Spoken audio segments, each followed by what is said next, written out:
Shalipo, in front of the dilapidated mountain temple. Master, is this really the gate of our number one immortal sect in the world? The fairy-like girl with long black hair tied in a red ribbon looked up at the ruined temple, her expression hesitant.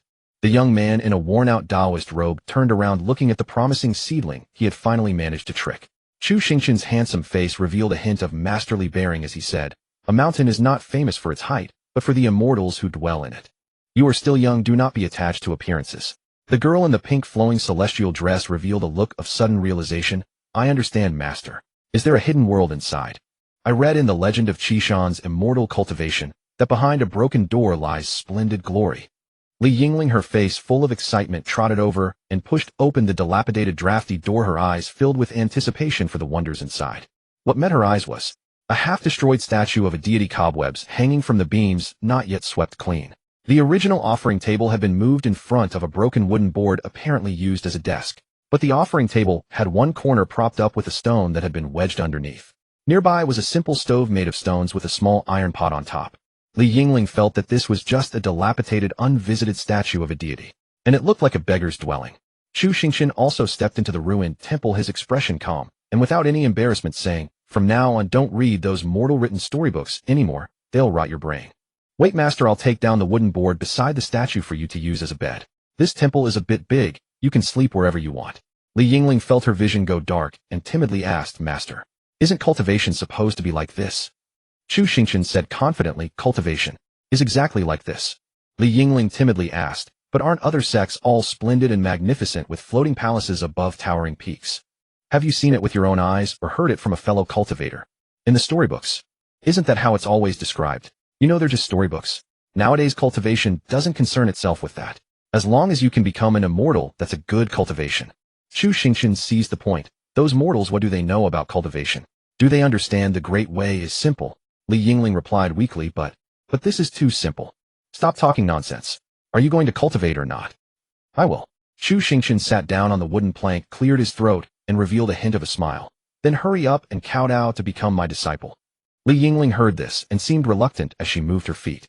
But now there was no turning back. If she went home now, her father would marry her off to the second idiot son of the Minister Wang's house. That second idiot even had to be fed when eating. When he saw a woman on the street, he would go, "Ah bah bah." A broken temple was better than feeding that idiot. Li Yingling knelt on the ground and suddenly gave Chu Xingchen a loud kowtow, saying, "Master above, please accept your disciple." Li Yingling's bow. Complete the beginner task, recruit one disciple. Reward distribution, flawless golden core. Detect Li Yingling's spiritual root, single attribute water spirit root. Release teaching material supreme, Taiyin true mystic spiritual water. Heart Sutra item has been sent to backpack. Chu Xingchen instantly felt refreshed. 3 years. It took a full 3 years to successfully recruit a disciple that the system certified as sufficiently qualified. The system required that the disciple must have the potential to become an immortal to be recognized as eligible. Wasn't this requirement nonsense? Even the lowest grade of immortal seedling required at least a second-grade spirit root. Not only were such people rare, even if they existed, they were treasures coveted by the great sects. How could a small cultivator at the foundation establishment stage like himself find such a blind disciple? For 3 whole years he had been traveling through Xuanwu Kingdom, surviving on his foundation establishment cultivation. Only then did he trick. Only then did he recruit his first disciple. He used the system panel to glance at the Li Yingling in front of him. First apprentice, Li Yingling, cultivation, none, gold trait, cultivation, genius, purple trait, strong, luck, blue trait, beautiful. Although this girl also had the intention of using him as a shield. He also knew that she had taken him as her master because she didn't want to marry the stupid son of the minister. But with these traits, what more could he ask for? The reason he chose to live in this broken temple was also to lie low. This Shalipo was deserted for 30 li around, and he had to search hard to find this temple. Otherwise no ghost would be willing to live here. He had also planned for 3 days before successfully bringing Li Yingling out. Finally the beginner task was completed. With the sound of the task completion, a surge of heavenly spiritual energy poured in, and his cultivation steadily rose. A golden core slowly condensed in his dantian. Li Yingling, as a single spirit root genius, was naturally very sensitive to changes in spiritual energy. But having not yet entered the path of cultivation, she could only feel that Chu Xingchen's aura had suddenly risen by a level. "Master, what is this?" Chu Xingchen casually replied, "I'm just too happy to have accepted such a beloved disciple. Some suppressed cultivation accidentally leaked out." "Alright, you don't need to kneel, get up."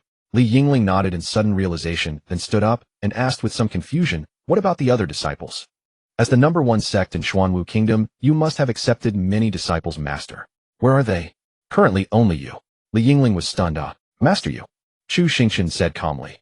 Your master follows the elite path, only accepting fated immortal seedlings, never unwanted ones. Then how can this sect be called the number one in Xuanwu Kingdom? Your master alone can sweep through Xuanwu Kingdom, so why can't it be called the number one? It's over. I should have listened to my mother. Handsome men are always good at deceiving people. If Li Yingling hadn't seen that Chu Xingchen had indeed opposed the minister's family for her, this would have looked like a fraud or a lunatic. Master, don't lie to me. Chu Xingchen directly took out the supreme, Tine, true mystic spiritual water Heart Sutra from his system backpack. An old yellowed book, wrinkled and rumpled, appeared in his hand. The characters Tai Shang Tai In Xian Ling on the cover were smudged into a blur illegible. Fortunately, the remaining 3 characters were still clear. He directly threw the book to Li Yingling, who was standing nearby. Cultivate from this, and you'll know if your master is lying to you. Hearing her master's firm tone, it must be some top-tier cultivation divine art. Li Yingling happily looked at the cover of the book. A large blotch of characters on it was already illegible. The remaining 3 characters. Li Yingling read with some shock, Water Heart Sutra. Then she looked at Chu Xingchen with an expression that said, Master, you're tricking me again. Which top-tier immortal technique is called Water Heart Sutra? That's too watery. The cover is already so blurred. What if the inside is also a mess? Could it be that Master picked it up from a roadside stall? Would practicing it lead to a demonic deviation? In the storybooks, every top-tier Heart Sutra appears with its own aura and colorful divine light upon emergence. If this broken book were thrown on the street, it would probably be used as toilet paper. Li Yingling looked at the tattered book in her hand and weakly asked, Master, how about swapping it for another one? Li Yingling's unreasonable request was naturally refuted by Chu Xingchen. The mental cultivation method provided by the system was a perfect path to immortality. Moreover, it was perfectly tailored to her spiritual root. Even great sects might not possess such a method. Li Yingling should be grateful to cultivate it, yet she still complained. Mainly, he had no other cultivation method to give this girl. Night.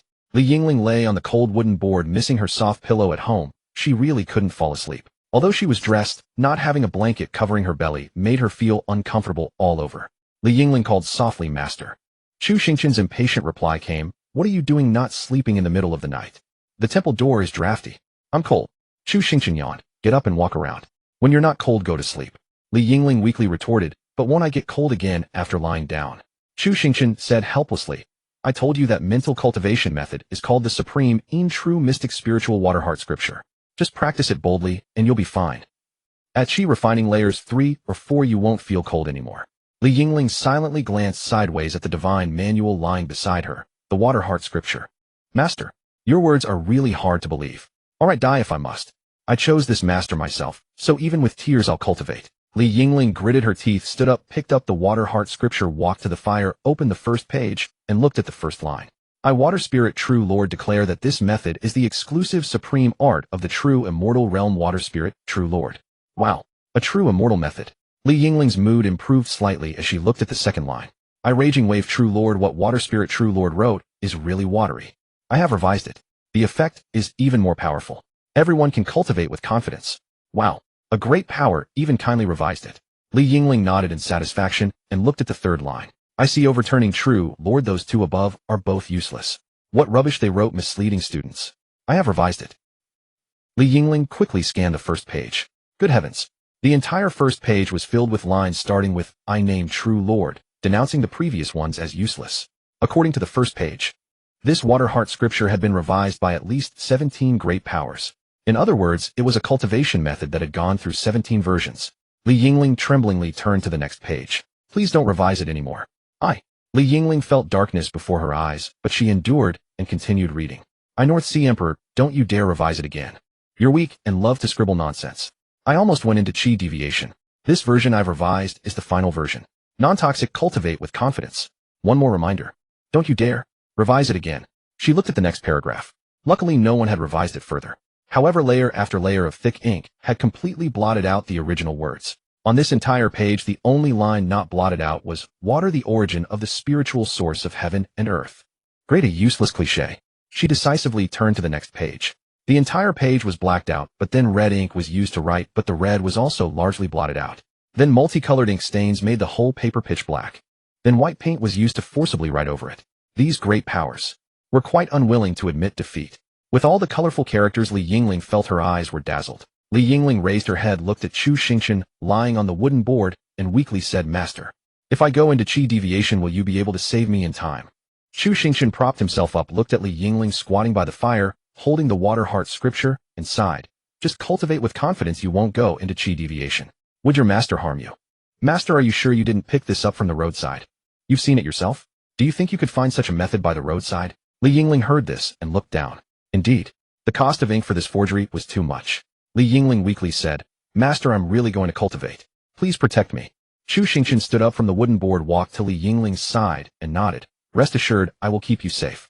Once you cultivate, you'll understand how powerful this water heart scripture is. Master, you even called it the water heart scripture. But what else could she do? Li Yingling steeled herself and finished reading this water heart scripture that had been modified so much it probably had nothing to do with the original. Then she began to cultivate according to the method. As she cultivated, the feeling was instantly different. Spiritual energy in heaven and earth rapidly condensed and surged towards Li Yingling. According to the method, she absorbed spiritual energy which flowed along her meridians according to the scripture. Li Yingling felt a natural sensation spreading throughout her body. Then Chu Xingchen watched in astonishment as Li Yingling quickly broke through to Qi Refining Layer 1. Then her aura rapidly solidified, and she suddenly broke through to Qi Refining Layer 2. This talent seedling is so terrifying. Damn, no wonder she has the genius trait. I'm so envious. Big disciple Li Yingling has broken through to Qi Refining Layer 2, returning 100 of cultivation. Chu Xingchen's eyes lit up. Such a good thing. A faint stream of clear spiritual energy entered his body. He quickly sensed the spiritual energy, but didn't notice anything special. After all, it was only Qi Refining Layer 2. For himself at the Golden Core stage, it was too insignificant. Forget it, at least he didn't have to worry about being surpassed by this girl. He would always be one Golden Core stage ahead of her. In the middle of the night, Chu Xingchen observed for a while and found that Li Yingling had no major problems. Then he lay back on the wooden board, yawned, and planned to continue sleeping. After all, it was a method from the system, it should be fine. Then Li Yingling seemed to become addicted to cultivation. She cultivated straight from night to day. Sunlight streamed through the broken door into the temple. Master! Master! Chu Xingchen groggily opened his eyes. Li Yingling's big eyes looked at him, full of admiration. What? Chu Xingchen asked, confused. Li Yingling said excitedly. I'm at Qi Refining Layer 5.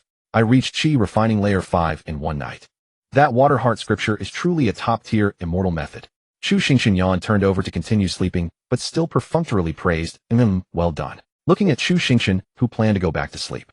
Li Yingling quickly said, Master, I haven't reached Foundation Establishment yet, so I can't abstain from food. I've been hungry all day. This place is a wilderness with no food. Master, do you have any ideas? Chu Xingchen sighed helplessly. Didn't you say it's a wilderness? Go catch some wild chickens outside. You're at Qi Refining Layer 5. You can't even beat a wild chicken. Li Yingling was stunned. This wasn't how it was when he tricked her into becoming his disciple. How did he change after she became his disciple? She didn't know how to catch any wild chicken, but seeing Chu Xingchen lying motionless on the wooden board. Well, maybe. This is what cultivation is like. Just like that water heart scripture.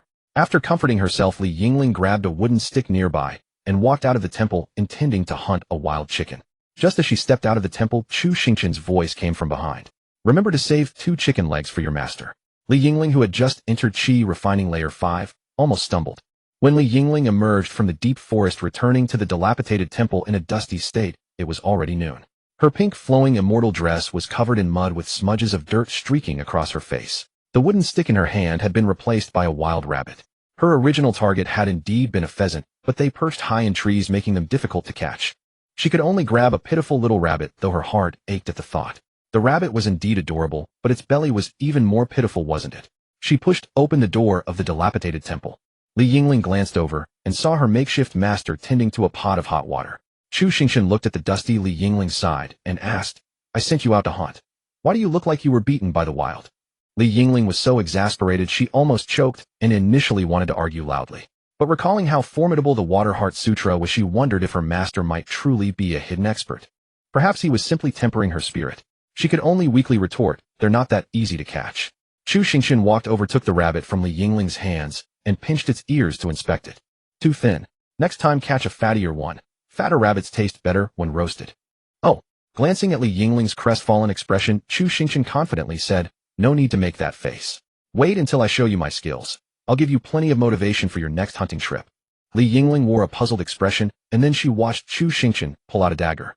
With remarkable skill, he demonstrated how to prepare the adorable rabbit. He then used 5 elements magic to summon a wisp of water and rinsed it clean. As for the advantages of wandering freely across the Xuanwu Kingdom, the spices and seasonings were all collected and stored in his spatial ring. Since there was no air circulation inside the ring, it also provided excellent freshness preservation. He took out garlic and scallions, deciding to first prepare a fiery, spicy rabbit head dish for her. One half braised in red sauce, the other flavored with garlic. Soon 3 dishes made from the rabbit were served on the table, a feast for the eyes, nose, and palate. Chu Xingchen pushed the plate of rabbit heads toward Li Yingling. This is your first hunt. The finest rabbit heads go to you. Watching the cute little rabbit transform into such an aromatic dish, unbidden tears welled in her eyes. Yet instinctively Li Yingling still felt some resistance toward eating the rabbit head. After all, as a compassionate young girl, eating the rabbit meat was already pushing her moral limits. How could she possibly eat its head? But that resistance crumbled rapidly the moment she tasted the rabbit meat. The numbing, spicy, umami-rich flavor was utterly irresistible. Before she knew it, several chopsticks worth had vanished, and the ordinary rabbit meat on her plate was gone. Li Yingling came to deeply agree with her master's words. This rabbit was too thin, it barely filled her up. Then Li Yingling's gaze drifted toward her last line of resistance, that plate of spicy rabbit heads. Her struggling expression did not escape Chu Xingchen's observant eyes. Chu Xingchen seized upon the moment and drawled, "You really won't eat it. If you don't, I will. I'll eat it." Li Yingling felt deeply ashamed of her lack of resolve. Eating the rabbit meat was one thing, but gnawing on its head. Damn it, this was all her master's fault. It was so delicious. Ever since Li Yingling tasted Chu Xingchen's cooking, her enthusiasm and initiative for hunting improved dramatically. At the same time, the tangible progress from her cultivation kept her awake at night, and she practiced diligently. Chu Xingchen wanting to urge her on, as her master rarely found the opportunity. Everything seemed rather pleasant. This disciple appeared manageable thus far. But the living conditions in the dilapidated temple were truly unbearable for Li Yingling, who came from a prominent noble family. She meticulously cleaned the dilapidated temple, sweeping away cobwebs from the ceiling and patching up the broken drafty door. She even removed the last 2 wooden planks from the temple platform to create a separate partition for her own wooden bed. Chu Xingchen naturally had no objections to this. He could understand the concerns of an unmarried young lady. He only worried that if they took on new disciples in the future, they might have to sleep on straw piles. Half a month later, under the night sky, Li Yingling leaned beside the fire, eating a roasted chicken leg with a blissful expression, yet she spoke dejectedly, "Master, I've been stuck at the 9th layer of chi refinement for quite some time."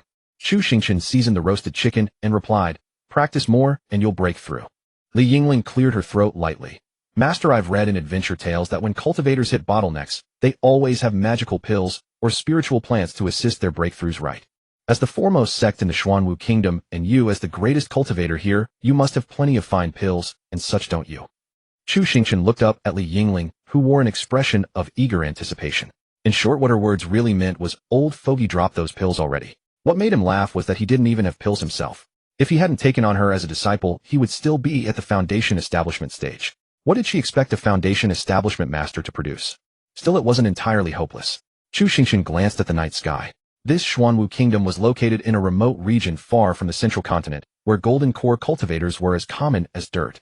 In such a remote land, a golden core cultivator could already be revered as a patriarch. Now, no matter how he looked at it, he was at least a perfect golden core cultivator. Things he hadn't dared to attempt before might not be impossible now. Chu Xingchen made his decision and said, "Eat quickly. After you're done, I'll take you to our sect's medicinal herb field to get some spiritual plants for you." Li Yingling's eyes lit up and she exclaimed excitedly, "Our sect has a medicinal herb field. I've walked around this desolate wilderness all day and haven't seen a single field." Chu Xingchen replied gruffly, "This wretched place has no spiritual veins. Do you think spiritual plants are just giant radishes that you can grow by digging any old hole?" At this point, Li Yingling didn't care about giant radishes at all. So her sect truly had more than just a dilapidated temple. They actually had spiritual fields. Thinking about it, her sect wasn't actually that poor. Her mood lifted considerably. It seemed she had hope of breaking through to foundation establishment. Li Yingling found the roasted chicken leg in her hand even more delicious.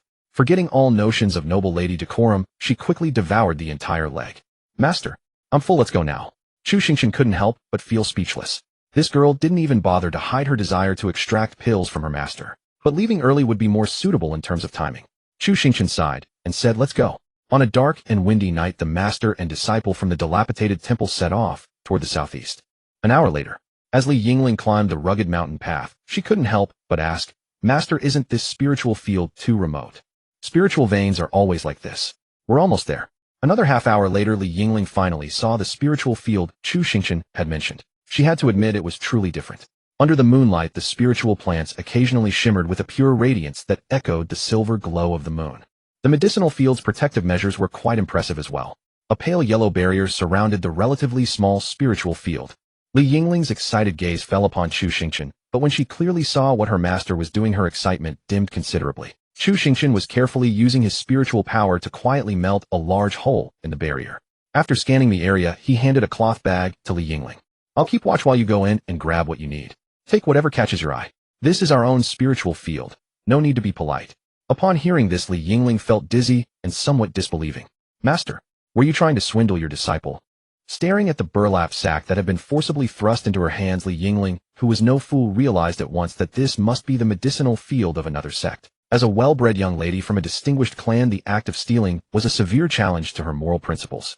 She was about to speak up, but Chu Xingchen's gesture to silence her startled her, and she shut her mouth. Chu Xingchen hurriedly whispered, "Keep your voice down. Don't wake the sleeping brothers inside. Go on, grab whatever you see."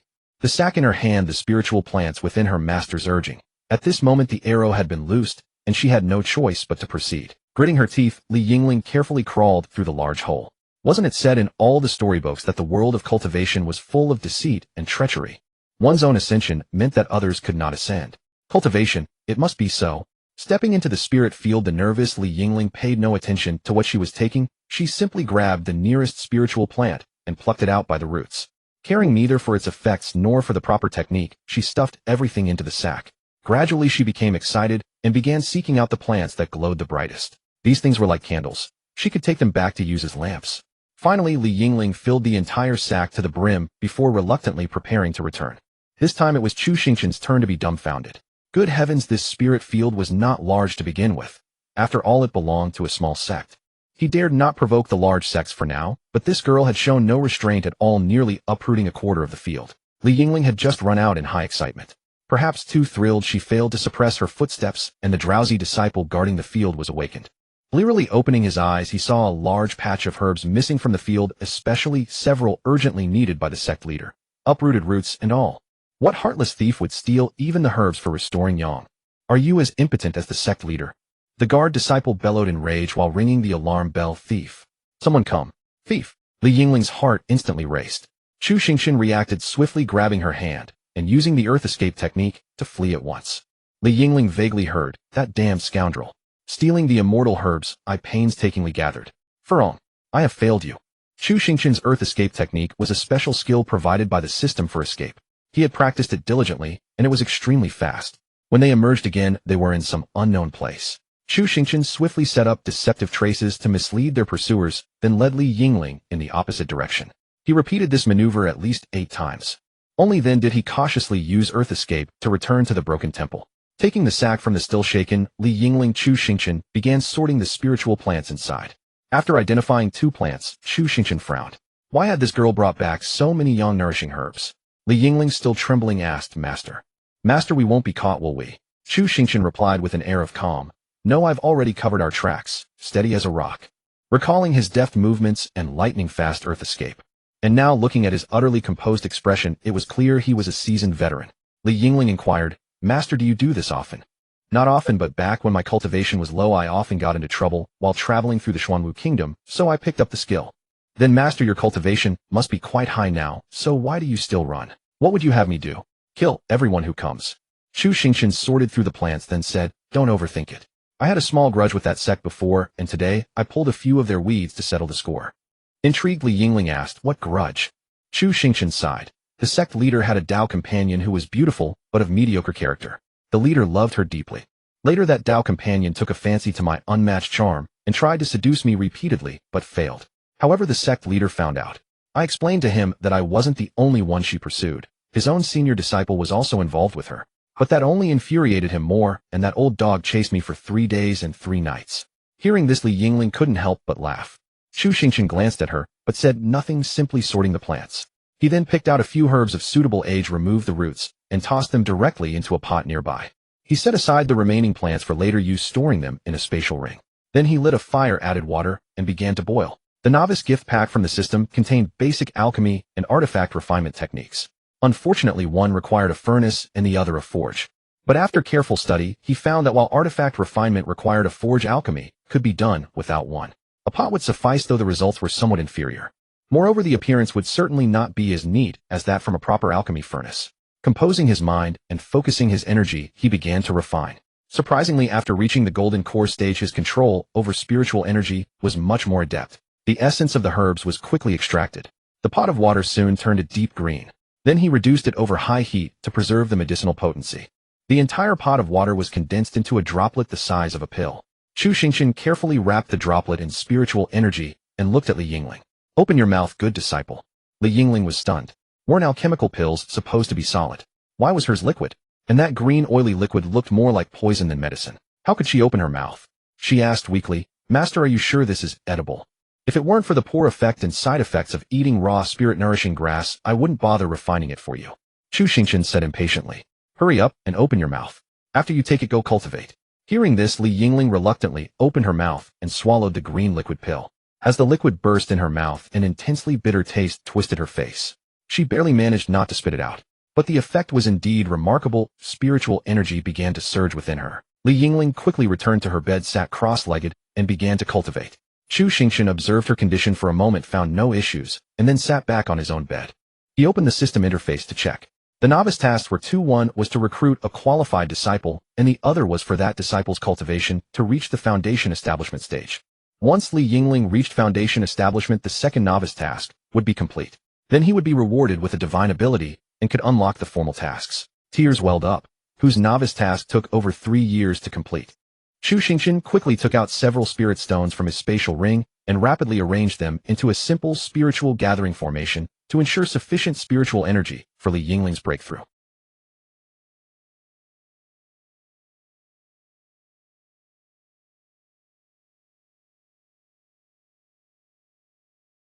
Chu Xingchen had also studied that water Heart Sutra. Although it appeared somewhat complicated at first glance, it was worthy of being produced by an emperor lord with cultivation methods designed along the path of perfect foundation establishment. After all, how could one achieve immortality without a solid foundation? Only when the body is filled with harmonious energy and the spiritual platform is clear and pure can foundation establishment occur naturally. As a top-tier immortal seed, although the cultivation progress was fast, the foundation remained firmly established. As Li Yingling was after all the first disciple accepted by Chu Xingchen, he could not help but take it seriously. Watching Li Yingling's breath gradually become refined and inward, Chu Xingchen knew this time it was secure. Half an hour later, the system notification arrived. Eldest disciple Li Yingling has reached foundation establishment. Reward distribution. Divine ability 3000 Water Sword. Official mission issued, recruit qualified disciples up to 2. Reward spirit gathering formation. Second official mission, recruit qualified disciples up to 3. Reward Zhenwu Great Hall. The main storyline mission was rather within expectations. Yet finding disciples was never an easy task. Chu Xingchen could not help but let out a long sigh. After completing his meditation and opening his eyes, Li Yingling was full of joy and about to say something when he saw Chu Xingchen gazing at him with empty eyes before letting out another sigh. Had his cultivation gone wrong? Li Yingling quickly scanned his body's condition only to find everything completely normal. What was happening? Was his foundation establishment method incorrect? But after careful observation multiple times, he found no issues at all. This was the most severe problem. Li Yingling nervously asked, "Master, am I going to fail?" Coming back to his senses, Chu Xingchen glanced at him strangely and said, "What nonsense are you talking about?" Chu Xingchen took out that divine ability from the system space and tossed it to Li Yingling. "This is a divine ability, the ultimate trump card of a cultivator. Practice it well." Catching the thrown divine ability, Li Yingling glanced at the cover. It was clean and neat, with 3000 Waters Sword written in an elegant style. Li Yingling carefully opened it, finding it unlike the heavily revised versions he had imagined. This divine ability was pristine, the characters flowing and beautiful. It almost looked like an amateur divine ability picked up from a street vendor. But this was just Li Yingling's casual thoughts. He had already gone through the Water Heart Sutra incident. As long as it did not ruin his cultivation, he would unconditionally trust whatever his master taught him.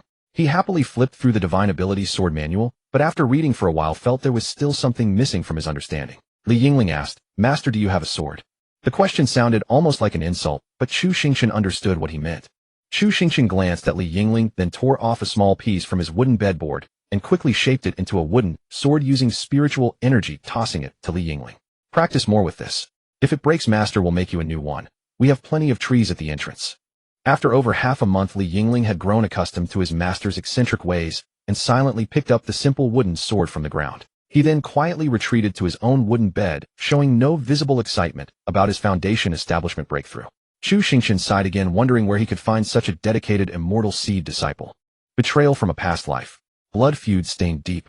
In this life, I shall exact blood for blood. Li Xingtian's gaze remained calm, and collected his straw sandals long worn through with blood seeping from his feet. In his previous life, despite his ordinary talent, he joined Qingfeng's sect only to endure humiliation. After great hardship, he obtained a supreme treasure and turned his fate around, rising from Nanzhan continent all the way to the central regions of the Great Thousand Worlds. Even among the geniuses gathered in the central regions, he was known as a prodigy.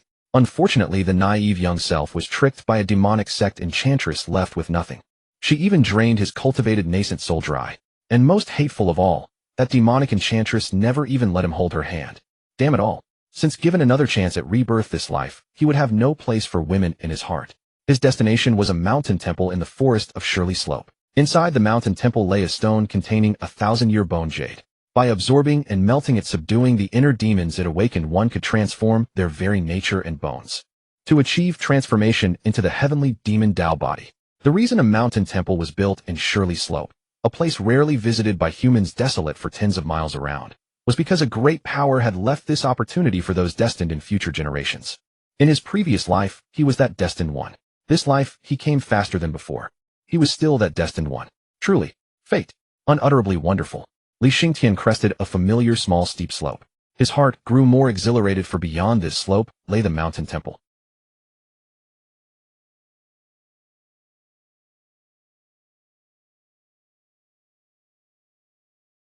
Her long hair cascaded like a waterfall, her face as radiant as peach blossoms, holding a wooden sword as she practiced her sword techniques with extraordinary grace. Spiritual energy swirled around her, making her truly breathtakingly beautiful. Any ordinary person seeing her would surely call her a celestial fairy, but Li Xingtian was different. Damn, women! He cursed bitterly in his heart. But he did not rush forward. Without a doubt, the young woman before him was already a cultivator on the immortal path. He was merely a low-level chi condensation stage, second-layer grot. He would observe first. But this observation revealed something. The girl was clearly practicing not an ordinary sword technique. It was a divine ability. And supreme sword technique, divine ability, perfectly suited to this woman. Divine abilities, how many cultivators' lifelong dream. In the central regions, only those who had learned divine abilities could be called prodigies. Li Xingtian also possessed a divine ability, but it was far removed from his own cultivation method, greatly reducing its effectiveness. Even so, within the same realm, as long as his opponents lacked divine abilities, he could crush them. What made Li Xingtian most envious was that the young woman's current spiritual energy only appeared to be at the foundation establishment stage. A foundation establishment stage girl already had a divine ability perfectly suited to herself. Even with his rebirth and memories from his past life, he dared not dream such dreams. Which top immortal sect's core disciple from the central regions was out traveling? There must surely be immortal sect elders coming to protect her. Li Xingtian was startled. His location might have been discovered. He hurriedly slid carefully down the slope. Indeed, opportunities must be seized at the right time. He had come too early. Secretly cursing himself, Li Xingtian prepared to leave. But the moment he turned his head, a wooden sword was pointed straight at his throat. The young woman practicing swordsmanship looked at him with a cold expression and icy voice. Who sent you? The minister of Xuanwu Kingdom, or has the Taiqing sect discovered our trail? Facing the wooden sword pressed against his throat, Li Xingtian decisively cowered. After all, in his previous life at the sect, he had often conceded. He raised his hands high and said, I don't know those people you mentioned. Li Yingling's gaze sharpened, and she said coldly, Then what are you doing here? Li Xingtian's mind raced as he pondered what excuse to prevaricate with. A voice drifted eerily from the direction of the temple. Surely our sect's reputation has spread far and wide. This young talent must be here to join our sect, right? Li Xingtian glanced sideways and saw a handsome young man in a worn Taoist robe leaning against the doorframe, looking at him with a smile. Li Yingling said helplessly, Master, I think. Isn't that unlikely? If Li Yingling didn't understand the true state of their so-called sect, she would be a complete fool. Master's cultivation might be decent, but probably not enough to sweep through the Xuanwu Kingdom.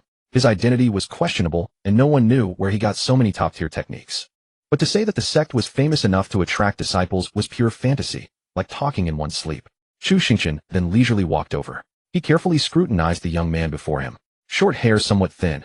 Even though a sword was at his throat, his eyes showed no panic. He glanced at the system.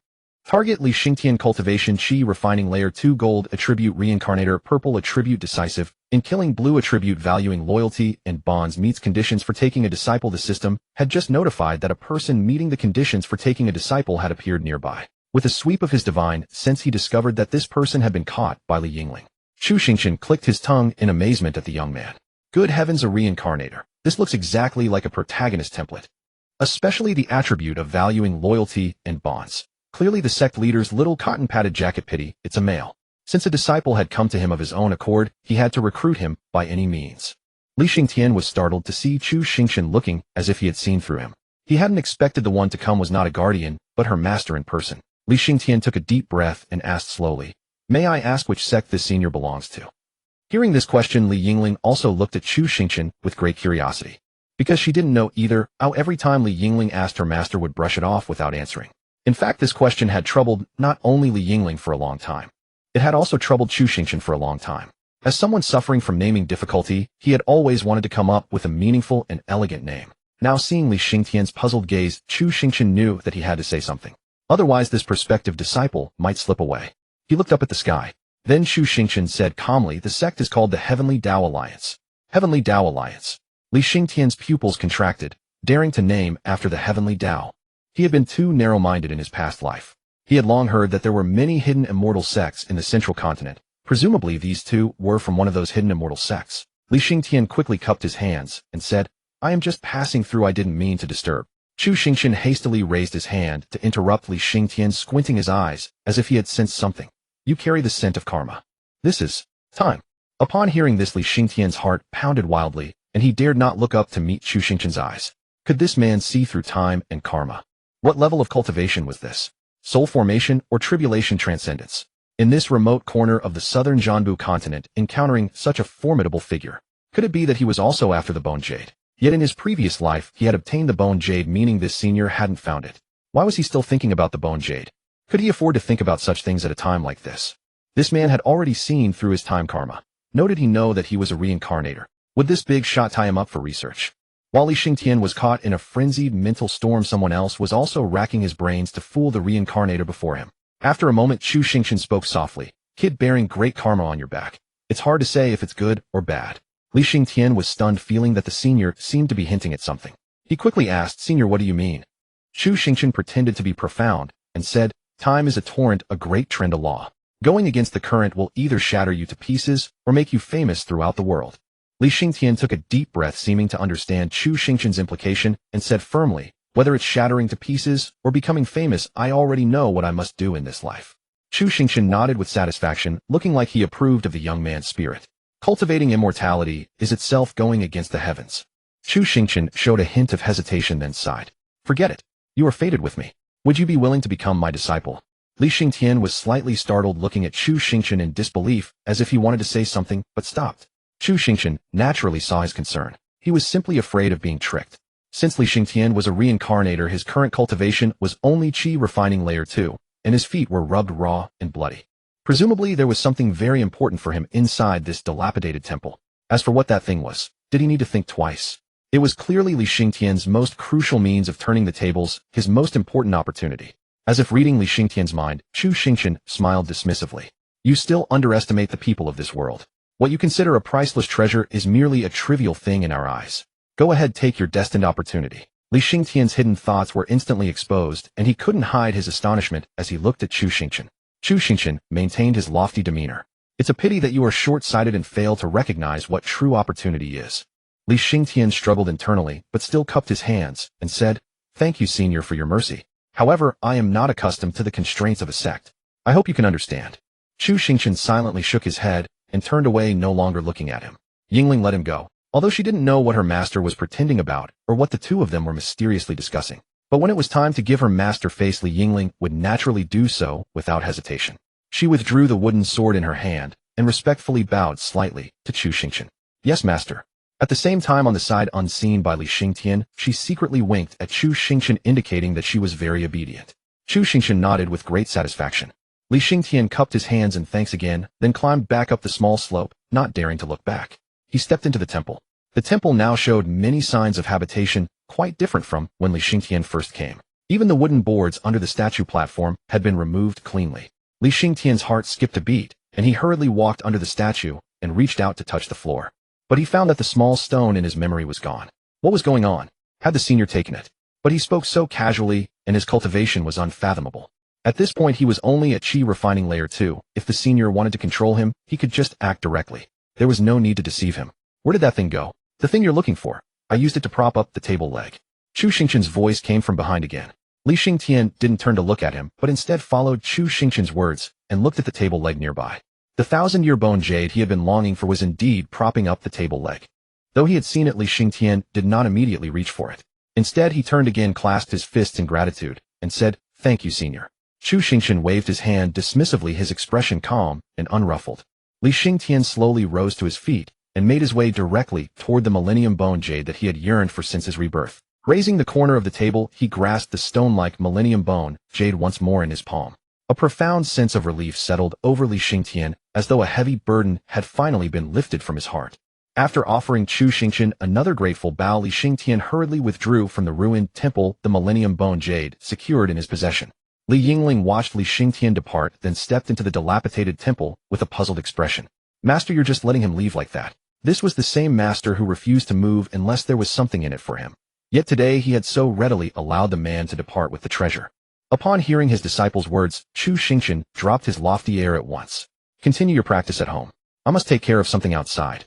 Li Yingling wore an expression that suggested this was precisely how a master ought to behave, yet before Chu Xingchen departed, curiosity got the better of him. "Master, is our sect truly called the Heavenly Tao Alliance?" After all, his master did not always speak the truth. He might simply be deceiving that foolish youth. "Indeed," Chu Xingchen replied, casting the word over his shoulder before dissolving into a streak of iridescent light. Li Yingling stroked his chin in quiet contemplation. Then with a surge of spiritual energy, his wooden sword materialized midair, which he caught deftly behind his back. "I should practice first." The 3,000-week water's sword technique was nearly within his grasp, and Li Yingling felt that once he broke through, there would be a dramatic leap in his abilities. Li Yingling, hailed as a prodigy his entire life, had never encountered a divine art so stubbornly resistant to mastery. 5 whole days, and still no progress. He was merely hovering at the threshold of entry. No wonder his master was eager to take on new disciples. His talent must seem inadequate by comparison. Li Yingling sighed, steeling himself to push harder.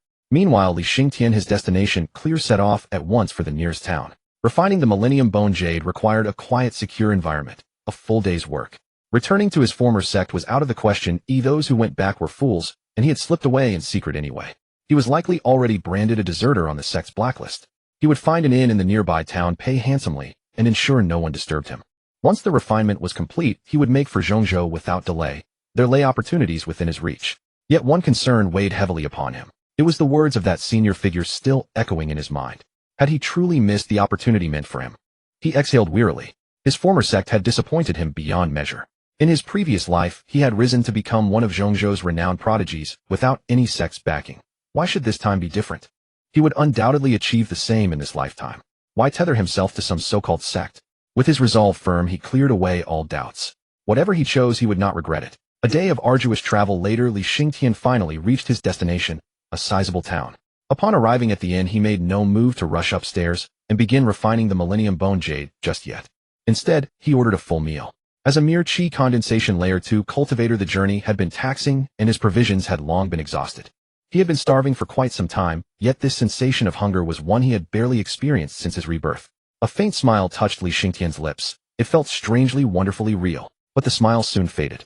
For he had spotted disciples of the Qingfeng sect, his former sect, heading his way. From the second-floor guest room, several outer sect members clad in white robes with cyan trim descended the stairs. Li Xingtian quickly ducked his head, desperate not to be seen. Cursing his ill fortune under his breath, he prayed they would pass him by. Alas, fear often summons what one dreads most. One of the Qingfeng disciples scanned the ground floor and caught sight of the bowed figure. Something about him seemed familiar, and as recognition dawned, he tugged urgently at the sleeve of the senior disciple leading the group. Sensing his senior's puzzled glance, the disciple silently directed his attention toward Li Xingtian. The senior followed his gaze, narrowed his eyes, and led the 4 disciples straight toward Li Xingtian's table. The senior sauntered to Li Xingtian's table and planted himself firmly in a chair, his sharp gaze locking onto the younger cultivator. "You there, aren't you Li Xingtian, the deserter on the blacklist?" Realizing concealment was futile, Li Xingtian looked up sharply and assessed the 5 of them. None had reached Foundation establishment. 3 were at Qi condensation layer 3, 1 at layer 4, and their leader stood at layer 5. Though he was merely at Qi condensation layer 2, the techniques from his past life still lingered in his memory, more than enough to overcome these novice cultivators. He would have to kill them before making his escape or risk being hunted down relentlessly. Strike first and seize the advantage, wait and suffer the consequences. Choosing to strike preemptively, Li Xingtian snatched a pair of chopsticks and unleashed his spiritual energy in a sudden burst. Capture the leader first. Take down their senior disciple. Anticipating such a move, the senior was already on guard. With a cold sneer, he unleashed the full force of his Qi condensation Layer 5 cultivation to meet the incoming chopsticks. His palms surged forward like a falling mountain aimed squarely at Li Xingtian's skull. How could a mere Layer 2 trash possibly understand the gap between their realms? The chopsticks and palm collided in an instant, but the outcome defied all expectations. Li Xingtian's chopsticks pierced straight through the palm, their thin spiritual energy carrying exceptional penetrating power. The force did not waver as Li Xingtian pressed his attack, driving the chopsticks toward the senior's head, just as victory seemed within reach. A ruthless golden core aura erupted without warning. A casual strike shattered open a second-floor room, and a torrent of spiritual energy surged toward Li Xingtian like a raging dragon. Alarms blared in Li Xingtian's mind. Turning his head, he saw an elderly man with white hair regard him with cold detachment. This was the second elder of Qingfeng's sect. Golden core mid-stage cultivation. He was finished. Before the thought could fully form, the crimson dragon of spiritual energy slammed into him with devastating force. His internal organs felt shattered by the blow, and Li Xingtian spat a mouthful of blood. The second elder rose slightly, his expression unreadable. Deserting the sect and assaulting your fellow disciples. You deserve the Heaven Lantern punishment according to Qingfeng law. Struggle was futile. His meager spiritual energy had been scattered, his meridians severely damaged. Once more the words of that senior echoed in his mind. The river of time was an unstoppable force of fundamental law. Every action he took against the trajectory of his past life was swimming upstream. He had grown overconfident, forgetting that altering causality would change every outcome. The senior had likely warned him all along that tampering with history demands a price. That offer to take him as a disciple may have been nothing more than an attempt to save his life. After all, one who could perceive the flow of time would surely foresee this very moment. Li Xingtian felt no regret, only an overwhelming sense of injustice. Cease your attacks. Do me this favor, will you? A familiar voice rang out.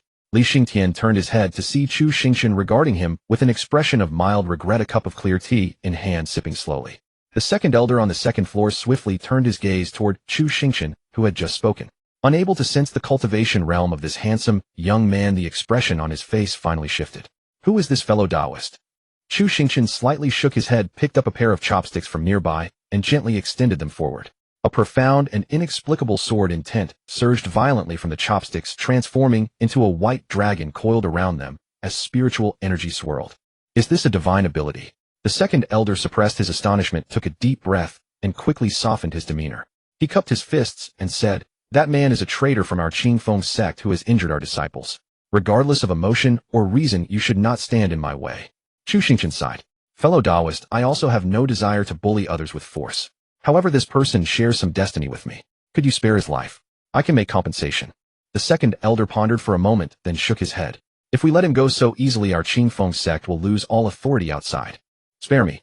Li Xingtian collapsed on the ground, burst into laughter. "Ever since I joined your Qingfeng sect as an outer sect disciple, have you ever treated me like a disciple? For 3 years since joining, I have been digging spirit stones in the mines.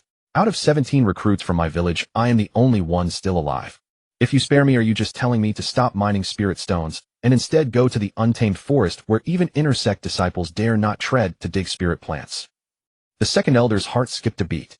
He quickly stepped forward and shouted angrily, "Traitor! You dare to spread lies about our Qingfeng sect."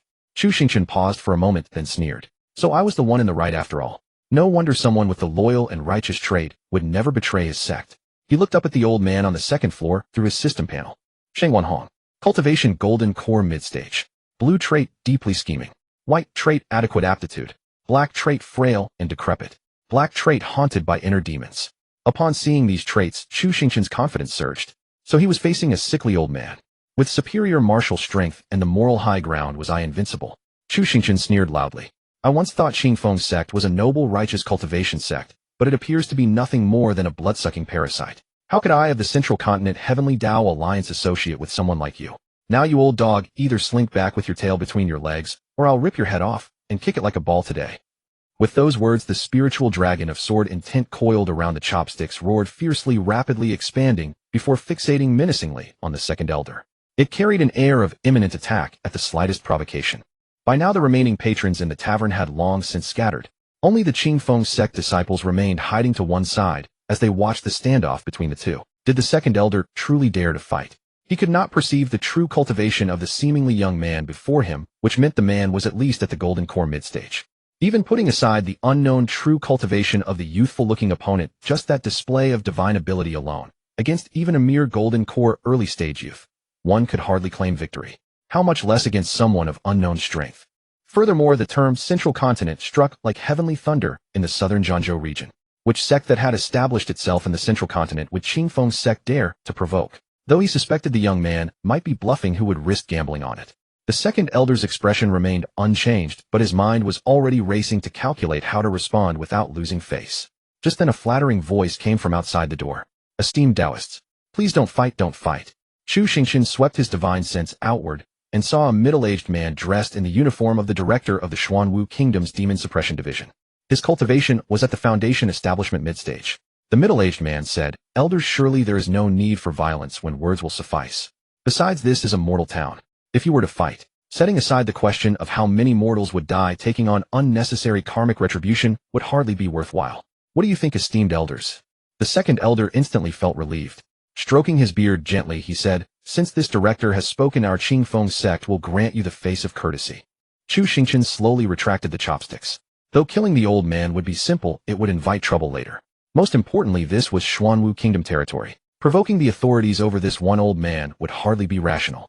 Besides, with his frail constitution and inner demons, the old man would likely expire within 2 days of returning anyway. Moreover, Chu Xingchen would need to remain in the Xuanwu Kingdom for some time. He said nothing more, simply reaching out to seize the collapsed Li Xingtian and shot off like a rainbow. The second elder also exhaled, slowly bowed respectfully to the Demon Suppression Division director, and flew down from the building. His sharp gaze fell upon the chi-refining fifth-layer senior brother, whose palm still had chopsticks embedded in it. The second elder silently reached out and yanked the chopsticks free. The senior brother groaned in pain, but dared not react too dramatically. Casting a sidelong glance at the worthless outer sect disciple, the second elder said, You good-for-nothings, return to the sect at once.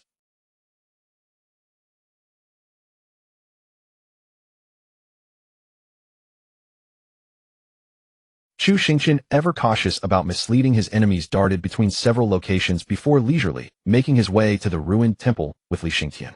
Enduring his pain, Li Xingtian managed to speak. Thank you, esteemed elder, for rescuing me. Chu Xingchen replied, You owe your thanks to my senior disciple, not me. Huh.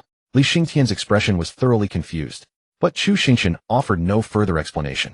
After all, displaying divine ability at such a critical moment relied entirely on his senior disciple. Truly a disciple blessed with a golden genius trait. She had actually mastered the rudiments of a divine ability in merely a few days, and at the most crucial moment no less. Through the system synchronization reward, Chu Xingchen himself had also gained mastery of this divine ability.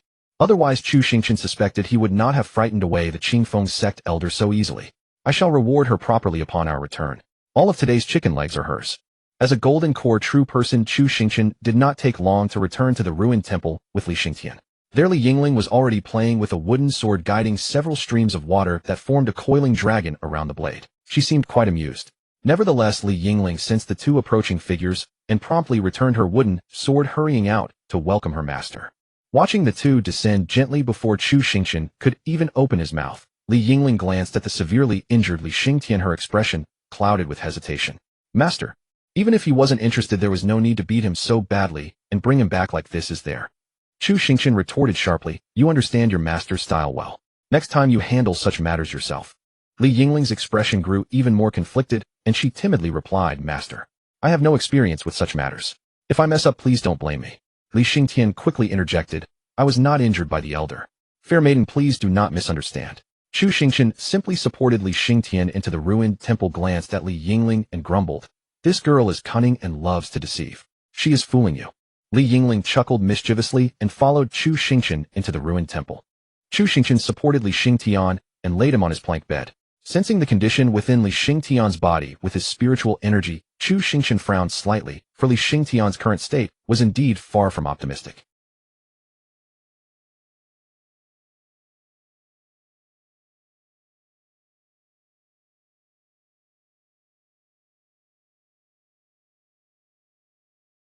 Particularly, his meridians had been ravaged by the powerful spiritual energy, now riddled with holes. Yet looking at Li Xingtian's expression, there was no trace of pain. Truly worthy of a reincarnator, a real tough guy. However, relying solely on self-recovery in this situation would be difficult. He needed some carefully refined healing elixir. Kid, you're quite resilient, Chu Xingchen praised, then turned his gaze to Li Yingling. Disciple, fire up the pot for alchemy. Li Yingling's eyes lit up. Although she detested taking her master's pills, that didn't stop her from wanting to watch others take them. With an excited expression, she quickly replied, "Yes, master." She walked to the pot with a hint of joy, lit a fire, and began to boil water. Chu Xingchen rummaged through the remaining spiritual herbs, checking if any could be used for healing. There happened to be a few medicinal herbs in his storage ring that could be used for healing. He would brew another pot for his future disciple, making him so grateful that he would prostrate in gratitude. Chu Xingchen simply removed the roots of the herbs and began alchemy with his usual crude method.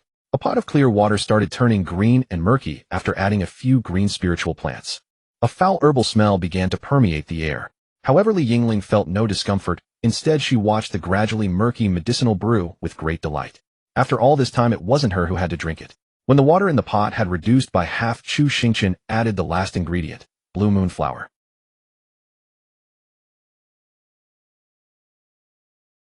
Chu Xingchen nodded with satisfaction, then turned up the heat to reduce the liquid, finally extracting the concentrated healing essence with his spiritual energy. Li Yingling looked at the droplet of medicine, which had an even more astonishing color than her own, and felt a sense of relief. She now believed that her master hadn't been messing with her before. It was just how alchemy with an iron pot turned out. Her master was right after all. The tales in mortal storybooks were unreliable. One had to experience cultivation firsthand to know the truth. At that moment, Li Xingtian, enduring the pain, propped himself up and saw the dark green droplet enveloped in spiritual energy, looking murky and unappealing. A bad feeling slowly arose. Could it be that this was meant to be swallowed? Chu Xingchen manipulated the medicinal liquid to Li Xingtian's mouth and smiled. "Here. Open your mouth. My alchemy skills are passable to swallow this, and you'll be safe." Li Xingtian, who could face pain without changing expression, finally changed his countenance. "This is just a greenish blob of liquid. How is that a pill? Who ever heard of using a pot for alchemy? A real man can face blood and pain, but not a broomstick smeared with filth." He was conflicted, resistant, hesitant to speak.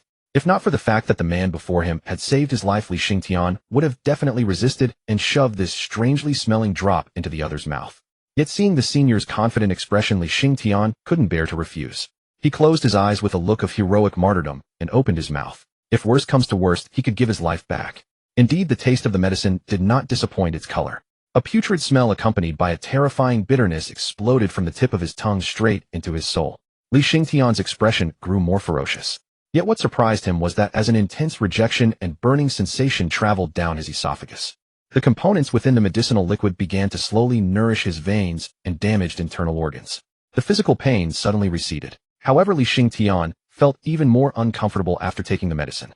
Not only was his mouth filled with bitterness, but along the path from esophagus to stomach, his entire body violently rejected the liquid.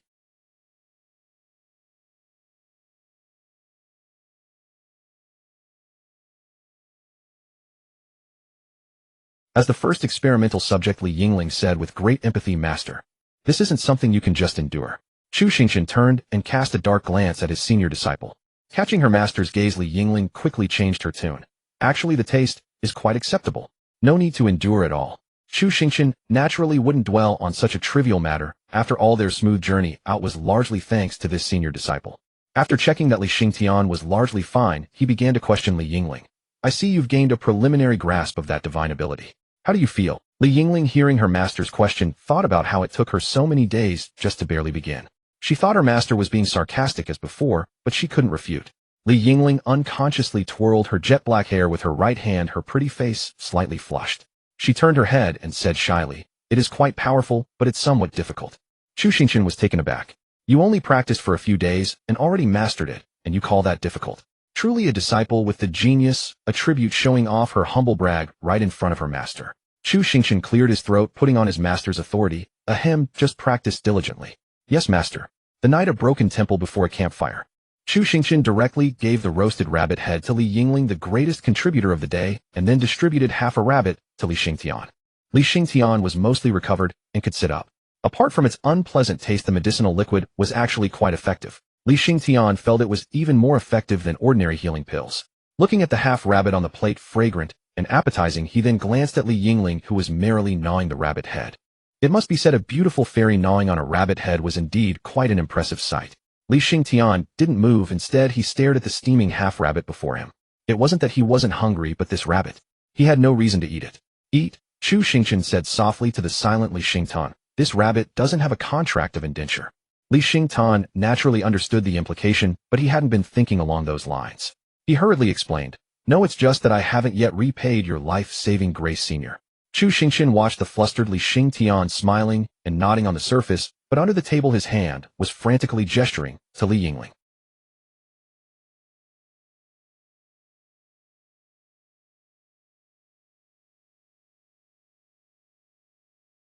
Li Yingling, who considered herself her master's warm little coat, never undermined her master at crucial moments. She put down the rabbit head, her tone turning cold. "Enough, no need to explain. You are destitute now. Not only was your life saved by my master, but even the opportunity you rely on most was given to you by him. You always think that our dignified Zhongzhou Heavenly Tao Alliance intends to deceive you, but ask yourself, are you even worthy? My master is willing to give you a chance, that is your honor. I don't understand what my master sees in you, but personally I think, with your talent you are not worthy to join our Heavenly Tao Alliance." Li Yingling's icy expression was accompanied by her merciless words. Li Xingtian silently turned back to look at her. If not for the half-eaten rabbit head on her plate, he might have felt ashamed. Yet Li Xingtian still explained, "It is not that I am ungrateful, but I still have many things to do and cannot stay in the sect for long. Otherwise I would have agreed earlier. I also understand that you did not take a fancy to me for any particular reason, but rather wished to save my life by taking me as a disciple." Hearing Li Xingtian's sincere explanation, Chu Xingchen nodded approvingly. Ordinary sects do tend to bind their disciples. Halfway through, Chu Xingchen shifted his tone and said leisurely, "But our Tiandao Alliance is different. As long as one is devoted to the sect, one may roam the ends of the earth." Upon hearing this, Li Xingtian glanced at the delicious-looking rabbit before him and picked up his chopsticks without hesitation. He understood the senior's implication of being a disciple would do. Repaying kindness was also a principle of Li Xingtian's. Perhaps becoming a disciple was the true opportunity after his rebirth. If it was still a trash sect, he could just find another chance to escape. As he took the first bite, he was stunned. That rabbit was the best he had ever tasted. Indeed, the more expensive the rabbit, the better it tasted. Li Xingtian felt as if he had sold himself for a rabbit. Li Xingtian smiled and praised, "Master, I must say your cooking skills are truly remarkable." Successfully accepted disciple. Second disciple Li Xingtian issuing technique, Hunyuan magic bone body, refining divine art. Please use with heavenly demon Dao body. Mission 1 completed. Reward spirit gathering array. All rewards have been placed in the system backpack. Seeing the system's settlement page, Chu Xingchen nodded with great satisfaction. "If you like it, eat more." Li Xingtian said humbly, "Yes, master." Li Yingling watched the now respectful Li Xingtian and could not help but clear her throat, sit up straight, and encourage him. "As the second disciple of master, you must work hard." Seeing Li Yingling's posture, Li Xingtian understood the senior sister's thoughts and quickly cupped his hands. "Certainly, I will not disappoint you, senior sister." A satisfied expression appeared on Li Yingling's face. The new junior brother was quite sensible after all, as she would look after him. After all, he had almost died after just one day out, so he was probably not a very clever junior brother. She wondered what master saw in him, but thinking about it, perhaps the sect was simply too short of people. However, becoming the senior sister for the first time, and the grand senior sister at that, made Li Yingling quite excited inside. She glanced at master, expecting him to smile with relief. But the reality was quite the opposite. Master's face showed a hint of worry. What was going on? Not only Li Yingling noticed this, but Li Xingtian also observed it. Li Yingling called out cautiously, "Master." Hearing the call, Chu Xingchen closed the system panel in front of him and looked at Li Yingling. "What is it? Master, are you all right? What could be wrong with me?" "If nothing is wrong, you just looked a bit unhappy." Hearing this, Chu Xingchen realized his expression had been noticed and quickly said, "Oh, I was just studying your junior brother's cultivation technique."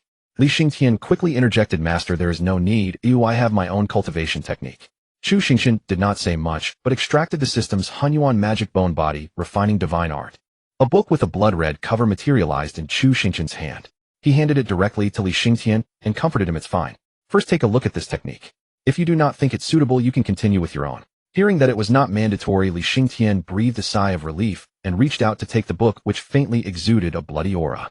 After handing the book to Li Xingtian, Chu Xingchen silently got up, walked back to his wooden plank, and lay down. The two disciples glanced at their master in confusion, then exchanged a look. Li Xingtian raised an eyebrow, slightly signaling with his eyes, "What's wrong with master?" Li Yingling understood the look, but only smiled faintly and continued gnawing on the rabbit head. "If I knew what was wrong with master, I wouldn't have asked why his expression was off." This second junior brother, not very bright. Li Xingtian was a bit puzzled, but said nothing.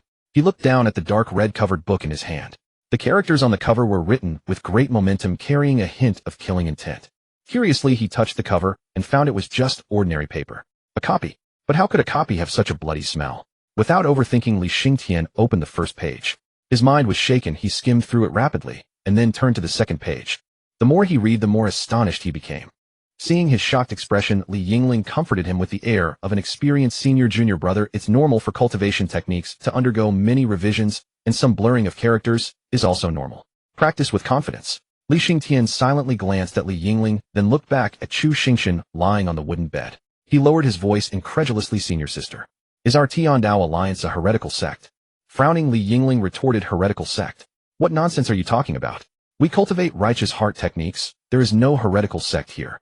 Li Xingtian silently handed the book Hunyuan Magic Bone Body, Refining Divine Art, to Li Yingling. She took it curiously, opened the first page, and began reading. The characters were clear, the strokes vigorous, written by a master calligrapher, and very neat. What could be wrong with this book? It looked far better than her own at first glance. With this doubt, Li Yingling continued reading, and soon she also became horrified. After flipping through a few pages, she shoved the book back into Li Xingtian's hands. Damn, what cultivation technique is so bloody? Senior sister. Ahem, senior sister is sleepy. I'm going to sleep. Find a place to rest yourself. Li Yingling didn't even finish the half-eaten rabbit head. She quickly walked to her bed, pushed aside the wooden board blocking the view, went inside, and covered it again. Chu Xingchen was a golden core cultivator and naturally heard the conversation. That book is not a heretical technique. Li Xingtian looked down at the book again. The content for foundation establishment stage: first kill 1,000 blood sacrifices, dismember the limbs, and refine the bones. Master, isn't your definition of heretical too low? Blood sacrifices don't have to be humans. Just find a few unawakened demon beasts in the forest of Shalippo to make up the numbers. Li Xingtian looked at the book again. If what Master said was true and this could be substituted, then this technique was far more powerful than the one he had practiced in his previous life. And it was highly compatible with his heavenly demon Dao body after fusing the Millennium Bone Jade. Li Xingtian was not a man of hesitation. He would need blood sacrifices to cultivate during the Qi refining stage anyway. Once he refined the Millennium Bone Jade, he would try practicing this technique. If it was wrong, he could simply stop. Li Xingtian's worries vanished. But Chu Xingchen's did not. The earlier worry had a reason. The system's reward for the spirit gathering array was just a blueprint. It was not something that could be placed anywhere upon extraction with no materials or manual labor required. Nor was it the kind that could be built instantly. This spirit gathering array was truly just a blueprint. Not only did one have to prepare the materials and spirit stones, but one also had to build it themselves. The blueprint only detailed how to build it. What a ripoff. Where would he get the money and spirit stones to build this thing? Would the true martial hall also be just a blueprint requiring him to build it himself? Early morning. Chu Xingchen carefully compared the system blueprint, surveying the area before sticking a small branch into the ground as a marker. Though he couldn't conjure things from nothing, the blueprint did have its advantages. It could be reused time and again. After all, he had to build it himself. If the props were single-use, that would be ridiculously inconvenient. This meant perhaps he could first establish a spirit gathering formation at Shirley Slope. After all, Shirley Slope was not a place where spiritual energy converged, nor did it have any spirit veins running through it. Though there was some spiritual energy present, it naturally paled in comparison to locations where spirit veins gathered. In simple terms, it was not an ideal location for cultivation. When comparing equal conditions, areas with concentrated spirit veins would naturally yield superior results. That's why most respectable sects selected a mountain where spirit veins coiled around to establish their headquarters. Previously, when Li Yingling was cultivating, Chu Xingchen would use spirit stones to construct a rough formation for her practice. Supporting one disciple was manageable, but with Li Xingtian now added to their numbers, such wasteful practices had to cease. Just providing for Li Yingling's cultivation alone was nearly draining his resources dry. With Li Xingtian now requiring the same, continuing this approach would clearly exhaust his spirit stone reserves. Sustainability was the key approach. Constructing a spirit gathering formation remained essential, making future disciple recruitment far more practical. However, the materials currently available wouldn't suffice for completing it. Yet preliminary groundwork could still commence. Chu Xingchen located another position and drove a branch into the earth. Boom. A thunderous crash erupted from the distance as wind surged, sending clouds of soil scattering outward.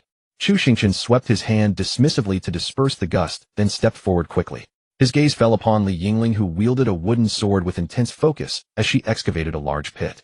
Li Yingling had reached the foundation establishment stage, her spiritual energy forming an impenetrable shield around her body that kept the soil from soiling her garments. She gripped her wooden sword with concentrated determination, repeatedly striking the earth with her powers. Another violent slash of sword energy crashed into the ground, producing a thunderous blast accompanied by fierce tremors. Chu Xingchen quickly raised his hand to stop her weight. Upon hearing her master's call, Li Yingling paused and turned to him with a puzzled expression. Master, what's wrong? How can you dig a pit like this? Li Yingling was utterly bewildered. How else am I supposed to dig? Chu Xingchen retorted sharply. Once we bury the formation core, we'll need to backfill the soil. You've scattered it everywhere. What are we supposed to use?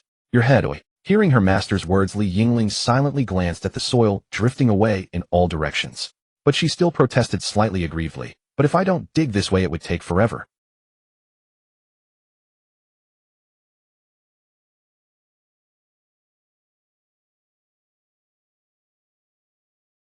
Don't rush it. I'll make you something delicious later. Li Yingling lifted her eyes to look at Chu Xingchen's gentle expression and nodded softly. I understand. With that, she summoned her wooden sword to begin excavating the pit, then neatly stacked the excavated soil to one side. Setting aside other matters, Li Yingling was quite obedient when the situation demanded it. Chu Xingchen observed for a moment, and finding no issues departed to continue marking the remaining formation points. Working from the blueprint allowed him to set up positions with considerable speed. In no time at all the positions had been marked. Chu Xingchen then slipped back to the dilapidated temple, where Li Xingtian was seated cross-legged, the Millennium Bone Jade hovering above his head. The Millennium Bone Jade was continuously channeling energy, purifying Li Xingtian's constitution. After examining him closely and confirming nothing was amiss with this second disciple, Chu Xingchen slowly settled back onto his wooden plank. As for the materials missing for the spirit-gathering formation, they weren't particularly precious items, readily purchasable with spirit stones, albeit costly. Though modest in means, Chu Xingchen had a plan in mind. His solution lay with the disciple before him, currently refining the bone jade. Having been reborn, surely he knew certain profitable avenues, or at minimum hadn't plundered any ancient cultivators' tombs. While grave robbing lacked moral justification, the returns came quickly. Whatever remnants an accomplished cultivator had left behind would likely suffice for constructing the formation. Besides, in the cultivation world, such places were uniformly termed secret realms. Most sects dispatched elders alongside numerous disciples to explore these sites together. With this perspective, Chu Xingchen felt his moral standards aligned with those of the cultivation world. After all, his aspiration for the Heavenly Tao Alliance was to become a righteous orthodox sect. Chu Xingchen lazily reclined back onto his sleeping board, planning to question Li Xingtian about potential opportunities once the refinement process concluded. By midday, Li Xingtian was still undergoing refinement. Li Yingling returned first, gasping for breath, her spiritual energy nearly depleted. Her gaze fell upon the two figures within the ruined temple, lingering on her master's leisurely recline on the wooden plank. Confusion crept into her voice. Master, only I am digging. Won't you help? Chu Xingchen straightened and turned to face her. Li Yingling stood there with puffed cheeks, clearly irritated.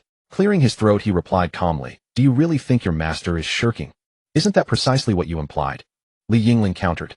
You yourself promised we'd dig together once the markers were placed. Facing his disciple's accusation, Chu Xingchen pivoted swiftly. How can you say that? Should you grumble about contributing to our sect's prosperity? Do you even comprehend how much I've sacrificed for your futures? Hearing these words, Li Yingling paused, realizing she had already forfeited the moral high ground. Yet she knew precisely how to handle her master in such a state. Li Yingling's face displayed a look of grievance, her almond-shaped eyes shimmering with unshed tears as her delicate features conveyed heartfelt sorrow. Master, if you won't dig, then I'll simply follow your arrangements. What choice do I have? I wasn't angry at all. I merely didn't expect Master to deceive Yingling. I never thought Master would see me as someone who would act this way. Good heavens. Chu Xingchen found himself momentarily speechless at his senior disciple's theatrical performance. But then Chu Xingchen promptly pointed toward Li Xingtian, who was meditating and absorbing the bone jade's essence nearby. I was merely concerned your junior brother might encounter difficulties while refining the bone jade, so I came to check on him. After all, it has taken your junior brother considerable time to refine even a single bone jade, and his aptitude falls far short of yours. It's only natural that I should worry. Unlike my eldest disciple, who is both capable and intelligent, giving me far greater peace of mind. Yet Li Yingling's response diverged sharply from what he had anticipated. Her expression transformed instantly into frosty indifference, her earlier grievance replaced by a voice devoid of warmth. Master, there is no need for further explanation. Since junior brother has joined our sect and possesses the lowest cultivation base, it is only fitting that I extend every care toward him. Without needing to see behind him, Chu Xingchen could guess that Li Xingtian had awakened. Irritation coloring his tone, he snapped. Before I lose my patience entirely, go out and hunt immediately. As you command, Master. Li Yingling bowed sharply, then sprinted from the ruined temple. I apologize, Master. My cultivation and aptitude are inadequate, burdening you with excessive concern, came Li Xingtian's regretful voice from behind. Chu Xingchen cleared his throat without turning. As long as you understand, you must put in greater effort henceforth. At this moment, Li Xingtian had successfully refined the Millennium Bone Jade. Feeling the unimpeded flow of spiritual energy through his meridians once more, he let out a heavy sigh. He couldn't shake the feeling that this was rather difficult. Why did his rebirth seem less smooth than his previous life? As for his senior sister's words, Li Xingtian paid them no mind. He knew well enough whether he was capable or not. This wasn't to say that his newly accepted master was lacking. Li Xingtian had weathered many storms and encountered countless people of all kinds. He could sense that his master genuinely cared for him, especially that cultivation technique. A manual of such caliber could stir a massive upheaval even in Zhongzhou. He slowly rose to his feet, stretching his body, and then caught sight of his master's fervent gaze. A flicker of unease stirred in Li Xingtian's heart.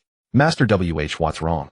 Chu Xingchen first extended his divine sense to confirm that Li Yingling was no longer nearby. It wasn't that he couldn't let her hear, but if this girl learned that Li Xingtian was a reincarnator, she would surely stir up all sorts of trouble. For now stability was paramount. A smile spread across Chu Xingchen's face and his tone grew eager. My disciple, you must have had quite a few fortuitous encounters in your past life, right? Why, yes, a few. Then are there any secret realms or heavenly treasures nearby? Upon hearing this, Li Xingtian heaved a great sigh of relief. These were all minor issues. The secret realms in our vicinity have long been swept clean by the nearby sects large and small. As for fortuitous encounters, he thought carefully, then shook his head. True adventures only come after reaching Zhongzhou, for that is where the world's spiritual veins converge. Then there's no place to earn some spirit stones. Master, are you short on spirit stones? Without any concealment, Chu Xingchen answered bluntly. I plan to set up a spirit gathering array, but I'm lacking spirit stones to buy the materials. Li Xingtian pondered for a moment upon hearing this. If Master trusts me, we can scavenge a good number of spirit stones from the Qingfeng sect's mine. I worked there for 3 years, so I know how the mine operates. There's only one golden core cultivator station there. If Master is confident, there might be profit to be made. Chu Xingchen did not agree immediately. Instead, he fixed his gaze on Li Xingtian. Sensing his master's look, Li Xingtian cupped his hands. I have no intention of avenging myself. No. Chu Xingchen shook his head. Remember, we're not going for the spirit stones this time. We're going to avenge you. And incidentally, to deliver justice for the masses oppressed by the Qingfeng sect. His expression stern and tone earnest, Chu Xingchen continued. As a disciple of the Heavenly Tao Alliance, your vision cannot be so narrow. Huh. Li Xingtian stared at his master in bewilderment. At that moment, he was also a bit dazed, unsure whether his master wanted both money and face, or simply sought a righteous pretext. But either way, from his master's words, it seemed he wasn't suspicious of him. An involuntary smile crept onto Li Xingtian's face as he replied, Yes, Master. First tell me where the mine is located. Your master will go scout it out. Picking up a half-burnt stick from the ground, Li Xingtian began drawing a map on the floor. From the Beishi Mountains heading north, bypass this stream, then west. It should be around here. Li Xingtian's drawing was passable, and he marked some prominent landmarks. All right, no time to waste. Your master will go check the situation first. You and your senior sister cultivate well at home. Chu Xingchen nodded, then took out 2 teleportation talismans and handed them to Li Xingtian. These are 1,000-mile teleportation talismans. If you encounter trouble, don't listen to your senior sister. Just take her and run. Remember to use both talismans, and don't be greedy. They bear your master's mark. I will sense the teleportation location and come to find you. 10-Mile Slope was desolate and uninhabited. Practically no one ever came here. After all, the spiritual energy here was thin, and there were no valuable herbs or plants to be found. Ordinary mortals would have no reason to come here for leisure. If anyone did show up, it would likely be trouble. According to the direction Li Xingtian had indicated, even he himself would need a full day's journey. Round trip would take 2 days. Previously, Minister Wang, a mere mortal, might not have been able to enlist a powerful cultivator to search for Li Yingling's location. But since they had already clashed with the Qingfeng sect, it was wise to leave contingencies in place, lest he return to find 2 corpses hanging at the broken temple's entrance. Especially that elder. He was already plagued by inner demons, who knew how twisted he might have become. Li Xingtian did not decline, and accepted the talismans decisively, saying earnestly, Master's instructions Xingtian will keep firmly in mind. After all, the one before him was also a reincarnator, one who had weathered many storms. He should be able to handle things thoroughly. Still feeling a bit uneasy, Chu Xingchen then took the talisman attached to his waist and handed it to Li Xingtian. This talisman can withstand attacks from a golden core cultivator. If things go wrong, use it immediately before teleporting. Chu Xingchen had relied on this very talisman to escape danger many times when he was still at the foundation establishment stage. But now that he was a golden core cultivator himself, the talisman's effect was no longer so significant for him. It was better to give it to Li Xingtian. Li Xingtian accepted it without any hesitation. Chu Xingchen added, I won't say more. Your senior sister is still young. You'd best take good care of her. And above all, remember never to abandon her no matter what. Disciple will remember. Li Xingtian replied with a serious expression. Chu Xingchen nodded, then turned and walked outside. With Li Xingtian's trait of valuing loyalty and righteousness, there shouldn't be any problem. At the very least, he owed him a life-saving grace. Slightly reassured, Chu Xingchen departed using Earth Escape, sparing no spiritual energy. Leaving early and returning early was the real priority. Watching his master leave, Li Xingtian slowly took a deep breath. He looked down at the talisman in his hand. He had only met his master a few days ago, yet his master trusted him so much, not even worried that he might take these items and run off alone. A talisman capable of blocking a golden core cultivator's attack might not be considered precious in Zhongzhou, but it was rare here. As for whether his master was from a sect in Zhongzhou, or what his cultivation level truly was, Li Xingtian didn't really care. He had always been clear in his affections and resentments. To Li Xingtian, cultivation was merely about achieving unhindered thoughts.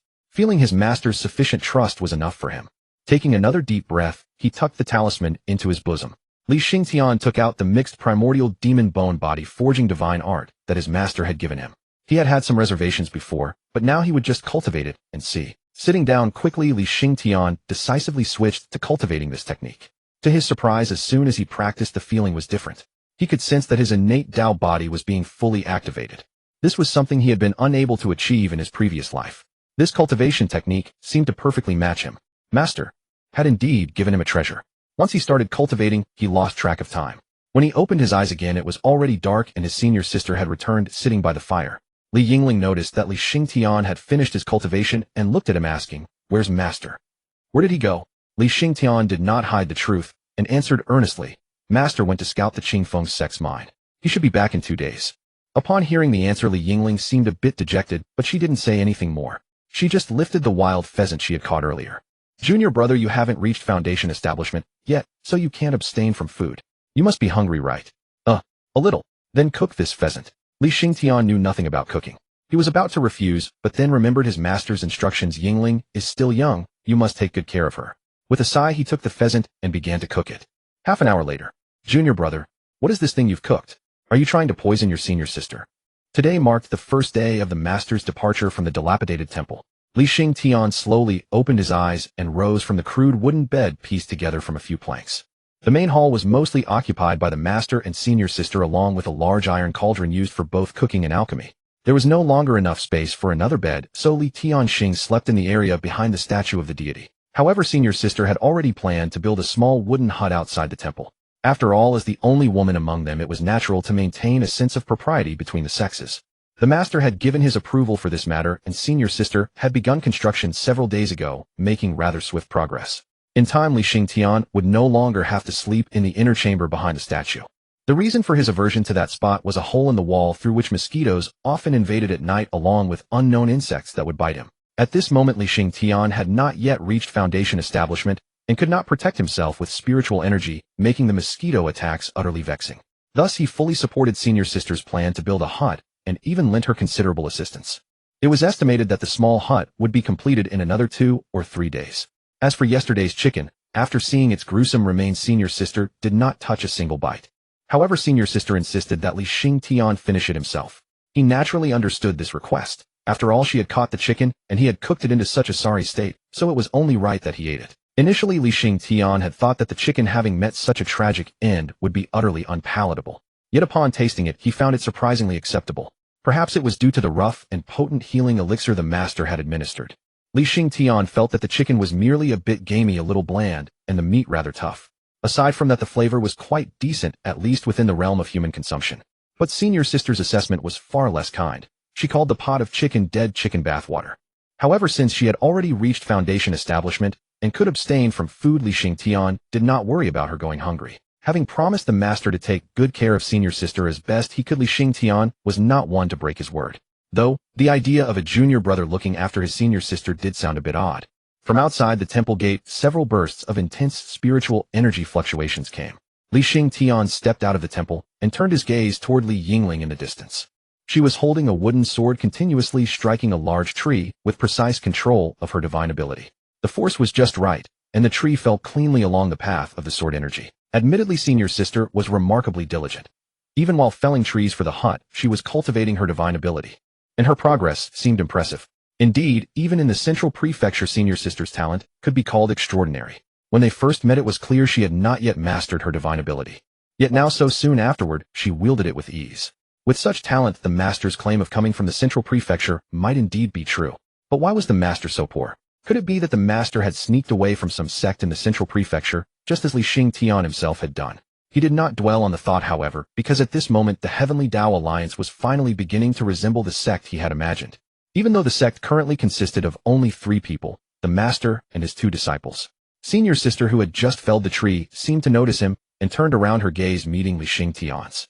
Although Li Xingtian in this life no longer trusted women, looking at the young senior sister entrusted to him by the master, he still managed a somewhat strained smile. On the first day of the master's departure, Li Yingling rose early. Her goal for the day was to gather all the timber needed for the small hut. After all, as a young lady from a refined family, she could not easily accept sharing a roof with 2 men. Even if wooden partitions provided some separation, it was fine for occasional emergencies, but living together day after day was out of the question. The master had agreed to this condition quite readily. To be honest, when she spent time with the master, she did not always feel that the handsome young man before her was her teacher. Instead, he felt more like a close friend. The master rarely assumed a senior's airs in her presence. Occasionally, when she was angry, he would even apologize to her. As a girl from a scholarly family, Li Yingling found it hard to imagine that an elder would humble himself and apologize to her. In the storybooks she had read, every master was depicted as majestic, unyielding, and stern, with absolute authority over their disciples, always issuing commands without explaining the reasons. Compared to that, her own master sometimes seemed like an overgrown child. Whenever a matter concerned her, he would always tell her to think it over carefully and then make her own decision. The same was true for the Water Heart Sutra. She had not started cultivating it immediately, yet the master never expressed any dissatisfaction. Moreover, Li Yingling felt that the master was somewhat lazy. Although his cultivation level was unknown, he had never revealed it to her. But Li Yingling at the foundation establishment stage could go a month without sleep, relying on nighttime cultivation to restore ample energy. The master was surely far stronger than she was. Yet perhaps because she had followed the wrong teacher, Li Yingling had picked up the master's bad habit of needlessly enjoying a good night's sleep every evening. However, needless was a term Li Yingling defined herself. The master called sleeping nourishing the spirit, and had a whole set of twisted theories to support it.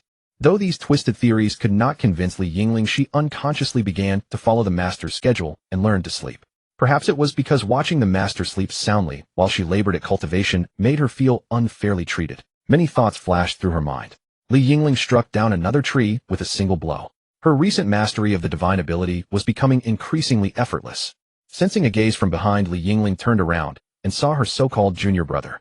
Although she did not understand the master's reasons for taking on this disciple, she respected the master's decision. But when this cheap junior brother flashed her a somewhat foolish smile, Li Yingling very much wanted to tell the master, "Next time you take a disciple, could you please conduct a simple IQ test?" Looking at Li Xingtian's vacant grin, Li Yingling asked, "Junior brother, are you hungry?" "No, not hungry," Li Xingtian replied with slight embarrassment. Upon hearing his answer, Li Yingling furrowed her brow. In the mortal world, she had been called a gifted girl, but she had simply never encountered someone of low intelligence before. She did not know how to properly interact with a junior brother who lacked mental acuity, especially since he had been cultivating for quite a few days and was still stuck around the 4th layer of chi refining. His talent was mediocre at best, and he did not seem to cultivate very diligently. As his senior sister, since the master was away, it was her duty to spur him on. "Junior brother, how are your internal injuries?" "Fully recovered. Almost completely healed." "Good. Since the master is gone today, I will personally supervise your training." Li Yingling patted the fallen tree beside her. "Use your spiritual energy to carefully shape this timber into planks. This will greatly improve your control over spiritual power." Li Xingtian was speechless. It was just hard labor, but she disguised it as cultivation of control. He once again recalled the master's instruction, "Take good care of your senior sister." "Yes, senior sister." Having received his reply, Li Yingling did not linger, but swiftly transformed into a streak of rainbow light and disappeared into the distance. Li Xingtian's cultivation method, which she had also read, required a great deal of beast blood and flesh. A junior brother at the chi refining stage naturally could not gather enough beast blood and flesh on his own. So as his senior sister, she would lend him a hand. He was building her a house, so she would procure some blood food for him. It was a fair exchange. But, "Master, please come back soon. Junior brother's cooking is truly inedible." He even relished the chicken's bathwater. The Qingfeng sect's spirit stone mine is located in a remote mountain. The scenery alone is quite pleasant, surrounded by green mountains and clear waters with many demon beasts that have slightly awakened intelligence in the forest. It is unknown whether it was to prevent miners from escaping or to guard against demon beast attacks. A simple soul-confusing array is arranged around the mine, and cultivators below the foundation establishment stage would find it extremely difficult to leave the mine enclosed by the formation. According to Li Xingtian, most of the miners here are cultivators with extremely poor talent. The Qingfeng sect found these people from various remote villages and impoverished backwaters. First, such people have no significant background, so they won't provoke those who cannot be offended. Second, in these remote places, even if people never return, no one will question it. As long as one has some spiritual root, no matter how mixed, they will be taken away. Then using a medicinal bath that burns potential to forcibly reach Qi refining level 2 or 3, they are directly thrown into the mind to dig until death. Thus the Qingfeng sect is likely just a righteous sect in name, but actually engages in demonic cultivation practices. After all, how could such matters be hidden from the sect leader and other high-ranking members? Chu Xingchen carefully avoided the area where the gate cultivators were patrolling. He climbed up from a cliff on one side, concealing his aura as much as possible, and slowly observed the situation in the mine below. Several simple large wooden huts were scattered in disorder, without planned arrangement, but at the highest point, there was an exquisite building where disciples in Qingfeng sect attire could be seen. There were not many people, 2 men and 1 woman. If not using divine sense to scan, one could no longer detect their cultivation levels, so these Qingfeng sect disciples should be at the foundation establishment stage. After foundation establishment, cultivators can easily manipulate spiritual energy to conceal it within their bodies, no longer exposing it. If not using divine sense with just the naked eye, one cannot discern a golden core stage cultivator. It was daytime, the time for digging, and loud noises often echoed from the mine tunnels. From time to time, ragged Qi refining cultivators were using simple carts to transport the rough spirit stone, or, as expected, these mining cultivators had low cultivation levels. The detection results showed only Qi refining level 2 or 3. He watched them transport cartloads of rough spirit stone or to a processing shed. Several Qi refining cultivators wielding large hammers were strenuously striking the stones, separating the slag from the spirit stones. The Qingfeng sect disciples leaned their hands on the railing in front of them, watching the miners with a mocking expression.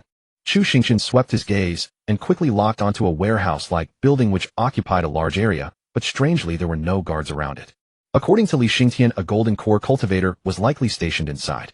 A direct assault would certainly not be wise. This place must have means to contact the sect, either a swift victory or a lure. However, this visit was only to scout the specific situation, not to take action. Chu Xingchen took out paper and pen from his spatial ring and quickly sketched a rough map based on the route and building layout. He planned to go back and discuss the details with Li Xingtian using the sketch. After finishing the sketch and putting it back into the spatial ring, just as he was about to leave, someone stepped into the range of his vigilant divine sense. A long sword suddenly appeared in Chu Xingchen's hand, and his divine sense swept over quickly. However, he discovered that the one who had entered his divine sense was merely a mortal with no cultivation at all. What's going on? Concealing his aura, Chu Xingchen cautiously moved toward the direction of the newcomer. Soon he saw the person who had entered his divine sense. It was a small, extremely skinny little girl dressed in tattered hemp, clothes covered in mud with dry tangled hair.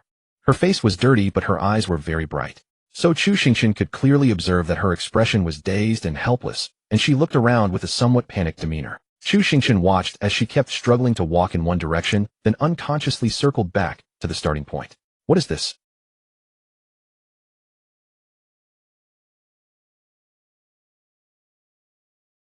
Ning Qianqian. Cultivation none. Blue trait perseverance. Blue trait valuing friendship and loyalty. White trait quick-witted. Does not meet the conditions for taking a disciple. There were Qingfeng sect disciples patrolling nearby, so it seemed that the skinny girl in front of him was definitely not one of them. Most likely she was a person who escaped from the mine. Probably like Li Xingtian, she was tricked by the Qingfeng sect into mining. After a moment's thought, Chu Xingchen decided to take her away first. Maybe he could extract some useful information. He took out a mask to cover his face. Stretching out his hand, he directly grabbed the little girl in front of him and quickly left using Earth Escape. Great immortal. Great immortal. Ning Qianqian, tied to a tree, wept bitterly and said, I really just got lost. As she spoke, she secretly looked up at the person who had tied her up. At this moment, he was wearing a fierce demon mask, his eyes staring at her with extreme coldness. Indeed, the Qingfeng sect was not right. Father must have been deceived by those immortals of the Qingfeng sect. Chu Xingchen looked at Ning Qianqian with great speechlessness. If he had a choice, he wouldn't have tied her to the tree either. But this girl was simply too uncooperative, spitting, throwing tantrums, pretending to be crazy. If he hadn't exposed her, she would probably still be pretending to be demented. Chu Xingchen said irritably, stop crying. I'm not from the Qingfeng sect. Ning Qianqian continued wailing, Great immortal, I don't know anything about the Qingfeng sect. I really am a lost person. Chu Xingchen didn't speak further. Instead, he took out a large flatbread from his spatial ring, and under Ning Qianqian's terrified gaze, shoved it into her mouth. You look like a skinny pole. How long has it been since you last ate? Ning Qianqian, fearing that the flatbread might have some immortal technique, quickly shook her head to refuse. When the soft crumbs of the flatbread entered her mouth, Ning Qianqian, who had been hungry for several days, immediately gave up struggling. She unceremoniously began to devour the flatbread. Anyway, I probably can't escape from this immortal in front of me. Before death, I'll at least die as a full ghost. Father, Danzi is useless. Not only did I fail to save you, but I'm going to die first. Watching Ning Qianqian frantically devour the flatbread, Chu Xingchen silently withdrew the rope and handed his water flask to Ning Danzi. At this moment Ning Qianqian was somewhat self-abandoning, so she didn't care about anything and gratefully drank it all. The large flatbread was quickly finished with the water. Then Ning Qianqian looked at him with eager eyes. Chu Xingchen sighed. You haven't eaten for too long. You can't overeat all at once. However, Ning Qianqian clearly didn't believe this, giving him a look that said, you're an immortal, yet you're stingy with one flatbread. But Chu Xingchen didn't explain further and continued to ask, what exactly are you doing here? Are you a person who escaped from the mine? Ning Qianqian timidly glanced at the masked man in front of her and replied hesitantly, I really am lost. Chu Xingchen stared at Ning Qianqian for a while, then didn't continue questioning. Instead, he took out some silver pieces and a flatbread from his spatial ring. He handed all these things to Ning Qianqian, then pointed a direction for her. If you don't want to tell me, I won't ask more. Walk straight this way, and there's a nearby town. It's dangerous here, and don't come near this place in the future. Ning Qianqian looked in surprise at the items forcibly stuffed into her arms, then raised her eyes. She saw Chu Xingchen silently turn and leave. She couldn't help but call out, great immortal, wait. At the sound of Ning Qianqian's call, Chu Xingchen stopped in his tracks. He tilted his head slightly, his gaze settling upon her troubled countenance. Though she had hailed him, her wariness had likely not diminished in the least. A measured approach would yield better results in drawing out the truth. What troubles you? Chu Xingchen inquired, then turned around, his gaze calm as he fixed his eyes upon Ning Qianqian. Ning Qianqian's face contorted with hesitation before she cautiously ventured the question, revered immortal, to which sect do you belong? Chu Xingchen did not hesitate. Zhongzhou Wanfa Immortal Sect. Chu Xingchen harbored no qualms about lying, for the girl before him had hardly ever spoken honestly to him, had she? Deception was merely a reciprocal exchange. Besides, the girl's true background remained shrouded in mystery. Moreover, the name of the Heavenly Tao Alliance was too grand and imposing. He feared she might be petrified should she learn the truth. Ning Qianqian wore an expression of awe and reverence. In truth, as a mere mortal who had never set foot in the cultivation world, she knew nothing of Zhongzhou or any such distant realm. This world was vast beyond measure, so immense that even a frontier nation could span thousands of li. The southern Zhongzhou was already a great domain, and though Qingfeng sect lay in a remote region, it was renowned throughout these parts. As for the lands where spiritual veins converged in southern Zhongzhou, countless sects had taken root. For someone in this place, Zhongzhou was as distant as another heaven. Had it not been for her father's instruction to seek out Qingfeng sect, a girl from a humble farming family like Ning Qianqian would never have even heard the sect's name. Ning Qianqian asked merely to subtly convey to the masked man before her that she was not as ignorant as she appeared. Do not attempt to deceive me. Though it might prove futile, it was better to try than not to. Yet, Zhongzhou, her father had once spoken of it as a legendary holy land of cultivation, and the sect name, Wanfa Immortal Sect, carried an unmistakable air of greatness. Wanfa Immortal Sect. Compared to Qingfeng sect, which one sounded more formidable? It was obvious. Wanfa Immortal Sect also sounded far more like a prestigious orthodox sect, but she had heard that when dealing with such eminent sects, one must first learn to evoke pity. Only by gaining the sympathy of a revered immortal would they feel compassion and extend a helping hand. Much like beggars on the streets. Though Ning Qianqian loathed such behavior, her father always said it brought shame upon one's ancestors. Yet between losing face and losing her life, Ning Qianqian believed her father would surely choose shame over death. Certainly she herself would make that choice. Moreover, she could plainly see that relying solely on her own abilities would be entirely insufficient to save her father. Now she could only take a chance. Ning Qianqian steadied her emotions gathered over the past days, and tears suddenly spilled forth. Drawing upon the expressions she had observed in beggars, she deliberated briefly before declaring with tragic solemnity, "Revered immortal, do you know about Qingfeng sect?" And there, as if overcome with sobs, Ning Qianqian let out a wailing cry. However, witnessing Ning Qianqian's deeply theatrical lament, Chu Xingchen's masked features could not help but twitch. For her expression had twisted into an ugly contortion, occasionally convulsing in fits that made her appear far more comical than pitiful. Her tears bore the unmistakable marks of performance, especially the sly, furtive glances she cast his way. Snot and tears mingled upon her filthy face. Perhaps she believed herself to be heartbreakingly lovely. Did this child not realize her acting was inadequate? Who could weep so grotesquely? But since Ning Qianqian had chosen this path, he ought to play along. Suppressing his urge to retort, Chu Xingchen drew a deep breath and adopted a tone of shock and confusion. What happened to them? Ning Qianqian wailed pitifully and began spilling her tale. My father and I live in Ningjia village. My mother was frail and passed away early, leaving my father to toil alone to raise me. This year our village suffered a famine. We could barely afford one meal every 2 days.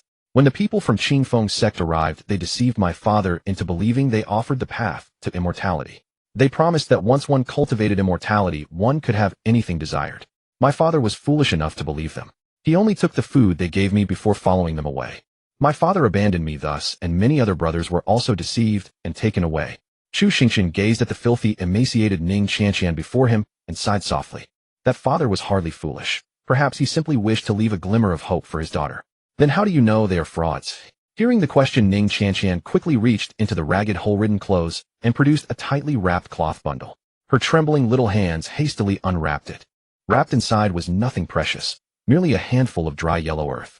Chu Xingchen frowned slightly at the sight of it. With trembling hands, Ning Qianqian cradled that handful of earth, her countenance now bearing genuine grief, shortly after those immortals departed. All the food they left behind turned to yellow earth. The ant next door and Nyozi ate those white steamed buns the immortals gave, and within moments were swollen to death by the yellow earth. Many people in the village perished. My father was deceived and my brothers were deceived as well. They cannot truly cultivate immortality. Those people from Qingfeng sect are no better than evil folk. They will die too. I only have my father left. He may abandon me, but I cannot abandon him. I must show him this so he will believe me. Chu Xingchen remained silent, merely reaching out to pinch the yellow earth before him. It still retained traces of spiritual energy that had not yet dissipated. Unexpectedly, Qingfeng sect had not even provided sustenance in exchange for lives. Meeting Ning Qianqian's hopeful gaze, Chu Xingchen felt only a touch of helplessness. If he were to simply acquire some spirit stones from the mine and slip away, the matter would be relatively straightforward.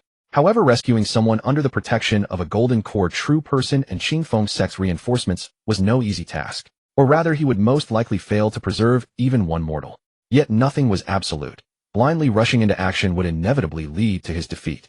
Chu Xingchen sighed and gazed with sincerity upon the frail little girl before him.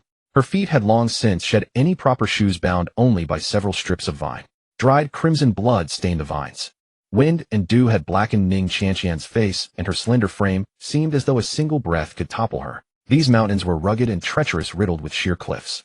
One could only imagine what hardships this little girl had endured to reach here. What trials she had faced, how long she had wandered lost within the array formations. It was impossible to fathom. And this mountain range teemed with roaming beasts. Gazing at Ning Qianqian, Chu Xingchen spoke earnestly. Rescuing your father cannot be rushed. I must first return and formulate a plan. Would you accompany me? After all, he himself had need of spirit stones. Provided the plan was sound, Ning Qianqian's father could likely be rescued as well. Hearing this, Ning Qianqian hesitated. She wished to remain here in hopes of finding her father, though she knew the prospect was slim. Yet she refused to let go even of such a faint chance. May I wait for you here? Before she could finish, Chu Xingchen raised his hand to interrupt. You are not foolish.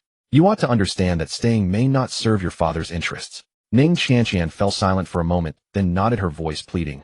Then if you no longer wish to save my father, will you bring me back here? I am not like a revered immortal. I find the journey quite difficult. Chu Xingchen looked down at Ning Qianqian before him. The act had fallen away entirely, leaving only her eyes filled with endless entreaty. Chu Xingchen, with Ning Qianqian in tow, burrowed through the earth at a frantic pace. He paid no mind to conserving his spiritual energy, solely focused on reaching the ruined temple as quickly as possible. However, since he was carrying an ordinary mortal with no cultivation, his speed was inevitably hampered. Moreover, Ning Qianqian had extraordinarily poor resistance to the Foundation establishment-level earth burrowing technique, requiring them to stop and rest periodically. Her constitution was frail to begin with, malnourished and gaunt. After a full day's travel, they were only a single earth burrow away from the ruined temple. Ning Qianqian leaned against a large tree, gnawing on a flatbread. Chu Xingchen sat nearby with his eyes closed, his divine sense extended outward in vigilance. After finishing the flatbread in her hands, Ning Qianqian took a few sips of water. During their earlier rest stops along the journey, she had posed numerous questions. She had inquired about Chu Xingchen's destination's purposes and who he intended to find. He answered with patience and candor, revealing nothing he deemed unfitting to share. He explained that he was traveling to rendezvous with his disciple to finalize their plans. Whenever she had the chance, Ning Qianqian would ask about the world of cultivators, piecing together understanding from fragments and filling gaps with her own imagination. Ning Qianqian watched Chu Xingchen with his eyes closed, clearing the crumbs from her lips before asking in disbelief. Immortal, is the Qingfeng sect truly a righteous faction in your world? Among the nearby sects, that is their reputation.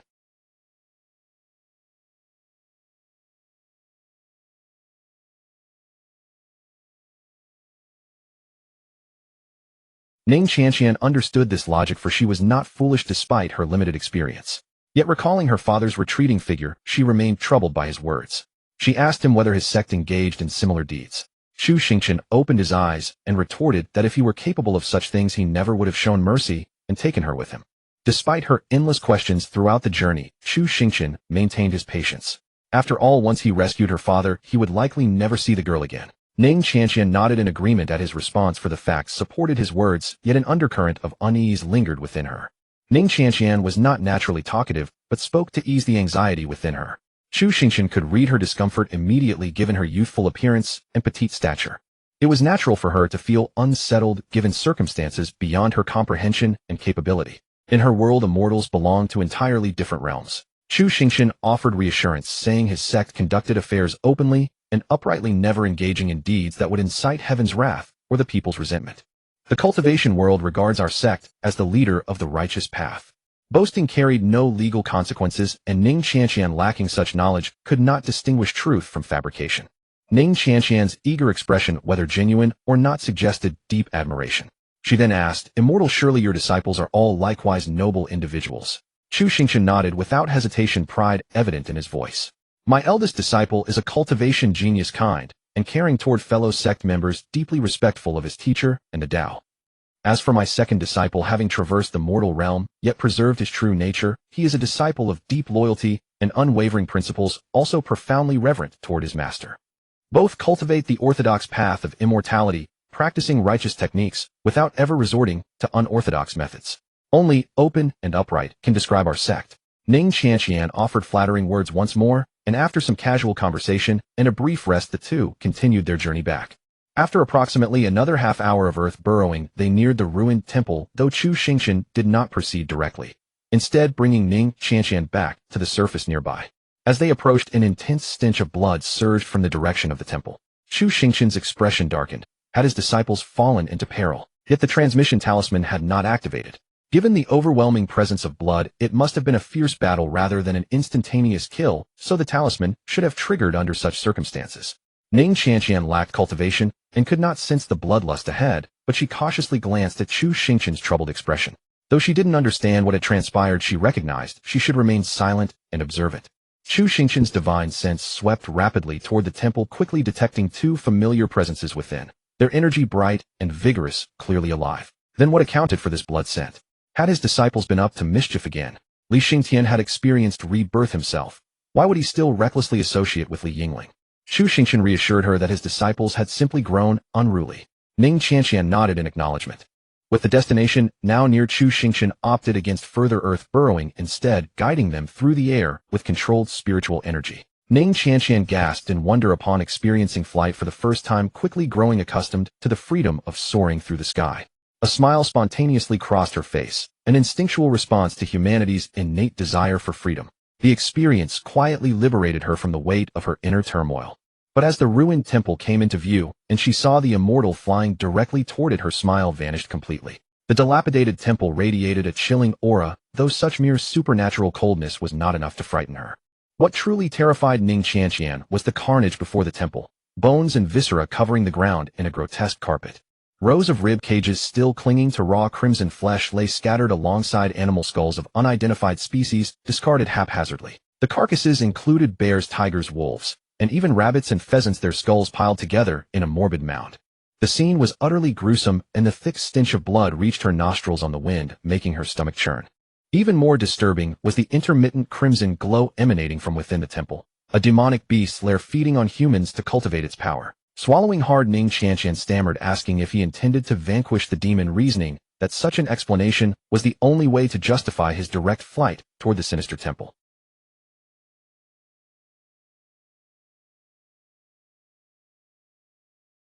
What a load of nonsense about this so-called righteous sect. Which leader of the orthodox path resides in a place filled with corpses? The stench of blood hasn't even faded. Ning Qianqian felt thoroughly deceived once again. None of these cultivators were good people. Everything they said was a lie. She was done for. She would be taken by evil cultivators to refine their practice. Chu Xingchen had no mind to notice the pale complexion of the girl beside him, for he too was growing angry. When they had departed, the hills and waters were lush and serene, the air pure and clear. Now returning home, it resembled a demon's lair. At the entrance of the dilapidated temple, Chu Xingchen set down the silent Ning Qianqian and loudly bellowed, What in the world are you two brats doing? Li Yingling was the first to burst out of the ruined temple, her face alight with excitement as she rushed toward her master to embrace him. Master, you're finally back. Before Chu Xingchen could press his questions, Li Xingjian emerged from the temple, his body covered in blood, his eyes red, as if brimming with boundless killing intent, a tiger's severed head dangling from his hand.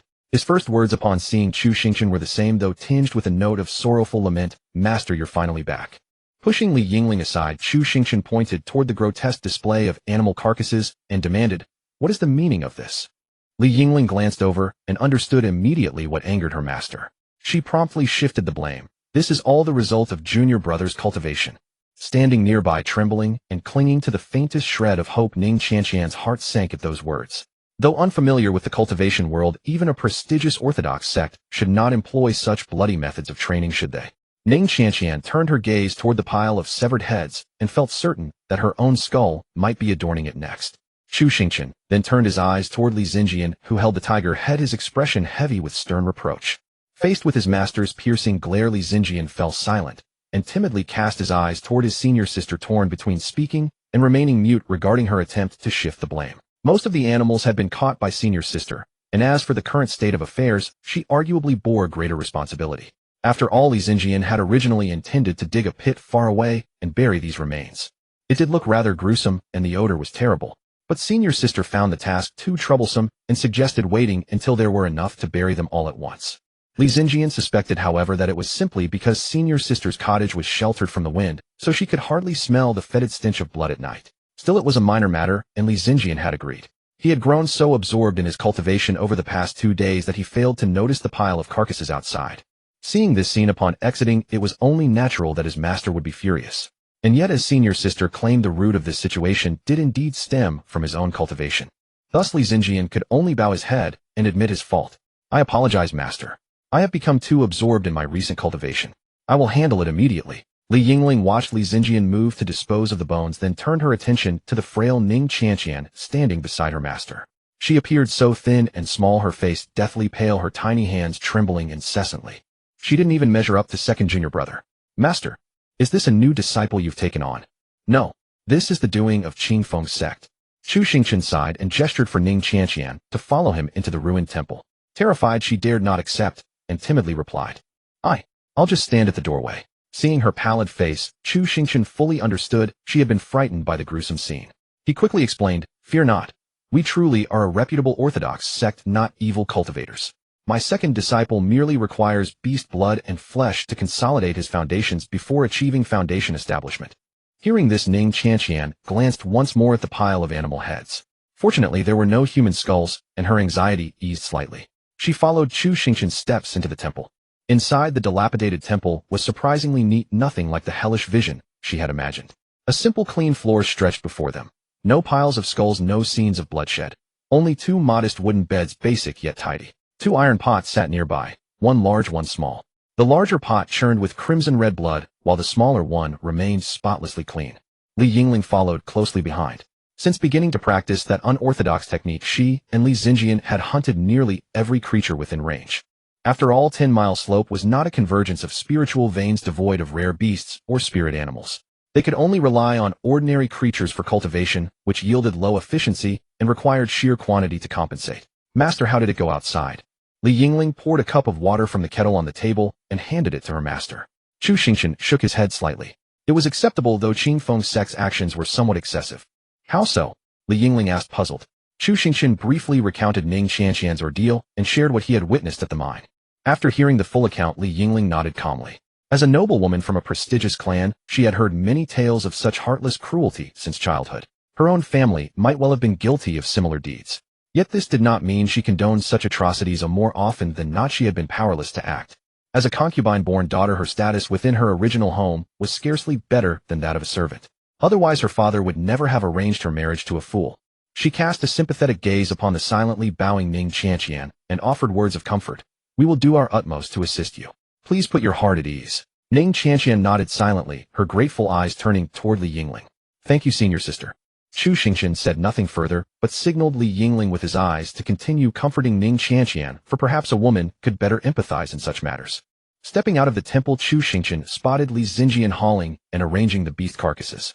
Without a word, he joined him to help. In truth, the bones were not so numerous. It was merely that most of the animals were large, making the spread appear extensive. Chu Xingchen raised his hand and sent a burst of flame, reducing the entire collection to ashes. With a sweep of his hand, he scattered the ashes far into the distance. Having finished, Chu Xingchen said little, and instead produced a rough map of the mine he had drawn, handing it to Li Xingjian. How difficult would it be to rescue people at the mine, eh?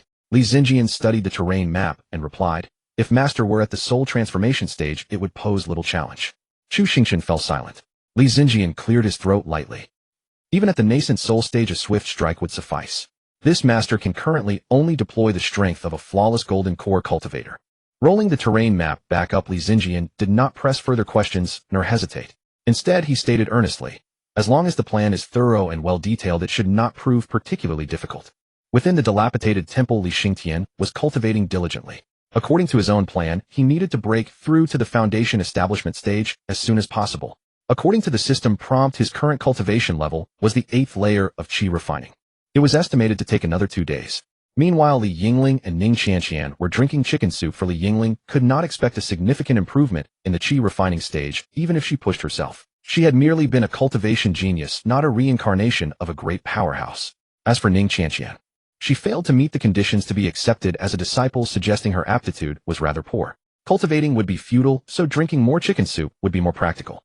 At present, his own cultivation was at the mid-stage of the Golden Core realm, and once Li Xingtian reached foundation establishment, it should advance to the late-stage Golden Core. Therefore, within this sect, Li Xingtian was the one who maximized the effects of effort. Once he achieved foundation establishment, the sect's strength would see a qualitative leap. Additionally, Chu Xingchen had naturally gathered some intelligence on Qingfeng sect, learning that there was a supreme elder within the sect, whose cultivation reached the nascent soul stage. Even if he caused trouble, this supreme elder might not necessarily come. But having survived a few years in this world, Chu Xingchen understood the need to prepare for the worst and not harbor overly optimistic expectations about the course of events. Since everything would inevitably tilt toward the worst-case scenario, Chu Xingchen specifically reminded Li Xingtian to make arrangements according to the worst case, and even if they could not save the person they needed to ensure their own group could retreat with composure. After all, rescuing someone was merely a side quest. Chu Xingchen was not kind-hearted enough to risk his own disciple's life for a stranger. However, thinking of misfortune, Chu Xingchen's gaze fell upon Li Yingling, who was drinking chicken soup. His senior disciple possessed the strong fortune attribute, yet after spending considerable time with her, he had not noticed any particular luck on her part, nor had he seen her stumble upon ancient treasures or other such prizes while walking. Even when going out to hunt wild pheasants, she ended up looking as if she had been beaten by the wild ones herself. Could his own bad luck be neutralizing hers? Noticing her master's gaze, Li Yingling set down her bowl and looked at him with confusion. Yingling, what do you think of your luck? Chu Xingchen asked with a smile. Li Yingling tilted her head slightly and thought for a moment. It's all right, I suppose. With nothing else to do, he decided to test just how good all right really was. Chu Xingchen took out 2 dice cups from his spatial ring. When it came to testing luck, nothing was more straightforward than this. Chu Xingchen handed the dice cup to Li Yingling. Want to play? Let's compare sizes. I'm not very good at this. There won't be a penalty for losing, right? Li Yingling casually shook the dice cup while asking warily. Chu Xingchen took a piece of unburnt firewood from the fire and swayed it, showing the blackened end.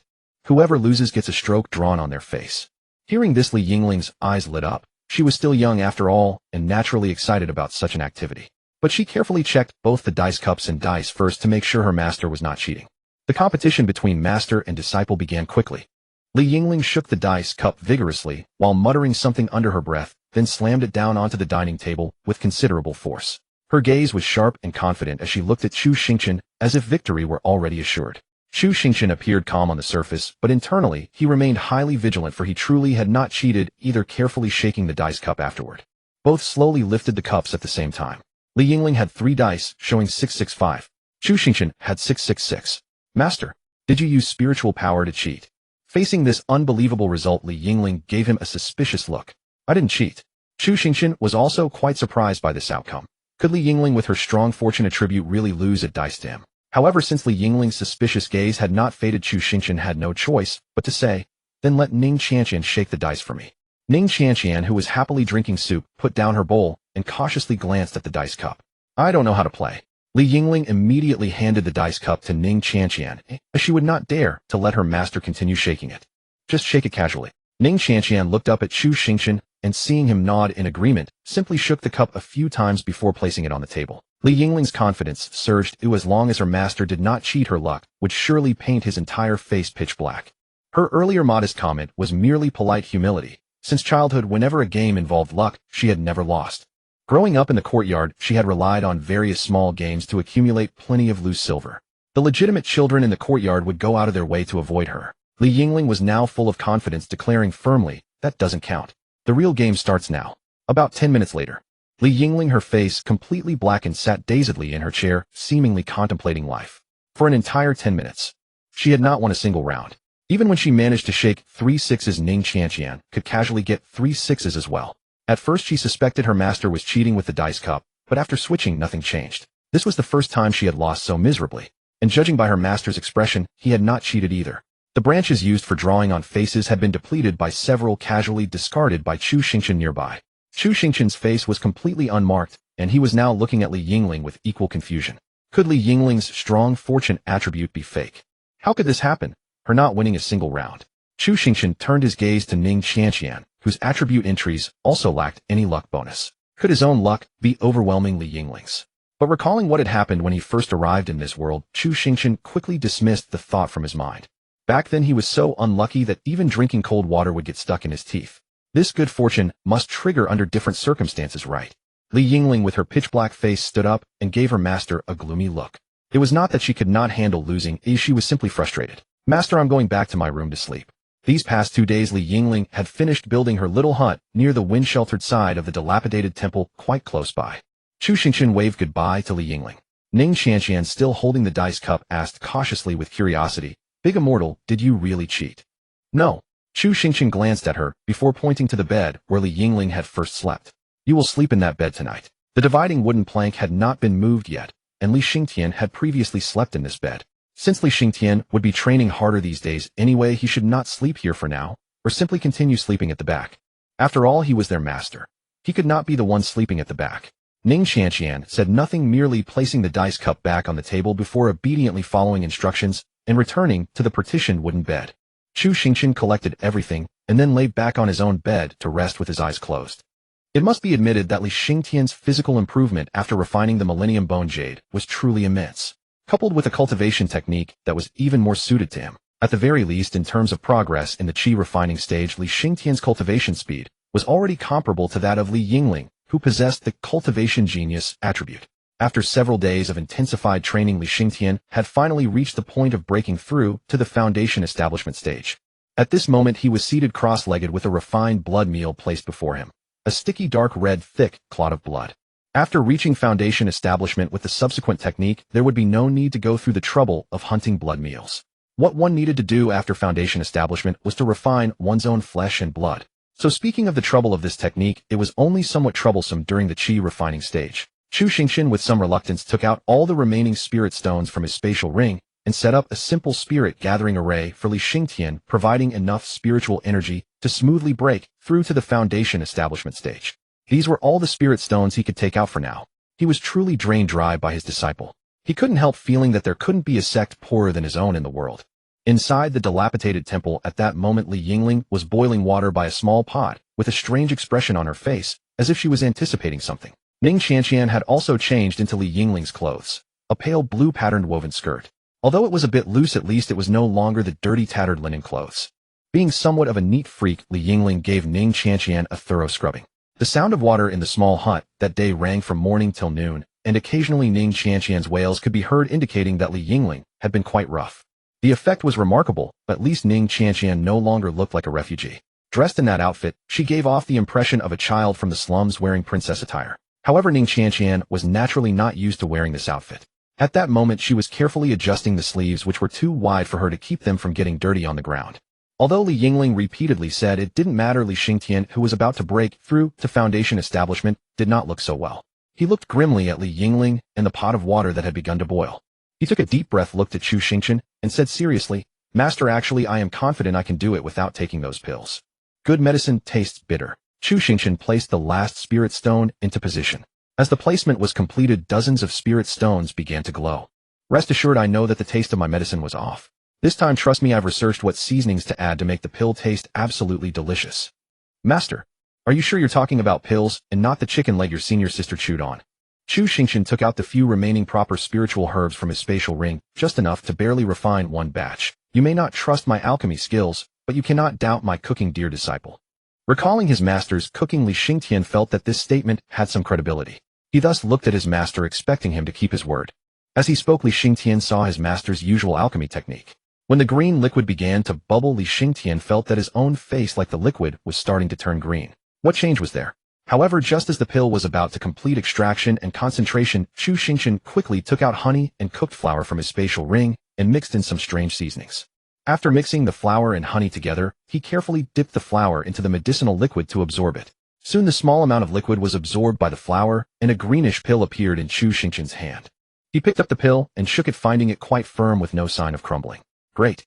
This was a new step in alchemy. Using a pot, he could also refine flawless pills. Chu Xingchen smugly handed the greenish pill to Li Xingtian. Here. Taste it. Looking at the pill before him, to be honest, although turning it into a solid made it somewhat easier to accept. This emerald green color, no matter how you looked at it, didn't resemble a proper pill, but rather a poison that could burn through the intestines. He silently sighed. Compared to the boring question of whether it was poison, Li Xingtian only cared about whether this thing would still be so unpalatable as to be unbearable. Facing his master's encouraging gaze, Li Xingtian steeled his heart and decisively swallowed it. At the same time, he caught a glimpse of his senior sister's scrutinizing look. As for the taste in his mouth, Li Xingtian declared, "Damn it. As expected, alchemy and cooking have nothing in common. Especially with the addition of flour, that outrageous ingredient. I don't know if it was because of the honey, but the flour actually stuck in his throat. Especially combined with the terrible taste of that damn medicinal liquid. Or rather, not the taste, but the intense rejection from his body. This was a torture even more painful than swallowing the liquid raw. It was outright agony." Li Xingtian strained his throat, forcing out a hoarse voice. "Water. Master. I need water." Ning Qianqian, who was nearby, quickly picked up a cup of water and handed it to the struggling Li Xingtian. He hastily drank a few mouthfuls of water, swallowing the sticky dough in his throat, and took a few breaths to recover. Li Xingtian didn't say much. Although the taste was dreadful, the medicinal effect kicked in very quickly. Li Xingtian immediately entered a cultivation state, absorbing the spiritual energy from the spirit stones. It seemed that this experimental pill's effect was not very good. Was it that the taste was not sufficiently masked? Chu Xingchen pondered for a moment, then turned his gaze to Li Yingling, who had a look of relief. Li Yingling quickly shook her head and said, "Master, from now on let junior brother try such good things first. You are his senior sister." Chu Xingchen stroked his chin. Li Yingling said with a grievance, "Master, if you don't want me to live, you could just say so." Li Xingtian's breakthrough went relatively smoothly. When the spirit stones no longer emitted dazzling light, and the sun had set in the west, Li Xingtian's previously outward-spreading spiritual energy instantly condensed within his body. He slightly opened his eyes, his aura restrained, and a sharp light seemed to gleam in his gaze. The breakthrough was very smooth, with almost no obstacles. His master's pill had good effects, coupled with a cultivation technique that perfectly suited him. It was even smoother than his breakthrough to foundation establishment in his previous life. It could only be described as a natural progression. Chu Xingchen, who was roasting meat for his eldest disciple, noticed Li Xingtian's awakening and looked over. "How do you feel?" Li Xingtian nodded. "Very good. I was talking about the pill I refined." "Also very good. But master, if possible, don't refine anymore," Li Xingtian said earnestly. "If you must refine them, I think they might be very good for torture by interrogation, not necessarily for me and senior sister to eat." Hearing this, Li Yingling's eyes lit up, and she raised her hand, holding a skewer in agreement. "Right. I think second junior brother is right." Chu Xingchen's large hand unhesitatingly smacked onto Li Yingling's little head. After reaching foundation establishment, one could already abstain from food, but Li Xingtian still walked over and picked up a skewer to eat. He glanced at Ning Qianqian, then said, "Master, the plan can begin." Around the Qingfeng sect's spirit stone mine, the master and his two disciples lay in silent ambush. Li Yingling cautiously raised his head to observe the situation below, his gaze fixed on his second junior brother as he spoke with concern. "Master, isn't second junior brother taking too great a risk? Theoretically, you are in greater danger than he is." Upon hearing this, Li Yingling looked at his master with a hint of confusion. Chu Xingchen had his reasons for saying so. The talisman capable of withstanding golden core attacks was still on Li Xingtian, and he also carried 2 teleportation talismans. If one were to ask who would flee the fastest in the event of trouble, it would undoubtedly be Li Xingtian. Therefore, purely in terms of danger level, Li Yingling, who was by his side, was actually more at risk. At that moment, Li Xingtian had disguised himself as a miner and infiltrated the mine. As he had predicted, the core disciples of Qingfeng sect would never bother to meticulously check whether the number of ants in the mine had increased or decreased. Having indeed mined for several years before, Li Xingtian was quite familiar with the place and pulled off his disguise smoothly. Now pushing a cart, he swept his gaze over everyone he passed. He was searching for Ning Qianqian's father. In the dilapidated temple, Chu Xingchen had already sketched a portrait of Ning Qianqian's father based on her description, and its lifelikeness had been acknowledged by Ning Qianqian herself. Thus, as long as Ning Qianqian's father was still alive in this mine, there would be no situation where they failed to recognize him. Chu Xingchen relaxed slightly, realizing that the backup plan was temporarily unnecessary. Now all they had to do was wait for Li Xingtian's signal. Ning Qianqian had no cultivation at all, so bringing her would be meaningless and might even distract them, making it more suitable to leave her directly in the dilapidated temple. Thus only the master and his 2 disciples were involved in this operation. Li Xingtian served as the observer, carefully surveying the mine while locating Ning Qianqian's father. Chu Xingchen, as the assault specialist, would strike directly at the spirit stone warehouse guarded by the golden core cultivator, drawing everyone's attention to cover his disciples' retreat. Li Yingling was the backup, ready to step in if any special circumstances arose. Moreover, if everything went smoothly, Li Xingtian had also devised an ultimate plan to destroy this accursed mine and release everyone inside. Although Chu Xingchen was not optimistic about this plan, and releasing all these people might not be a good idea either, because Qingfeng sect would inevitably track down these people and interrogate them. However, Li Xingtian argued that staying there meant certain death, while trying to escape offered a chance at survival. He was merely giving those people a path to life, and those who didn't want to run could simply stay. Regarding Li Xingtian's plan, Chu Xingchen proposed a more direct approach. Once their strength was sufficient, they would crush that damned Qingfeng sect entirely. Li Xingtian did not oppose his master's decision, but after hesitating, he nodded in agreement. Yet it seemed Li Xingtian found his own plan unreliable. In any case, for now all plans depended on Li Xingtian sending a message. Only after the operation began could they make decisions based on the actual situation. It was even possible they wouldn't find Ning Qianqian's father at all. It must be said that pushing this rickety cart to transport spirit stone ore was something Li Xingtian absolutely detested. Especially this route from the mine entrance, despite the erosion of memory over so many years and despite having experienced far more perilous secret realms. When he set foot on it again, his heart could not remain calm. Only one thought now dominated Li Xingtian's mind. In his past life, after reaching nascent soul, he should have annihilated this damned Qingfeng sect at the first opportunity. The trauma this cursed mine inflicted on Li Xingtian was no less than that of that damned demonic woman. Li Xingtian lowered his head, his gaze quickly sweeping over the miners outside, who were transporting and crushing stones, but he did not find Ning Qianqian's father. He was most likely mining inside the tunnel. He would have to find a way to blend in. Li Xingtian cast a quick glance and secretly signaled to his master.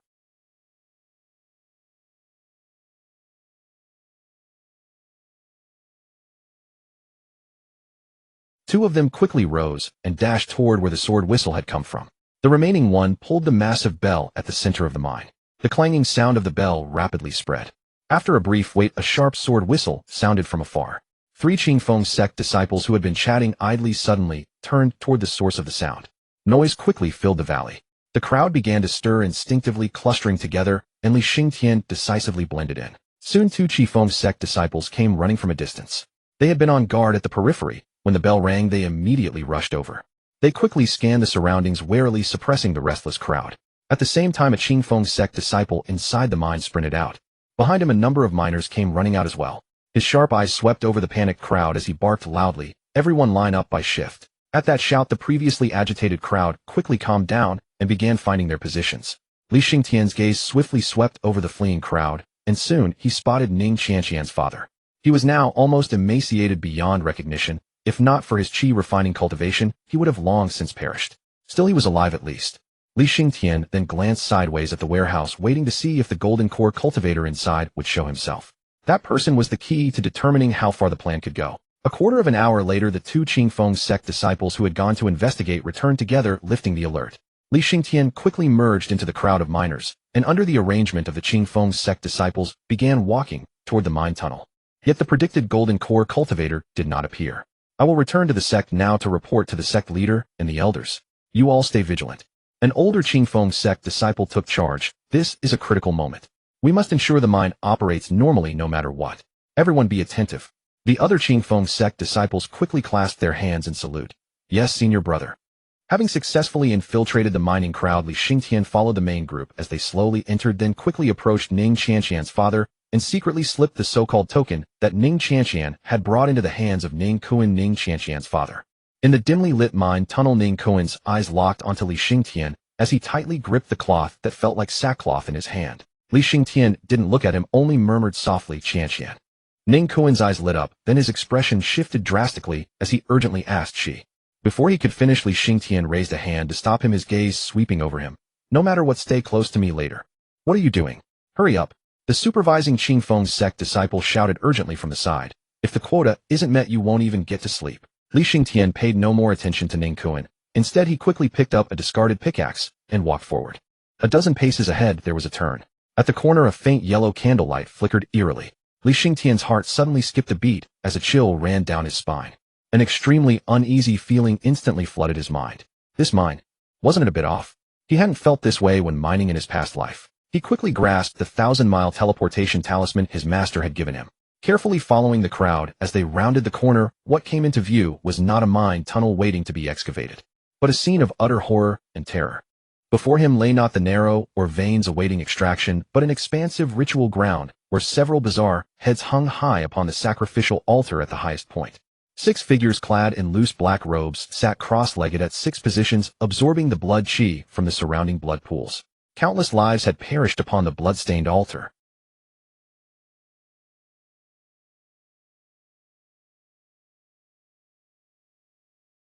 Their gazes seemed laced with malevolent light, fixed angrily upon the central altar. Corpses filled the blood pool, both beasts and humans, desiccated yet pulsing with dark red energy. From Li Xingtian's feet stretched a narrow path, barely wide enough for 2, leading straight to the center of the sacrificial altar, then running through to the opposite side. His pupils contracted in shock, and he gazed around only to discover that everyone else seemed entirely unaffected. They appeared to still believe they were shuffling through cramped tunnels, squeezing through narrow mine passages toward the deepest reaches. Could this be a large-scale illusion? As someone at the Foundation establishment stage, he should be immune to such tricks. Or perhaps something else was shielding him from this phenomenon. Suppressing his unease, Li Xingtian chose to follow the crowd temporarily. He needed to first understand what Qingfeng sect was truly doing and identify the existence lurking behind it all. His plans were likely about to be completely overturned upon witnessing this scene. Could Qingfeng sect truly be a demonic cult? With his head bowed, Li Xingtian cautiously followed the crowd, slowly crossing the central altar. Beyond the altar, deeper inside, lay a normal mine. Everyone held excavation tools, preparing to work. The mine itself appeared genuine, but what exactly was that ritual ceremony? The moment the first miner wielding a pickaxe began digging, Li Xingtian suddenly understood everything. With each strike, a faint dark red energy rose from the miner's crown and flowed toward the blood pool. All the miners were the same. Strand after strand of dark red energy gathered together, forming a force that could not be disregarded. Li Xingtian stared intently at one miner and suddenly realized this dark red energy seemed to be extracted directly from the spiritual root. What was being drained was not merely flesh, blood, and spiritual energy, but the very spiritual root upon which cultivation was built. No wonder the miners looked so gaunt and skeletal. If they were being relentlessly squeezed day after day, how could they not? This was purely a demonic cultivation technique, unheard of, and moreover the formation's range was enormous. Li Xingtian dared not dig. From his observation, the blood chi provided depended on one's spiritual root and cultivation level. If he were to dig, his own cultivation and spiritual root would be drained. He would not produce mere wisps of dark red energy. His output would be as thick as an arm. That would make him far too conspicuous among this group. He needed to find a way out first and inform his master. As for Ning Qianshan's father, following his master's teaching, when circumstances were unclear, preserving one's own life came first. He could only pray the man remained safe. Li Xingtian could sense that those 6 black-robed figures were around Foundation establishment. If the necklace his master had given him was truly reliable, fighting his way out might be a viable option, especially since he felt fairly confident. On the day Li Xingtian successfully broke through to Foundation establishment, his master had also gifted him a divine art perfectly suited to his abilities. It was of exceptionally high quality, as though prepared long in advance, waiting only for his breakthrough. This made Li Xingtian, who had thought he'd glimpsed through some of his master's mysteries, feel once again shrouded in fog. None of that mattered most. As for the man who saved his life, from the beginning, as long as his master had never truly wronged him and did not share Qingfeng sect's nature, Li Xingtian would remain in the sect and repay the kindness. But through the time they had spent together, this tiny sect of merely 3 people had filled Li Xingtian with an indescribable warmth. Though his senior sister was somewhat mischievous, she treated him, her junior brother, with the same care one would show a family member. Her daily help in capturing beasts for cultivation was genuine, and her urging him to train diligently was equally sincere. Though her occasional glances seemed tinged with disdain, her actions spoke of true affection. And his master, there was no need to mention it. Though sometimes he seemed frivolous and immature, he possessed an extremely unique charisma. In this cultivation world, he appeared somewhat out of place, yet remarkably easy to trust. Except for that bizarre alchemy technique he had learned from. whom nobody knew. But as for Li Xingtian himself, his master had been undeniably sincere.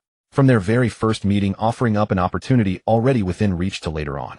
It felt less as though Li Xingtian had contributed anything and more as though his master had been selflessly giving all along. If at first he stayed merely out of gratitude, unable to refuse his benefactor's goodwill, then through these days of interaction, Li Xingtian truly felt he had willingly joined this sect that resembled a small family. From cultivation techniques to divine arts, everything Li Xingtian received felt like a priceless treasure. But high-quality arts also meant they were exceedingly difficult to master. After all, not everyone possessed the absurd genius of his senior sister. Still, if he could simply borrow some of its power and combine it with his past life divine arts, his combat strength should remain quite formidable. He did not believe those 6 black-robed figures would also possess divine arts. After quickly scanning his surroundings to confirm the area was clear, Li Xingtian stuck to his usual philosophy: whoever strikes first gains the advantage. Whoever strikes later suffers the consequences. He suddenly gripped the pickaxe in his hand, turned around, and strode back toward the sacrificial altar. A Qingfeng sect disciple on guard immediately noticed Li Xingtian and barked sharply, "What do you think you're doing?" Li Xingtian's face displayed a hint of fear, and he slowly shuffled toward the scolding disciple, as if his legs had gone weak. I need to use the restroom. Work schedule is tight lately. Even if you soil yourself, you keep working. Go back. Once the distance was sufficient, Li Xingtian erupted, suddenly appearing before the Qingfeng sect disciple, in an instant his spiritual energy surging forth. Past life divine art. 9 Heavens dark demon blade combined with the roughly studied divine art. Immortal slaying soul refining 9 nether blade. Both were blade techniques, and simple adaptation would suffice. The pickaxe in Li Xingtian's hand transformed into a great blade, dark red energy wreathing it with overwhelming power, and slashed fiercely toward the Qingfeng sect disciple's head. The Qingfeng sect disciple failed to react in time, especially against a divine art move of such incredible speed. He felt his entire body frozen, his divine sense shocked and suppressed by that aura. With terror etched across his face, he was cleaved in one strike. Li Xingtian cursed inwardly after the blow landed. Damn, the consumption was too high. Li Xingtian felt nearly half his spiritual energy had been expended in that single strike. He never expected that merely borrowing some of its momentum and trajectory would consume twice as much as his previous divine arts in actual combat. However, the effect was remarkably effective. What surprised Li Xingtian even more was that while channeling his spiritual energy just now, he seemed to have also faintly sensed the energy of the blood pool. Before Li Xingtian could continue his perception, the 6 black-robed figures suddenly rose to their feet, their bodies turning toward him simultaneously. One of them roared in a hoarse, indistinct voice, "Where does this brat come from causing trouble here? Also at Foundation Establishment. Today you shall become our blood food. Let us show you the true meaning of cultivation." "Master, has second junior brother been inside too long?" Li Yingling glanced sideways at Chu Xingchen, unable to hide his worry. Ever since Li Xingtian sent the signal and infiltrated the mine, there had been no further news. Wait a little longer. Chu Xingchen frowned slightly. Li Xingtian possessed a 1,000-mile teleportation talisman. Even if he couldn't win, there shouldn't be a problem. Perhaps Li Xingtian had teleported away if the situation turned unfavorable. Having received this answer, Li Yingling let out a deep sigh and decided to follow his master's choice and wait a little longer. However, 10 minutes later, a violent explosion echoed from within the mine, followed by a fierce and sinister spiritual energy bursting forth. This time Li Yingling didn't need to say anything further. Li Xingtian had predicted that the golden core elder in the spirit stone warehouse, a middle-aged man, had already emerged. At this moment, regardless of Li Xingtian's situation inside, Chu Xingchen himself had to intercept that golden core first. Chu Xingchen decisively took a spirit sword from his spatial ring. Before advancing, he handed a teleportation talisman to Li Yingling. Use it decisively when in danger, then find a place to hide and wait for your master to find you. What is this? Li Yingling looked down at the talisman covered with golden patterns in his hand. A random teleportation rune. Activate it by infusing spiritual energy. Don't use it out of curiosity. Chu Xingchen took out the mask again and put it on. Also stay calm and watch your own safety. What should I do now? Follow the same plan as Li Xingtian. Try to rendezvous with him, but ensure your own safety. Especially if you see someone you can't defeat, run without hesitation. Li Xingtian also has this talisman, so don't worry about him. Then Li Yingling saw Chu Xingchen's figure instantly vanish before his eyes, transforming into a streak of rainbow light. Chu Xingchen struck without hesitation, unleashing his ultimate move, the very divine ability that Li Yingling had learned at his initiation. 3,000 weak water sword. Strands of sword chi transformed into water dragons wrapping around the blade. Chu Xingchen aimed at the elder who was about to return to the mine and swung his sword. A mere initiate-level divine ability was still a divine ability. Coupled with Chu Xingchen's master-level movement technique and a surprise attack, the elder was caught off guard. The elder was anxious to rush back for reinforcements. The plan here was at a critical juncture, and this was the lifeline of the Qingfeng sect. He could not afford any mistake at this moment. He had already crushed an urgent jade talisman, as long as he delayed a little other elders of the Qingfeng sect would come to reinforce. But the formations and rituals set up inside must not be compromised. His heart was filled with anxiety. Facing Chu Xingchen's sudden lethal strike, by the time he noticed it, there was no time to resist. The elder could only squeeze his golden core to force up a barrier. Yet it seemed incapable of even momentary defense. That sword strike was as if tearing through time and space. In an instant the aura of death descended with the boundless sword intent. The elder's gaze fell upon the sword wielder. Shabby clothes a demon mask on his face and eyes that revealed neither joy nor sorrow. Unable to dodge, the elder could only forcibly turn his head to avoid the decapitating strike. Yet he couldn't avoid it entirely. The long sword pierced his heart, and immense spiritual energy, mixed with torrential sword chi, rampaged within his body, destroying everything. With that single strike, half of his body, including the heart, was blasted into bloody mist. But the elder also used this momentum to break free from the attack range, retreating hastily. Chu Xingchen did not pursue. Instead, he stopped and stared intently at the elder. A golden core was not a nascent soul. Having his heart shattered, he should have died. Yet this elder seemed surprisingly unharmed. How sinister. Let me first check his attributes with the system. Mo Chun Cultivation Golden Core Middle Stage Blue Trait Acquired Demon Body White Trait Thick Skin White Trait Cunning Black Trait Inner Demon Possession Acquired Demon Body.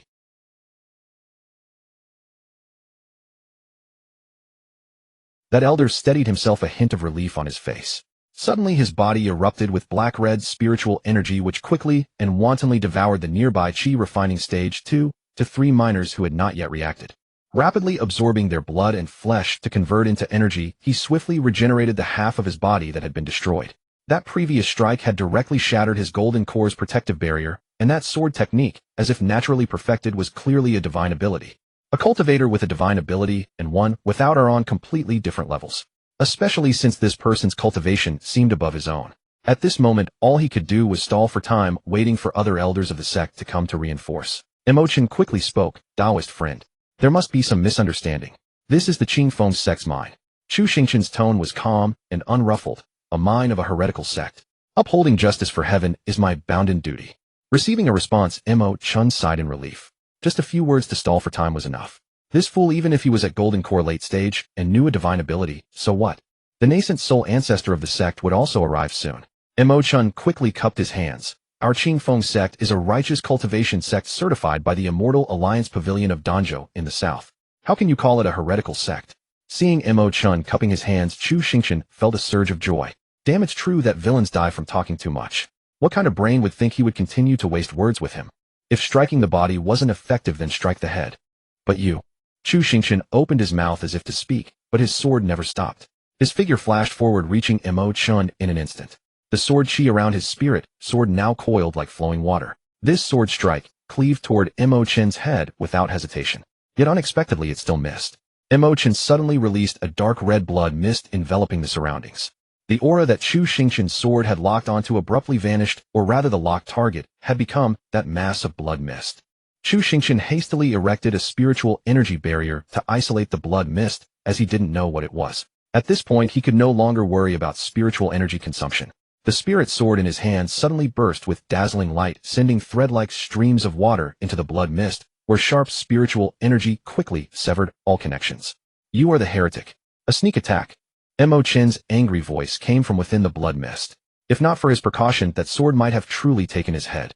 "My heart is bright, what more is there to say?" Chu Xingchen replied simply.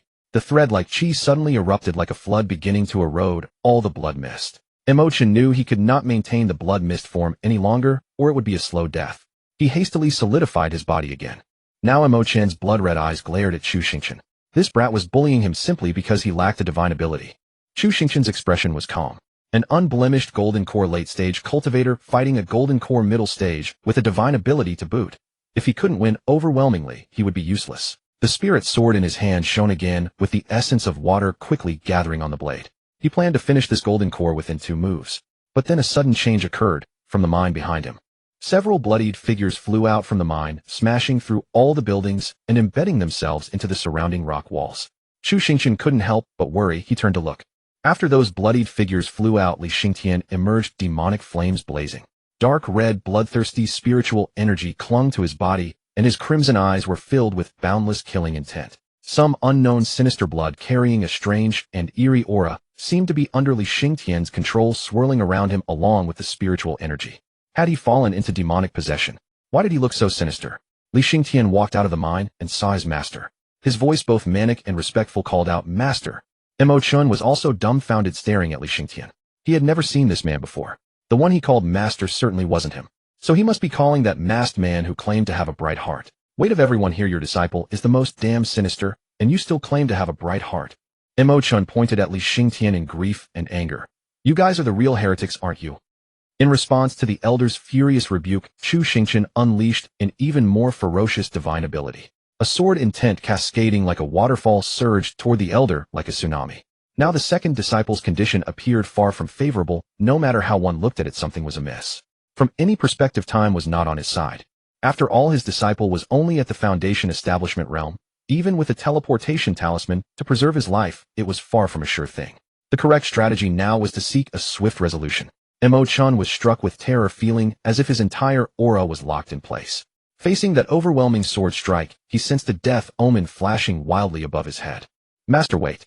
Spare his life for now. Li Xingtian suddenly called out from the entrance of the mine. After a brief hesitation, Chu Xingchen withdrew his power at the critical moment. The sword energy veered slightly, failing to sever the elder's terrified head.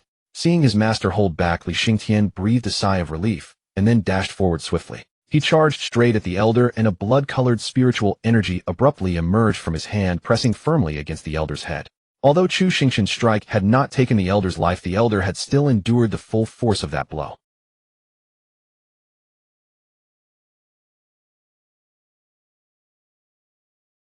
He could only let Li Xingtian press his hand against his head. Then, to the elder's horror, he discovered that the blood power within his body was being wildly drained by that young whelp at the Foundation establishment stage. A Foundation establishment cultivator draining a golden core cultivator. Such a thing was unheard of, even considering his own severe injuries. But Elder Mo Chun clearly sensed that it was a suppression originating from the very cultivation technique. This brat's demonic cultivation was more evil than his own. This was an accursed thing that even drained demonic cultivators. Chu Xingchen watched as his disciple, like a true demonic cultivator, began to extract the blood power from the elder's body. Both of them were wreathed in dark red blood aura. Chu Xingchen frowned and asked, "What's going on?" Li Xingtian could only turn his head slightly to look at his master, and explained, "There is a demonic ritual array here. In the past, they used it to absorb the miners' spiritual roots and blood power to cultivate their evil arts." Chu Xingchen gripped his long sword, glared at Li Xingtian, and said impatiently, "I'm asking about you. What's going on with you?" Li Xingtian was taken aback, then looked down at his own blood-rich spiritual energy and suddenly understood. "I'm fine. It's just that your technique seems to be able to interact with those blood pools." As he spoke, his expression grew somewhat strange. After all, he had never heard of any orthodox cultivation method that could interact with a demonic ritual array. Moreover, the technique he was now cultivating had a priority even higher than that of demonic cultivators. Would he always be surrounded by mountains of corpses and seas of blood whenever he made a move in the future? But time was pressing, and this was not the moment for probing. Chu Xingchen quickly said, "As long as you're fine. The reinforcements from the opposing side will probably arrive soon.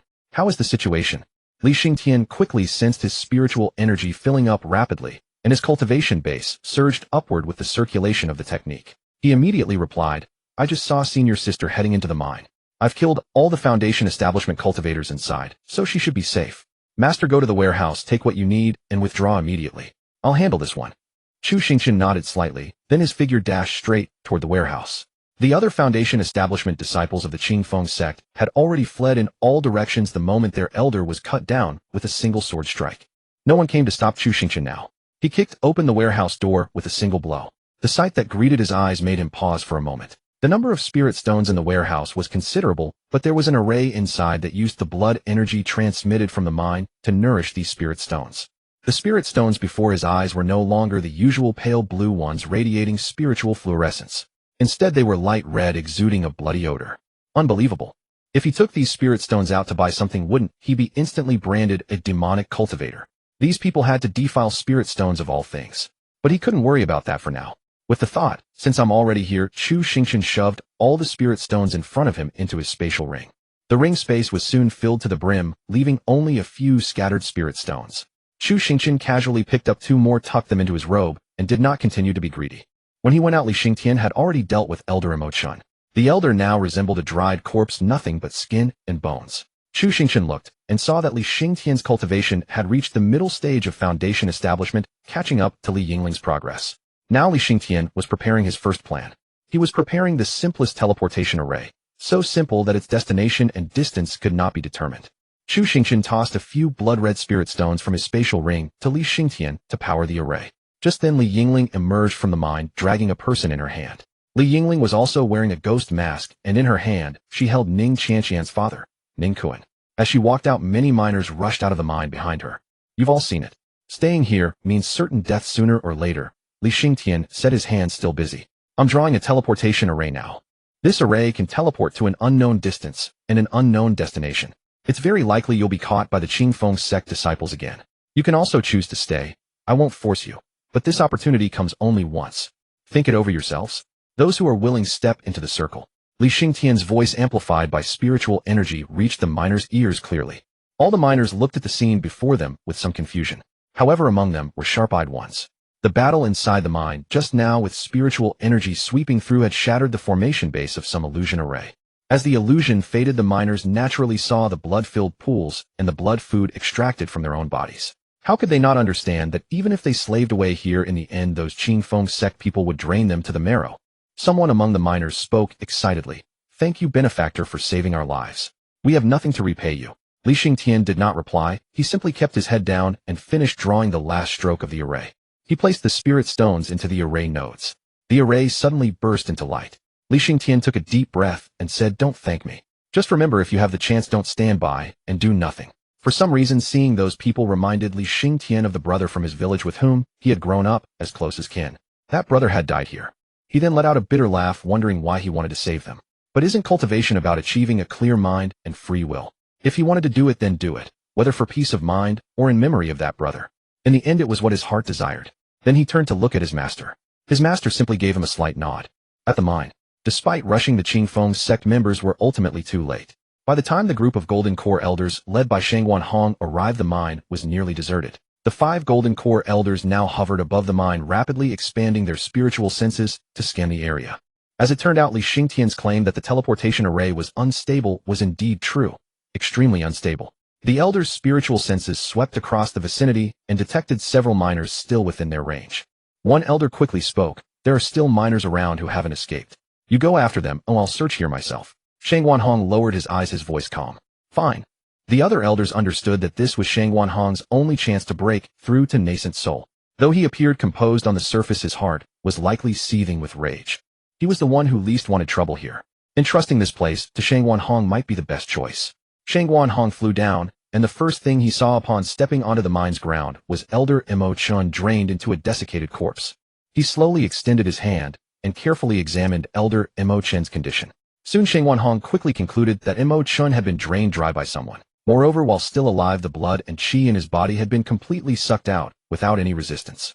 Only a demonic cultivator, at least at the late Golden Core stage, could have done this. Useless. Shangguan Hong suppressed his anger and refrained from blasting the dried corpse into ashes. After all, as long as he relied on the sect, he could not afford to act too disgracefully. Taking a deep breath, Shangguan Hong could only walk toward the interior of the mine with his last glimmer of hope. He could only hope that everything inside was normal, that the painstakingly constructed formation over the years was still intact, and the blood essence in the blood pool remained. That blood essence was his greatest reliance for breaking through to the nascent soul stage. His time was running out. Shangguan Hong was not exceptionally gifted, and climbing all the way to become an elder of the Qingfeng sect had cost him immense effort.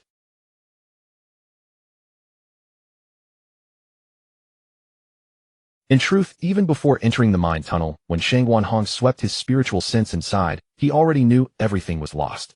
Yet he still walked in, unwilling to give up. The once brimming blood pool had long since dried up, and even the painstakingly crafted formation had a corner shattered. Shangguan Hong lowered his eyes as he stared at the scene before him, feeling as if he had stepped into a dreamlike illusion. So close. So close. He would have accepted even the most inferior low-grade nascent soul. He did not know how long he stood there. Only when the other 4 elders returned, dragging 6 captured miners, and the sound of their footsteps entered the tunnel, did Shangguan Hong snap back to reality. One elder swept his gaze over the sacrificial altar side inwardly, and then threw the captured miners to the ground. These are all we could catch. Shang Wanhong lifted his bloodshot eyes, glaring like a soul-devouring beast. Unable to withstand the golden core pressure and the terrifying stare, the miners stammered, "I'll talk. I'll talk." Shang Wanhong ignored them completely, seized one miner, and directly performed the soul-searching technique. One of the elders was about to speak, but another shook his head to stop him. This soul-searching technique not only heavily damaged the subject's soul, but also placed an immense burden on the caster. Regardless of his own condition, Shang Wanhong performed soul searches on all 6 miners. After finishing the last one, he suddenly spat out a mouthful of blood. A demonic cultivator. A top-tier demonic cultivator who could manipulate the blood pool. Shang Wanhong wiped the blood from his lips. And a man and a woman wearing masks. The man was at least at the late golden core stage and possessed a divine ability. The techniques of that man with the divine ability didn't seem like those of a demonic cultivator. But it might be a feint. Shang Wanhong took out a brush and quickly drew the face of the man who had been exposed in the miner's memories. The image showed a middle-aged man with a beard wearing a wooden expression. When Li Xingtian infiltrated the mine, he had already disguised his face to conceal his identity. They acted swiftly with clear purpose, Shang Wanhong added. This face may not be his real one. Late golden core. And a divine ability, one elder frowned. Our nascent soul ancestor is currently in seclusion, and the Qingfeng sect possesses no divine abilities. Even if we find them, we might not be able to deal with them. Moreover, there are 3 of them. If the other 2 are also golden core and possess divine abilities, even if the 5 of us encounter them, we might not be a match. According to your soul search, they might just be demonic cultivators trying to take advantage. It's not necessarily a life or death conflict with us. Making a big fuss might backfire. After all, we can't afford to be exposed. Shang Wanhong's bloodshot eyes snapped toward the elder who had spoken. But after a long pause, Shang Wanhong slowly said, "You're right. But we cannot stop here. The formation base isn't badly damaged. It's not difficult to repair. As for the blood, capture ruthlessly. From now on, all 5 of us will guard this place. Summon the sect disciples to build a grand formation. Even if they possess divine abilities, they will have no way to return." Faced with Shang Wanhong's proposal, the other 4 elders fell silent. Hadn't their previous covert actions, though cautiously hidden, been seized by other demonic cultivators who got there first? Now making a big show of capturing people would inevitably risk exposure. They had only joined Shang Wanhong's plan to aid their own cultivation, hoping to reach the nascent soul realm. But they were not willing to stake their lives and reputations here. Unlike Shang Wanhong, who was already advanced in years, they still had longer to live. Yet facing the clearly enraged Shang Wanhong's silence was the most powerful silent rebuttal. "Brother Pei, have you forgotten that I saved your life? Brother Zhao, your spiritual root talent is inferior to mine. Becoming an elder at the early golden core stage, is that your ultimate ambition? Don't you wish to go further on the path of the Tao? Brother Li, my youngest daughter, Brother Wang." Shang Wanhong's gaze swept over the 4 elders, a faint, ambiguous smile on his face. "Do you all truly believe that stopping now will keep you safe? Don't you realize that on the path of cultivation, it's a fight to the death? Only by advancing further can you sleep without fear in the dead of night." Elderly finally couldn't hold back and spoke first. "From now on, we must plan these matters carefully and take a long-term view." What happened to the mine thereafter no longer concerned Chu Xingchen, who had long since fled. After traveling day and night, Chu Xingchen had already led his disciples back to the ruined temple. Hearing the commotion, Ning Qianqian hurried out of the ruined temple and saw the 4 of them, her gaze falling especially on the man carried on Li Xingtian's back. Though Ning Kuan wore tattered clothing and had grown gaunt, Ning Qianqian recognized her long-awaited father at first sight. Ning Qianqian immediately knelt and kowtowed to Chu Xingchen, unable to hold back her tears. "Thank you, great immortal. Thank you, great immortal." Li Xingtian gently set the man he had been carrying down before her. Ning Kuan was in a state of unconsciousness, having been deliberately put to sleep by Chu Xingchen. There had been no time to explain during their hasty escape. Chu Xingchen raised his hand and cast a spell to awaken Ning Kuan. After a soft cough, Ning Kuan slowly opened his eyes, the first sight being his daughter's Tiresti. Seeing Ning Kuan awake, Chu Xingchen quickly spoke. "I don't have time to listen to you, father and daughter. Continue with your sentiments."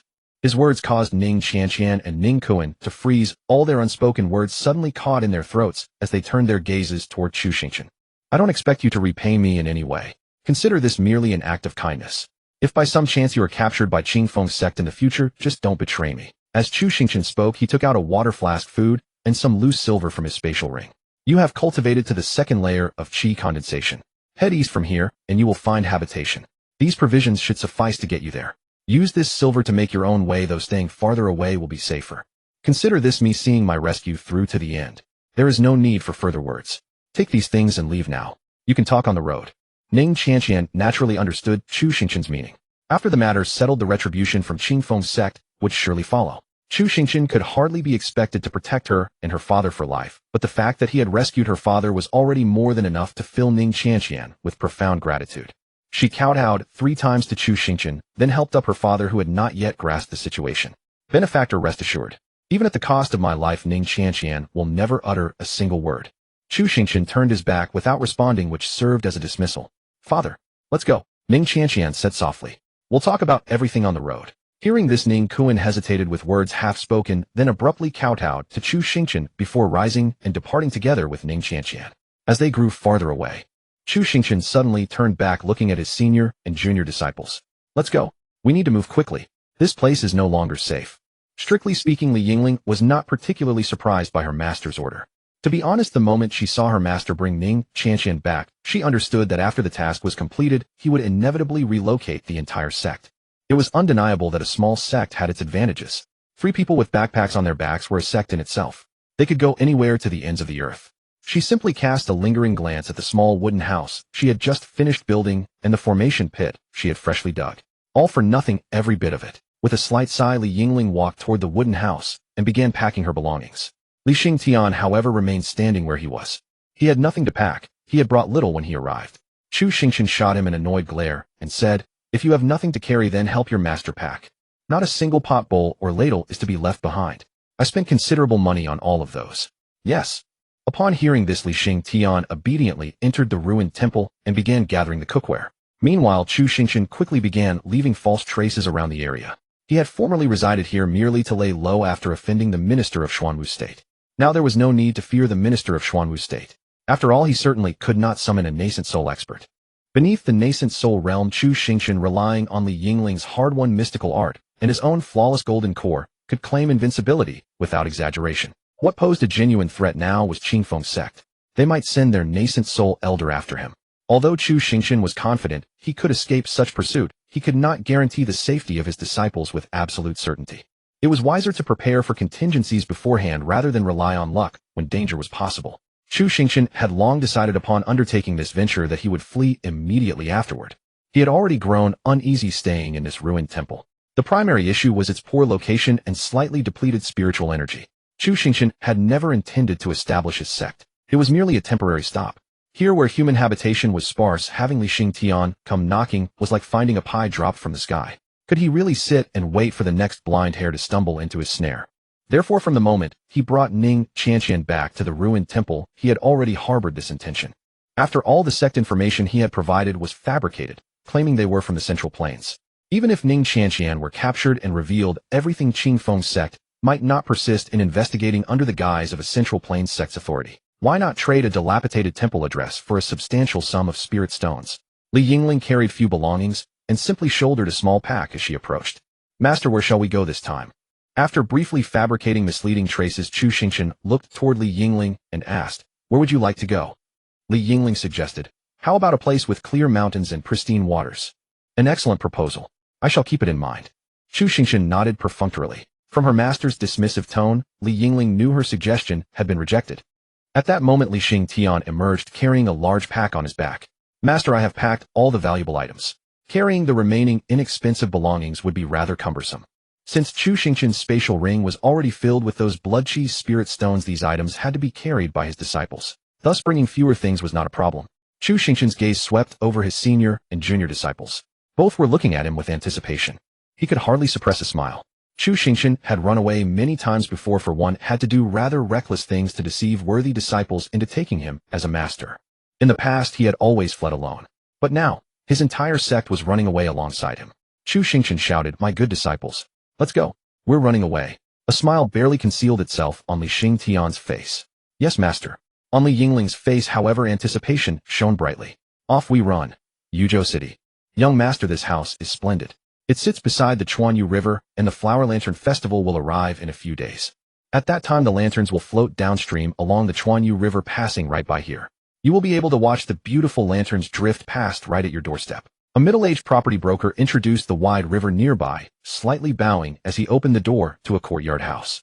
The broker's gaze fell upon the 3 prospective renters. One was an exceptionally handsome young man, though his clothing appeared somewhat worn. He had been making all the decisions throughout the journey, and the other 2 followed, meekly suggesting he held the highest status. Beside him was a remarkably beautiful young woman dressed in an ornate silk gown, a yellow satchel slung over her shoulder, her expression full of curiosity as she surveyed their surroundings. She resembled a noble lady who had rarely stepped beyond her family's compound. The third person was less striking in appearance than the other two. He had remained silent throughout the journey, and the moment one caught sight of him, a sense of ferocity seemed to radiate from him. Moreover, he carried a large pack, within which pots, bowls, and utensils were faintly visible. Pondering briefly, the broker concluded this must be a young master from a prominent family who had brought his younger sister out to experience the world, accompanied by a highly skilled bodyguard for safety. Consequently, the broker had been extraordinarily obsequious throughout. Indeed, this was a fine location with pleasant scenery and a bustling street nearby. Patrol constables frequently patrolled here, and public order was quite sound. Aside from the high price, there were hardly any drawbacks. Serving these three well would yield a commission equivalent to a month's hard-earned wages. The agent pushed open the main door. Properties in this area commanded premium prices, so every so often women would be hired to thoroughly clean them. For a modest sum, tenants would always find the rooms sparkling and refreshed upon arrival. If the floors were thick with dust and spider webs draped every corner, the rent would surely be haggled down. In these times, there were countless souls who could barely afford their next meal, who for just a few copper coins one could easily find many willing to take on such labor. Before the courtyard house entrance lay a modest garden where a stone table and chairs rested beneath a tree. The yard was swept immaculately clean, with not a single fallen leaf or wayward weed in sight. "We have the hygiene maintained every few days," the agent said, bowing slightly as he gestured for them to enter. Li Yingling stepped in first, her gaze sweeping across the room. Naturally, this place could not compare to the grandeur of Li Yingling's family estate, yet it far surpassed the dilapidated temple by miles. At least it was clean and tidy, as she would no longer need to patch the drafty doors. Li Yingling approached the stone table and brushed her hand lightly across its surface, then lifted it to inspect. There was indeed no dust. She casually selected a side room on the right and pushed the door open. Within, everything was equally well kept. However, the bed lacked both a mattress and quilts, though the desk and chairs were complete. Chu Xingchen also stepped into the courtyard, his eyes scanning the surroundings before he turned to ask Li Xingtian beside him, "What do you think?" "As long as master is satisfied, that is all that matters." Li Xingtian truly could not care less about the living conditions, otherwise he would never have chosen to sleep behind that ruined temple in the first place. Hearing this, the agent paused in slight surprise. A master? The relationship between this group seemed different from what he had assumed. "Master, this place is truly lovely." Li Yingling emerged from the side room, her expression clearly one of satisfaction with the rooms. Upon hearing her words, the agent hurriedly praised, "Naturally.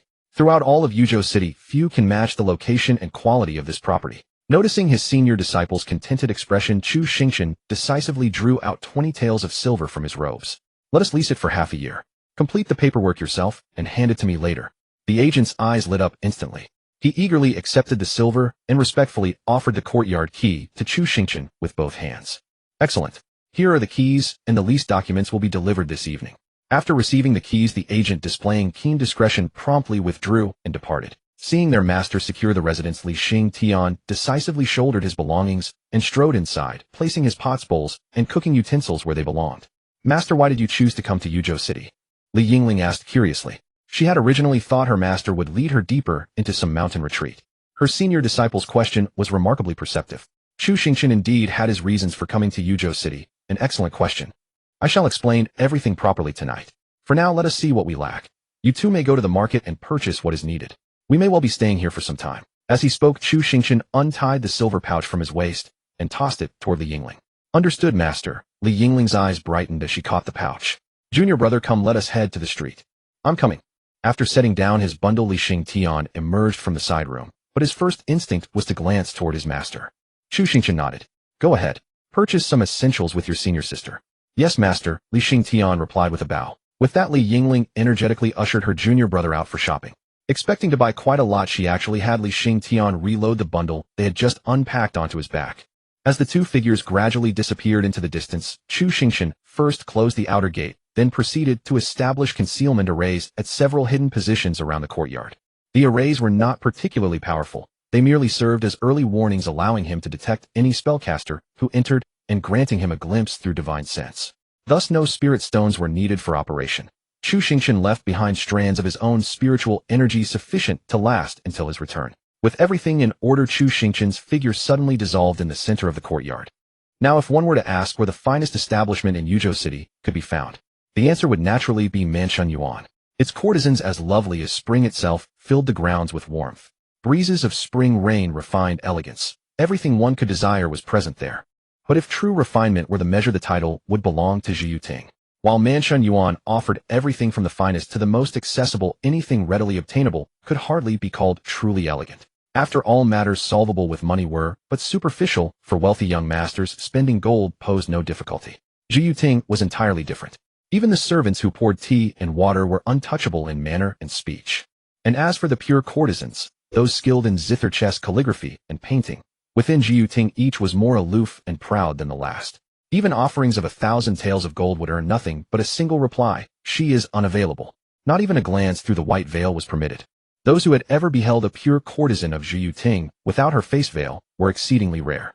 Yet every person who had caught even a glimpse described them as heavenly beauties. Moreover, the power behind Zhu Yuting appeared to be formidable.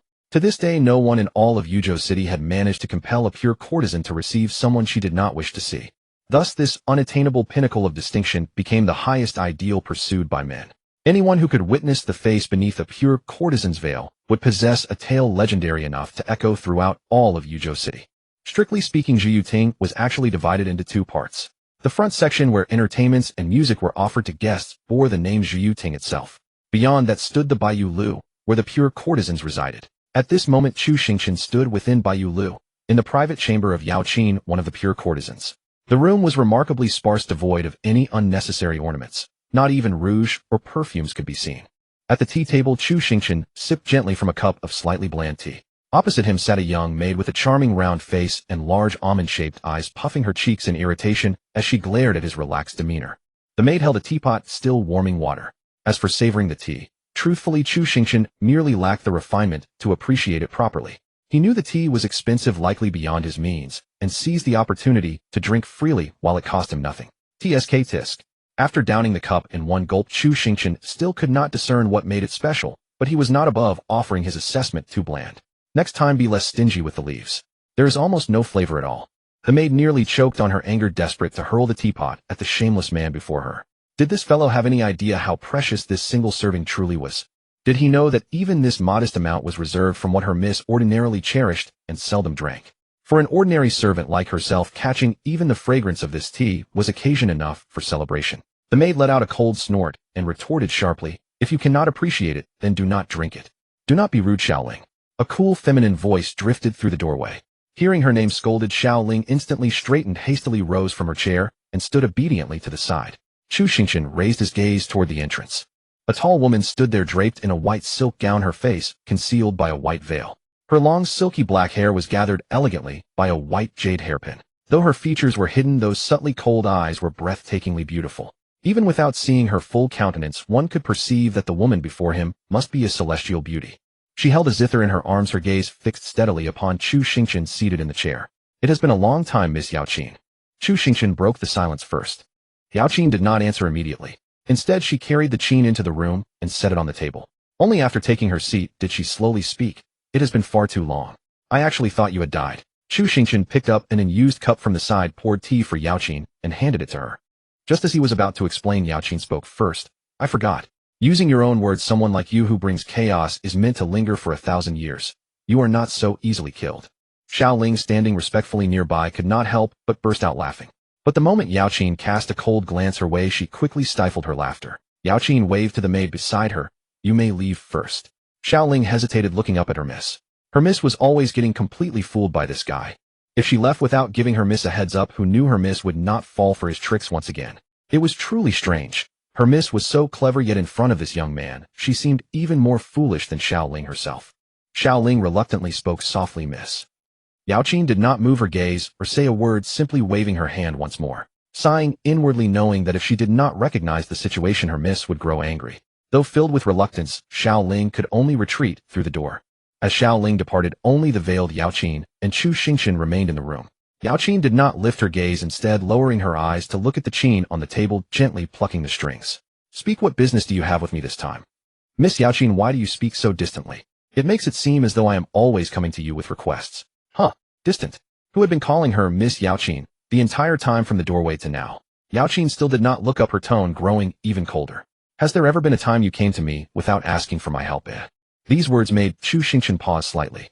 As he thought about it carefully, it seemed Yao Qin was right. Every time he came to her it was indeed with a request, and he seemed to have never repaid her for anything. Thinking about it this way, had he not taken advantage of her many times? And this time he came proactively, because there really was something he needed to ask her. Yao Qin waited briefly, but Chu Xingchen did not speak for a long time, so she asked, "What? Can you not say anything?" After thinking for a moment, Chu Xingchen realized this would not do. This time he needed to be more tactful lest he be turned away next time he needed a favor. Chu Xingchen looked up at Yao Qin and said, "I wish to entrust my heart's thoughts to you, Yao Qin." Yao Qin was taken aback, her hands pressing down hard on the strings, her tone icy. "What are you trying to say?" Facing her frigid demeanor, Chu Xingchen seemed quite distressed, sighing as he repeated, "I wish to entrust my heart's thoughts to you, Yao Qin." With so few who understand who listens when the strings break. Zhu Yuting's distinction lay in the fact that spending money alone would not guarantee success. But good literary talent combined with an aura of refinement gave one a chance, and if you were handsome enough, success was nearly certain. Chu Xingchen relied on his own wit and humor, drawing on the classical poetry from his past life. With just a few masterpieces casually produced, he could easily win over these proud courtesans. At least that was how Yao Qin operated, even though he still had not so much as touched her hand. By incorporating her name this time, he hoped to demonstrate his sincerity even more clearly. Chu Xingchen was quite confident that Yao Qin before him would be deeply moved. But it seemed reality told a different story. Instead of a shy response, Chu Xingchen was met with a violent burst of sonic energy. Yao Qin raised her hand and unleashed a fierce wave of sound. Zheng. The piercing notes swept past his ears, and Chu Xingchen suddenly felt much clearer, quickly reaching up to rub his ears. Yao Qin spoke in anger. "You audacious fellow. Do you really think that having seen me a few times gives you the right to mock me? Wait. How am I the audacious one here? I haven't even touched your hand. Isn't that being too unjust to me?" Upon hearing this, Yao Qin quickly withdrew her hand from the table and shot Chu Xingchen a contemptuous glare. "I suppose I am in the wrong." Chu Xingchen sighed. If he had known this would happen, he would have kept things strictly business. He retrieved a blood chi spirit stone from his space ring and placed it on the table. Yao Qin's gaze fixed intently on the blood chi spirit stone. After glancing at it twice, she suddenly looked up at Chu Xingchen, her divine sense sweeping over him, only to find that her spiritual awareness could not penetrate his protective barrier. "You have reached golden core." Yao Qin's brows furrowed slightly. Chu Xingchen leaned back in his chair and replied, "Yes, did I scare you?" Yao Qin was well aware of Chu Xingchen's aptitude. If he were truly a prodigy, having consumed so much of her clear tea, he would already understand its effects and know how well she had treated him. Yet this man drank her clear tea as if it were well water, consuming it many times without grasping its true nature. His aptitude could hardly be called exceptional. When she last saw him, he was merely at the peak of foundation establishment, yet in barely a year's time, he had now reached at least the mid-stage of golden core. Yao Qin lowered her eyes to look at the blood chi spirit stone on the table. A troubling thought surfaced in her mind. She asked with ironic reproach, "Did you turn to demonic cultivation?" Chu Xingchen quickly refuted, "Do not spread rumors. Does not everyone in Yuzhou City know that Long Li Bailong carries an aura of righteous integrity?" Yao Qin pressed. "Then how do you explain your cultivation and this spirit stone?" Chu Xingchen embellished his account of what happened at the Qingfeng sect mines and the demonic cultivators within. "This blood chi spirit stone is what I obtained from the Qingfeng sect mines." Chu Xingchen lightly tapped the blood chi spirit stone before him. Yao Qin took the stone gently, her divine sense probing within. It indeed harbored fierce and sinister blood chi. It was a trick of extreme demonic cultivators. Yao Qin asked, "So did you come to me this time to deal with Qingfeng sect?" Chu Xingchen shook his head, "Not exactly. I simply want to know if there is a way to purify this spirit stone." Yao Qin looked at him skeptically. "Do you have many of these spirit stones?" Chu Xingchen answered earnestly, "Only 2. I just thought that if I encounter similar demonic cultivators in the future, knowing some countermeasures would be safer." Yao Qin nodded lightly. "It will take some time, and I cannot guarantee whether I can resolve it. Come back to me in a few days to ask." "No need.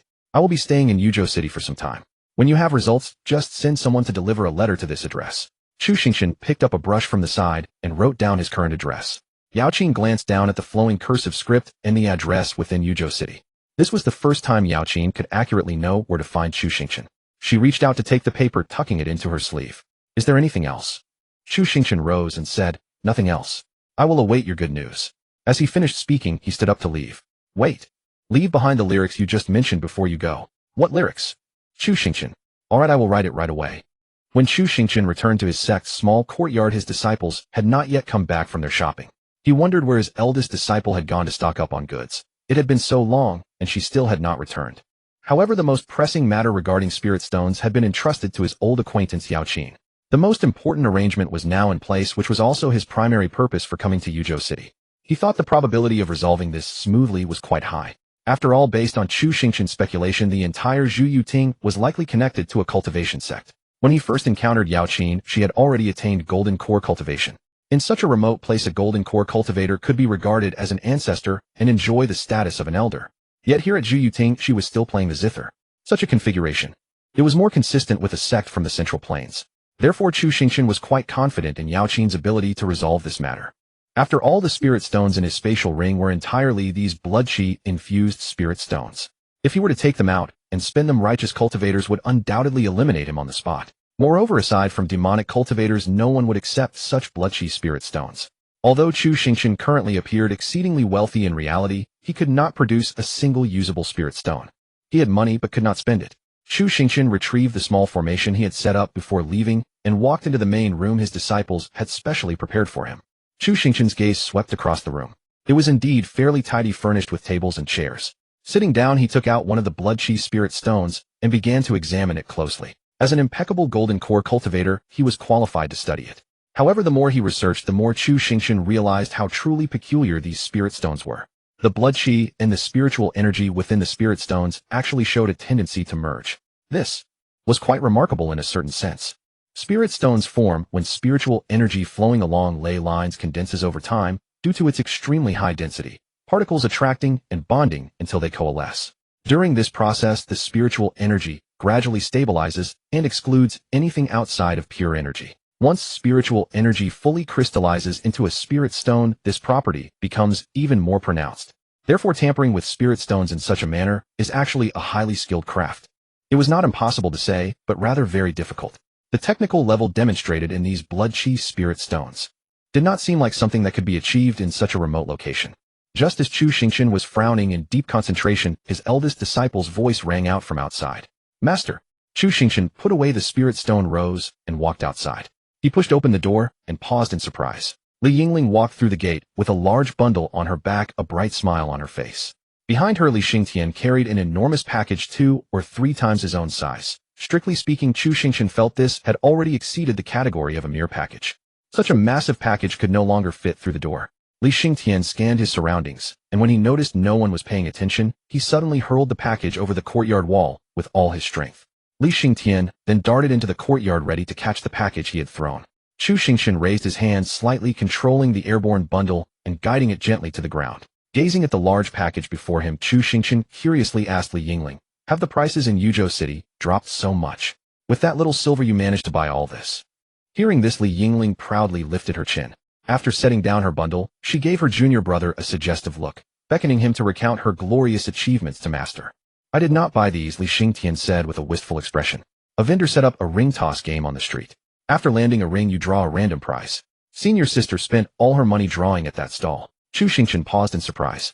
Was this the effect of his disciple's exceptional fortune beginning to manifest? Li Yingling proudly extracted a clean, luxurious, white men's outfit from her bundle. "Master, I specially traded for this for you. You have been wearing those tattered clothes for far too long." Speaking, she held open the garment. Golden threadwork adorned the cuffs, while the collar edges were pale blue, embroidered with exquisite and splendid patterns. "This is the shop's finest piece. They say it automatically adjusts to any size, forged by a refined artisan with self-cleansing properties." Li Yingling smiled as she refolded the outfit and handed it to Chu Xingchen along with the matching trousers. Taking the outfit, Chu Xingchen ran his fingers over the fabric and found it extraordinarily soft. "Excellent." Chu Xingchen nodded gently with a smile. "Thank you, my eldest disciple." Meanwhile, Li Xingtian opened his large bundle beside him. The contents were a completely eclectic assortment. Hardly anything practical among the collection. Fortunately, 3 sets of bedding were visible at least. Li Yingling had not forgotten the most essential items. Tonight they would not have to sleep on bare wooden planks.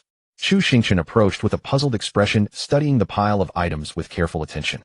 Among the items were some pots, bowls, and ladles they already owned, albeit in highly unusual shapes. Surprisingly, there were also oddly shaped ancient bronze coins, talismans, and a shattered longsword. A rattle drum, a large drum, a sword woven from copper coins, and even a complete set of wooden fish used by monks. Chu Xingchen picked up the mallet meant for striking the wooden fish and examined it closely, but found nothing remarkable. Was this a consolation prize? "Master, this wooden fish is truly special." Li Yingling hurried over and introduced. According to the vendor, this wooden fish was imbued with all the merit accumulated by an enlightened monk before his passing. It is an extraordinary treasure. Chu Xingchen, holding the wooden fish mallet, turned around and lightly tapped Li Yingling's head with it. Annoyed, he said, "How is this extraordinary? It does not even sound as loud as when I tap your head." That was clearly the vendor's sales pitch. Looking at his eldest disciple who should not be so foolish, why would she believe such words? Li Yingling's head stung from the gentle tap. Though it did not hurt, the indignity was real. Pouting, she retorted, "If you do not believe me, ask your second disciple." This is indeed a wooden fish infused with the merits of an enlightened monk at the time of his passing. Li Xingchen confirmed Li Yingling's words, though his expression suggested he wanted to say more. He hesitated, then shook his head in resignation. Chu Xingchen looked at his second disciple with a strange expression. Had this disciple wasted his previous life? How could he be as naive as his senior brother? How do you know the vendor is telling the truth? Chu Xingchen questioned them. We both witnessed that enlightened monk pass away right there. Li Xingtian's tone remained unchanged, though his expression suggested he was deeply shocked. Li Xingtian also never expected such an unconventional approach. Chu Xingchen stared in astonishment. Pass away on the spot? Yes. He was a chi condensation monk who practiced ascetic meditation. After senior sister drew that wooden fish, he disregarded her protests and immediately entered a state of enlightenment, transferring all his accumulated merit into that wooden fish. He then entrusted it to her care, insisting she use it wisely, and insisted that senior sister possessed great fortune and would surely dominate the cultivation world in the future. What kind of vendor operates with such unconventional methods? Take me to see them. There is no need, master. After senior sister drew her prize, they immediately packed up everything, cursing under their breath as they fled toward the outskirts of Yuzhou City. Thinking about it now, they have probably already left Yuzhou City. Although there were many items, most of them now seemed to have no occasion for use. Especially the pots and pans. Chu Xingchen feared they might be bowls made from the ashes of some eminent monk. He had no habit of using someone else's skull as a rice bowl. Therefore, under Chu Xingchen's strict order, those oddly shaped pots and pans were all banned from the kitchen. As for the other items, Li Yingling took what she wanted back to her room, and the rest were all thrown into an unused side room. Additionally, there was the wooden fish of the monk who had passed into nirvana. He really couldn't tell whether this thing was good or bad. Chu Xingchen let Li Yingling handle it herself. Oh, anyway, if he saw it, he would take that wooden fish mallet and hit her little head. So although there were many things, after sorting through them, very few were reliable and usable. Fortunately, the quilt was not one that had been sacrificed by any eminent monk or master. It was just an ordinary silk quilt. Otherwise, when sleeping at night, Chu Xingchen would probably always feel someone pressing down on him. After sorting that pile of things, basically went into the side room. Moreover, there was no need to clean up. The three soon gathered in Chu Xingchen's bedroom, then looked at each other, preparing to hold a full sect meeting. Chu Xingchen took out a blood chi spirit stone from his spatial ring and placed it on the table. All the spirit stones in that mine have been contaminated by blood chi like this. Li Xingtian frowned slightly. The spirit stones he had used for teleportation in the mine were exactly this kind. He had originally thought there were only a few, and that his master had just taken them to use first. What's wrong with this? Li Yingling picked up the blood chi spirit stone, looking at it left and right. It doesn't seem to have any problem, does it? Li Yingling was a cultivation idiot. After all, she hadn't been cultivating for long, and simply relied on her talent to rapidly increase her cultivation. Her knowledge of cultivation basics came entirely from reading novels and storybooks. To her, this spirit stone was merely a different color. She could also sense that the spiritual energy content within the stone had not decreased. At most, it had just been dyed an ugly color. Chu Xingchen gave a vivid example. Suppose you take this thing out at the gate of the Demon Suppression Bureau. If you can crawl out, then those useless bastards are just living off easy meals. Upon hearing this, Li Yingling instantly understood. Then, master, our trip to Yuzhou City this time is to solve the spirit stone problem. Yes, I've already asked someone to help solve it. Chu Xingchen nodded lightly. For the next while, just cultivate diligently. Once the spirit stone problem is resolved, we'll find a good place to go. Li Xingtian nodded to indicate that he understood. Li Yingling indeed had her own little idea. She pouted, looked at her master with pleading eyes, and said, Master, the Lantern Festival in Yuzhou City is coming soon. I've never been to one in my whole life. Li Yingling came from a wealthy and powerful family, but as a concubine's daughter, she was not loved. Moreover, her mother had been seriously ill for many years, and Li Yingling often stayed by her mother's side, so she rarely had the chance to leave the mansion, let alone go out to play during festivals. Inside the mansion, Li Yingling could only gaze at the high walls and listen to the sounds of merriment outside. Perhaps only Li Yingling herself understood how much she longed to see the fish and dragon dances outside. All right, when the Lantern Festival comes, we'll go out and enjoy ourselves for a day. Chu Xingchen also nodded in agreement. He understood his eldest disciple's situation. Her childhood had not been good, and besides, spending a day at the Lantern Festival was not a big deal. Li Yingling was no fool, and she had never caused him trouble. She was considerate on the whole, and didn't let him down at critical moments. Thank you, master. Li Yingling's face beamed with a radiant smile. Master is the best in the world. After being crowned the best in the world by Li Yingling, the meeting came to an end. These blood chi spirit stones were not suitable for Li Yingling's cultivation because the blood chi within them could easily disrupt a cultivator's practice. It would be fine for those with higher cultivation and mental state, but Li Yingling naturally was not one of them. So Li Yingling was assigned to practice her divine abilities, more striving to reach a higher level. Li Xingchen, on the other hand, could rely on the blood chi spirit stones to cultivate because the cultivation technique he practiced now seemed somewhat sinister. At least it could directly absorb someone's blood chi. In any case, it was somewhat related to evil cultivation. Li Xingchen didn't ask much about the cultivation technique, and Chu Xingchen naturally didn't volunteer to explain. The technique given by the system was something Chu Xingchen couldn't explain clearly. Anyway, just cultivate it. The technique produced by the system naturally had no side effects but shouldn't turn him into a big demon. Although cultivating it might be a bit sinister, the essence probably wasn't too sinister, right? Because Li Xingchen had absorbed the blood chi of a golden core stage cultivator, his cultivation level had now risen to the middle stage of foundation establishment, catching up to his senior sister's cultivation. Moreover, during this waiting period in Yuzhou City, Li Xingchen could cultivate using blood chi spirit stones.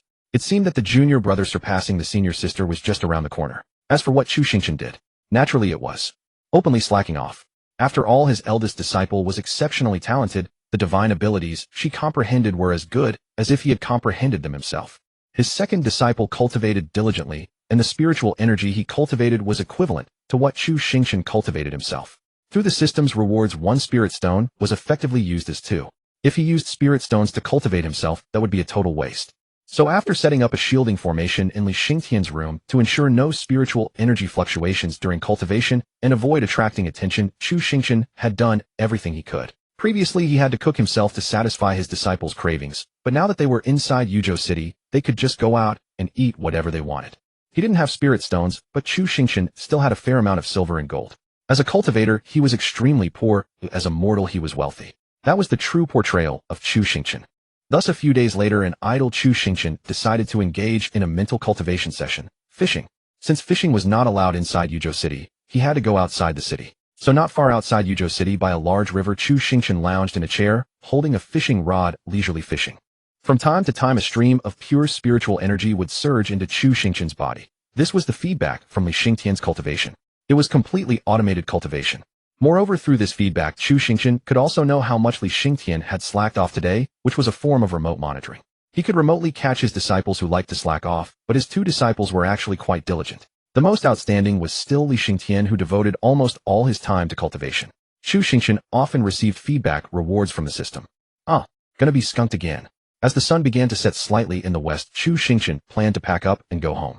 In these past few days, he hadn't caught a single fish. In his previous life, he hadn't fished much.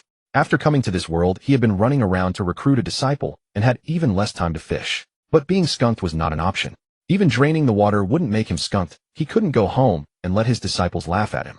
Just as Chu Xingchen was about to reel in his line and give these disrespectful, stupid fish a little taste of a golden core cultivator's power, suddenly the feeling in his hand as he reeled in the line became heavy. Chu Xingchen's eyes lit up sharply, and he forcefully yanked the fishing rod upward. He had finally caught a fish by fishing.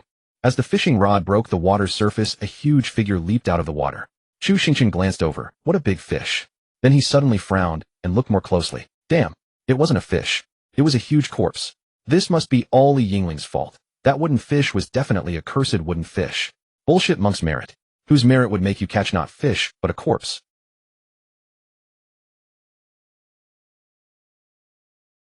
The term large is relative. If the catch were a fish of such dimensions, it would naturally qualify as enormous. But having fished up a human being, that would hardly be considered large. What proved most ill-omened was that the person they had reeled in was clad in the uniform of the Jinyao division. Though it was merely the basic attire of a patrol officer, anything associated with the Jinyao division was seldom a harbinger of good fortune. Chu Xingchen's divine sense swept over the man he had fished from the river. The individual had reached the 7th layer of qi condensation cultivation, and astonishingly was still alive, far from dead. Chu Xingchen had originally intended that if the man were dead, he would simply pretend not to have seen him and kick the body back into the river. But since the man still drew breath, he naturally could not do such a thing. With no other recourse, Chu Xingchen stepped forward 2 paces and gazed at the remarkably resilient Jinyao division member. He was a man of relatively youthful appearance, decent looking though not on par with Chu Xingchen himself. Having likely been submerged for only a short while, his complexion was deathly pale but had not yet swollen.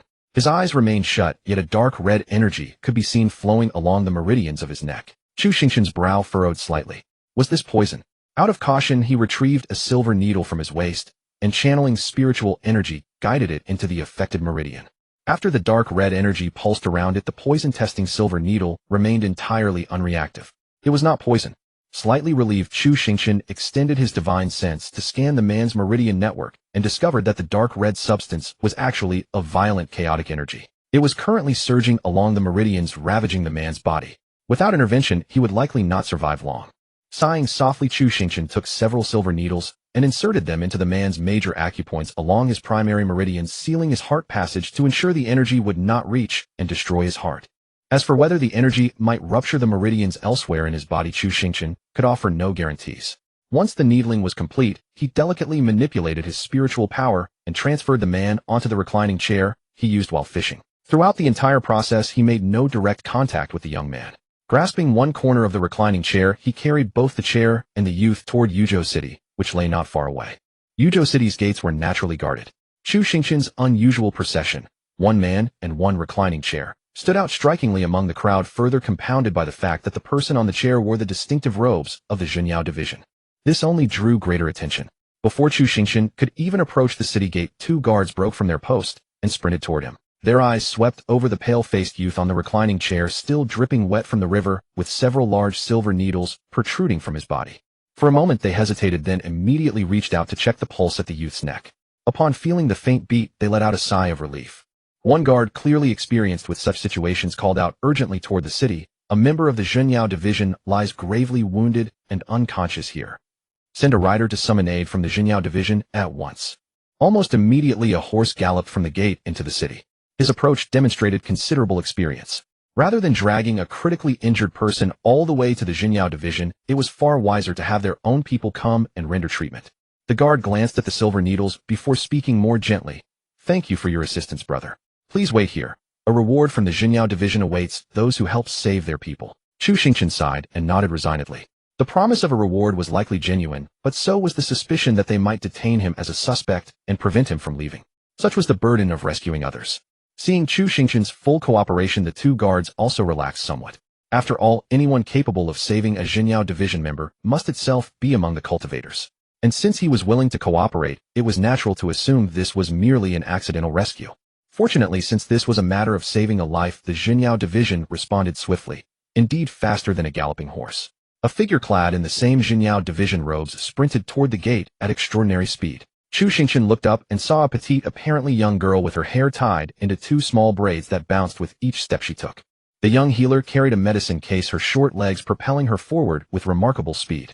Her cultivation appeared to be around the 6th or 7th layer of qi condensation.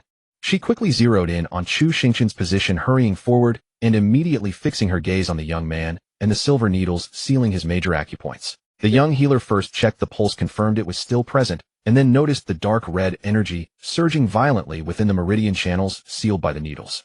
With a faint glow of spiritual energy emanating from her palm, she reached out to touch the chaotic force, seeking to determine its nature. What fierce energy this is! Her voice carried a childlike softness, yet her cadence leaned toward the Sichuan Chongqing dialect of Chu Xingchen's previous life, rather than the local Yuzhou accent.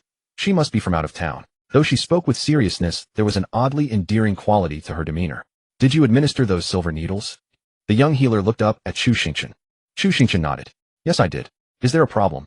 "No, it was done quite properly. Without those needles, this boy likely wouldn't have survived this long."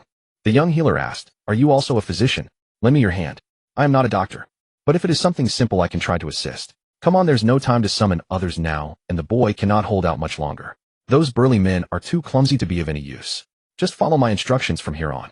Though the silver needles provided some suppression, the internal energy was continuously eroding and destroying the meridians. The situation remained critically dire. Though small in stature, the young healer was decisive. Fixing Chu Xingchen with large almond-shaped eyes, she said, "Your spiritual energy must be quite strong. When you remove the needles, suppress this energy. Then let me take over and guide it out." Chu Xingchen nodded to indicate his agreement. She then retrieved a piece of balloon flower root from her medical kit, pried open the young man's mouth, and inserted the root deep into his throat. Next, she picked up a small gourd from the case, removed the stopper, and a sharp medicinal aroma wafted into the air. Since he is unconscious and cannot swallow independently, this method works quite well, the young healer explained. She then positioned the medicinal gourd against the balloon flower root and administered a measured amount of liquid. Afterward, she withdrew the root, and looked at Chu Xingchen saying, "You may remove the needles now." Chu Xingchen gave a slight nod, extended his hand, and channeled his spiritual energy along the needles to maintain the seal before swiftly pulling them free. The young healer seized the moment, releasing a burst of white light from her palm before gently pressing specific acupoints, attempting to draw out the vicious energy. Almost immediately, the young healer sensed something terribly wrong. From the surface, she could only perceive an approximate nature. But upon direct contact with the malevolent aura, she discovered it carried an endless surge of blood energy and began rapidly coiling around the spiritual energy she was guiding.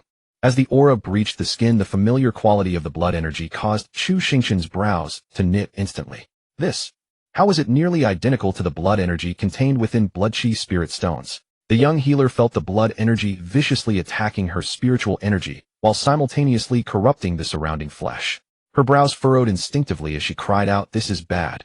This predicament actually required no further explanation from the young physician. Chu Xingchen also noticed how the blood aura rapidly attached itself to her spiritual energy, spiraling around it to assail her. While this energy might have been trivial for Chu Xingchen, it proved exceedingly troublesome for a physician at the chi refining stage.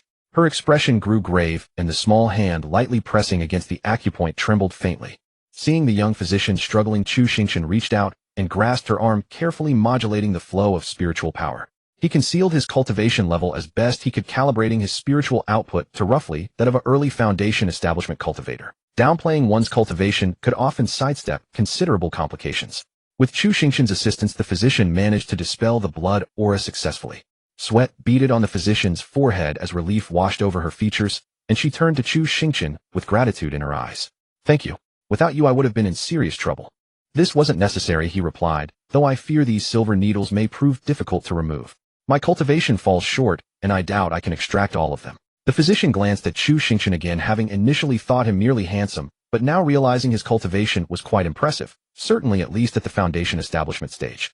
Foundation establishment cultivation already marked someone as a pillar of strength in Yuzhou City, the rank held by a squad leader in the demon suppression division. Yet the physician didn't dwell on it, for he had genuinely saved a life and provided crucial assistance when it mattered most. As for solving the case or understanding the full circumstances that lay beyond her purview as a physician, her responsibility was simply to heal the boy and bring him back to consciousness. Everything else would reveal itself in time. "Forget it." The physician shook her head. "Even if you could manage it, I certainly cannot. It is far too demanding. I will take him back and treat him gradually." "Thank you. When you have time, head to the demon suppression division to collect your reward and mention my name. I am Yin." After finishing her instructions, Yin offered Chu Xingchen a warm smile. "Very well, Miss Yin," Chu Xingchen replied with a respectful bow. Hearing Chu Xingchen address her as Miss, Yin's smile deepened, for most people who met her for the first time tended to treat her like a child and would affectionately call her little sister. "You are quite remarkable. You have a bright future ahead. Thank you again for your help." "You are welcome. Since I have nothing else to attend to, I will take my leave. Please continue with your duties, Miss Yin." "Very well, go ahead." After receiving her acknowledgement, Chu Xingchen bowed slightly and departed without hesitation. The chair held little value and was left behind for the demon suppression division to use, while Chu Xingchen simply concealed his fishing rod at his usual spot rather than bothering to transport it back and forth. This time had not been too problematic. He had at least improved his standing with the demon suppression division, which might prove useful if they came calling for trouble in the future. It was hardly a loss. Behind him, Yin's voice carried as she directed two guards, wondering what they were waiting for and whether they intended to let the boy breathe his last before delivering him to the demon suppression division. Setting aside other matters, Yin had quite a distinct personality of her own, but Chu Xingchen had no desire to involve himself further. The only reason he was entangled in this was because the boy had been caught on his line, and truly what a twisted fate that proved to be. After turning through several streets, Chu Xingchen arrived at his rented dwelling and pushed open the gate. In the courtyard, Li Yingling played with a small wooden sword, moving it through casual swings and thrusts as though practicing forms. Chu Xingchen had grown familiar enough with Li Yingling's abilities to recognize immediately that she was silently contemplating the essence of sword intent. It was rather unusual for her. Typically at this hour, she would wander along the river outside their gate before heading to the market to pick up odd little curiosities. "Master has returned." Li Yingling glanced over upon seeing him come back, stowing away her wooden sword. Her eyes swept over him, and she noticed with some surprise that he was not carrying any fish. "Did Master not catch any fish today?" Chu Xingchen sighed. "I did not catch fish, but I did catch a person." "A person?" Li Yingling looked puzzled. What did it mean to catch a person? Chu Xingchen briefly explained what had happened, describing how he had somehow drawn someone from the lake. As expected of Master, even fishing is extraordinary. Li Yingling chuckled, falling back in laughter after hearing the tale. Unfazed by his disciples' teasing, Chu Xingchen replied calmly, I am certain that wooden fish is to blame. Fetch it and burn it at once. That should ease my resentment. Master, didn't you say something about anglers catching everything except fish? Li Yingling laughed. By that logic, catching a person is not so strange. What does the wooden fish have to do with it? Chu Xingchen sighed in exasperation. You do not remember anything I say clearly. Only these witty remarks. Because you always tell such entertaining things. Li Yingling replied with a smile, then cleared her throat and blinked playfully. By the way, Master, are you free tomorrow?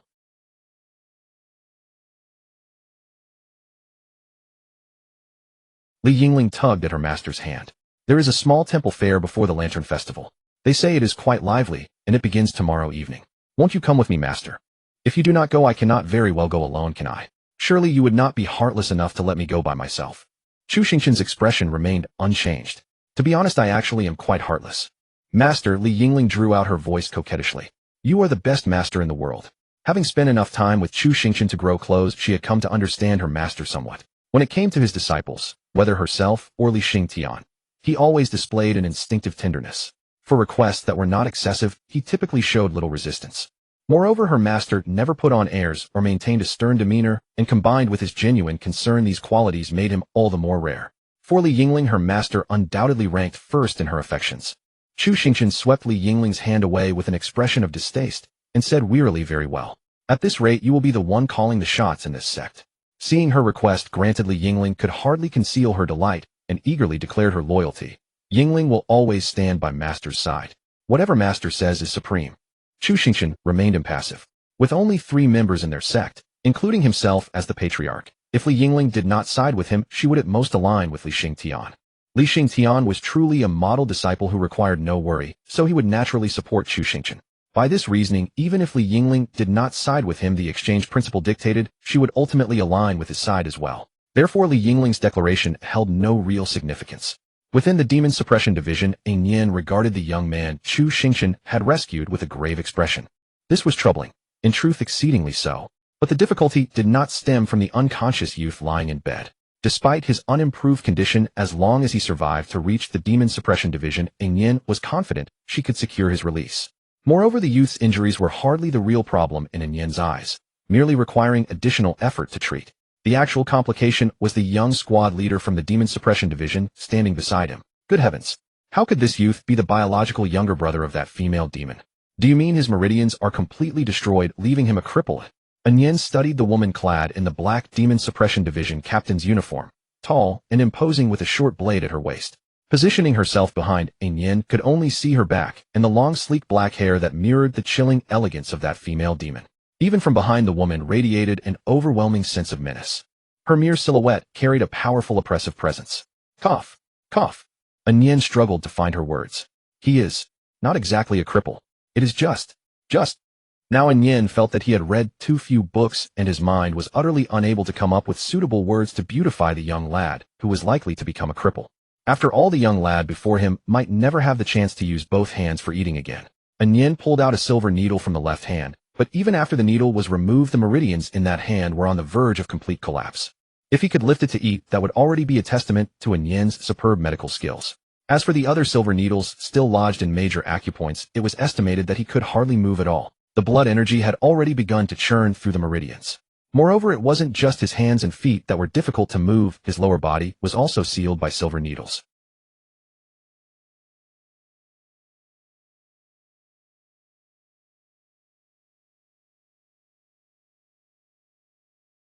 Theoretically, Yin had never seen this brat before. He must be a new arrival at the Demon Suppression Bureau. This female demoness had always been cold and distant, and she hadn't even informed everyone.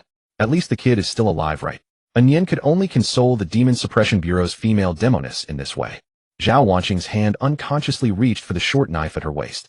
She didn't turn around to look at Yin behind her. This consolation seemed to have had the opposite effect. She said coldly, "Did you insert these silver needles?" "No. But don't overthink it. Without these needles, this kid would have already breathed his last." Yin hurriedly said, "I have checked, these needles were inserted not long ago." Zhao Wanqing nodded lightly, granting her agreement to Yin's explanation.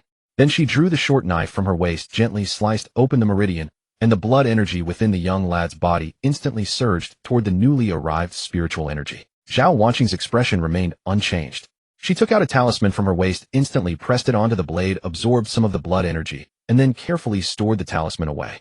Zhao Wanqing then gently sealed the opening again. She was not a professional physician and was not adept at dealing with the blood energy tearing through the already riddled meridians. Dealing with this blood energy was not difficult for Zhao Wanqing, but doing so without damaging the meridians was extremely difficult. She only needed a bit of the blood energy. Zhao Wanqing took one last look at her unconscious younger brother, then quickly turned and left. I'll trouble you to take care of him, physician Anian. Just my job. Anian shook his head lightly in reply. After Zhao Wanqing stepped out of the medical room, she headed straight to the archives. Her younger brother had been assigned to the second squad. Zhao Wanqing had not informed anyone at the Demon Suppression Bureau. Could it be that someone was taking the opportunity to take revenge on her? Zhao Wanqing quickly searched through her younger brother's duty records. Soon she found the file for this mission investigation of the Wang family village disappearance case. The team was led by an experienced member whose abilities Zhao Wanqing had heard of and deemed competent. Since her brother was fished out, the Demon Suppression Bureau had dispatched people to dredge the river to see if anyone else had fallen in, and also sent another team to Wang family village to search for people. The Demon Suppression Bureau's response was swift. Then Zhao Wanqing dismissed the possibility of revenge, as the veteran member's fate was unknown, while her brother at least still had his life. But Zhao Wanqing also understood that relying solely on the Demon Suppression Bureau, this matter might not be fully investigated. Even if it could be clarified, the efficiency would likely not be fast. If it were a beast rampage, the Demon Suppression Bureau would naturally throw in more personnel. But this was clearly a man-made disaster, a malicious attack. It would inevitably be investigated more slowly. After all, humans are far more cunning than beasts. Moreover, the Demon Suppression Bureau is very busy and its investigators are not particularly numerous. Now she would have to start her own investigation line. Zhao Wanqing took the file in hand, turned around, and quickly headed straight to the streets. Inside the Bamboo Jade Pavilion, Yao Qin had a number of books laid out before her, and a dark red blood energy spirit stone was being held aloft by a ritual array. She held a book, reading carefully, while meticulously manipulating the ritual array, attempting to reverse the process of blood energy eroding the spirit stone. But soon the spirit stone suddenly burst with dark red light, shattering the array that was trying to control it. Yao Qin showed slight frustration. Damn it. Standing beside her, the maid, A Ling, watched the scene and whispered, Miss, take a rest. You haven't rested for a long time. Is that scoundrel's matter really that important? Yao Qin raised her slender fair jade hand and gently rubbed her forehead. All right, I understand. You may leave now. Hearing this, A Ling understood immediately. This wasn't her agreeing to rest. She was clearly annoyed by her presence and wanted to drive her out so she could continue her research. Miss, just go out first. Yao Qin's tone remained unchanged. Helpless A Ling could only sigh and leave the room. After the maid left the room, Yao Qin closed her eyes to rest for a moment, then began to set up the ritual array again. It had to be said that as Chu Xingchen's cultivation level rose, the matters he entrusted to her were also becoming increasingly difficult.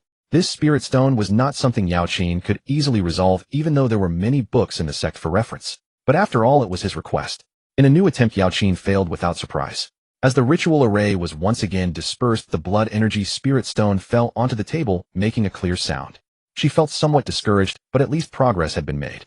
However, failure was not uncommon. Yao Qin quickly adjusted her mindset and was about to seriously continue her research when the maid's voice came from outside the door. Miss Zhao wishes to see you. Yao Qin casually replied, no time not seeing her. There was a brief silence outside the door, then the maid's voice came again. Miss, she says it's urgent. Yao Qin took a deep breath, put the spirit stone before her into her sleeve, and said, let her in. As the words fell, the door was pushed open. Yao Qin looked up.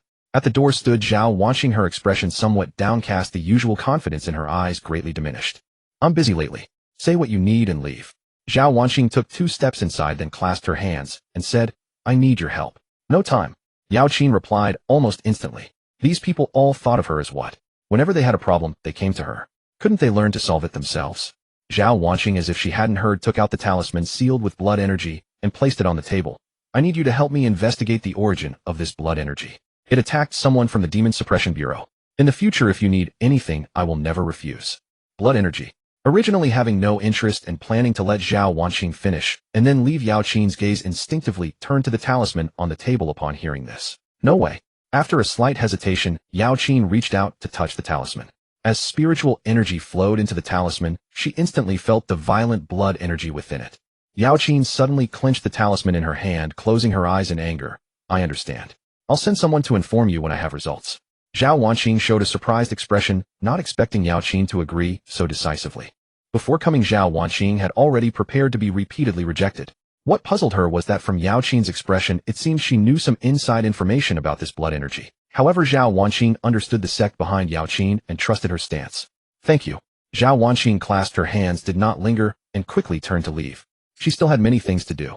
Yao Qin lowered her gaze to the wrinkled talisman in her hand, which she had crushed unconsciously.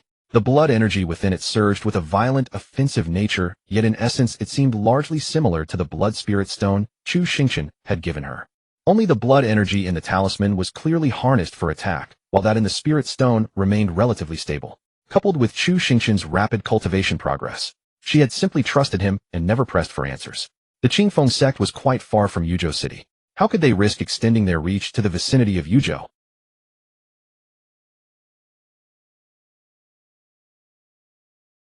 But Chu Xingchen could dwell leisurely in Yuzhou City, clearly confident that he had left no trace behind.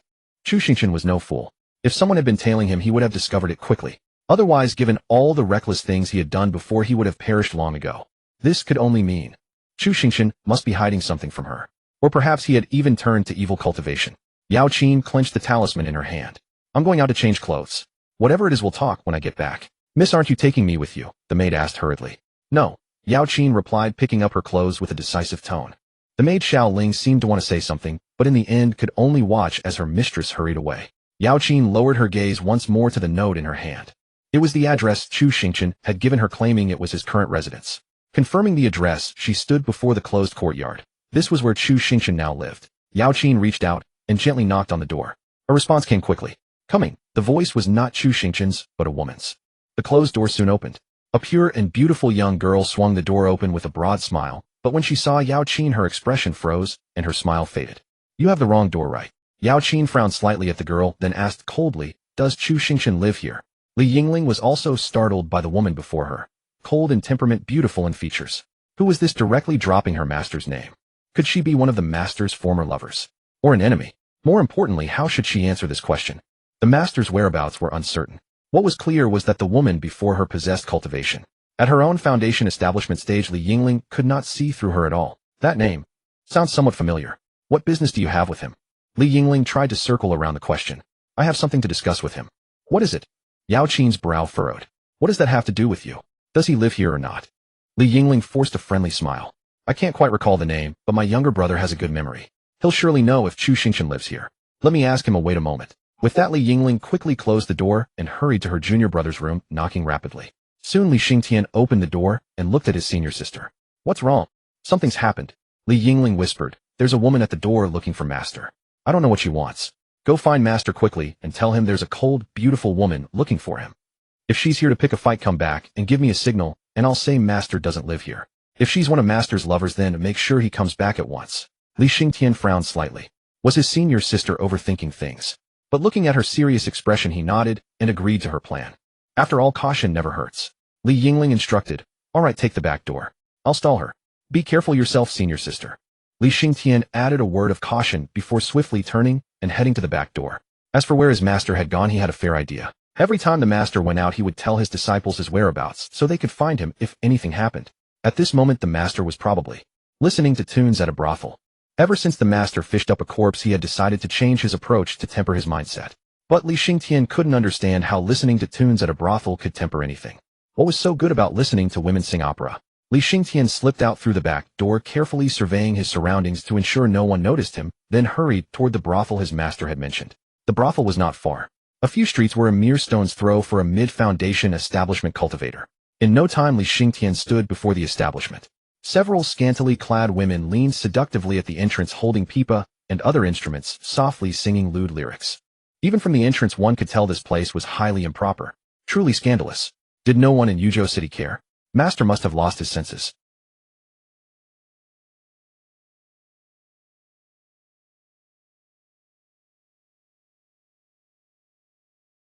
A servant waiting at the door quickly approached. Sir, come to listen to some tunes. Li Xingtian had no patience for pleasantries. He casually tossed a few silver coins into the servant's arms and strode inside. Li Xingtian swept his gaze across the room.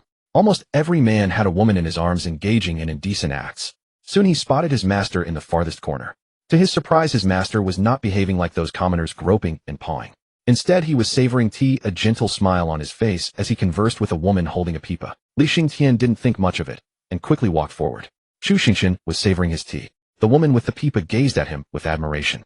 She murmured, "Young master, you are truly a great talent. Your foresight is deeply admirable." The man before her had unique insights and exceptional depth in poetry, literature, astronomy, geography, and even the changing times. Cheap courtesans like those who sang at the entrance to lure customers naturally needed no learning. Just singing and some instruments sufficed. Every profession had its hierarchy. She had been trained since childhood as a top courtesan, diligently studying poetry, literature, dance, and even her every word and gesture. Her vision and ability far surpassed ordinary people. She knew how to appreciate true refinement. The men she usually met were all lustful with no literary talent, their words coarse, and their greed blatant. But this young master was different. His every word and deed exemplified the demeanor of a gentleman. And his looks. He was simply too handsome. His eyes seemed to glimmer with starlight. They said her job was to please guests, but now she felt as if he were pleasing her. Conversing with this handsome man felt like a spring breeze. Under this contrast, she suddenly felt that the handsome man before her was like a celestial immortal detached from the mortal world. Chu Xingchen gently set down his tea, seeing the infatuation in the woman's eyes, and knew his charm had not waned. To thrive in the cultivation world, a silver tongue is indispensable. When cultivation was insufficient, emotional intelligence compensated. Chu Xingchen smiled with a spring-like warmth. "You flatter me. After just a few exchanges, I find your words and demeanor truly reflect the bearing of a noble." Just as the young lady was about to continue their conversation, Chu Xingchen abruptly turned around, his gaze fixed on Li Xingtian, who was walking toward him. Chu Xingchen suddenly stood up. This disciple of his was utterly absorbed in cultivation. If nothing urgent, he wouldn't have come out. Clearly something was up. Li Xingtian stepped forward, glanced at the courtesan, and said softly to his master, "Senior sister said there's a woman at the door who looks cold but beautiful, asking if you live here. I wonder if she's an enemy of yours." A cold-faced woman. Chu Xingchen's eyes lit up instantly. That must be Yao Qin coming to find him. He hadn't expected her to come personally. He thought she would send her maid Ailing to call him. Chu Xingchen breathed a sigh of relief. "No worries, she's an acquaintance. Let's go back together." The courtesan saw Chu Xingchen about to leave without a trace of reluctance, and her heart grew anxious. Such an ethereal man was rare to encounter. Her affection finally compelled her to speak.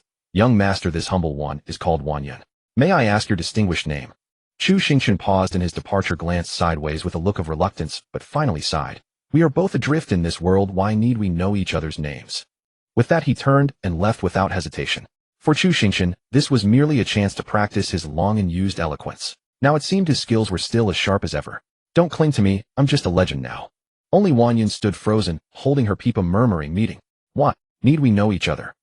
On the side, unnoticed by both the young man in white robes, overheard these words. Rather, he had listened from beginning to end, utterly captivated. But hearing that final line, his eyes flashed with sudden brightness as he watched the departing figures of Chu Xingchen and Li Xingtian. His face broke into a broad, unrestrained smile, and he suppressed his joy as he said, "Good, good, good." Chu Xingchen soon returned with Li Xingtian to the rented courtyard house. But as they reached the gate, they heard Li Yingling's somewhat flattering tone from inside, "Sister, how could I deceive you?" Then Yao Qin's suspicious voice followed. "I felt you were lying to me since we stepped through the gate." Chu Xingchen stepped inside, and saw Yao Qin sitting on a stone chair with his eldest disciple, smilingly pouring tea for her. Neither of them had concealed their footsteps or breath, so both Li Yingling and Yao Qin naturally looked over. Seeing his master return, Li Yingling heaved a sigh of relief. At least the newcomer wasn't a vengeful enemy. Upon seeing Chu Xingchen, Yao Qin abruptly stood up, flashed before him, and reached out to clasp his hand. Her divine sense surged into Chu Xingchen's body. He looked at her in confusion as his own golden core automatically resisted the intrusion of external spiritual sense. "What are you doing?"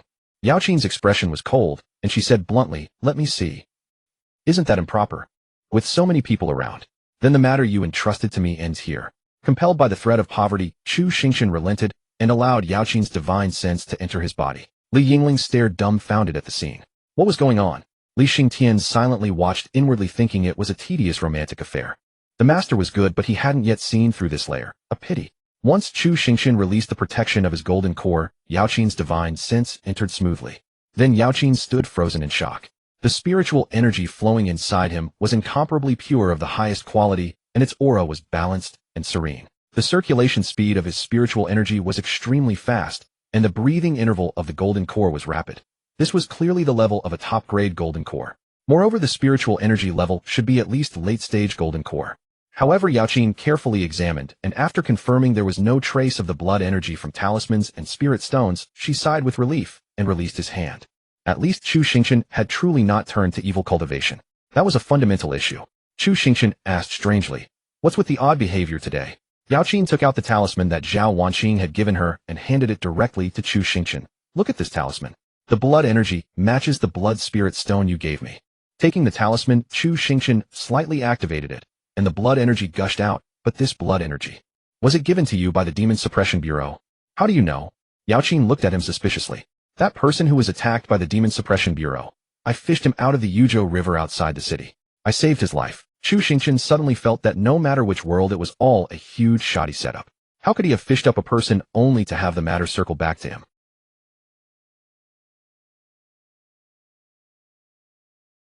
Chu Xingchen sighed, and briefly explained to Yao Qin how he had fished out that lucky fellow, and how he had helped the dying young man, saving his life. Yao Qin remained silent, but Li Yingling, who had been listening intently, spoke up first. Master, next time you go fishing, take me along. Li Yingling had originally thought his master had simply fished up a person. Little did he expect such a story behind it. He had thought fishing was just sitting with a rod waiting for a bite. But now such a story unfolded. Wasn't this far better than idling in the streets? Chu Xingchen glared at his eldest disciple in annoyance. Li Yingling, receiving that glare, just gave a sheepish smile. Master, these two are your disciples. Yao Qin frowned slightly. Chu Xingchen shrugged helplessly. Yes. Two leaky, worn-out cotton jackets. Master. Li Yingling pouted in dissatisfaction. It was fine to call Li Xingtian a leaky jacket. He was always taciturn and seemed not to care much about his master. But he himself was absolutely different. Most of the time, he was very obedient and would proactively help his master with things he could handle. What did he mean by worn-out jacket? He was definitely a splendid, gorgeous 18-layer down coat. Chu Xingchen reached out and ruffled Li Yingling's head as a gesture of comfort, then looked at Yao Qin. You didn't come just to suspect me, did you? Has the blood spirit stone problem been resolved? Yao Qin was taken aback at this, and her originally cold expression faltered, her eyes involuntarily drifting to the side. Chu Xingchen understood at a glance from her expression. So it really hadn't been resolved.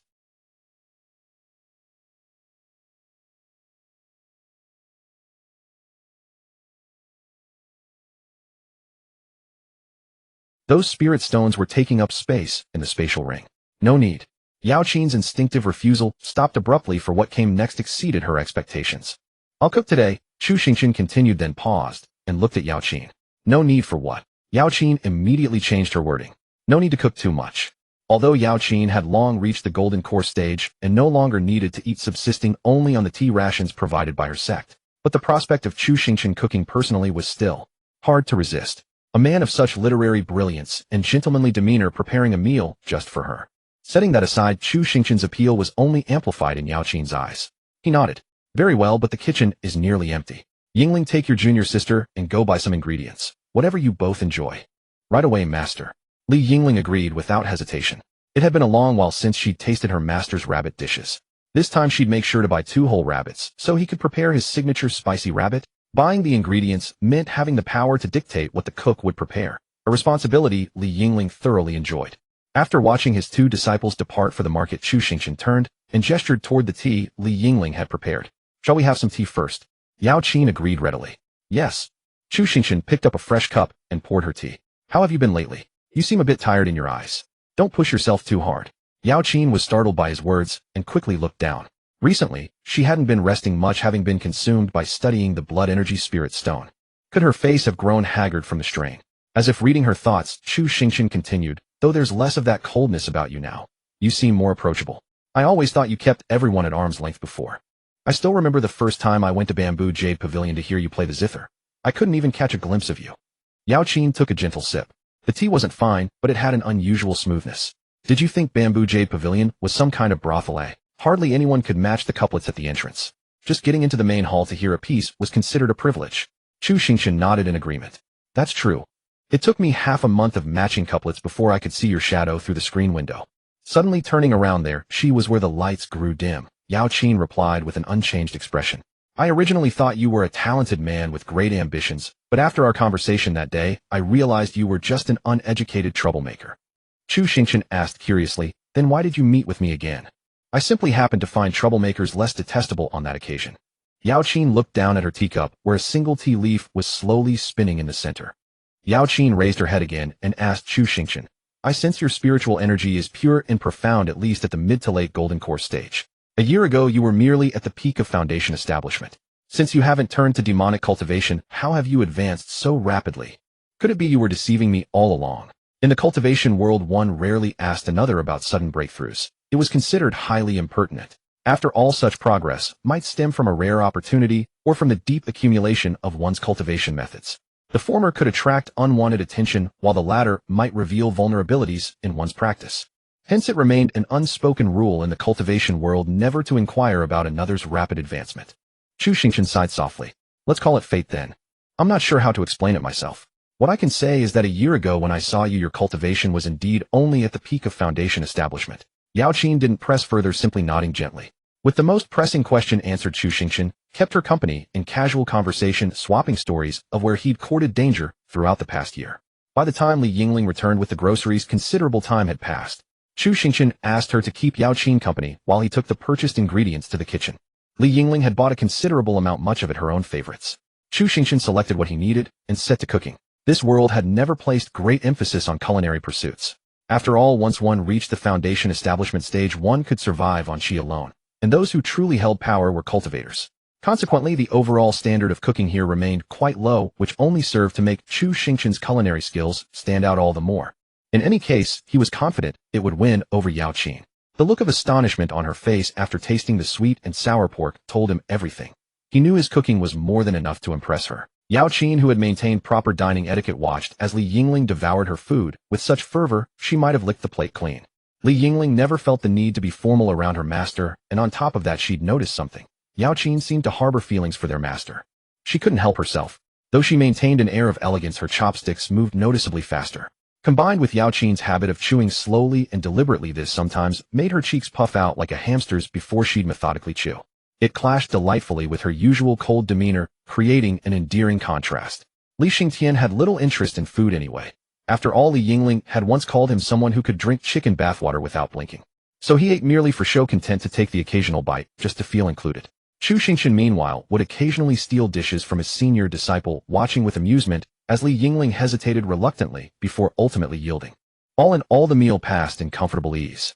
The thing Yao Qin had feared most never materialized. The handsome young man before her remained exactly as she'd first known him. He hadn't been consumed by the overwhelming hostility that permeated the cultivation world and still shone with his own unique light. Everyone knew how difficult it was to survive as a rogue cultivator. When she'd first met him, he'd been in rather wretched circumstances, yet he'd never compromised his principles. That was what made him truly remarkable. Though he was hardly a rogue cultivator anymore. He was now a sect leader, having reached the late stage of golden core cultivation, more than enough to establish a sect in a place like this. His sect was remarkably small, just 3 members including the sect leader. A sect where the leader would compete with his senior disciple for food, yet despite its size it exuded a certain warmth.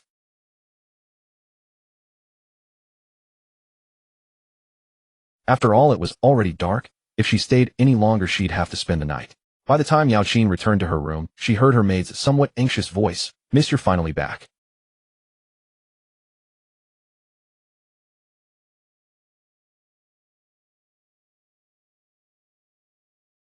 Of course she was worried Yao Qin might be deceived by that young man. But Xiaoling naturally wouldn't voice the thought, instead bringing up another matter. "Miss Zhao has come again. She's been waiting below for nearly 2 hours." Yao Qin frowned slightly upon hearing this. "Didn't I tell her we'd notify her when we have news?" She seemed to have some crucial information, and she appeared to be gravely injured when she arrived. Gravely injured? Yao Qin glanced at the maid Xiaoling, then after a long pause sighed, and said, "Let her in." "Yes, miss." The maid rose and walked toward the door. Yao Qin returned to her chair, poured herself a cup of tea. Zhao Wanqing and Yao Qin had some acquaintance after all. They had shared a couple of cups of tea and met a few times. After a while a knock came at the door, and with Yao Qin's permission it slowly opened. What met Yao Qin's eyes was Zhao Wanqing drenched in blood. She bore several fierce sword wounds nearly deep enough to reveal bone, and her Demon Suppression Bureau uniform was torn and tattered. Her expression was utterly exhausted, clearly having endured a fierce battle. Yao Qin understood Zhao Wanqing's cultivation. Already at the mid-foundation establishment stage, which was considered an expert in a place like Yuzhou City. How had she sustained such injuries over a mere meal? For a foundation establishment cultivator, these wounds were indeed severe. Moreover, this didn't seem to be her style. Yao Qin took a sip of tea. The tea that had once tasted so smooth now seemed to lack something. "How did you get so injured? I don't recall you being one to risk your life for official duties." Zhao Wanqing's face showed a hint of hesitation, but she answered truthfully, "The one severely injured is my own younger brother." Younger brother? No wonder Zhao Wanqing cared so deeply. Yao Qin lifted her gaze to Zhao, watching her tone unchanged. Then why come to me now? That talisman matter won't be resolved so quickly. Zhao Wanqing's usually proud demeanor wilted, and she bowed her head, speaking softly. I need help. At least a cultivator at the Golden Core stage. Making such a request in Yuzhou City was already excessive, considering even the director of the Yuzhou Demon Suppression Bureau was only at the Golden Core stage. In this region, a Golden Core cultivator was enough to hold an elder position in a sect, who would be willing to come investigate cases for the Demon Suppression Bureau, especially alongside a Foundation Establishment cultivator. I encountered a group of evil cultivators during my afternoon investigation. Though they were only at the early Foundation Establishment stage with the aid of blood energy, their techniques were at least at the mid-Foundation Establishment level. The director has been reassigned to a mission at the Yuzhou main river, and without a Golden Core cultivator to suppress them with realm pressure. Zhao Wanqing lowered her eyes. Since growing up, she had never begged anyone. Now forced by circumstance, she found it hard to speak. After all, the criminal's cultivation was not low, and Zhao Wanqing could hardly order the Qi refining officers to investigate. That would be a suicide mission. As for the other Foundation Establishment squad leaders, each was burdened with pressing tasks. Everyone was busy, and this mission was especially dangerous. Even the squad leaders felt the same. But if they didn't investigate now, once the perpetrators fled Yuzhou City, the trail would vanish like a stone dropped into the sea. This was not a baseless worry, it was years of investigative experience for Zhao Wanqing. Still, she prepared herself for Yao Qin's refusal. After all, the request was indeed excessive. But within Yuzhou City, aside from Zhu Yuting, Zhao Wanqing truly didn't know where else she could find a Golden Core master. She couldn't very well go to the ancient Zhao family ancestor who was in seclusion for a breakthrough, could she? Zhao Wanqing came only to do her best. Attempting and failing was better than doing nothing. Yao Qin listened carefully to Zhao Wanqing's plea. She had to admit the timing was quite fortuitous.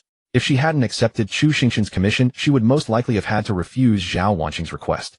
After all, Yao Qin's stay in Yuzhou City was merely a sect trial with elders above her. Truly, the timing was fortuitous. Yao Qin asked, how many spirit stones can you offer? Zhao Wanqing was taken aback, but pondered seriously before replying. At most, I can manage 300 spirit stones. Spirit stones were acceptable. After all, Chu Xingchen had been poor from the start, and money would likely persuade him. He was arguably the easiest Golden Core cultivator to hire in Yuzhou City, and he was at the late Golden Core stage. What fortunate encounter had caused his cultivation to advance so quickly? Yao Qin took out paper and brush, writing down the general details of the matter for Chu Xingchen to decide whether to help based on the information. After all, Chu Xingchen was also connected to this case. If they could uncover something, it might even aid his own commission. Take my letter. Yao Qin handed Zhao Wanqing a paper with Chu Xingchen's address. Remember, if he refuses, try offering more spirit stones. Zhao Wanqing quickly reached out and took the paper from Yao Qin's hand. Yao Qin added, oh, and remember, whether he agrees or not, you owe me a favor. I understand. Thank you. In Yuzhou City, night had fallen. Zhao Wanqing first returned to simply tend to her wounds and change into clean clothes. After all, she was about to meet a Golden Core master, one recommended by Yao Qin. As a member of an aristocratic family, Zhao Wanqing understood the importance of etiquette. After all, showing up covered in blood to ask for help would make it obvious that the task was no easy one. In Yuzhou City, Zhao Wanqing could navigate even with her eyes closed. She knew every street by heart. Her eyes lowered. A deep sword wound on her right thigh sent sharp pain through each step. To prevent blood from staining her trousers, she had wrapped the wound tightly with bandages. Her arms were similarly bound. She could have used spiritual energy to dull the pain, but she chose not to. Zhao Wanqing and Zhao Zhenyang were siblings, direct descendants of the Zhao family. Their parents had contracted a grave illness shortly after Zhao Zhenyang's birth and passed away soon after. Zhao Wanqing still remembered her mother holding her hand on her deathbed, her voice barely a whisper. Too many words Zhao Wanqing couldn't catch clearly. Perhaps her own sobbing drowned out her mother's words. But she still heard her mother's final instruction. You both must be well. You and your brother must be well. Zhao Wanqing couldn't recall how many promises she had made to her mother. But she had broken them. She lifted her gaze to the bright moon hanging high above. Zhao Wanqing had never been very close to her brother. Not long after their mother's death, she began her cultivation. In recent years, she had returned from outside, and upon taking a post at the Demon Suppression Bureau, came back to the Zhao family. Only then did she reconnect with her brother, who had grown up, though they usually only corresponded by letters. Zhao Zhenyang's talent was mediocre, but he was hardworking and upright. Zhao Wanqing had originally planned to recruit him into her own squad, but he refused. That was why he joined the second squad. Zhao Wanqing suppressed the endless emotions in her heart. Her mother's words always echoed in her ears. It was her failure as an elder sister. At this moment, besides avenging her brother, there was nothing she could do. She could not restore him to his former state. Even turning him back into an ordinary person was a slim chance. All she could do was rely on the short blade at her waist. Zhao Wanqing halted her steps. She had arrived at the address written on the paper. Before her was a tightly shut door. The grand gate stood firmly closed before her. Zhao Wanqing took a deep breath to compose herself, then gently knocked on the door. Coming, a clear female voice replied from within. Zhao Wanqing quickly straightened herself as the door was soon pushed open. To her surprise, it was still Li Yingling who opened it. Li Yingling regarded the tall, elegant beauty standing before her with a suspicious glance. Who are you looking for? Hello, may I ask if Senior Chu Xingchen resides here? Another one seeking the master. Li Yingling's gaze swept over Zhao Wanqing before her. Since she could sense her spiritual energy, her cultivation must be roughly comparable to her own. Could this be another of the master's romantic conquests? Li Yingling stepped aside to let her in. Her cultivation was not high anyway, so there was nothing to fear from someone looking for trouble. Come in. I'll go fetch the master. Thank you. Zhao Wanqing quickly expressed her gratitude. Li Yingling pointed to the stone table and chairs in the courtyard. Make yourself comfortable. I'll go call the master. Very well. Zhao Wanqing followed her instructions and made her way to the stone chair to sit down. Li Yingling walked toward her master's bedroom and gently knocked. An irritated voice came from within. Why aren't you sleeping at this hour? Master, another woman has come looking for you.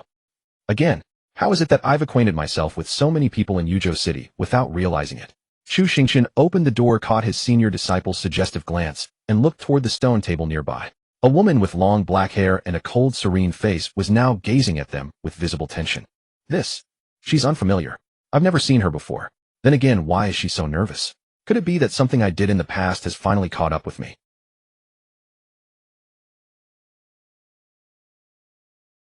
Zhao Wanqing. Cultivation Foundation Establishment Midstage. Blue trait calm and composed. White trait adequate aptitude. White trait modest strategic acumen. Temporary black trait mental instability. Does not meet disciple requirements. Acceptable. Even if she had come seeking trouble, he wasn't afraid. As long as she wasn't some hidden powerhouse lying low. Zhao Wanqing quickly rose to her feet, her gaze fixed on the handsome young man before her. Perhaps she truly could not perceive this young man's spiritual energy. It was genuinely difficult to imagine that someone appearing so youthful had already reached the Golden Core realm. Could he also be from the Central Continent? Zhao Wanqing spoke with respect. You must be Senior Chu Xingchen, correct? And you are? Senior Yaoqing recommended me to come. She asked me to deliver this to you. Zhao Wanqing quickly produced the envelope Yaoqing had given her, bowed slightly, and offered it to Chu Xingchen. Hearing this, Chu Xingchen felt relieved. It wasn't someone come to cause trouble. But what did Yaoqing's recommendation mean? She should know he detested complications. However, he owed her too many favors. It would be unacceptable not to help at a time like this. Chu Xingchen descended the steps, approached Zhao Wanqing, and reached out to take the envelope, opening it directly. He skimmed through the letter in moments. Its contents were concise and clear. Does the letter say you can provide spirit stones? Chu Xingchen looked up at Zhao Wanqing. Yes, I can immediately hand over 300 spirit stones to you, senior. Zhao Wanqing continued. If you find this insufficient, I should be able to gather another 100 spirit stones within some time. 400 spirit stones. You can't possibly expect me to see this case through to its conclusion, can you? Chu Xingchen frowned slightly. 3 days. At most 3 days. Regardless of the outcome, the full amount will be delivered. Very well, for Yaoqing's sake. Chu Xingchen gave a slight nod. Then do you wish to begin the investigation now, eh? Seeing Chu Xingchen agree, Zhao Wanqing breathed a sigh of relief. If it is convenient for you, senior, then speed is of the essence. This was precisely why Zhao Wanqing had come to visit at night. Those criminals were vicious and ruthless evil cultivators, not savage beasts that simply ate and slept. If they achieved their objectives, they would naturally flee quickly. Any delay, and nothing would be left to seize. Chu Xingchen nodded and called out toward the side room. Li Xingtian. Li Xingtian, who had been cultivating, immediately opened his eyes upon hearing his master's call. He quickly rose, pushed open the door, and surveyed the courtyard, his tone slightly puzzled. Master, what are your orders? Chu Xingchen enveloped the envelope in spiritual energy and flicked it directly into Li Xingtian's hands, then yawned and said, read it yourself. Tomorrow morning. Or make it noon. Gather at my fishing spot. For tonight, go out with her to handle the case. His disciple's cultivation method was even more sinister than that of the evil cultivators themselves. At the foundation establishment stage, he could live drain a golden core cultivator. Simply by the nature of his practice technique, he overshadowed those evil cultivators. If they were merely foundation establishment minions, this would be perfect for Li Xingtian to level up. Saving some spirit stones would also be advantageous. Moreover, the protective talisman capable of defending against golden core attacks was still on Li Xingtian, along with the teleportation talisman. Even if circumstances turned unfavorable, they could still make a swift retreat. Li Xingtian reached out to catch the flying letter, swiftly scanned its contents, and after confirming the key information, understood, master. Li Xingtian turned his gaze toward Zhao Wanqing, who stood nearby. Miss Zhao, do you have any leads at present? Zhao Wanqing hesitated, wanting to say something, but but holding back. She had originally come to request a golden core expert's presence, but it would suffice if he could come tomorrow noon. Furthermore, this Li Xingtian was also at the Foundation establishment stage, and his aura was formidable, likely approaching the late stage. He was far stronger than an ordinary squad leader, and if the task was merely to track clues, this would be more than adequate. In any case, this was the only golden core cultivator Zhao Wanqing could currently recruit. If there were no other options, she would simply have to accept it. Zhao Wanqing bowed to Li Xingtian and said yes. I discovered traces of evil cultivator rituals near the crime scene. We can begin our investigation from there. Li Xingtian nodded and replied, lead the way. Let's go. Chu Xingchen, watching the two prepare to depart, still offered some words of advice. Xingtian, be careful. If things escalate, remember to use talismans. Don't worry, Master. Li Yingling watched the two leave, then turned her gaze toward Chu Xingchen. Master. Understanding what his senior disciple wanted to say before she could even finish was nothing short of essential. Thus Chu Xingchen responded bluntly, go to sleep. Don't go with your junior brother. You'll only slow them down. Upon hearing this, Li Yingling grew indignant. What do you mean I'll slow them down? I am the senior sister. My cultivation is no inferior to his. Chu Xingchen suppressed a laugh. Her cultivation was indeed not poor, but without him present nobody could keep this curious child in check.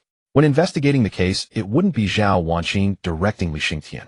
It would more likely be his senior disciple bossing Li Xingtian around, issuing commands left and right. His senior disciple was obedient only when he was around. As Li Xingtian would put it, when he wasn't there, she was extremely independent-minded. That was probably the only complimentary term Li Xingtian could muster, which translated into plain language meant, I do whatever I please. However, when it came to managing his senior disciple, Chu Xingchen was quite experienced. So do you wish to sleep and join me tomorrow noon, or go with them now? Then I'll go sleep. Master, remember to take me with you tomorrow. The village in the files was not far from Yuzhou City. It fell well within the jurisdiction of the Yuzhou Demon Suppression Bureau. Two Foundation establishment cultivators traveling at full speed would reach it in no time. Following Zhao Wanqing for a stretch, Li Xingtian noticed something odd about her gait. Her right leg appeared to be injured as she moved with an unnatural hesitation each time her foot struck the ground. This also meant Zhao Wanqing's pace seemed sluggish in Li Xingtian's eyes. You've injured your right leg? Li Xingtian asked. Zhao Wanqing turned to look at him in surprise. How did you know? You unconsciously ease the pressure when your foot lands, Li Xingtian explained before continuing. Are you certain it's all right to push on with that injury? Time is critical. Li Xingtian's tone remained calm. So critical that you haven't even taken healing pills. I did take them, but the residual blood qi cannot be cleared quickly, which is why my recovery has been slow. Could I trouble you to stop? Upon hearing this, Zhao Wanqing halted and regarded Li Xingtian with confusion. I can handle this. Please cooperate with me. If we're ambushed, I won't be able to guarantee your safety. Li Xingtian offered a brief explanation before his gaze swept over her in rapid succession. Indeed, he could faintly sense a wisp of blood qi clinging to Zhao Wanqing's body.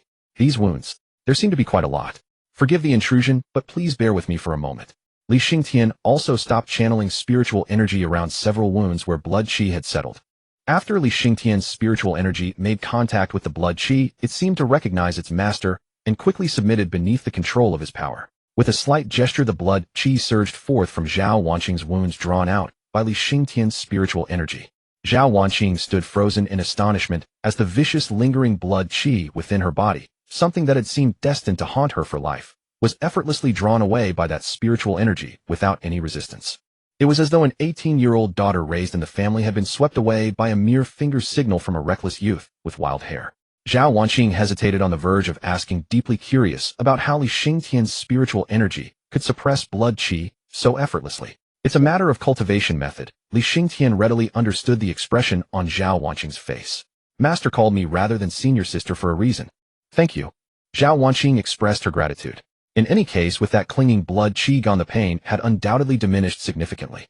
Li Xingtian gave a slight nod in response. After all, dragging a liability along on missions was always a foolish endeavor in his eyes.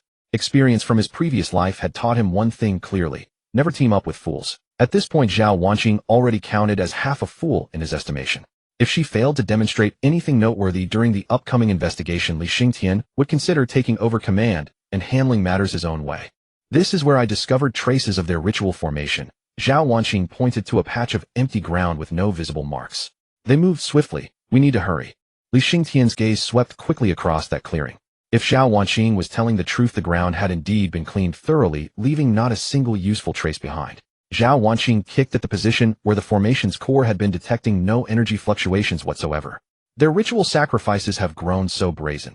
It must mean they've reached some critical juncture or are facing an unexpected development, which is what drove them to act so recklessly. Then we need to anticipate where they'll strike next. Li Xingtian gave a slight nod signaling his agreement with Zhao Wanqing's approach. It appeared she wasn't simply conducting a haphazard search driven by impulse. As long as there was a plan and a clear direction, that was sufficient, and it seemed Zhao Wanqing already had her next destination in mind. She intended to head north from here. Yuzhou City lay with water to the south and mountains to the north. Zhao Wanqing reasoned that since the Yuzhou City Demon Suppression Bureau had already discovered the cultists' large-scale sacrificial rituals, they would naturally avoid operating so brazenly. They were evil cultivators, not suicidal. They were most likely to target hidden villages nestled against the mountains. For one thing, such remote villages would be difficult to thoroughly investigate. Moreover, with the mountains providing cover from trees, even if the Demon Suppression Bureau did discover them, they could easily scatter and flee in small groups rather than being captured so readily. So under the cover of night, Zhao Wanqing led Li Xingtian on a sprint toward the nearest northern village. Before setting out, she had already studied the local terrain maps. After roughly half an hour, the two were nearly at the village Zhao Wanqing had mentioned. Wait! Li Xingtian suddenly stopped in his tracks, his brow furrowing slightly as he surveyed their surroundings. Zhao Wanqing hastily brought herself to a halt. What's wrong? We've walked into a formation, Li Xingtian responded, his gaze sweeping across the dense woods around them. We've circled at least 3 times here. Zhao Wanqing was stunned by his words. 3 circles. She had been completely unaware. Exiting this maze won't be difficult, but I'm afraid we've been exposed. Li Xingtian's eyes scanned their surroundings before quickly detecting a point of spiritual energy fluctuation. Although his cultivation had been reset after his rebirth, his knowledge and experience remained intact. From the very beginning of the mission, Li Xingtian had been closely monitoring their surroundings. His vigilance toward evil cultivators was always at its peak, for the simple reason that every single one of them shared the same trait: absolutely no moral boundaries. Li Xingtian cautiously made his way toward the spiritual energy fluctuation. Zhao Wanqing quickly followed in his footsteps, then watched as he pushed aside the underbrush and picked up a small stone from the ground. After carefully examining the stone multiple times, Li Xingtian gently placed it back where he'd found it. It's a stone bead maze. Follow me.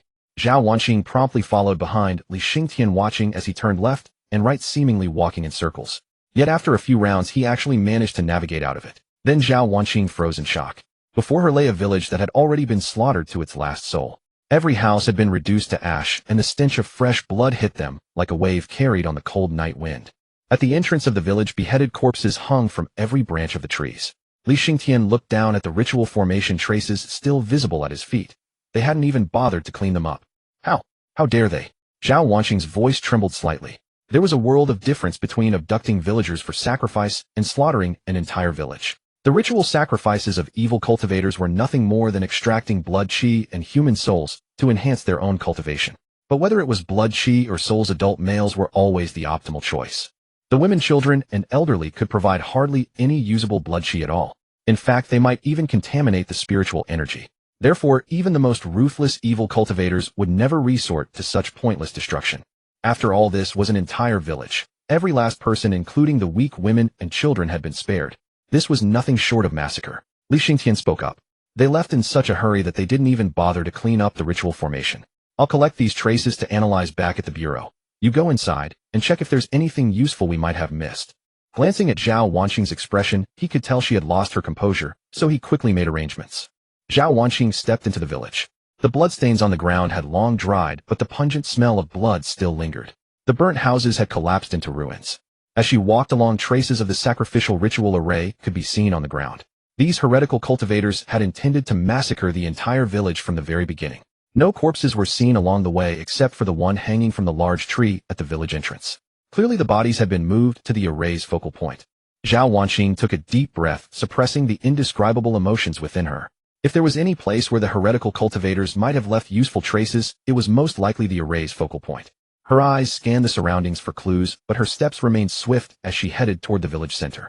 That spot could most easily cover the entire village. Everything was as Zhao Wanqing had speculated. At the village center, a pile of white bones lay scattered, all villagers drained dry. But what she hadn't anticipated was that not all the heretical cultivators had retreated. On the heap of bones sat a heretical cultivator in a simple black robe, casually perched there. Beside him rested a dark red broadsword exuding an endless aura of blood. The Demon Suppression Bureau's efficiency is getting worse and worse, the robed figure said in a hoarse voice, clearly displeased. And only 2 of you came. How do you expect to protect mortals like this? Did you do this? Zhao Wanqing asked, coldly reaching for the short blade at her waist. If it wasn't this old man, then was it you, the little captain of the Demon Suppression Bureau? The robed figure sneered disdainfully, then suddenly reached out and grasped the broadsword beside him. Under the moonlight, a faint dark red light flickered. In an instant, he was beside Zhao Wanqing, his long blade blazing with dark red radiance. Zhao Wanqing reacted swiftly, drawing her short blade to parry. Bang! The sharp clash of metal echoed through the silent night. The force of the strike was so fierce that her two injured arms nearly gave way. She forcibly mobilized her spiritual energy, just barely to hold the blow. This robed cultivator must be at the late foundation establishment stage. But what troubled Zhao Wanqing even more was the heretical blood energy. It surged from the long blade, rapidly climbing along the point of impact and attacking her spiritual energy. Zhao Wanqing had to divert her focus using her spiritual energy to resist the torrent of blood energy. If the blood energy managed to strike her directly, it would be a dead end. But the robed figure was a heretical cultivator seasoned in blood and battle. He suddenly lifted his foot and kicked directly at Zhao Wanqing's abdomen. With no room to dodge, she could only gather her spiritual energy and endure. The kick landed, and Zhao Wanqing felt her internal organs shift violently. Her body could no longer hold its ground. She flew backward, crashing into the ground with enough force to create a small crater. Forcing down the metallic taste in her throat, Zhao Wanqing quickly rolled to her feet and retreated. At the same time, she gripped her short blade and slashed out several blade auras to prevent the robed figure from pressing his advantage. But against her wishes, the robed figure surged forward using his blade to withstand the auras, then erupted with blood-red spiritual energy, aiming directly for Zhao Wanqing's head. As if offering genuine advice, the robed figure said, "Next life, don't be an official." Zhao Wanqing gritted her teeth and raised her short blade to block again. Seeing this, the robed figure rejoiced inwardly, exploding with blood energy to force the blade's center of gravity downward. This changed the trajectory of the strike from her head to her waist. Since mastering blood energy, the robed figure had used this move to end the lives of several Foundation establishment cultivators. Zhao Wanqing watched the blade transform into a rainbow of light. Bang! Suddenly, a rusty iron sword blocked the radiance, and then she felt someone grab the back of her collar and pull her out of the blade's attack range. The iron sword was shattered by the rainbow light. Li Xingtian looked at the broken blade. His senior apprentice sister really was a disaster for her junior brother. Zhao Wanqing turned to look behind her and saw Li Xingtian's calm expression. Out of concern for his employer, Li Xingtian asked, "Still okay?" "More careful." Zhao Wanqing was about to thank him, but seeing the robed figure raising his blade again, she quickly warned him. Li Xingtian raised his eyes slightly. The broken sword in his right hand suddenly erupted with a profound and mysterious aura. Facing the blood-soaked, murderous broadsword, he fearlessly responded with the fragment that was barely more than a hilt. And it seemed as if Li Xingtian simply extended the broken sword lightly. Zhao Wanqing stared wide-eyed at what seemed like a suicidal move. But what she didn't expect was that it was the robed figure who dodged the clash. The robed figure abruptly raised his long blade, his body wildly retreating dozens of meters, his tone uncertain. "You. From the Central Continent." That aura just now was clearly a divine ability. Apart from the Central Continent, where such a grand gesture allowed a Foundation establishment disciple to cultivate a divine ability, the robed figure could hardly believe any other place would be so generous. That was a divine ability. If not for his heretical cultivation instincts, that seemingly ordinary sword strike would have cost him dearly. Li Xingtian didn't answer. He condensed his spiritual energy, gripped the broken sword, stepped forward, and slashed from dozens of meters away. A dark red light flickered along the broken blade. Boom! As the dark red light flashed, a violent energy rapidly crushed everything in its path. Zhao Wanqing watched in shock as the thread-like dark red radiance annihilated everything with irresistible force. This was no Foundation establishment technique. Dust rose into the air. Li Xingtian swung his sword lightly again, and the dust was dispersed by the pressure. The robed figure was already nowhere to be seen. "He ran," Li Xingtian said, without chasing, turning to Zhao Wanqing, who had collapsed to the ground. "How are you?" "I'm." Zhao Wanqing was about to answer, but the consequence of suppressing her internal injuries caught up with her. She dramatically spat out a mouthful of blood. "Li Xingtian, let's retreat first. There might be other heretical cultivators around.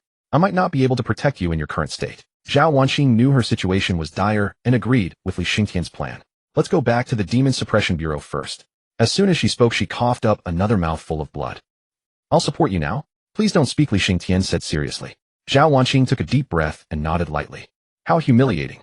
That sword strike was just a bluff to intimidate the enemy, and its power naturally came at a cost.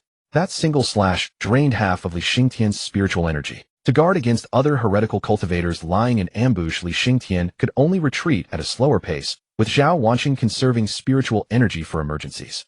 Perhaps they were truly intimidated by Li Xingtian's sword strike. There was no ambush on the way back.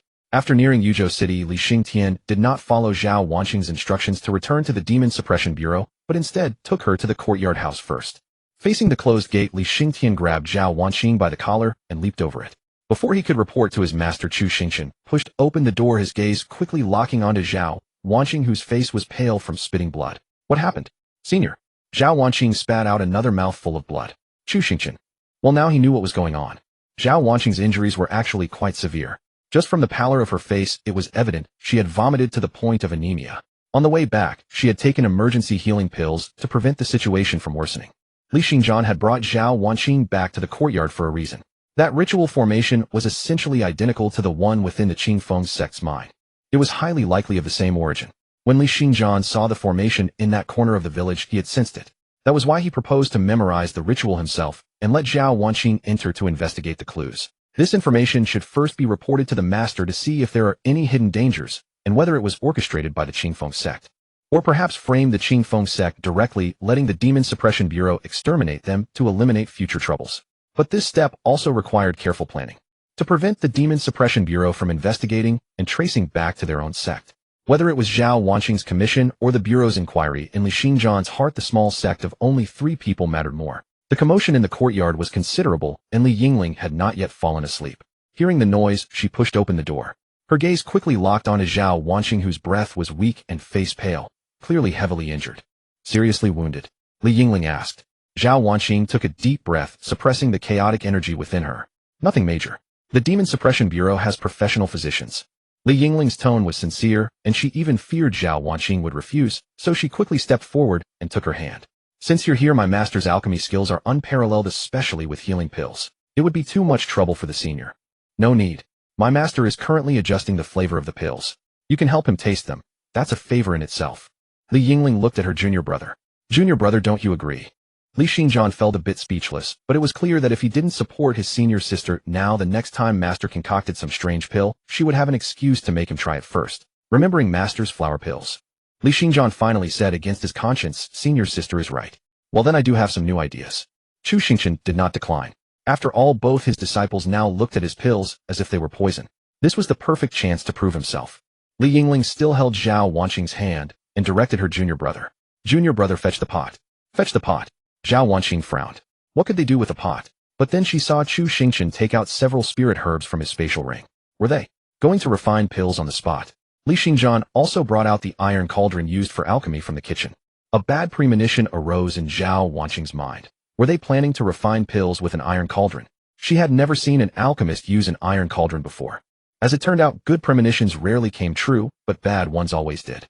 Zhao Wanqing soon witnessed a spectacle of iron cauldron alchemy. A large pot of water and spirit plants were quickly condensed into a dark green orb of liquid exuding the unique natural scent of the herbs, a grassy smell. Zhao Wanqing's eyes widened in disbelief. Could they really use an iron cauldron to refine pills? Seeing her expression, Li Yingling thought she was afraid and comforted her. Don't worry. The truly frightening part was yet to come. Huh? Zhao Wanqing uttered in confusion. But this time Chu Xingchen had actually thought it through carefully. First, bitterness was a relative matter of taste. If the bitterness couldn't be eliminated, one could take a different approach to solve the taste issue.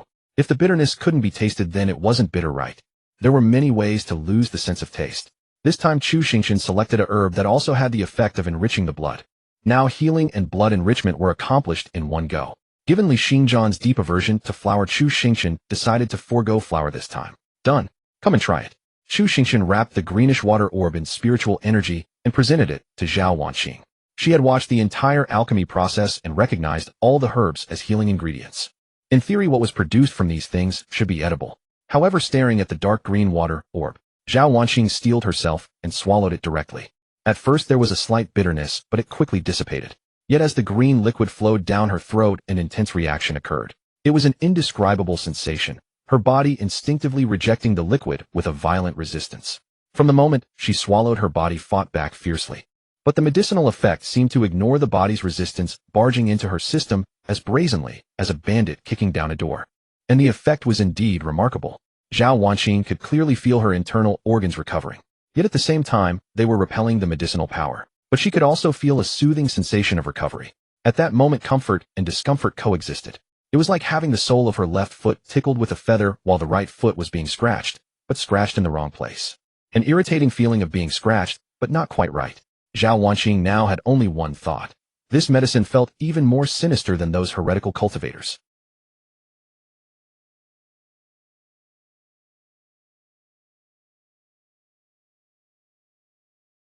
No problem. Li Yingling agreed readily. It was clear that her junior brother had matters to discuss with Master that the Demon Suppression Bureau shouldn't hear. Such cooperation was natural for Li Yingling. Inside the room, Master, whether those heretical cultivators are from the Qingfeng sect remains to be seen, but their methods are definitely the same as those of the Qingfeng sect's heretical practices. Li Xingchen picked up paper and brush from the table and meticulously drew the ritual formations from the mine and the village. However, the usage of blood energy differs. The Qingfeng sect leans toward defense while those heretics focus on offense. The blood energy of the heretics is extremely corrosive. If the Qingfeng sect people were also acting under orders, there might be another vast force behind all this. Chu Xingchen nodded gently. So what are you thinking? To snatch a chestnut from the fire is obviously unwise, Li Xingchen said seriously. The heretic ambushed in the village today was only at the Foundation establishment peak, and his techniques were weak. Therefore, I believe the Qingfeng sect is the bigger fish. If we report them. Li Xingchen's words trailed off as he finished drawing the two formations meticulously. He also marked the differences between the two formations. The Qingfeng sect had engaged in heretical practices. Reporting them would be a good deed. However, the Qingfeng sect had a nascent soul ancestor guarding it. A tree that tall was hard to topple. The Demon Suppression Bureau of Yuzhou might be reluctant to court trouble. Though the Qingfeng sect had done evil, they had acted covertly and without ostentation. But given the entire village's sacrificial massacre, if the Xuanwu kingdom was willing to deal with it, many sects would likely join forces. Chu Xingchen looked at his second disciple, who was staring expressionlessly at the formation he had drawn. Li Xingchen sensed his master's gaze and looked up. Opportunity knocks but once. We must act decisively. The next morning at the Demon Suppression Bureau's medical clinic in Yuzhou City. What miraculous pill did you take? The effect is astonishing. Onion lifted the bandage on Zhao Wanqing's hand only to find that the wound, which had been deep enough to reveal the bone, had healed by 80%. Zhao Wanqing's expression was somewhat peculiar as she replied, I took an elixir. A liquid pill refined by a senior. Extend your hand, let me take your pulse. Onion didn't dwell on what pill Zhao Wanqing had taken. As long as it didn't kill her, it was fine. Hearing this, Zhao Wanqing rolled up her sleeve and placed her hand on the table. Onien's small hand rested on her pulse. After a long pause, she looked at Zhao Wanqing with a curious gaze. Did you suffer a severe internal injury not long ago? Zhao Wanqing frowned slightly. Yes, why? Your pulse is a bit unusual. It seems to be recovering too quickly, most likely due to that liquid pill you took. Onion lifted her hand and said lightly, the examination is done. Nothing serious. You're recovering quite fast, and there's no sign of poisoning. Just rest for a while, and you'll be bouncing back soon. Thank you. Before Zhao Wanqing could finish, someone called from outside the door. Captain Zhao, someone named Chu Xingchen is asking for you at the entrance. Hearing this, Zhao Wanqing quickly stood up and said apologetically, sorry, I have to go. Onion watched her hastily departing figure and shouted loudly, don't forget. Remember to rest for a while. Otherwise you'll end up lying here again, and I'll be the one suffering. Unfortunately, Zhao Wanqing didn't respond to Onyen's reminder. Zhao Wanqing hurried out of the Demon Suppression Bureau's main gate and spotted Chu Xingchen standing under a tree not far away. She quickly walked over to him. Chu Xingchen asked first, have you reported the situation in that village to the Demon Suppression Bureau? Yes, I've submitted it for expedited processing. Expedited? How long will it take? Zhao Wanqing gave a bitter smile. About half a month, I suppose. That's quite urgent indeed. So what now? Are you planning to continue investigating on your own? Chu Xingchen looked at Zhao Wanqing. Even if you don't investigate, the spirit stones we agreed upon can't be reduced. Of course, she had to continue the investigation. If she waited for the half-month procedure to finish, the culprits would have long since fled. Zhao Wanqing asked with a hint of confusion. Naturally, I have to investigate. But why didn't the one who was with me yesterday come? You mean Li Xingtian? Chu Xingchen's tone was odd. You spent 400 spirit stones. How many people were you planning to hire? Zhao Wanqing quickly replied. No, it's just that Brother Li is very skilled. After all, that sword strike had been utterly dazzling in her eyes, far beyond what a Foundation establishment stage cultivator should be capable of. Moreover, he had remained remarkably composed throughout the investigation. Chu Xingchen didn't dwell on the matter. His expression turned serious. All right, do you have any leads now? Zhao Wanqing was momentarily speechless.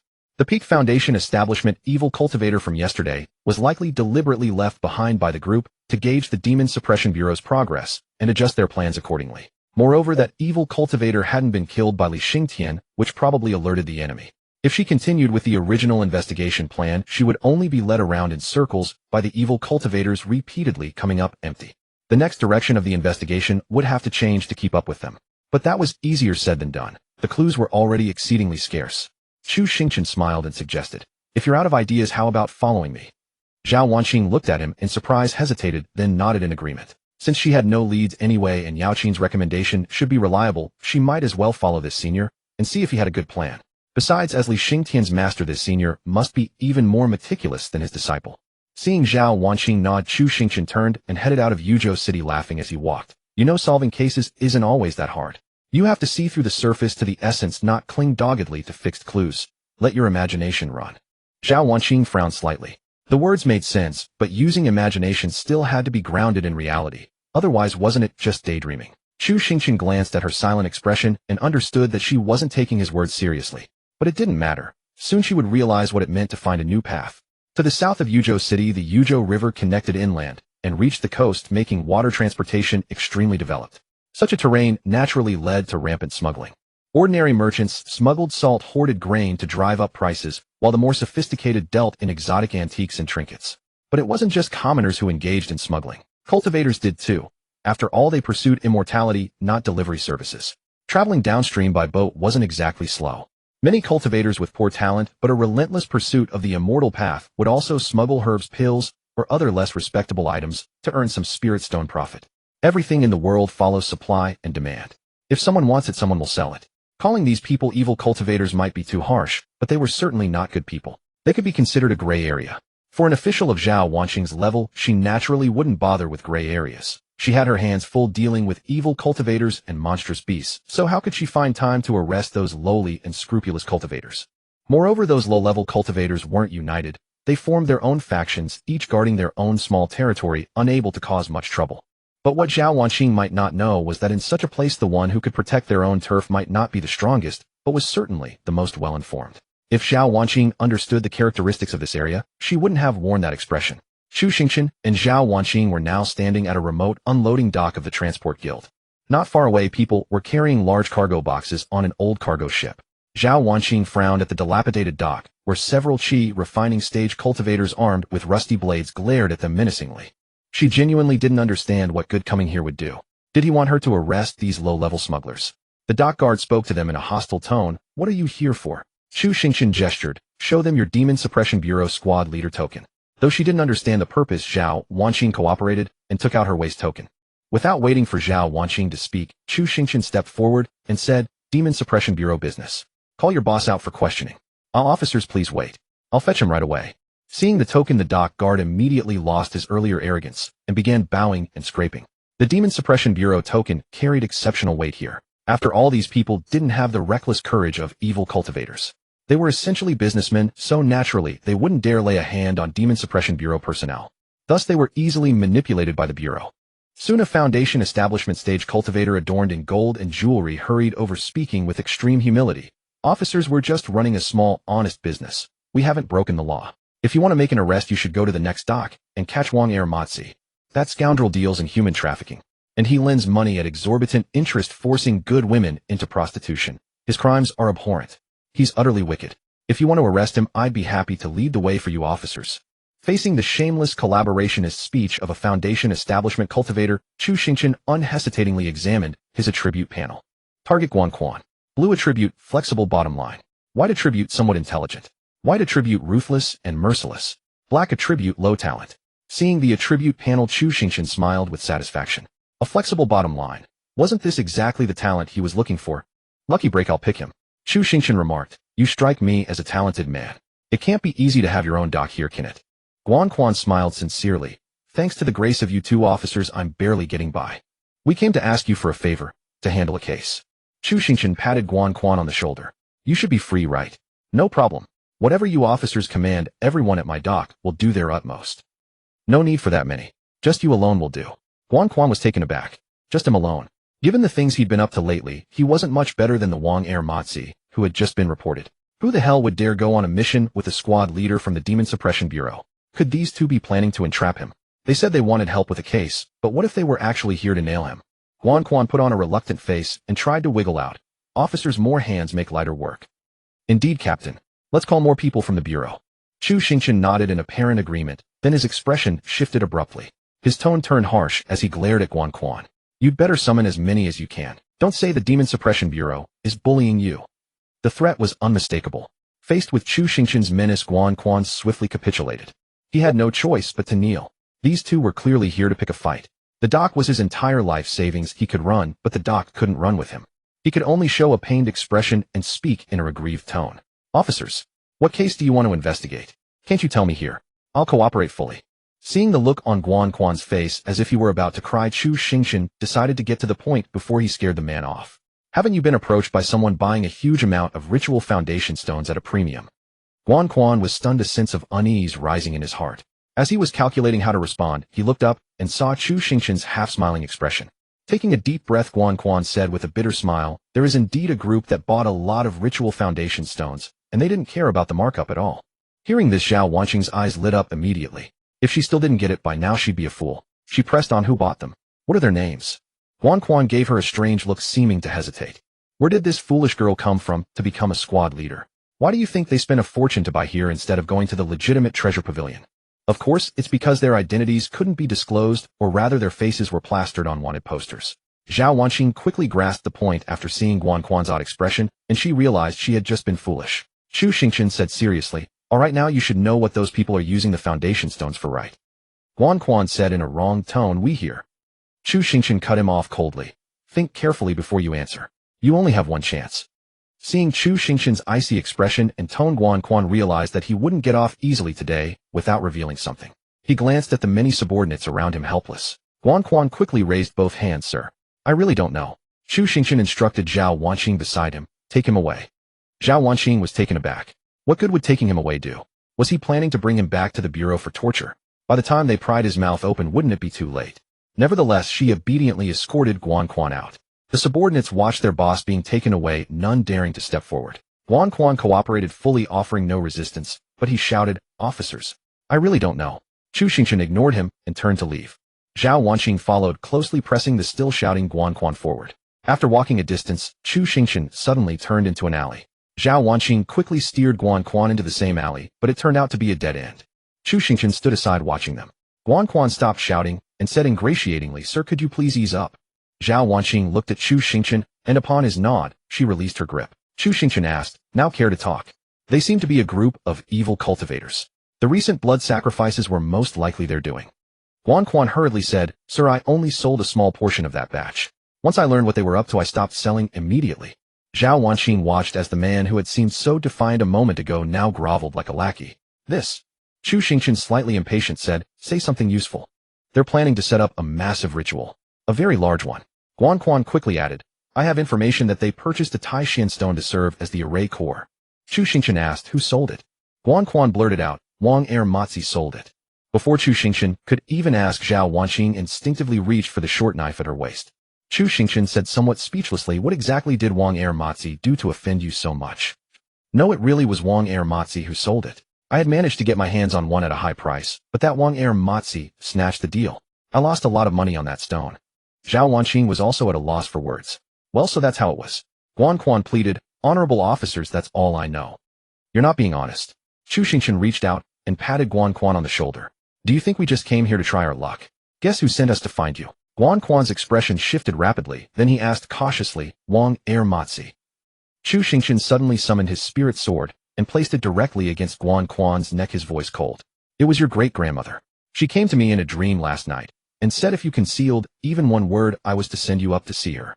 With the spirit sword at his throat, Guan Quan's face immediately fell. He hurriedly said, it really was Wang Er Matzi who sold it. The most I know is that those evil cultivators call themselves the Number One Sect. I truly don't know their specific plans. Chu Xingchen sneered, don't know? Then aren't there people still on your dock? Hearing this, Guan Quan was stunned. He then looked sharply at Chu Xingchen, but only saw mockery in his eyes. Was this a guess, or did he have real intelligence? But the sword at his neck was certainly no bluff. The spirit sword radiated an endless chill, constantly stinging his skin. Guan Quan took a deep breath and said, they came from the central continent. Zhao Wanqing's gaze shifted abruptly. The name Zhongzhou resonated far too powerfully in the southern prefecture of Danzhou. In truth, the world consisted of only two realms, Zhongzhou and everything beyond it. The fundamental reason was that the celestial spiritual veins originated from Zhongzhou, branching out to the other continents. Thus, the spiritual energy density of this world peaked in Zhongzhou, and since spiritual energy was the most basic requirement for cultivation, greater abundance gave rise to more valuable spiritual plants and artifacts. Even those born in Zhongzhou naturally possessed spiritual roots superior to cultivators from other continents.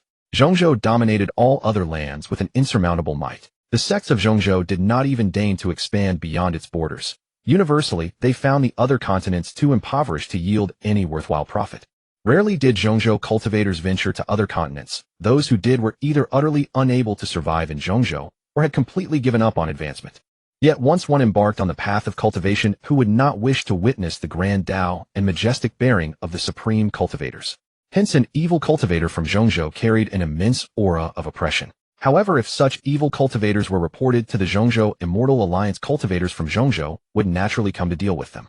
But all of this required time, the very thing Zhao Wanqing lacked most. Chu Xingchen pressed further, and what else? A single statement would not satisfy Chu Xingchen. After all, Li Xingtian had also made his way to Zhongzhou before his rebirth. Rumors said he had even prospered there. At this point, I'll speak from the heart. Guanquan's expression darkened, his tone turning earnest. They certainly didn't buy only from us. Since the recent rumors of blood sacrifices by evil cultivators, I grew suspicious. I originally thought that after the incident, they would flee far away. But they didn't. They even increased their purchases. From what I deduced, their blood sacrifice of mortals was merely a diversion. How could mere mortals satisfy the appetite of those Zhongzhou cultivators? Their true target must be the nearby sects. Only the blood sacrifice of cultivators could satisfy them. If he could, Guanquan wanted no involvement in these affairs. Just selling goods and earning spirit stones would be enough. But circumstances always drove people forward. In this line of work, risk was inevitable. If the Spirit Suppressing Bureau had not arrived, he would likely have remained silent. The blood sacrifice of sects had nothing to do with him, and he could even make a tidy profit. But the handsome man before him was not easily deceived. Guanquan had no doubt whether the blade at his neck would strike. Since matters had reached this point, rather than having to placate those evil cultivators later, it was better to betray them completely. Slay them all until they never dared to return.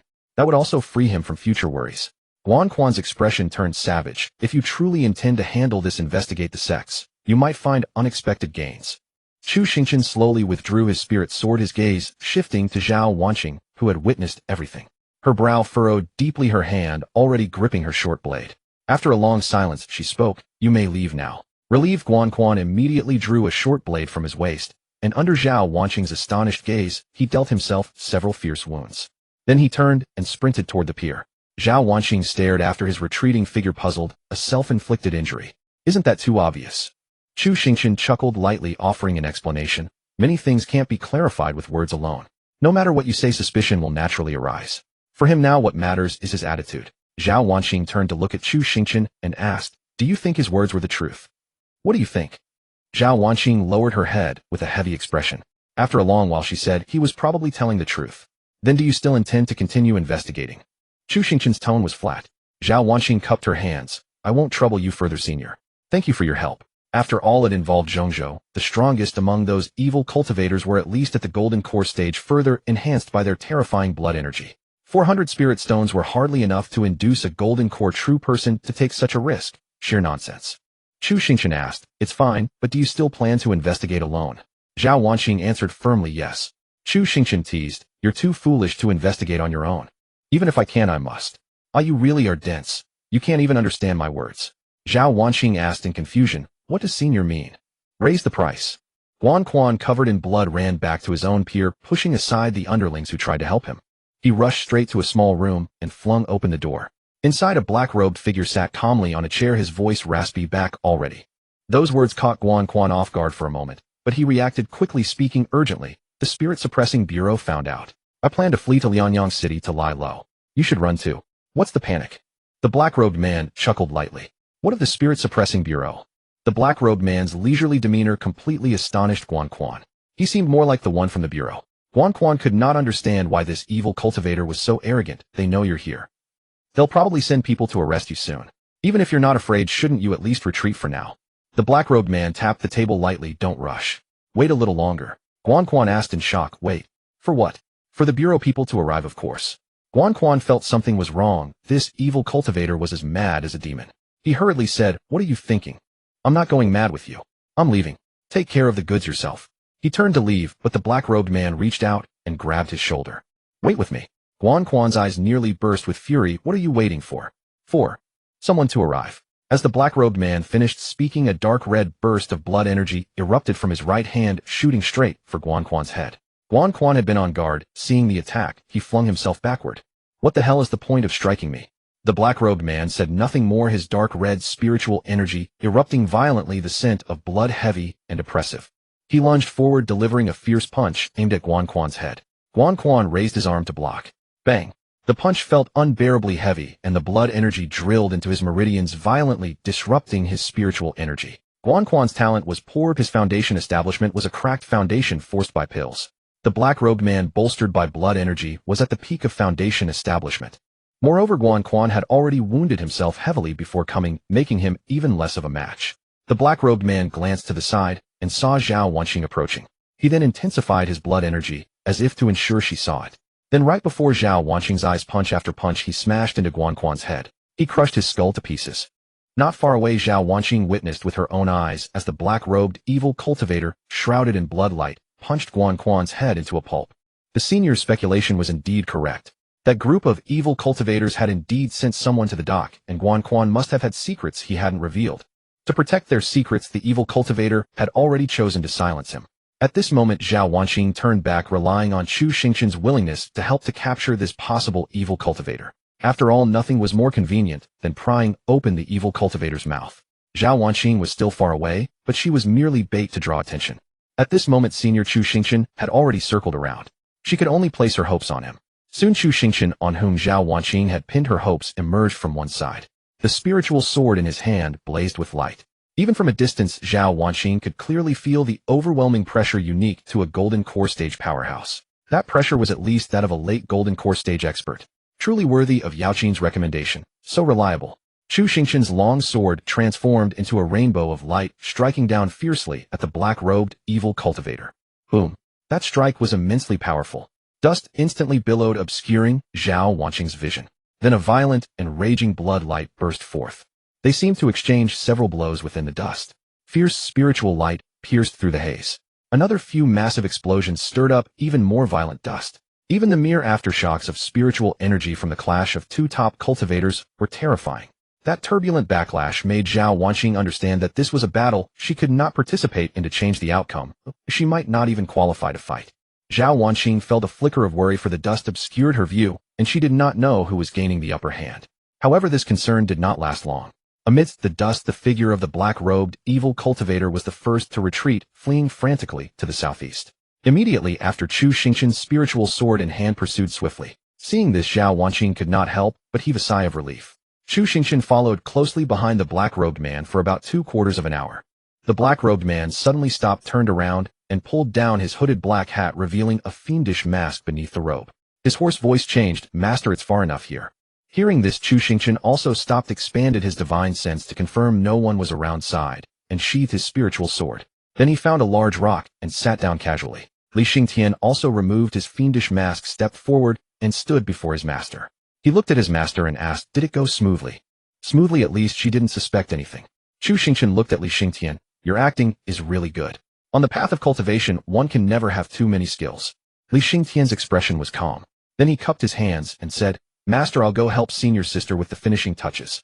There were still some arrangements that needed to be wrapped up, and time was not plentiful. Chu Xingchen nodded slightly and stood up. "All right, but be careful and don't go too far." "Rest assured." Li Xingtian nodded in agreement. Chu Xingchen watched Li Xingtian's departing backside, and then headed back to the dock where Zhao Wanqing was. This whole operation, starting from approaching Zhao Wanqing, was a pre-planned scheme. But it was not purely to frame the Qingfeng sect. All the clues Zhao Wanqing knew were actually true. The purchase of Taishan stone was real, and the evil cultivators coming from the central continent were also real. Even the plan of the evil cultivators to sacrifice a sect was true. Yesterday, after Zhao Wanqing returned severely wounded, Chu Xingchen and Li Xingtian went to investigate together. After all, since someone at the late foundation establishment stage was left to clean up, it was highly probable that among those evil cultivators there was at least one at the golden core stage. Although his disciple had protective talismans, letting him roam around without knowing the situation was still too dangerous. Moreover, his disciple's suggestion was actually quite reasonable. It became inevitable to first investigate the situation and then study how to proceed. The formations and rituals drawn by Li Xingtian all required a large number of foundation stones. Therefore, Chu Xingchen's target from the start had been the dock of the immortal smuggling cultivators. Li Xingtian's cultivation technique could control blood qi, and it was easy to pretend to be a blood qi evil cultivator when practicing. Chu Xingchen was responsible for ensuring Li Xingtian's safety outside. With a false identity, it was easy to investigate a few docs, quickly lock down several names, and then stage a play using that identity. Not too difficult. Anyway, Guan Quan deserved to die. In short, everything went smoothly. Chu Xingchen returned to the Guan Quan dock. By then, the Qi refining cultivators had scattered like birds and beasts after Guan Quan's head was crushed. Only Zhao Wanqing seemed to be searching the dock for any remaining clues. Chu Xingchen spoke. Sorry, someone was waiting on the other side. I didn't catch him. Zhao Wanqing was not too disappointed. As long as you're safe, senior. Did you find any clues? Chu Xingchen asked. Some clues. Zhao Wanqing pulled a blood-red spirit stone from the pouch at her waist.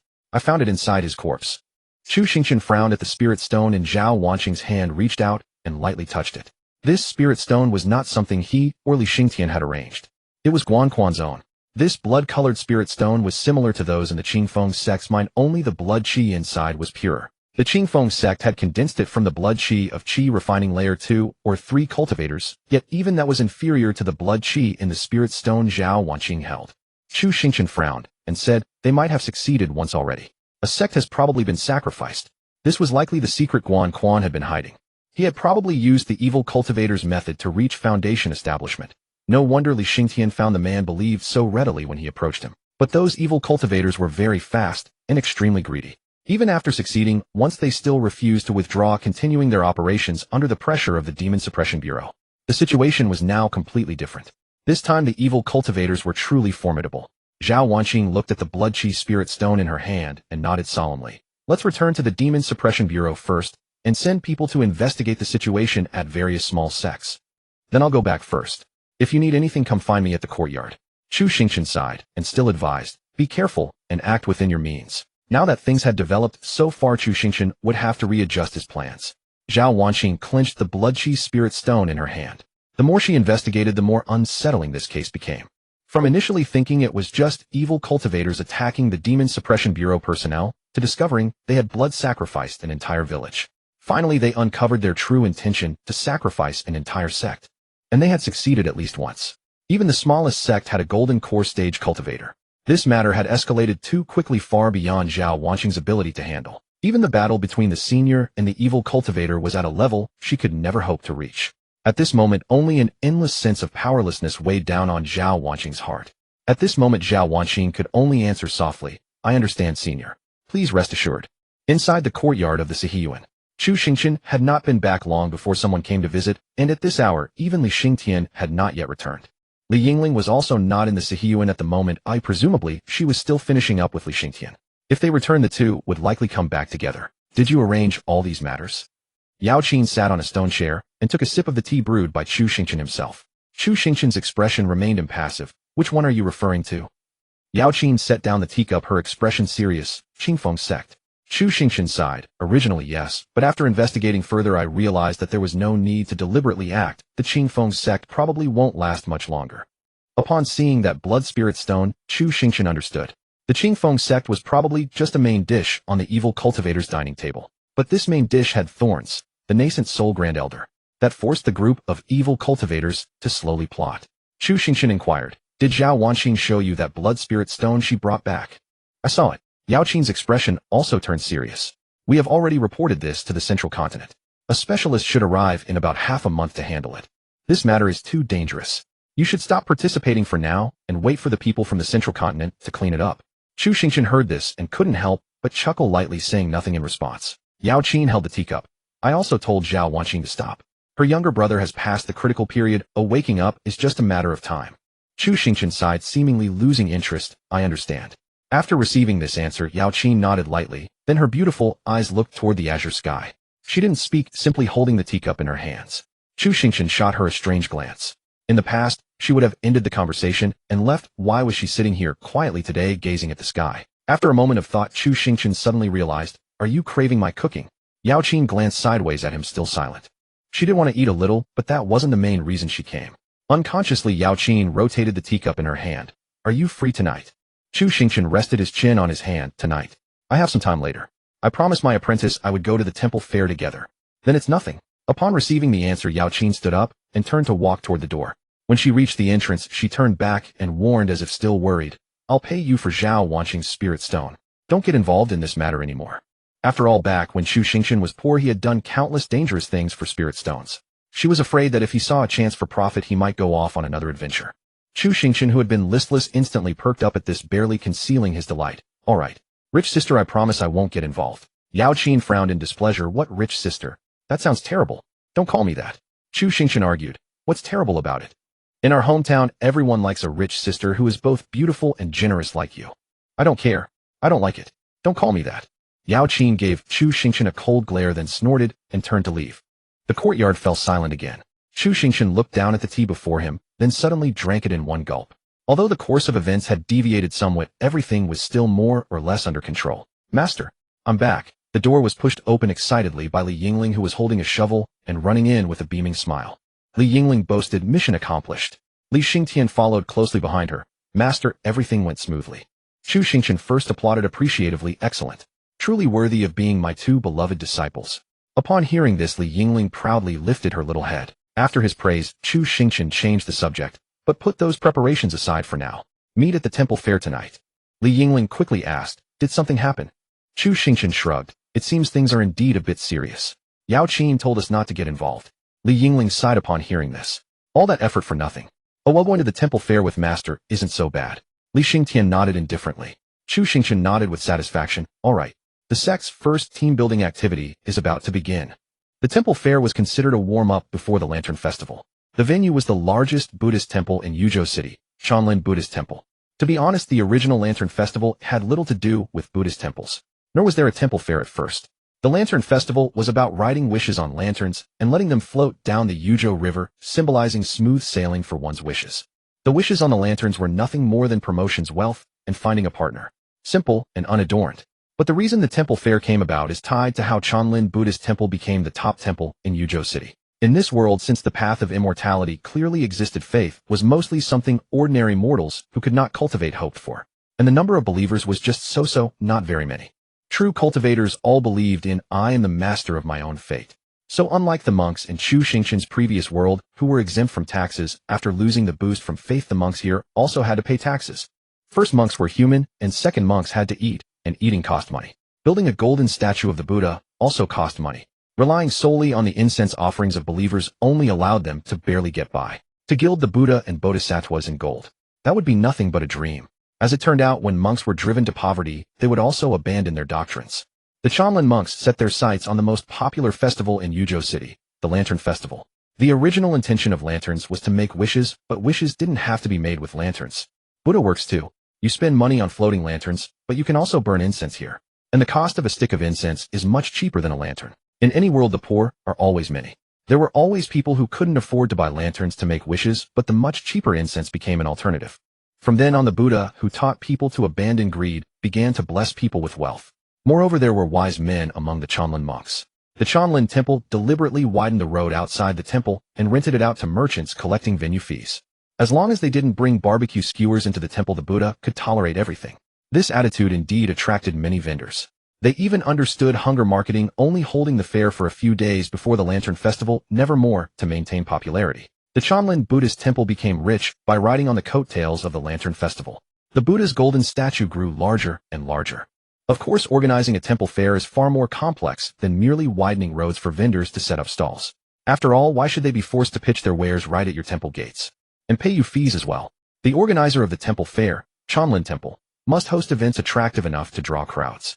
On the 15th day, the Water Forest Dharma Assembly features monks chanting scriptures to guide souls, and ancestors' memorial tablets can be displayed in the most prominent positions for a donation.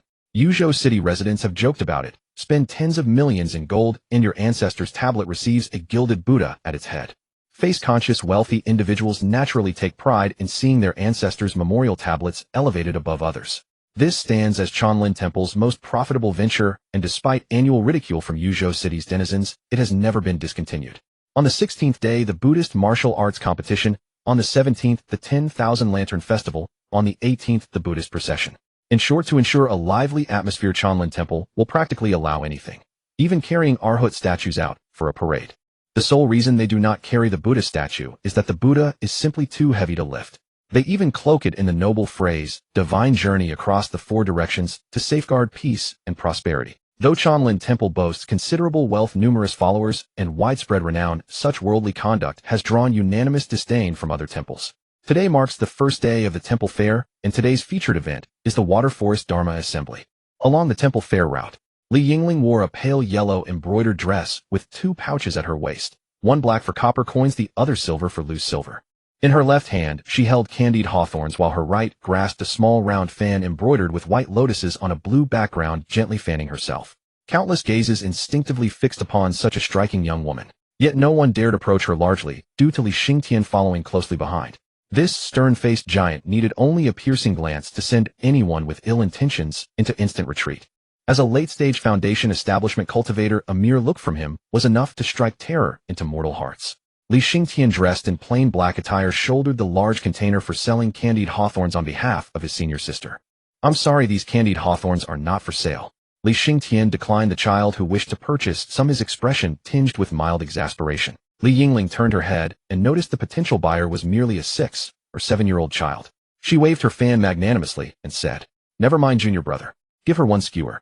The little girl accepted the candied hawthorns with a beaming smile. "Thank you, uncle and sister." Upon hearing this, Li Xingchen found himself rendered speechless. Why call senior sister sister, yet address him as uncle? Does their age difference truly appear that substantial? A satisfied smile graced Li Yingling's features as she said, "Well, wasn't that little girl rather charming? Provided she keeps quiet." Li Xingchen replied with resigned exasperation. Watching the little girl depart cheerfully to find her parents, Li Yingling nodded approvingly. That remark certainly captured Master's spirit. Though if it were Master, he would surely have snatched the candied hawthorns back. Li Xingchen spoke up, "You're being far too harsh on Master." Li Yingling pouted disapprovingly upon hearing this, and raised her eyebrows, gesturing for him to look aside. Li Xingchen followed her gaze. A group of attractive young women clustered around a handsome man in white robes. Their chattering voices carried clearly even from this distance. "Where do you reside, young Master? You're not from Yuzhou City, are you? I've never seen you before." "Young Master, my chest has been hurting lately, could you take a look?" Witnessing this scene, Li Xingchen could only shake his head in dismay. "Wasn't it you who insisted Master wear the outfit you gifted him before heading out? Master himself warned that wearing such attire would inevitably attract a crowd of admirers. I thought he was exaggerating." Li Yingling complained. Who would have expected those young women to be so shamelessly persistent? Supposedly we were going on a sect team-building outing, yet here's Master already building bonds with strangers. Li Xingchen retracted his gaze and said, "Senior sister could simply pull Master back then." "Absolutely not. Look how happy Master seems. Then he'll come after me instead." Li Yingling protested, but suddenly her eyes lit up. Li Yingling spotted Yaoqin, her figure radiant and graceful, slowly ascending the sloping path. She wore a simple white dress adorned with lotus patterns, her smooth dark hair secured with a white jade hairpin, and in her hand, she held an exquisitely crafted round white fan, painted with floating fireflies. Her extraordinary temperament and countenance ought to have made her the undeniable focal point of the temple fair, yet the bustling crowd around her seemed to pass right by, as though she were invisible. Moreover, with each step she took forward, the throng naturally parted to let her through. Master's unacknowledged companion has arrived. Li Yingling chuckled inwardly. Not that a disciple would refuse to cover for her master, but rather that the master had abandoned his disciples first. Li Xingtian's gaze likewise locked onto Yaoqin almost instantly, and he immediately turned, attempting to warn his master. "Junior brother." Li Yingling called out to stop him. Li Xingtian turned sideways, regarding his senior sister with confusion. Li Yingling covered the lower half of her face with her small fan and said seductively, "You must make Master understand that beauty is a blade that carves bone." Li Yingling understood that her junior brother, in Master's words, was an utter blockhead. Though she knew not what experiences had shaped him, he remained peculiarly guarded against the opposite sex. Each time he witnessed Master conversing with a woman, his expression would carry a hint of regret that Master had strayed onto this path. Upon hearing this, Li Xingtian hesitated, his features twisting with conflict, before he finally halted. If anyone else had made the suggestion, Li Xingtian would likely have ignored it entirely. But from his senior sister. And there was indeed a certain logic to it. Should Master truly grow angry, she could always serve as the scapegoat. With such reasoning, Li Xingtian also came to a stop. Yaoqin's gaze quickly found Li Xingtian, who stood out conspicuously in the crowd. After all, a burly man shouldering a sugar-coated hawthorn display was hardly subtle. Glancing aside, Yaoqin spotted Li Yingling nearby, waving at her. Yaoqin returned the greeting with a gentle fan gesture, then noticed with some surprise that Chu Xingchen was nowhere in their vicinity. Li Yingling seemed to understand her confusion from afar, and pointed with her fan in a certain direction. Yaoqin looked where she indicated, and beheld the back of a young man in white robes. That silhouette was instantly familiar, and with Li Yingling's guidance, Yaoqin immediately discerned its owner. How simply exquisite. Accompanying disciples on a temple fair, and this is what that entailed. Yao Qin tightened her grip upon the white jade fan handle and quickened her pace toward Chu Xingchen. As she drew somewhat nearer, the words of the women surrounding Chu Xingchen became audible. Indeed, it is the master. Your prophecies are so accurate. Please examine my career line once more and tell me what it reveals. A voluptuous woman in a dress pressed almost against Chu Xingchen, her hand brushing lightly and ambiguously. So unclear was it who was taking advantage of whom. Chu Xingchen glanced down at the woman's palm and smiled. A true career line is not read from the hand. Then where should it be read from? A distinctly chilly voice interjected. Assuming it was a new woman, Chu Xingchen paid it no mind and merely quipped, "Take a guess." A flush of rose tinted the lovely woman's cheeks as she covered her face and pouted, "Master, you're so wicked." So that's how one reads a career line. A voice trembling with suppressed anger rang out, famously so. Chu Xingchen whirled around instantly toward the source of the sound. He found Yao Qin staring at him, her smile reaching nowhere near her eyes. Chu Xingchen glanced at her and then turned back. First, don't panic when encountering trouble, even though Yao Qin's forced smile looked somewhat intimidating. But to be honest, he and Yao Qin didn't have any serious relationship. She had no reason to interfere with him. As long as his heart didn't falter, he was in the right now. The most important thing was that a simp deserved no good and a better die than be a simp. Admitting fault was impossible. But clearly Yao Qin didn't think so. Yao Qin stepped forward 2 paces, and the women surrounding Chu Xingchen automatically made way. Yao Qin fixed her gaze on Chu Xingchen and said, "Didn't you say you were coming to the temple fair with your disciple today?" As Yao Qin spoke nearby, the surrounding women suddenly realized that a stunningly beautiful woman had also arrived. Moreover, she seemed to be an old acquaintance of the handsome young man before them. But what did acquaintance matter? The woman in a dress leaning against Chu Xingchen was reluctant to let go and said softly, "The master said he would teach us palm reading. We are all his disciples." Upon hearing this, Yao Qin turned her icy gaze toward the woman. The woman in the dress was glared at by those beautiful eyes, feeling a chill throughout her body and a trembling of her soul. It was as if there was a gap at the soul level. Yao Qin said coldly, "Get lost." Hearing this, the woman in the dress dared not retort, hastily lifting her skirt and pushing through the crowd to flee. The other women also sensed something amiss. Though a gentleman was good, their own lives were more important. The woman before them was probably a cultivator. How could mere mortals dare to provoke those flying cultivators? Though reluctant, they quickly left. Chu Xingchen's surroundings suddenly emptied. Yao Qin's gaze once again fixed on Chu Xingchen, and she repeated the question, "Didn't you say you were going to the temple fair with your disciple today?" Chu Xingchen pointed to the ground and said, "This is the temple fair." Then he pointed to the 2 rebellious disciples not far away who didn't even greet him, and added, "Plus those 2 disciples over there. Isn't that going to the temple fair with disciples?" Yao Qin looked at Chu Xingchen, who was full of righteous indignation, and tightened her grip on the jade-handled folding fan. "Why are you here too?" Chu Xingchen chuckled. "I recall you don't like this kind of excitement. Could it be that you came to find me? Who would come to find you?" Yao Qin turned aside. "Who do you think you are?" "Of course, an old friend." Chu Xingchen flicked his sleeves and placed his hands on his hips. "How do I look in this outfit?" Upon hearing this, Yao Qin gave him a thorough look. It had to be said that clothes made the man, who compared to the slovenly Chu Xingchen of before, he had a qualitative leap in temperament. "Who bought you this outfit?" "Of course, my eldest disciple." Yao Qin sneered. "Humph, wearing this clothes you almost look like a human." "Thanks for the compliment." Chu Xingchen was completely indifferent. Li Yingling walked over from afar, shaking a small fan with a smile on her face, and called out cheerfully, "Master." Chu Xingchen glared at his own tattered cotton-padded jacket, and then looked at Li Xingtian behind Li Yingling, demanding why he also knew but didn't report. Li Xingtian looked innocent and gestured with his eyes toward his senior sister. It was the senior sister who forbade it. Although Yao Qin's tone was icy, she wasn't actually angry. She also understood Chu Xingchen's personality. To use his shameless words, "With this face of mine they want to enjoy for free." Even before Yao Qin met Chu Xingchen, she knew he was a frequent visitor to pleasure houses. He mainly relied on his face to freeload, so the current scene naturally didn't amount to much. But she was a bit annoyed. He was already at the Golden Core stage, yet he didn't have the demeanor of a Golden Core cultivator at all. Which Golden Core true person would be there touching hands with ordinary mortals and reading palms? Yao Qin gently shook her fan, lifting a few strands of her bangs, and said, "Today's Water Forest Dharma Assembly is worth a look." Li Yingling, being naturally familiar, reached out and hooked her arm around Yao Qin's, asking curiously, "Sister Yao Qin, could it be that this Water Forest Dharma Assembly really has something?" Chu Xingchen deliberately said, "What are you calling sister? Call her Yao Qin Shirshu." Without hesitation, Yao Qin raised her fan and smacked Chu Xingchen, sneering, "Don't want the spirit stones anymore." Hearing this, Chu Xingchen instantly forgot what he had just said and spoke innocently, "Sister Yao Qin, does today's Water Forest Dharma Assembly have some special significance?" Now Chu Xingchen was so poor that he only had silver and gold left, not a single usable spirit stone. If the blood chi spirit stone was irreversible, the spirit stone, reward Yao Qin promised, was the only hope for the spirit gathering array. In the face of spirit stones, what was face worth? Master, please save some face for your disciple. Li Yingling sighed. If you act like this, I won't dare to go out with you in the future. Li Yingling felt that her master's bottom line was too flexible, especially when it came to things like spirit stones. Chu Xingchen said irritably, good disciple, don't ask for spirit stones from your master in the future. Master, I was wrong. Li Yingling quickly gave in upon hearing this. Li Xingtian silently sighed to himself.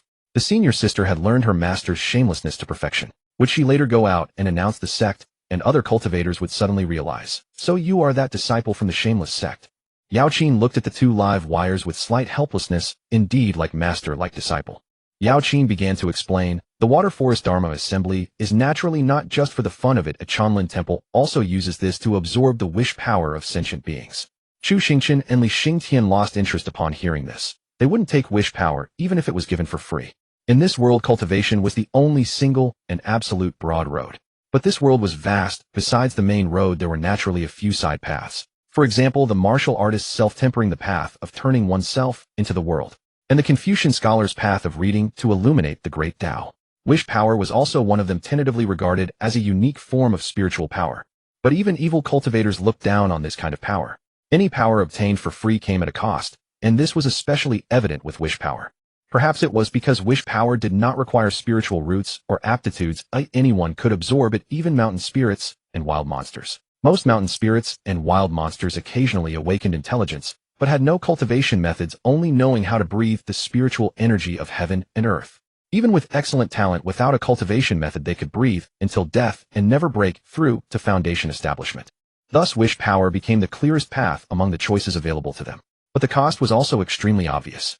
After using wish power to enhance cultivation, one could never be separated from it for the rest of their life. Once they stopped absorbing it, the cultivation that had risen with its help would also fall. Moreover, this fall was almost irreversible. Once falling from golden core to foundation establishment, it was difficult to climb back to the golden core stage. Using wish power, one would eventually be trapped within it. And to ensure a continuous supply of wish power, one had to fulfill the wishes of believers, who would keep believing in you if you freeloaded. So essentially, it was a troublesome and unreliable path. Li Yingling's cultivation was not weak, but her foundational knowledge of Xinxia was truly lacking. It wasn't that Chu Xingchen didn't care. He had prepared some basic textbooks for her to study on her own. Yet Li Yingling seemed completely uninterested in the purely informative books. After all, those were mere beginner's guides, far less captivating than cultivation tales. Moreover, that one book was excessively thick. The catalog of monster classifications alone took up 4 or 5 pages, not to mention the rest. After flipping through it for 2 days, Li Yingling felt it was useless and tossed it aside to gather dust. Chu Xingchen didn't force her to finish it. After all, in cultivation, one learns by doing. So at that moment, Li Yingling didn't understand what power of faith meant, but she noticed the slightly disdainful expressions of her master and junior brother. Something that made both her master and junior brother dislike it couldn't be good. But that Yao Qin had come specifically to see it suggested it was not so simple.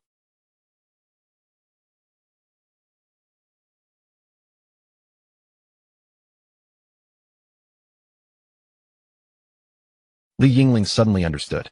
Yao Qin shook her head slightly. I wouldn't have come just for that. But this Zen Forest Dharma Assembly seems to be an experiment. They appear to have discovered other uses for the power of faith. Chu Xingchen added, my guess is they intend to condense the power of faith onto artifacts. Li Xingtian thought for a moment and proposed his idea. Even if they could condense it onto artifacts, the enhancement wouldn't be much. Better to capture a spirit beast and feed it with the power of faith to guard the gate. Li Yingling didn't care about that. She just wanted to see the excitement. Let's go see. I heard this year's donation is the largest ever. They can put a spirit plaque right on the Zen Forest abbot's head. Chu Xingchen was shocked. Damn, this abbot has no shame. How much did they pay? This time it's spirit stones.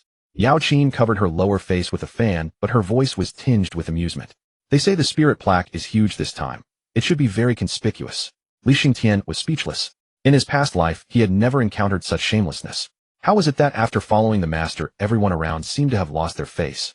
Could there really be a truth to he who touches pitch shall be defiled? If Chu Xingchen knew his second disciple was slandering him like this, he would surely teach the rebellious disciple a lesson of respect. Rather than pondering the use of the power of faith, watching the Zen Forest abbot make a fool of himself was far more enticing. The 4 of them thus reached a consensus and headed toward the Zen Forest temple. Although the temple fair was crowded with Yao Qin's golden core techniques clearing the way, they moved unimpeded. Li Yingling seemed to truly enjoy lively gatherings, looking around with delight. Along the way she bought many things she liked: a small pouch embroidered with lotuses, a uniquely shaped hairpin, and even 4 masks. Li Yingling wore a little fox mask herself. She bought a cute white rabbit mask for Yao Qin and a monkey mask for her master. She gave her junior brother a pig mask. Yao Qin examined the mask. Though the craftsmanship was not excellent, it was still cute at first glance. Without hesitation, she put it on, showing her appreciation. Chu Xingchen looked at the monkey mask unhappily. No, the fox is cute. I want the fox. Li Yingling laughed heartily and quickly put the fox mask on her own face. No way.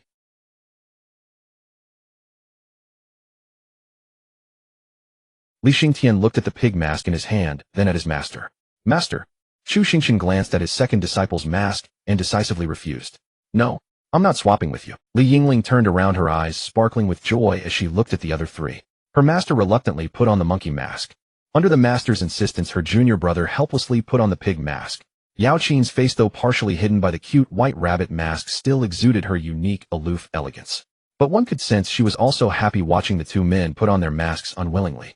Li Yingling didn't know why, but she felt an urge to shout. Perhaps it was because she had never been to such a lively temple fair, or because she had only felt warmth from others in this sect. She called out, Master. Chu Xingchen turned to look at his eldest disciple. She wore the fox mask and her voice seemed a little shaky. Puzzled, he asked, What's wrong? Li Yingling laughed and replied, Master and I are the best together. Chu Xingchen answered in a perfunctory tone, Fine. Master is the best with you too. Li Yingling turned around contentedly. Li Xingtian felt a little helpless. In a sect of only 3 people, if the 2 of them were the best together, didn't that make him redundant? Chu Xingchen wouldn't neglect his second disciple. He patted his shoulder, feigning disappointment. Originally you and I were the best together, but since you concealed information, you've now dropped to second place. Li Xingtian grumbled inwardly, but still looked touched. Thank you for your favor, Master. Second place is enough. Good. Since you have no ambition, you've dropped another place. Now Da Huang is above you. Li Yingling asked in confusion. Da Huang. Sounds like a dog's name. Chu Xingchen confirmed. Yes, your junior brother is now ranked below the dog. Li Xingtian showed no reaction. His master always spoke in a strange way, but he had a soft heart beneath a sharp tongue. However, Yao Qin's gaze was faintly eerie behind the rabbit mask. The dog was second, Li Xingtian third, so where did that leave her? Had all her help been for nothing for the dog? Chu Xingchen sensed imminent danger. His spirit stones were still in the hands of this wealthy woman. He quickly said, You and I are the best together. Yao Qin nodded contentedly, though her words were stubborn. You're only the 200th best to me. Li Yingling gave her master a thumbs up for his quick wit. Truly the master. There was still much to learn. Li Yingling walked up to Chu Xingchen and whispered with a laugh, Master is the most shameless in the world. Chu Xingchen whispered back, What shamelessness? This is wisdom. She's holding all the spirit stones for our entire sect. Li Yingling nodded in agreement, but her silvery laughter behind the mask never ceased. Disobedient disciple. Absolutely a rebellious disciple. After the mask interlude, the 4 continued toward the Zen Forest Temple with laughter and chatter. Along the way there were not only vendors, but also performers of acrobatics and storytelling. Li Yingling looked curiously at the acrobats, especially the one who spat fire. She clapped the hardest at that stall. Chu Xingchen was a bit speechless. Li Yingling at the foundation establishment stage was a water element single spiritual root, but she could still manipulate fire with elemental techniques. If Li Yingling performed fire spitting, it would certainly be more impressive than that artist. Perhaps she just enjoyed the novelty. The Zen Forest Temple had 8 gates, all massive. With Yao Qin's help, Chu Xingchen and the others easily squeezed through the temple gate. Li Yingling looked up at the center of the temple, her expression one of astonishment. She seemed to apologize. Master, I take back what I said earlier. The most shameless in the world must be him. 2 days remained before the Shuilin Dharma assembly. The Chanlin Temple had started preparations early. Since the assembly was to be held at night, and most attendees were ordinary folk, the temple needed to hang lanterns all around. The statue of Guanyin in the center of the temple also needed to be moved, temporarily relocated near the Buddha, allowing them to discuss the sutras together first. This place should first be given to the monks to make a living. People are fond of beauty, only attractiveness draws crowds. Therefore garlands and wreaths must be properly arranged so that the first glance would be sufficiently pleasing. Although it looked somewhat like a funeral hall, strictly speaking what they did was not much different from a funeral. After all, nominally both were for conducting rites for the departed, so it wasn't out of place. The monks of Chanlin Temple were very serious about this, striving to arrange the flowers beautifully and skillfully, especially at the spot where the benefactor intended to place the spirit tablet. In this regard, they had to provide impeccable service so that the benefactor could see at a glance that the money was well spent. After all, those wealthy and arrogant benefactors couldn't understand the sutras they chanted, no matter how floridly they recited them, but they could always appreciate a grand spectacle. The key points must be highlighted. elegant, but not too refined, vulgar, but not too coarse. The abbot of Chanlin Temple, an elderly man with white beard draped in a bright yellow kasaya, was now leaning leisurely against a pillar outside the main hall. Standing beside him was a young novice monk with a bald head wearing a small yellow monk robe, and with thick eyebrows and big eyes looking quite adorable. The young novice monk looked at the leisurely abbot and finally couldn't help asking, "Senior brother, did you really agree to this year's Shualin Dharma assembly?" "Monks do not lie. If I said so, then I agreed." The abbot turned his head and said to the novice with a cheerful smile, "It's not like you have to go up and hold it. Are you afraid of losing face?" The young novice lowered his head and said dejectedly, "Senior brother, the other temples already call us greedy monks. This time you, greed or not lies in the heart. If it's for oneself, it's greed. If it's for others, can it still be considered greed?" The abbot reached out and ruffled the novice's head, saying, "If I am not for myself, what is greed? If you are not for yourself, that is not greed either. Then, senior brother, what do you need so much money for?" The young novice said discontentedly, "The Buddha said emptiness, that the 5 aggregates are all empty." The abbot replied calmly, "Since you are already empty, why care about others' words? Only the Buddha is empty. I am not empty, so of course I care," the novice argued. Upon hearing this, the abbot burst out laughing and joyfully ruffled the novice's head again. All right. Only the Buddha is empty. I, old monk, am not the Buddha, so I am half empty, half full." The novice was about to speak again, but the abbot raised his hand to stop him. The abbot said with a smile in a conciliatory tone, "Just this year, okay?" The novice's expression clearly showed disbelief, as if this promise had been made more than once. The abbot gently tapped his own head and said, "Monks do not lie." "Well, all right then," the novice sighed. "This time you must not lie again. Too many lies and you won't become a Buddha." The abbot laughed heartily. "This time at the assembly, you must lead the chanting of sutras." He didn't finish the sentence but playfully raised his eyebrows, signaling what the novice should do now. The novice sighed like a little adult, put his hands behind his back, and walked into the hall. The abbot watched his retreating figure, smiled, gently pressed his palms together, and silently recited sutras. The novice stepped into the Buddha hall. The monks who were wiping and decorating the hall all stopped their work, quickly pressed their palms together, bowed, and said in unison, "Greetings, Grandmaster Uncle." The novice nodded slightly in return, then sat cross-legged alone on the cushion beneath the Buddha, and began to silently recite the Heart Sutra for the departed, which he had already chanted hundreds of times. The novice was young, but he was very smart. At least that's what everyone said. He also knew that whether he recited the Heart Sutra correctly or not, the crowd of onlookers wouldn't understand it anyway. But in both being human and being a Buddha, there is one principle: having a clear conscience. When the novice had silently recited to the 5th time, a commotion came from outside the hall. As the only Buddhist child of Chanlin Temple, he was naturally gifted and could hear external noises without letting them disturb his mind. But then a monk's voice rang out, "Abbot, someone sent a plaque that you were supposed to hold up at the assembly. Just look at it. This is going too far. Let's just smash it." The novice's ears instantly perked up. Monks must not lie. I agreed so. So I agreed." The abbot's somewhat troubled voice also reached the novice's ears. "Forgive me, Buddha. This disciple's heart is itching right now."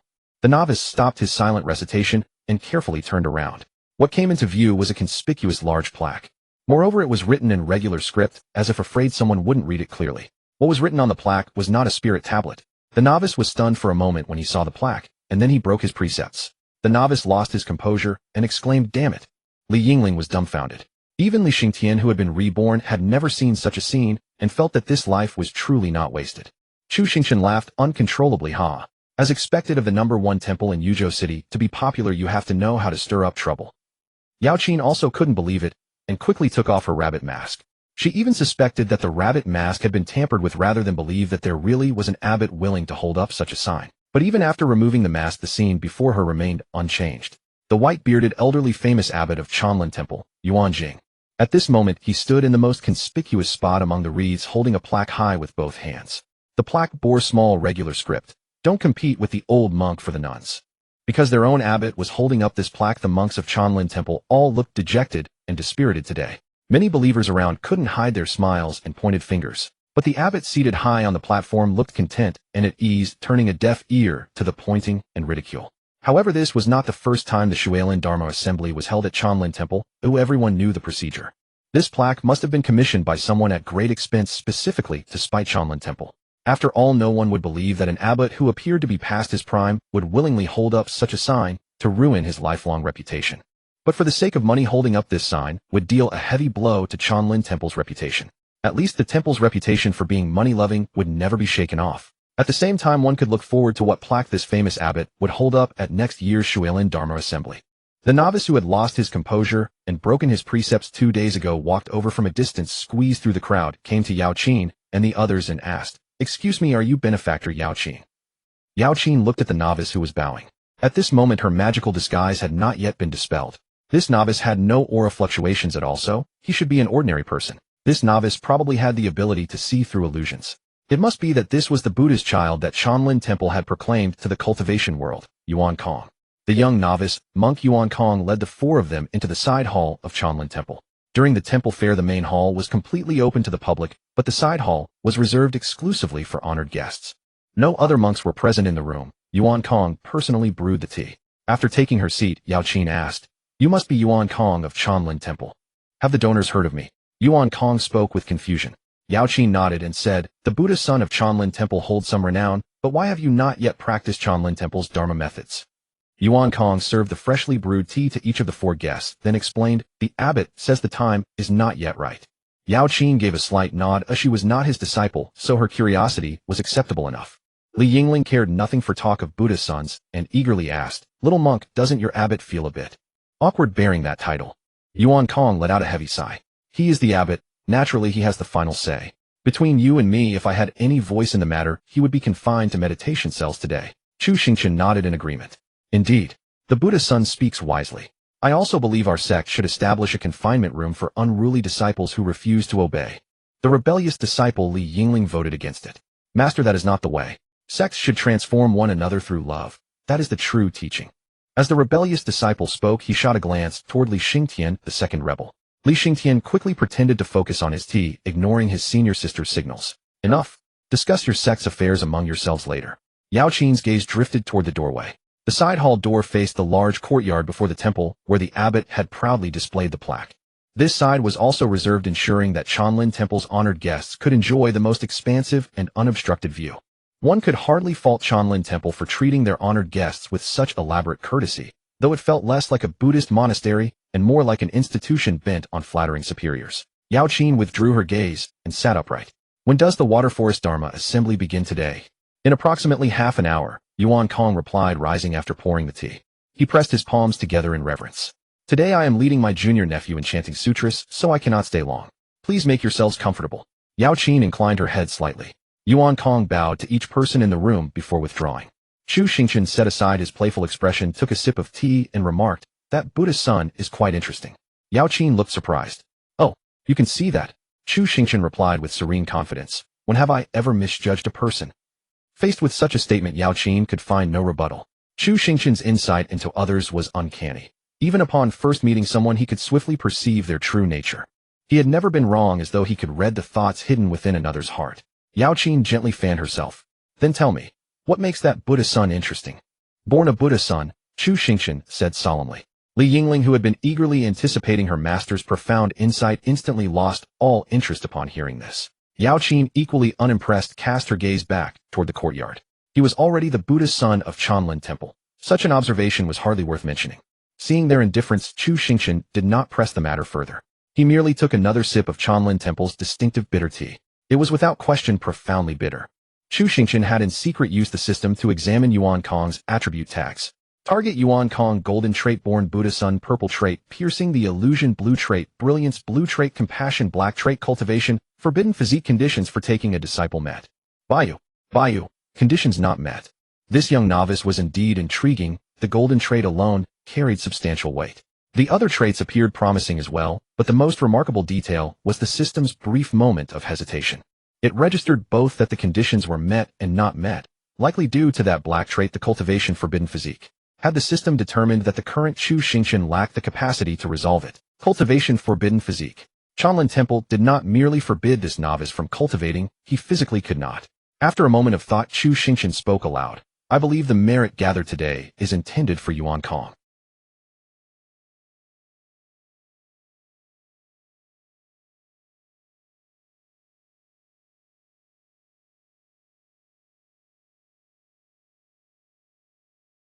Chu Xingchen clicked his tongue twice.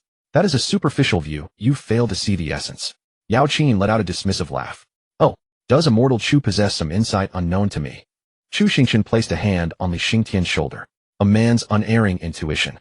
At the same time, he nudged Li Yingling's calf with his foot. Li Yingling paused, caught her master's glance, and quickly understood, falling into step with him. Master, it should be a woman's intuition, precisely speaking. Chu Xingchen regarded them with disdain. It seems you two are unconvinced. Shall we place a wager? Sister Yaoqin. Li Yingling grabbed Yaoqin's arm. My master is being too arrogant. Put him in his place. Yaoqin considered for a moment. Very well. What would you wager? Spirit stones. If I lose, the spirit stones you owe me are forgiven. If you lose, you pay double. What say you? Hearing this, Yaoqin's gaze turned questioning. She knew Chu Xingchen's nature well. He had once treated even a single spirit stone as a precious treasure he could barely bear to spend. How could he possibly wager such a substantial amount on a bet that appeared to offer such slim odds? Did he possess some inside information? But that was impossible.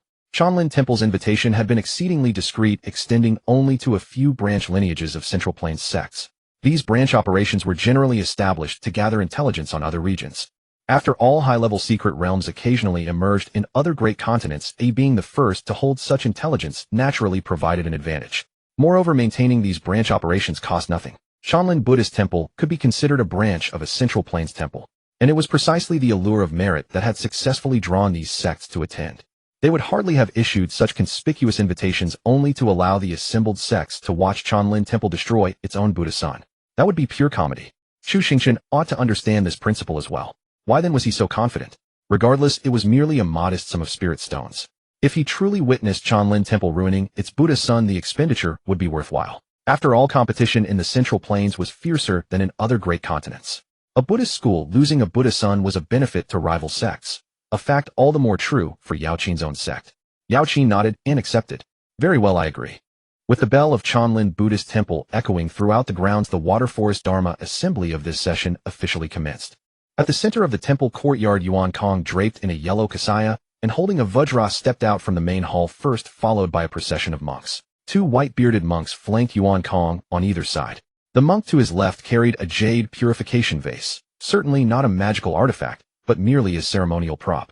The monk to his right bore an 8-treasure canopy, a large umbrella-shaped parasol with golden trim and 8 colored glass ornaments dangling from its rim.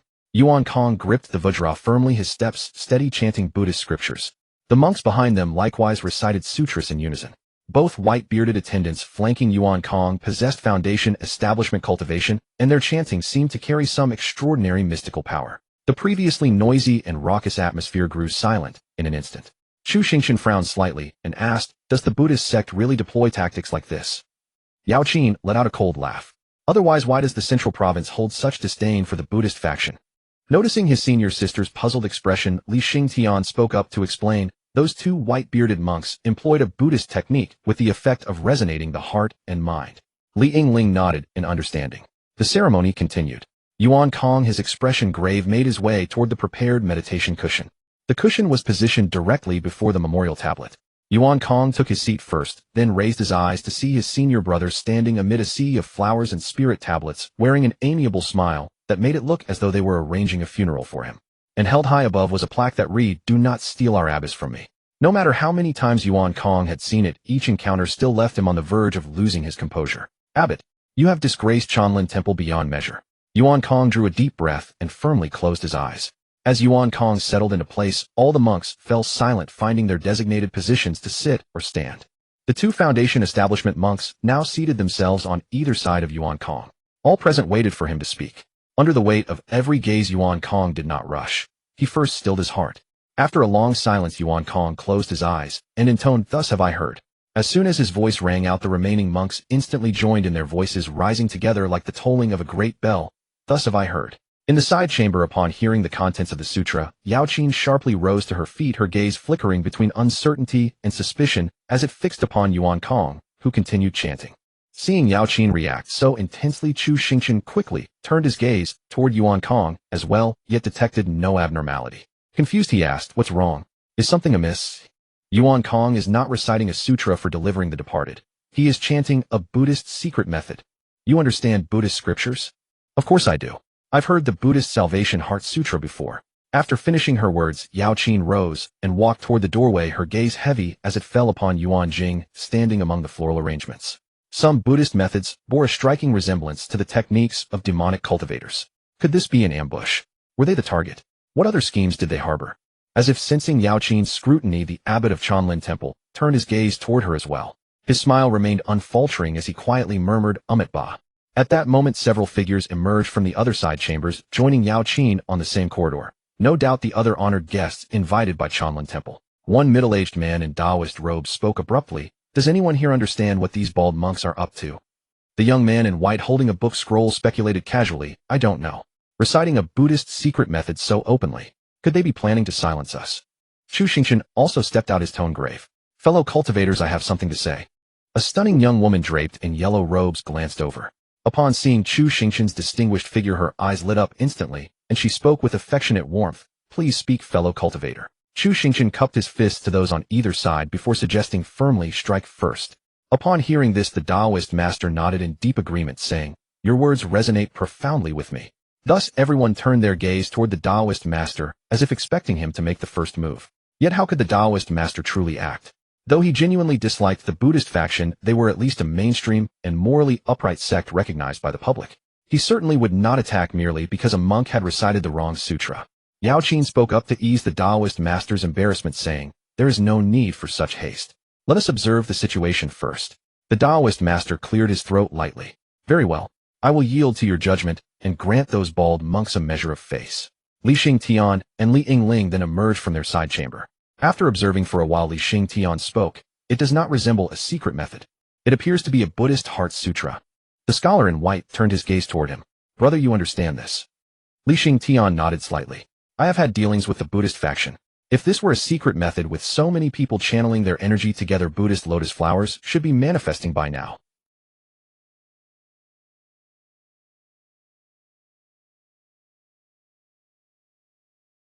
The Taoist priest followed closely behind, and the others also returned to their respective rooms one by one. Only the beautiful woman in yellow robes gazed at Chu Xingchen with tender affection and asked, I have fine wine here. Might I ask if the young master would care to share a drink with me? Upon hearing this, Yao Qin shot a chilling glance toward the woman in yellow. Perhaps another time, young master. Facing Yao Qin's icy stare, the beautiful woman gave a nervous smile and also turned to leave. Yao Qin snorted dismissively and turned to return to her room as well. Chu Xingchen shrugged helplessly and followed in Yao Qin's footsteps. Inside the room, everyone resumed their original seats, waiting to see what grand scheme Chanlin Temple had in store. Though the moment seemed premature, Li Yingling turned to his junior martial brother with curiosity and asked, What kind of dealings did you have with the Buddhist faction? Li Xingtian replied calmly, The way of weapons and martial arts. Does that simply mean fighting with monks? Otherwise, what do you expect me to do? Listen to them chant sutras? Li Yingling nodded with satisfaction. As expected of my junior brother, Chu Xingchen paid no mind to his senior disciple's antics, and instead used his system to examine the profile of the abbot of Chanlin Temple. Target Yuanjing. Cultivation late foundation establishment.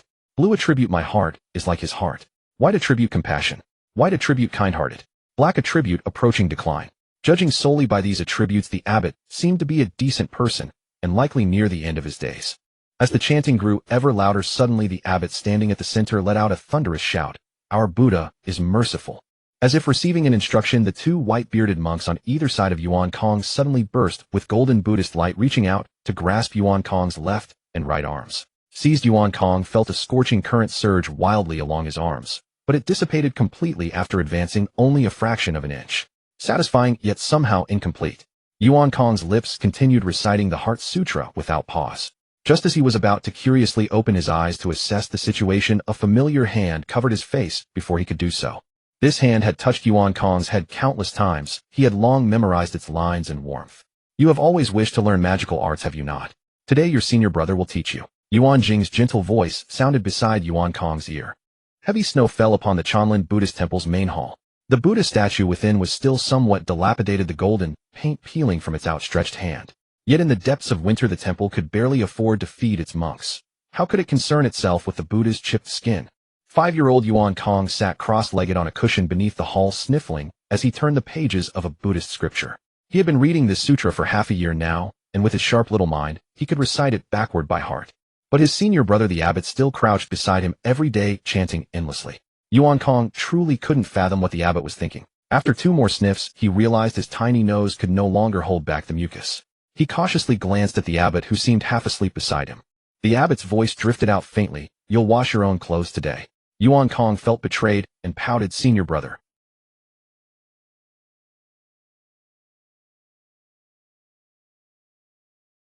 Weren't you asleep? There's no need to sleep long in life, after death, one may slumber eternally. Yuan Jing opened his eyes, a kind smile on his aged face. You little rascal, if you've done nothing wrong, why worry whether I'm asleep or not? Senior brother, you have cultivation to protect you, impervious to cold and heat, Yuan Kong said pitifully. But you won't let me cultivate. In this deep winter, I barely have clothes to wear. I'm worse off than a stray dog. Faced with this topic, Yuan Jing seemed to go deaf in an instant. He quickly reached for the wooden fish beside him and began tapping it softly. Yuan Kong knew well that the arm could not twist the thigh. His senior brother was shameless when he wanted to be. Whenever he asked, the abbot either remained silent like now or said the time was not yet right. He simply refused to teach him. So Yuan Kong dropped the subject. He heaved the thick sutra onto the altar table, then walked step by step out of the hall. Yuan Jing listened to the sound of the wooden fish and also to Yuan Kong's receding footsteps. Once the footsteps faded from his ears, he stopped his tapping. Yuan Jing opened his eyes and looked at the sutra on the altar. That book, the one Yuan Kong had been reading for over half a year, was the highest Buddhist Heart Sutra of Chanlin Temple, the Heart Sutra from Zhongzhou.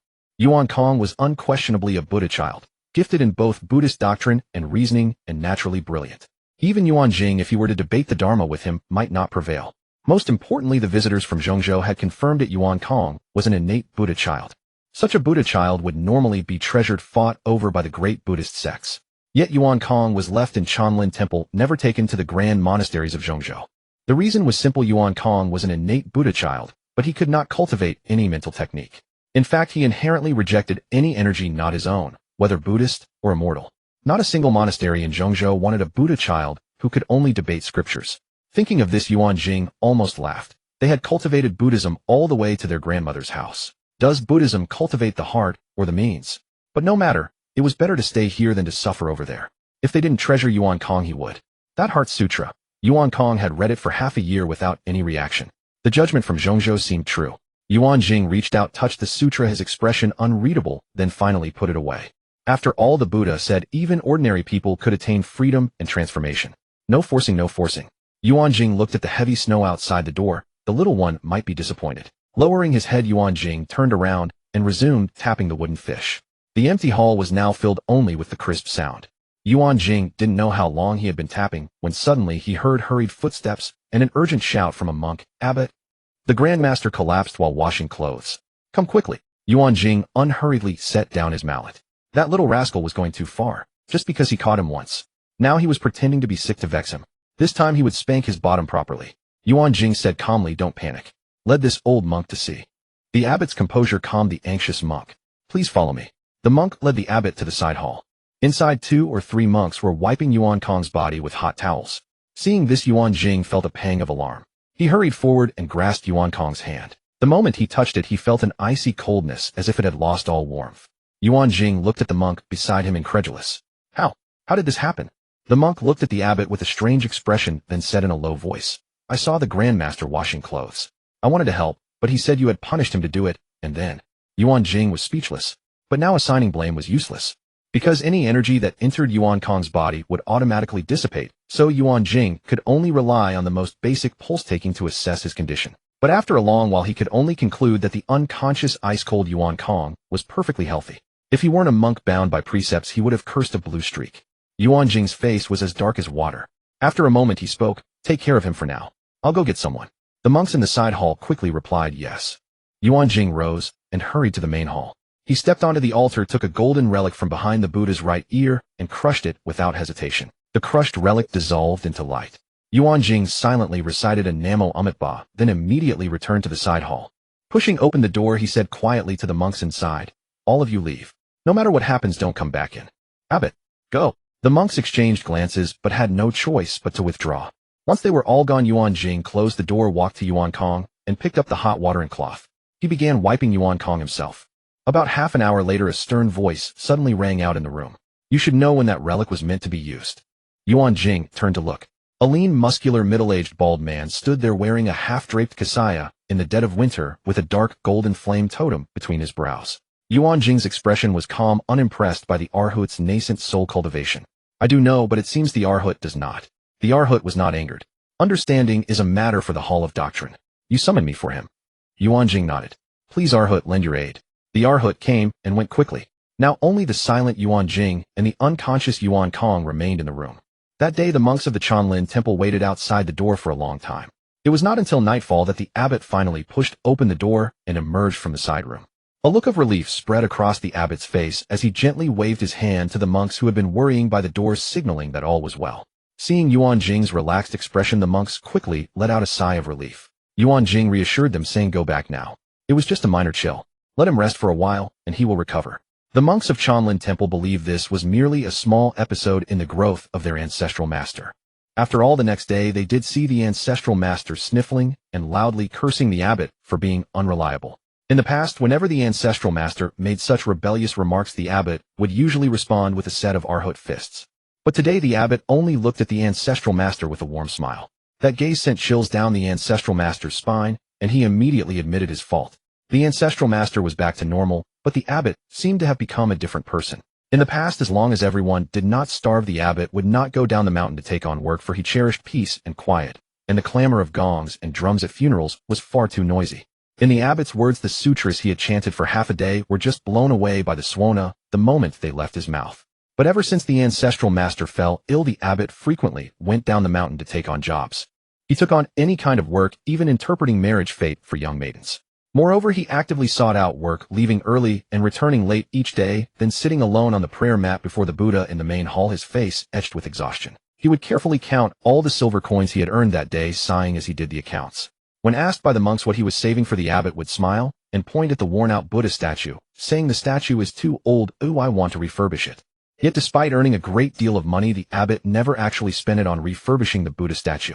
However, the abbot's integrity within the temple was beyond doubt, and though many were puzzled, no one pressed him further. Until the abbot began to lose his principles. In the past, he usually took on work alone, but later, he even coaxed the Grand Ancestor Master to join him.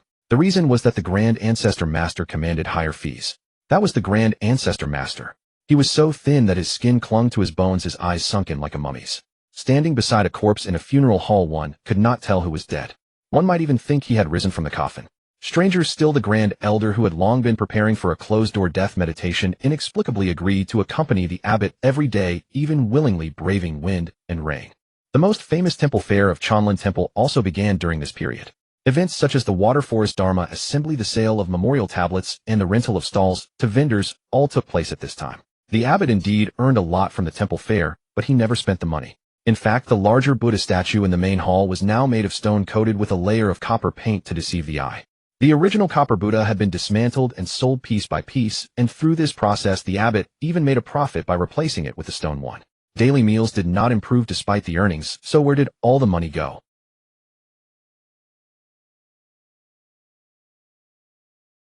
The abbot would then murmur like a guilty child, looking at the inquiring monk with his weary, sorrowful eyes, apologizing repeatedly, but revealing nothing.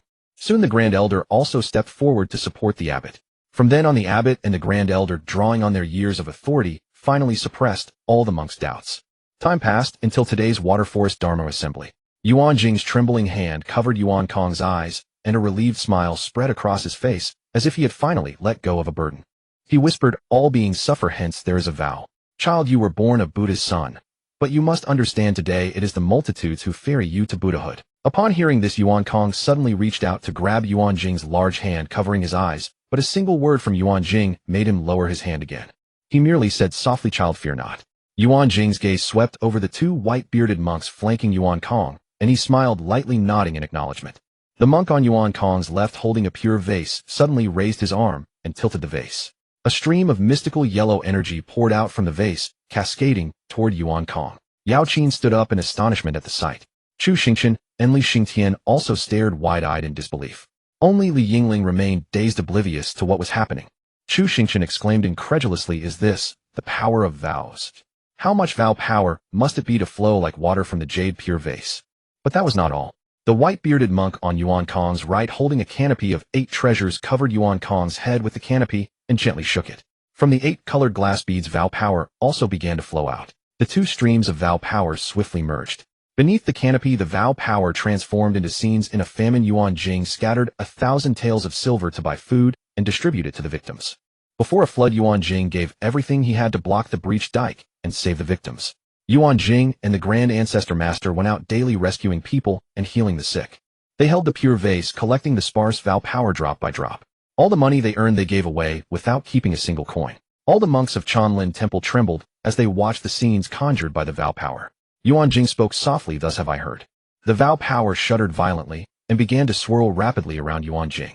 Silence fell, and then the two Foundation establishment monks holding the ritual instruments suddenly shouted, "Thus have I heard." The other monks jolted into awareness, chanted in unison, "Thus have I heard." Yuan Kong, his voice trembling, also began reciting the sutras he knew by heart. As Yuan Jing chanted the sutras without pause, the Vow Power swirling around him surged violently into Yuan Kong's body. First it shattered the seal that the Arhat had placed in him to keep him alive.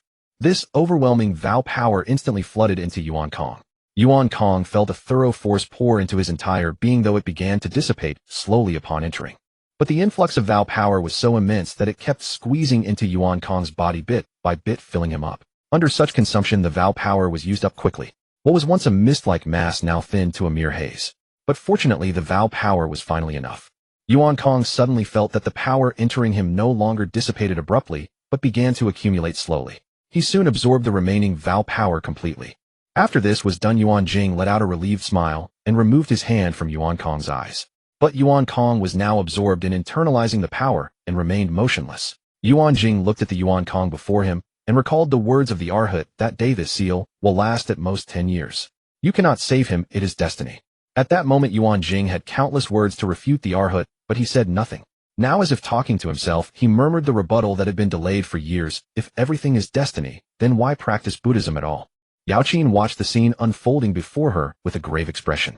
Though she did not understand the underlying principle, such a colossal amount of concentrated faith power being used on a single person, with the improvement in cultivation being absurdly low, clearly indicated some hidden secret technique. Is this the other use that the Chanlin Temple discovered? Could there be some additional enhancement? If that were the case, a wave of faith power plundering would likely sweep across the central region. But why would the monks of Chanlin Temple reveal such a secret technique so generously? Could it be a technique exclusive to the Buddhist sun, not fearing others copying it? A display of intimidation. What happened? Li Yingling tugged at Chu Xingchen's sleeve and asked hurriedly, "Master, what is going on? Didn't you say faith power was useless? Why did everyone else seem to know what was happening while she alone remained in the dark?" Good news, there was juicy gossip, and she was right there on the spot. Bad news, she couldn't grasp the gossip, and she was the only one who couldn't. If everyone else was clueless, it would be fine, but now only she was ignorant. Li Yingling felt extremely uncomfortable. Chu Xingchen frowned hesitantly. Theoretically, it's useless.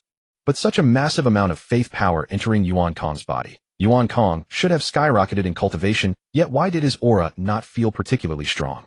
It even seemed to be barely short of Foundation establishment. Could this be another use of faith power? Forging the root bone. Chu Xingchen once again scanned Yuan Kong with his system. Target: Yuan Kong cultivation, late Qi refining, gold affix, born Buddhist sun, purple affix, see-through illusions, blue affix, intelligence, blue affix, compassionate, heart, gray affix, faith power cultivation. Since cultivation is restricted, does not meet the requirements for taking on disciples. Seeing the system affixes, Chu Xingchen was stunned. The black affix, cultivation, forbidden body, had been replaced by the gray affix, faith power cultivation. Had all that immense faith power wash just resulted in this? In the end, he still had to cultivate with faith power. Thought it was something big, but it turned out to be nothing.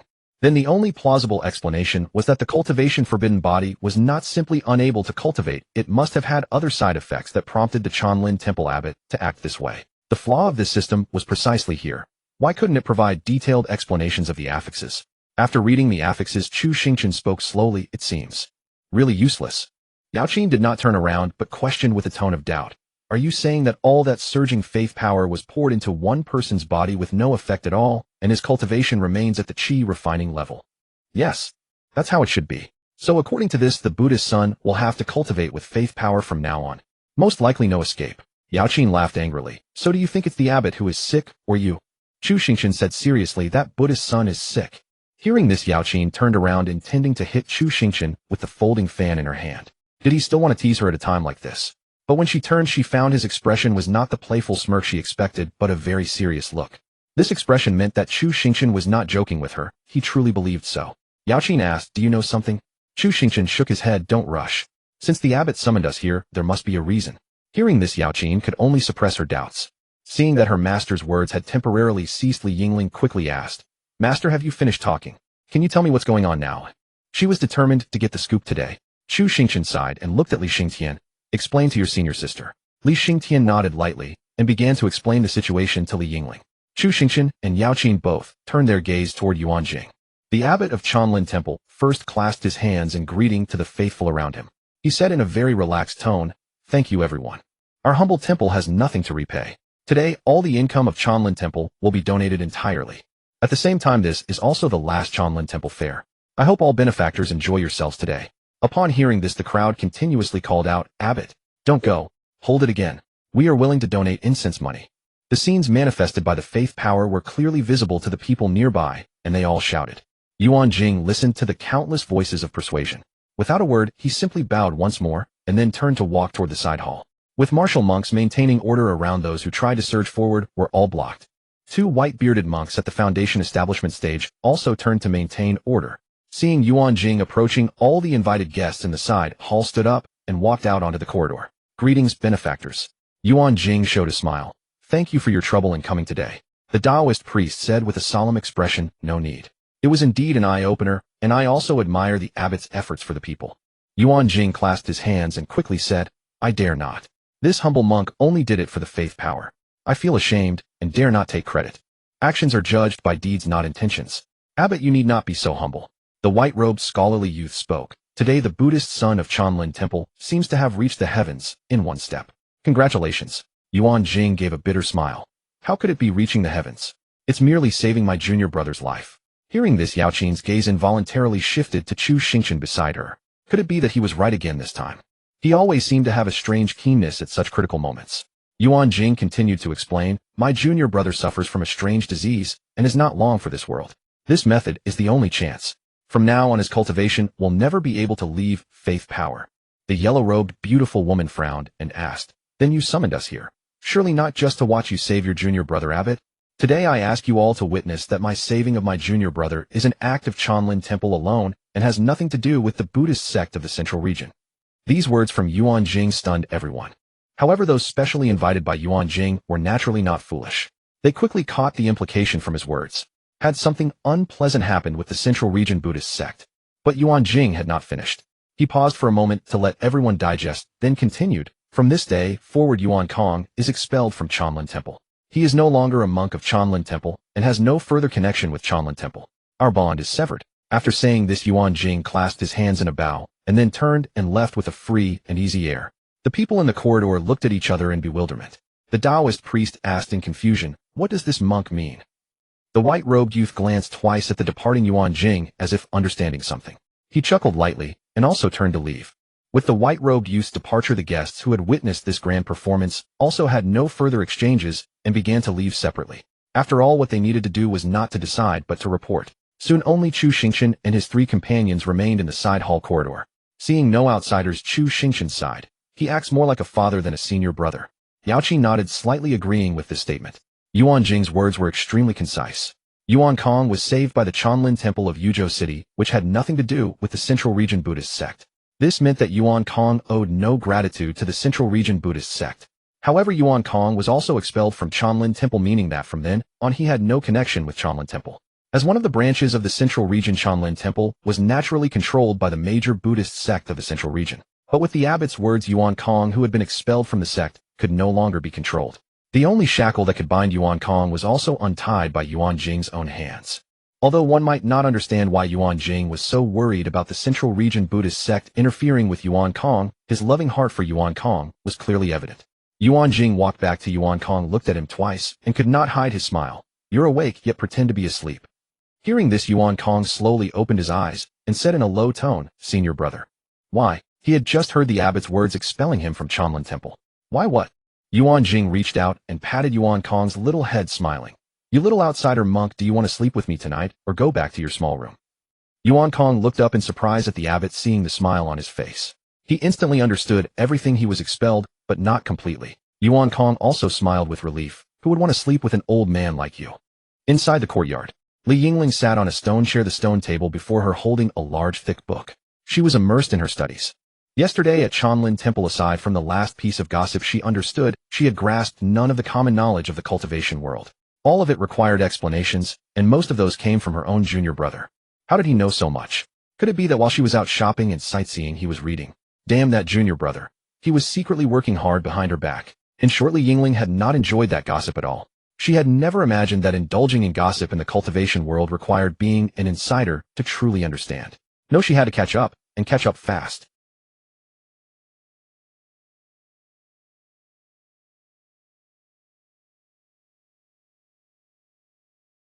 Li Yingling turned the page and replied, I'm perfectly fine. Chu Xingchen rubbed his temples in disbelief. Then something must be wrong with me. How is it that I see you reading? At that, Li Yingling could no longer hold back. She stood up and looked at her master. What, you're saying I'm some idiot who doesn't like reading? Chu Xingchen chuckled. Whether you like reading remains to be seen, but you should accept the fact that you're an idiot. An idiot? Since she could remember, that word had never been associated with her. As a child, the only praises Li Yingling heard were too beautiful and a genius. She retorted indignantly, if I'm an idiot, then there's no one smart in the world. Chu Xingchen suppressed his smile and said, all right, great wise one. Your master is going out for a stroll. Want to come? Great wise one. It sounded like a compliment, but coming from her master it always carried a hint of mockery. Li Yingling opened her mouth to speak, then stopped. With a feeling of grievance, she sat back down on the stone chair and refused. I'm not going. I need to read. From now on, no matter what happens, you'll all have to ask me. Chu Xingchen shrugged, respecting his eldest disciple's wishes. Anyway, learning more couldn't hurt. Where should he go today? Should he go to the pleasure house for free drinks? Or go fishing? Forget it, he'd listen to some music at the pleasure house. Fishing might bring up something he shouldn't catch. Pushing open the courtyard gate, Chu Xingchen headed toward the pleasure house. Soon he sensed something amiss. It was nearly noon, and normally at this hour the streets would be bustling with people. Why was it so empty today? He hadn't heard of any event. Puzzled, Chu Xingchen reached the pleasure house entrance, flashed his face for free entry, and went inside. There his confusion deepened. The usually lively pleasure house was nearly deserted, with only a few musicians idling on the stage, listlessly playing their instruments. Wang Yun, wearing a light blue waist-tied dress and carrying a pipa, hurried over anxiously. Seeing Chu Xingchen, she said in a plaintive tone, Young master, you finally remembered Wang Yun.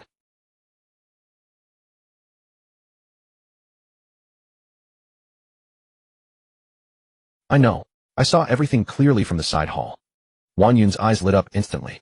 Anyone who could watch the temple fair from the side hall of Chanlin Temple was either wealthy or very wealthy. So the young man before her was not only talented, but also rich. She explained news of last night's events at Chanlin Temple has spread. It turns out the anonymous benefactor who secretly donated money to disaster-stricken areas in Yuzhou City and its surroundings was actually the abbot of Chanlin Temple. Wang Yun paused, then sighed softly. Now everyone who can go is rushing to Chanlin Temple. I only regret that I'm not free to leave, so I can only stay here in the pleasure house singing alone. Chu Xingchen suddenly understood, but he pretended not to catch her hint. He was just here for amusement, not to be amused. Chu Xingchen smiled slightly. What can you see in a crowd? Let me tell you personally what happened at Chanlin Temple yesterday. Wang Yun's eyes brightened, and she quickly nodded in agreement. Indeed, gossip was everyone's nature. Not long after Chu Xingchen left, someone knocked on the courtyard gate. Li Yingling, who had been studying hard, sighed softly and got up to open the door. As soon as the door opened, she saw Zhao Wanqing, who looked anxious. Zhao Wanqing asked urgently, Excuse me, is Senior Chu here? Li Yingling frowned slightly. Master, he just left. Zhao Wanqing pressed on. Where did he go? I have an urgent matter to discuss with him. Sorry, but could you tell me what it's about first? Zhao Wanqing said anxiously. My brother's condition suddenly worsened. Senior's alchemy skills are extraordinary and his medicine is extremely effective. I've come to beg him to save my brother. Alchemy skills extraordinary. Are you sure that word can be used for master? But seeing Zhao Wanqing's desperation, Li Yingling, who knew her master well, said, Master either goes fishing outside the city or listens to music at the pleasure house. I know where he fishes. I'll go look there. You go to the pleasure house to find my master. Zhao Wanqing's face filled with gratitude. Thank you, I'm sorry for the trouble. Then she dashed toward the pleasure house while Li Yingling headed out of the city. Zhao Wanqing ran all the way, reaching the pleasure house in no time. She pushed past the attendant who tried to greet her and burst inside. Her eyes swept the hall, and she quickly spotted Chu Xingchen telling a story to Wang Yun. She hurried over. Senior, this is urgent. Could you please come with me? What? Zhao Wanqing interrupted impatiently. 100 spirit stones. Chu Xingchen immediately stood up. Let's go. Wang Yun stared at their swiftly departing figures, stunned. Just like that, he was leaving. The story had just reached its most critical point. In the medical hall of the Jinyao division, Anyan applied several acupuncture needles to Zhao Jingyang, who had fallen back into a coma. The situation was dire. The blood energy had burrowed into his flesh. As soon as Zhao Jingyang woke and regained control of his body, the blood energy would begin to churn fiercely. The remaining blood energy was not much, but neither was Zhao Jingyang's life. Damn it. He hadn't even revealed any information, just opened his eyes twice, coughed blood, and fainted again.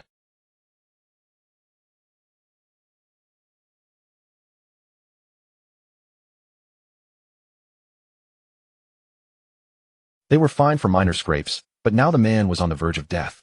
How could those cheap pills possibly work? Alas, this poor kid. Before Yin could finish her lament, 2 sets of hurried footsteps approached. Yin turned and saw Zhao Wanqing bringing in the handsome young man she had met at the city gate last time. Before Yin could ask what was going on, Zhao Wanqing rudely pushed her aside and said anxiously, "There are both internal and external injuries. Our only hope now is your pill, senior."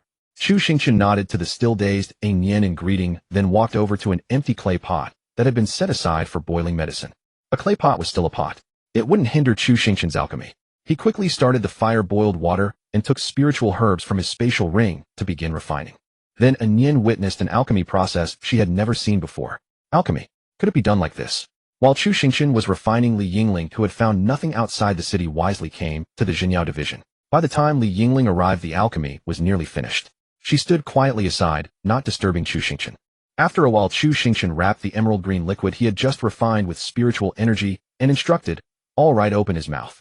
Zhao Wanqing quickly reached out and pried open Zhao Xingyang's mouth. Chu Xingchen poured the extracted medicinal liquid directly into his mouth.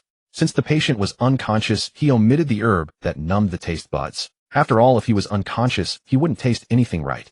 Everyone watched tensely, waiting for the medicine to take effect. The moment the liquid went down, Zhao Xingyang's face contorted as if he had tasted something extremely bitter. Li Yingling saw this and thought her master's alchemy was truly unmatched. It could even work on someone unconscious. Just as Yin was about to take his pulse, Zhao Xingyang, lying on the bed, suddenly began to tremble violently.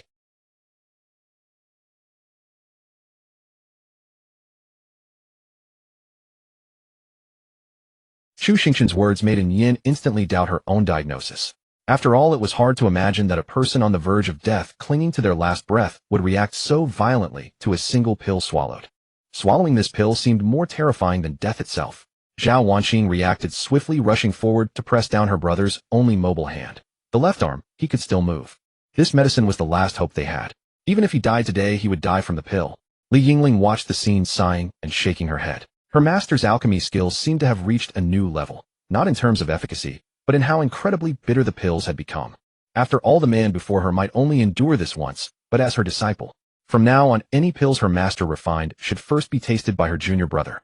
Zhao Xingyang, with his only mobile hand pinned down, could only tremble and place his face contorted in agony. Yin quickly stepped forward to sense the condition within Zhao Xingyang's body. She soon felt relieved. The medicine was indeed effective. She could clearly sense his injuries gradually healing, and she estimated he would soon recover to a state where she could properly treat him. Yin quickly said, "Hold him down, he's feeling much better now." Chu Xingchen casually raised his hand and sent out a stream of spiritual energy, restraining Zhao Xingyang completely. "Thank you, senior." Zhao Wanqing released her grip, gratitude evident on her face. Chu Xingchen's expression remained cold, and he merely nodded indifferently. "It's nothing." Zhao Wanqing tried to comfort him, saying, "Senior, there's no need to. After all, good medicine tastes bitter." But Chu Xingchen raised his hand to interrupt. "It's fine. I'll take my leave then." He was exhausted. The young man's violent reaction had truly cost him face. And Li Yingling had witnessed the whole thing. No doubt her mischief would brand him as the pill of death master. "We will have the spirit stones delivered to your residence shortly." Zhao Wanqing hurried to see Chu Xingchen and Li Yingling out of the demon-suppressing brigade headquarters. Yin watched them depart, then scurried over on her short legs to the clay pot, where Chu Xingchen had been refining pills. She curiously examined the remaining spiritual herbs inside, carefully identifying each one. These spiritual herbs were all ones Yin recognized, and none were particularly expensive. So why did pills refined this way seem to possess far greater potency than ordinary methods? Perhaps she could try this new technique herself.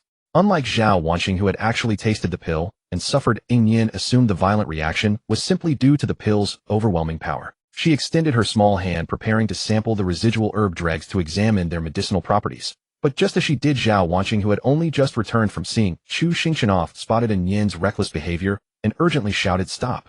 Yin turned her head in confusion, but her fingers were already inside the clay pot. Zhao Wanqing approached with a grave expression and warned, "Do not taste it." "Why not?" Yin asked in disbelief. "This pill refinement technique is unlike anything I've ever seen, and the medicinal effect is so powerful. Because this medicine is a bit." Zhao Wanqing paused, struggling to find the right words. What she could not endure was not the bitterness, but the sheer rejection her body felt. Finally, she said carefully, "This medicine is a bit unnatural." Unnatural? Yin never believed in such things. Upon hearing this, she unhesitatingly placed her finger into her mouth. Every spiritual herb here was one she knew well. None were poisonous. How could they be unnatural? Besides, it wouldn't kill her. In short order, Onion understood the precise meaning of unnatural. From within the demon-suppressing brigade's medical hall came a scream, "Mom! Help! I'm dying!" On the way back, Chu Xingchen remained unaware that his single-pill refinement had driven 2 people to breakdowns. At this moment, he was sitting in somber contemplation, trying to figure out how to improve the taste. Li Yingling's expression was gentle, her gaze soft, as she looked at her master. Chu Xingchen asked irritably, "What are you looking at like that?" "Encouraging, master." Li Yingling nodded approvingly. "Encouraging what? Didn't I cure him?" "Of course you did. Master is amazing."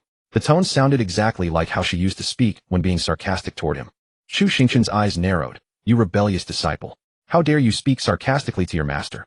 Li Yingling could hardly admit it. With a serious expression, she said, "Even master cannot say such things lightly. How would I dare be sarcastic toward you?" Chu Xingchen took the opportunity and said, "In that case, very well. Since you trust your master so completely, congratulations, senior disciple Li Yingling. From now on you will be the one to taste all the pills I refine." Hearing this, Li Yingling's expression instantly crumbled. This was a matter of life and death. She quickly pleaded for mercy. "I was wrong. Master, I was wrong." Chu Xingchen ignored Li Yingling's pleas entirely. A smile was something that could be passed along. This time it traveled from Li Yingling's face to Chu Xingchen's. Similarly, happiness was too. Without listening to his disciples' endless pleas, Chu Xingchen strode cheerfully toward the quadrangle courtyard. The world's greatest master must surely forgive his disciples' careless words, right? At the entrance of the quadrangle courtyard, Li Yingling continued her struggles. This was no joke. If her master meant what he said, Li Yingling felt her entire future was shrouded in darkness. Master's pills. Well, those who tasted them knew all too well. After pushing open the gate, Chu Xingchen smiled and said, "Take a guess." "Guess what?" It was not Li Yingling who answered. Instead, it was Yao Qin seated on the stone chair in the courtyard. Chu Xingchen turned and asked in puzzlement, "Why are you here? Not welcome." Yao Qin said, while tossing a spirit stone lightly in her hand. Chu Xingchen's eyes lit up instantly. Could it be that she had come specially to deliver spirit stones today? "Of course welcome. I was just worried about inadequate hospitality." Chu Xingchen hurriedly sat on the stone chair. "Have you come to settle the spirit stone debt?" Yao Qin shook her head. "The spirit stones I owe you will take a bit more time." Chu Xingchen glanced at the spirit stone in Yao Qin's hand. "Then why are you waving it around here to toy with me?" Yao Qin said impatiently, "This is the blood chi spirit stone you gave me." Hearing this, Chu Xingchen's eyes instantly brightened. Whatever Yao Qin owed him compared to what was stored in his spatial ring, the difference was enormous. "You succeeded?" What happened at Chanlin Temple yesterday gave me some inspiration. I went back and tried it, and unexpectedly it actually worked." Yao Qin held her head high proudly, as if waiting for Chu Xingchen's praise. Inspiration from Chanlin Temple. A terrible hypothesis suddenly struck Chu Xingchen. He asked softly, "Don't tell me you used faith power to solve it?" Yao Qin nodded and admitted correct. Faith power works remarkably well against this blood chi. Upon hearing this, Chu Xingchen nearly stopped breathing. What difference did this make from not solving it at all? Where was he supposed to gather so much faith power to purify so many spirit stones? Holding on to the last glimmer of hope, Chu Xingchen asked again, "How much faith power is consumed to purify the blood chi from a single spirit stone?" "Roughly half, but faith power consumption is somewhat less." Yao Qin did not receive the praise she had anticipated from Chu Xingchen. Instead, his expression rapidly shifted to mirror that of Li Yingling, who stood behind him. It seemed this news, rather than being good tidings, struck him like a thunderbolt from a clear sky. Yao Qin looked bewildered. "What's the matter?" "Just gathering a bit of wish power should be enough to manage." If he were to use wish power to purify all the spirit stones in the ring, Chu Xingchen would undoubtedly earn the title of the Supreme Benevolent Saint. That was utterly impractical. If he had to toil for wish power just to purify the spirit stones, how was that any different from working a job? He had already embarked on the path of immortality. Must he still become a wage earner? And to top it off, he would be paying himself with his own money. Chu Xingchen could only plead, "Could you please think of another method besides wish power?" Yao Qin instantly caught on her gaze, turning suspicious. "So you do have a batch of those blood chi spirit stones, don't you? Your real purpose is to purify them and spend them, isn't it?" Chu Xingchen answered sheepishly, "Just a few." "How many? 2 or 300? If it's that many, I can trade with you. My sect might accept some for research." Chu Xingchen lowered his head, his expression slightly embarrassed. 1 or 2,000. Yao Qin was shocked at first, then sighed. "It shouldn't be a major problem. Other sects might also take some for study. I'll see if I can make some connections for you." Chu Xingchen still didn't lift his head. Yao Qin took a deep breath. Truly, one could only say that Chu Xingchen had a knack for shattering her composure from time to time. Thick-skinned Chu Xingchen took another blood chi spirit stone from the ring and placed it on the table. "Dear Yao Qin, please take another look and study it." Yao Qin's expression was caught between speaking and holding back. Finally, she sighed, picked up the blood chi spirit stone from the table, and said if we don't use wish power it might be very slow, and there's no guarantee of success. You need to be mentally prepared. Chu Xingchen was stunned for a moment, not expecting Yao Qin to agree so readily. Yao Qin tossed the purified spirit stone back to him. This one is yours now. He caught the flying spirit stone and looked at Yao Qin. Her expression was not particularly angry. That peerlessly beautiful face merely showed some vexation as she gazed at the blood-chi spirit stone in her hand. Chu Xingchen asked, would you like to stay for a meal today? Some other time. Yao Qin gently shook her head in refusal. I have other matters to attend to today. All right then. When you're free, let's arrange another meal. Yao Qin nodded lightly, then bid farewell to Li Yingling before turning and leaving. After Yao Qin departed Chu Xingchen's side, he had once again incurred a favor from her. But then again he already owed her so many that one more hardly made a difference. When one has too many debts they cease to be a burden. As soon as Yao Qin returned to her room in the Zhu Yuting, her maid Xiao Ling hurriedly handed her a confidential letter. Miss, the reply you sent to the sect has arrived. Yao Qin took the letter and examined the light yellow envelope surrounded by magical seals, a unique anti-leak measure of her sect. After confirming the seals had not been tampered with, Yao Qin opened the envelope. Xiao Ling tactfully left the room, closing the door behind her. As the magic dispersed, the writing on the front of the light yellow envelope emerged: to my beloved disciple, Xieling Yu personal.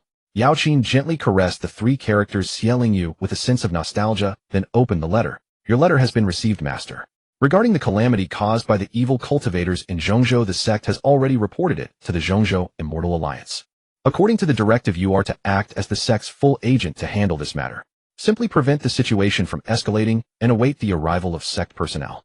For this operation, the Zhu Yuting is under your command. After the mission is complete, your punishment period will end, and you may return to the sect. Regardless of past events, set them aside for now. You have wasted several years in that remote place, and your master feels deeply pained. But do not worry. I will still seek justice for you in this matter. I only wish for your safety. I await you in Zhongzhou. If you encounter danger, remember to use the jade pendant I gave you. Written personally by your master by Xianling. Yao Qin finished reading the letter slowly, then infused it with a trace of spiritual energy. As the energy entered, the letter gradually dissolved into a shimmer of spiritual light and vanished into the air. Master, it has indeed been a long time. After a long pause, Yao Qin sighed softly. Xiao Ling's voice came from outside the door. Miss, your orders. From today, the Zhu Yuting is to be completely closed. Summon all cultivators at Foundation Establishment and above for assembly. Xiao Ling's voice carried a hint of excitement. Yes. Listening to the fading footsteps of Xiao Ling, Yao Qin took out the new blood-chi spirit stone Chu Xingchen had given her. She examined it carefully for a moment, then silently put it away. This time she would likely have to break her promise to him for the first time. Yao Qin did not dwell on it. She stood up, pushed open the door, and walked out. Yao Qin's room was on the 7th floor, the highest level. The center of the building was a hollow corridor. She took 2 steps to the railing and looked down. 17 Foundation Establishment cultivators and 1 Golden Core female cultivator were already standing at attention below, awaiting orders. Yao Qin issued her command. By order of the sect, we are to first halt the spread of the evil cultivators and await reinforcements from the sect. Form teams of 5 and search the surrounding villages. If you encounter evil cultivators, retreat regardless of the situation. The remaining 2 Foundation Establishment cultivators and the Golden Core cultivator will form a separate team. I will coordinate with the Jinyao department to investigate suspicious sects together. Remember, regardless of the circumstances, prioritize your own safety. The assembled female cultivators below responded in unison. Yes, Senior Uncle Xie. In the courtyard of the quadrangle, Li Yingling was deeply engrossed in reading the comprehensive guide to the basics of cultivation. Chu Xingchen lay on a rocking chair resting with his eyes closed. Li Xingtian was also in the courtyard holding a wooden saber and pondering the divine ability his master had taught him. After all, meditating in seclusion all the time could be dreadfully monotonous. Occasionally switching to a different form of cultivation helped Li Xingtian ease his mind. A knock came at the door. Li Xingtian put away his wooden saber and went to open it. After waiting a while, Chu Xingchen noticed that neither Li Xingtian nor the visitor had spoken, so he rose and looked over. As expected, the visitor was Yao Qin. However, she had changed her attire. No longer a dress, but a blue outfit resembling a close-fitting uniform. Her sleek black hair was tied back, giving her a sharp and capable look. She held a long sword in her hand, her gaze keen and her tone calm. So it seems you are free today? How could a change of clothes alter her demeanor so completely? She seemed more confident and aloof. Though slightly puzzled, Chu Xingchen replied, I am free. What's the matter? I've helped you many times. Now it's your turn to help me. What kind of help? Come with me to catch those damned evil cultivators. Huh. In Yuzhou City, Chu Xingchen and Yao Qin walked side by side on the slightly deserted streets toward the Demon Suppression Bureau. After a moment of thought, he asked with lingering curiosity, why the sudden urge to hunt evil cultivators again? Evil cultivators deserve death, Yao Qin replied succinctly. And the truth? Yao Qin turned her gaze calmly toward Chu Xingchen beside her. Chu Xingchen nodded knowingly. Indeed they do. After all, when Yao Qin had helped him, she had never questioned his motives either. Thus the rest of the journey passed in silence. After walking some distance, Yao Qin suddenly spoke seemingly out of nowhere, when the rock rises with the wind. Chu Xingchen turned to look at her, but her expression remained unchanged, nor did she look back at him. He thought carefully and replied, "It soars 90,000 li on a single day." "That was what you said the first time we met," Yao Qin said, gripping her sword tighter, her eyes fixed on the road ahead. "That poem inspired me back then. I see myself as the rock. What about you?" Was there even a need to ask? Chu Xingchen smiled confidently. "Naturally I am one too." Yao Qin glanced at him. "Then let us meet again at 90,000 li. Chu Xingchen paused for a moment, then smiled. "Of course." The rest of the way they exchanged few words. When they reached the gate of the Demon Suppression Bureau, the guards remembered that Chu Xingchen had been brought in by Zhao Wanqing earlier and had been respectfully escorted out. The guards did not stop them. They were neither blind nor foolish. They didn't even bother to announce their arrival, simply saying, "Go right in." Captain Zhao should still be in the infirmary. Relying on his reputation, Chu Xingchen successfully led Yao Qin into the bureau. They headed straight for the infirmary, as starting with a familiar face always made things easier. The moment Chu Xingchen stepped into the infirmary, he froze. There was the young physician, tears streaming down her face, licking a large chunk of ice, while several silver needles quivered in her face. Zhao Xingyang had woken up and was lying on the bed while his sister sprinkled white sugar into his mouth. Chu Xingchen looked puzzled. "What are you two doing? What the hell did you put in that pill?" Anyan's voice trembled with indignation, the silver needles on her face vibrating. "Those spiritual herbs were perfectly normal, but after you refined them, why did they turn so sinister?" Chu Xingchen took offense at that. "Sinister? My alchemy is perfectly legitimate. Didn't you see the effect? It was effective, but why did my body reject the medicinal power so strongly? And yet the power itself seemed to say, 'I'll save you, but don't you dare interfere. I'll ask you again, how was the effect?' Hold on, you two can debate later. Senior, what's wrong with my brother?" Zhao Wanqing interjected urgently. "He says his mouth is unbearably bitter." "I just asked." Chu Xingchen trailed off as he walked over to Zhao Xingyang. The man's expression was blank, as if he had seen through life and death. His mouth hung open, stuffed with white sugar, but it seemed to have no effect. Yet from the look of it, it might not be the bitterness alone. Chu Xingchen observed for a moment. "It's normal. He woke up too early. The bitterness in his mouth hasn't fully dissipated yet. But last time I took one of your pills, it wasn't like this. Last time I added a herb that numbed your taste buds." Zhao Wanqing sighed in relief. At least there was no real problem. Yao Qin frowned at the chaotic scene before her. What was all this nonsense? She got straight to the point. "Zhao Wanqing, before the people from Zhongzhou arrive, the Zhiyu court will enforce the law jointly with the Demon Suppression Bureau to prevent the situation from escalating. I need intelligence on the surrounding sects and any detection reports." Zhao Wanqing set down the bowl of sugar and turned to Anyan, who was still licking ice, to ease her discomfort. "Anyan, could you please watch over him for a moment?" Seeing Anyan nod, Zhao Wanqing looked at the two of them. "Please follow me." "Wait." Zhao Xingyang forced the sugar out of his mouth. I know some information." Yao Qin stopped and turned to Zhao Xingyang, who seemed to have gathered his wits. "What do you know?" Zhao Xingyang struggled to speak. They bought from the black market dock." Chu Xingchen tried to fill in. "They bought Taishan stones from the black market dock." Zhao Xingyang was taken aback, then turned his head with difficulty to look at Chu Xingchen before nodding weakly.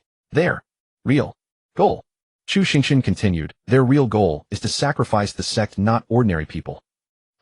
How do you know all this?" Yao Qin shook her head in mild exasperation. He might as well have stayed silent. All he did was waste time. "Zhao Wanqing, let's go." "Wait." Zhao Xingyang coughed heavily twice. They probably have a final goal, called the Immortal Seed." Yao Qin's interest was piqued. "Immortal Seed? What kind of plan is that?" I don't know." Without hesitation, Yao Qin turned. "Zhao Wanqing, let's go."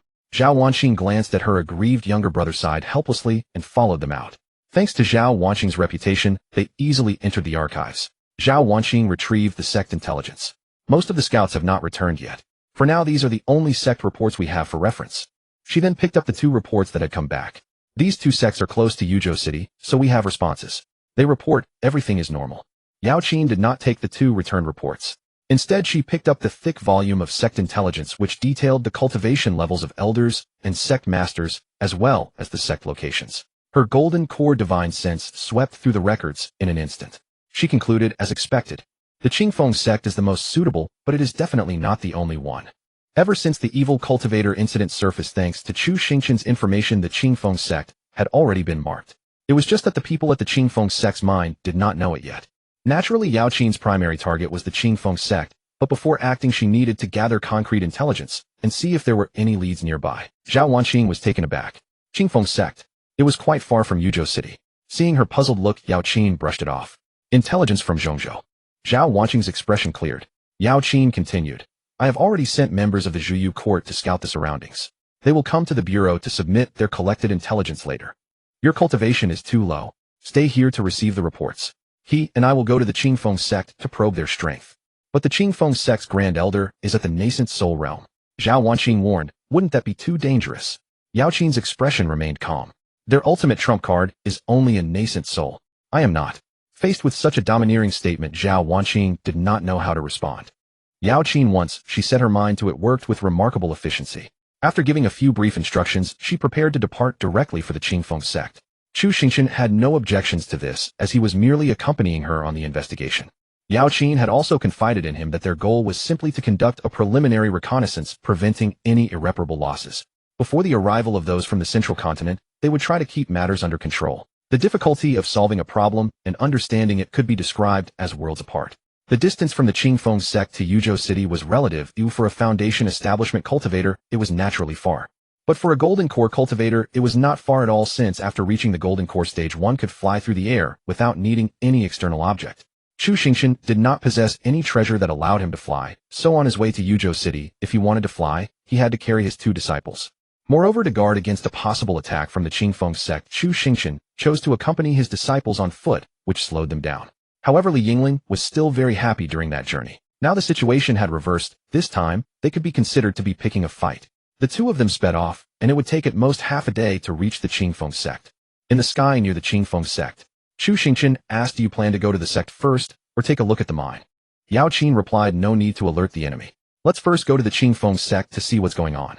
Find out whether the entire sect has taken leave of their senses, or just a few individuals. Chu Xingchen nodded lightly. The mountain gate of the Qingfeng sect was located at the position of the largest nearby spirit vein, where the spiritual energy was relatively abundant. It was said that this mountain was originally called Oxhead Mountain by the locals. Because the 2 peaks on either side were exceptionally tall, they looked like ox horns from a distance. Following the principle of naming something after its appearance, the mountain was called Oxhead Mountain, a name that had been used for a long time. However, after the founder of the Qingfeng sect, Qingyun Daoist, established the sect, the name was changed to Qingfeng Mountain. After all, when someone asked for the sect's address, you couldn't very well answer, I am a disciple of the Qingfeng sect on Oxhead Mountain, could you? No matter how grand your sect's name sounded, being located on Oxhead Mountain would make people think it was a fly-by-night sect. But spirit mountains with spirit veins that had not yet been claimed were rare as phoenix feathers and unicorn horns. So even if it was Oxhead Mountain, Qingyun Daoist first occupied it before anything else and established his sect there. As time passed, and the Qingfeng sect took root, the name Oxhead Mountain was finally successfully changed. In front of the Qingfeng sect's mountain gate stood a towering white jade archway inscribed with 3 flowing golden characters, Qingfeng sect. Behind the archway, magnificent buildings were constructed on the rugged cliffs and precipices. Chu Xingchen and Yao Qin flew over, making no attempt to conceal their golden core aura. The disciples guarding the mountain gate of the Qingfeng sect soon spotted 2 golden core cultivators hovering outside the gate. Chu Xingchen's gaze swept over the mountain gate. Then he looked down at the guarding disciples' central continent. Go and inform someone who can make decisions. Please wait a moment, 2 seniors. The guarding disciple quickly cupped his hands, then rushed inside the gate. Yao Qin transmitted her voice to Chu Xingchen, I'll leave this to you. After all, when it came to picking a fight, Chu Xingchen was clearly far stronger than her, and in Yao Qin's mind his ability to handle affairs was also extremely high. Chu Xingchen nodded lightly. Soon a middle-aged golden core cultivator in black robes flew over. He cupped his hands and asked, may I ask what business you 2 seniors have here? Target: Zheng Xiaofeng, Cultivation, Golden Core, Early Stage, Blue Trait, 8-Sided Elegance, White Trait, Mediocre Aptitude, White Trait, Calm, Black Trait, Short-Sighted. Chu Xingchen scanned the information of the Golden Core cultivator before him with his system. With the 8-Sided Elegance trait, it was no wonder he had been sent out to receive them.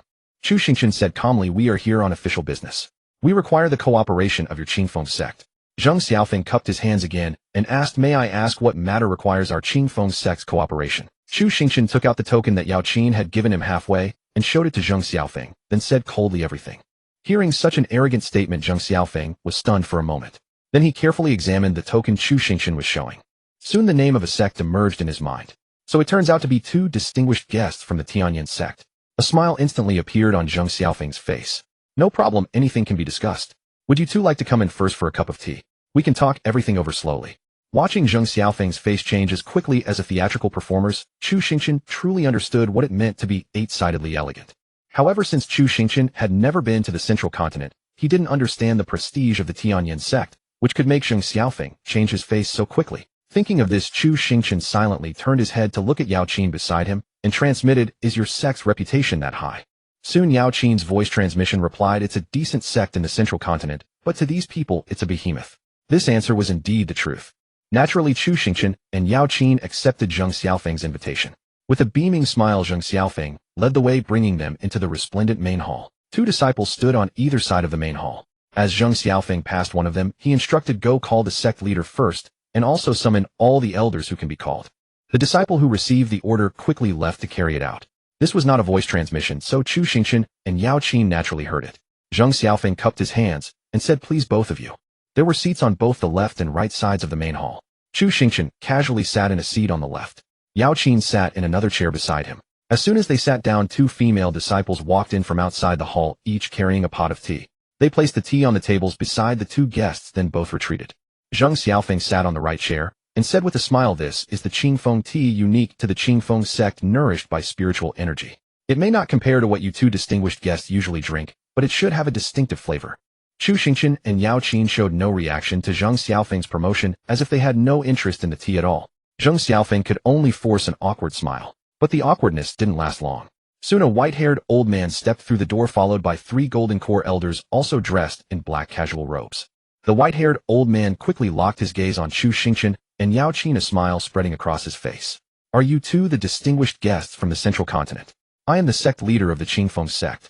Chu Xingchen's gaze swept over the white-haired old man, then fixed intently on one of the elders behind him. Shang Wanhong's expression grew heavy under Chu Xingchen's aggressive stare. "Damn it, this kid really is from the central continent.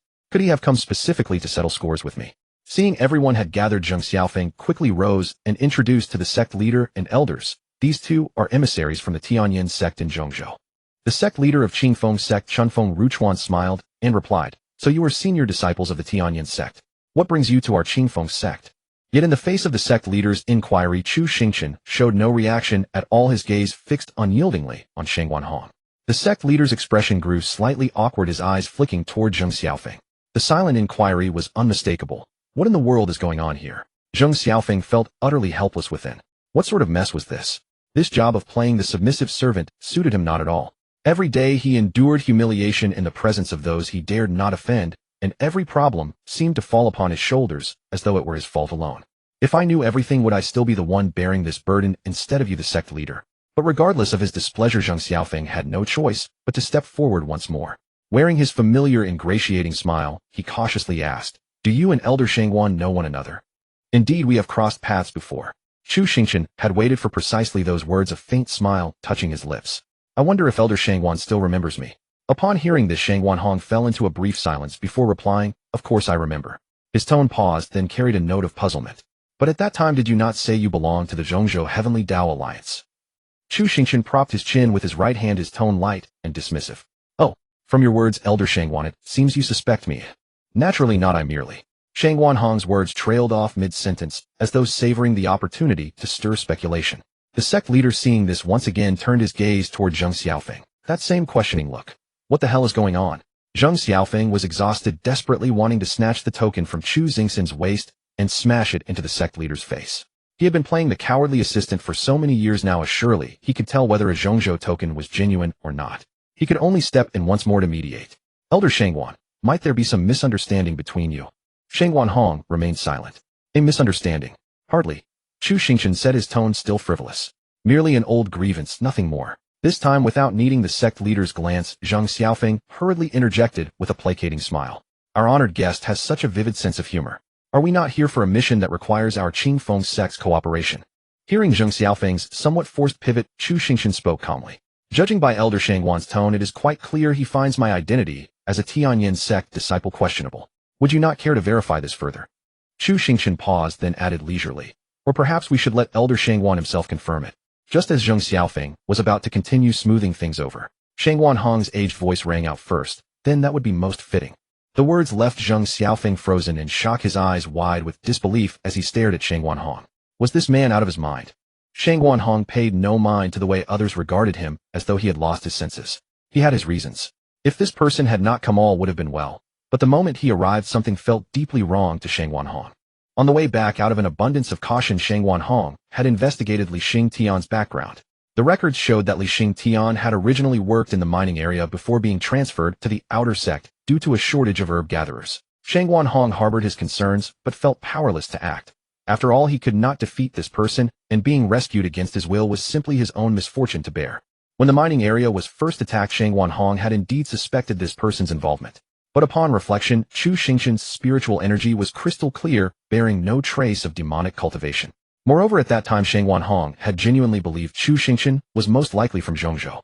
But now, a person from Zhongzhou traveling with a group knowing about the mining area. If this were truly a Tianyin sect disciple, why fabricate such a story about belonging to some heavenly Tao alliance? If his intention were truly to rescue someone, he need only display his token, and Shang Guanhong would not dare utter a single word of dissent. Why bother with such pretense? There must be something deeply suspicious at play here. It was entirely possible that this very person led the demonic cultivators who attacked the mining area. After all, Qingfeng sect possessed the protective Grand Array and numerous golden core elders. If this man were indeed a counterfeit Tianyin sect disciple from Zhongzhou, even if he truly were one, the worst outcome would be merely lowering his posture to apologize or accepting punishment. The potential reward far outweighed the risk. Why not take the chance? Shang Guanhong swiftly made his decision and strode forward without hesitation, declaring aloud, "Since you claim to be from the Tianyin sect, I imagine you possess means of proof beyond mere tokens, correct?" The sect leader who had intended to stop Shang Guanhong paused upon hearing these words. Shang Guanhong naturally noticed the sect leader's half-hearted gesture and understood that at the very least the sect leader had acquiesced. A faint smile crossed his aged features. Suddenly Yao Qin, who had remained completely silent, drew the sword at her side.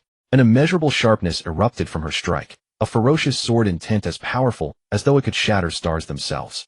Her rampant spiritual energy was perfectly concentrated, and as a flash of light streaked across the hall, the magnificently grand chamber was cleaved in two by that single blow. Violent waves of spiritual energy crushed everything within the room to rubble. Several golden core elders hastily erected spiritual barriers to withstand the rather exaggerated aftermath. As the turbulent spiritual energy gradually settled, the great hall lay in ruins. The terrifying sword mark had pulverized the walls, yet the residual power continued onward, shearing an entire mountain peak behind the hall completely flat. Boulders tumbled freely down the slopes. Shang Guanhong, who stood closest to this sword intent, was driven back several steps, even though this strike had not been aimed at him. Yao Qin slowly returned her sword to its scabbard and placed it back beside her chair. Having delivered this blow, she had not even risen from her seat. Tianyin sect divine ability, the Yin Shun Taiqing sword. Her icy gaze fell upon Shang Guanhong, whose heart still trembled with lingering fear. "Do you wish to verify anything else?" Shang Guanhong instantly held his breath. Verify nothing. What was there left to verify? The divine ability that only true disciples of Tianyin sect could learn was infinitely more convincing than any token. But wasn't this person far too over the top? Watching Shang Guanhong's grave expression, Chu Xingchen deliberately turned to Yao Qin beside him with a tone of mock confusion. "Senior sister, why did you hold back your full power?" Yao Qin replied in her cold voice. "After all, this is another sect's territory. We ought to leave them some face."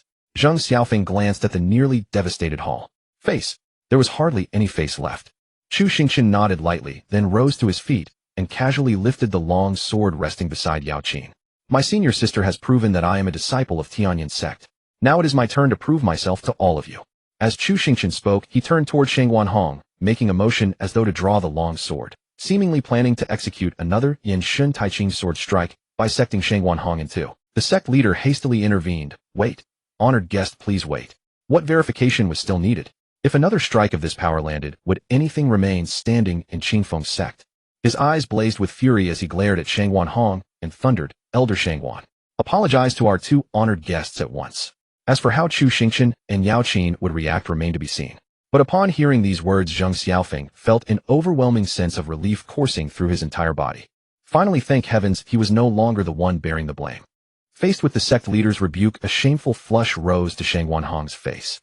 When Chu Xingchen had drawn his sword, he had been too cowardly to stand his ground. That strike by Yao Qin was enough to make the omen of death flash wildly above Shang Guanhong's head merely from standing by. At that moment in this scene, he could only bow his head and apologize. "I sincerely apologize, honored guests. I had overthought things." Ever since Yao Qin had delivered that strike, all doubts could only dissolve into nothingness. Chu Xingchen showed regret on his face and said, "Do not hurry. I truly am not a disciple of Tianyin sect." Hearing this, the sect leader quickly turned his head, his gaze falling upon Zheng Xiaofeng. Zheng Xiaofeng could barely contain himself. "Hadn't you been the one to let Elder Shangwan go to his death? And now that he had caused trouble, I was the one who had to clean up the mess." Being an elder was truly humiliating. "Honored guests, let us focus on the matter at hand."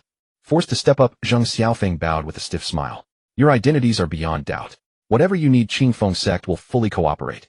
Chu Xingchen feigned regret, returned his sword to Yao Qin, and slowly sat back down in his chair. His expression turned grave as he spoke. "Two matters. The first is our primary purpose for this visit.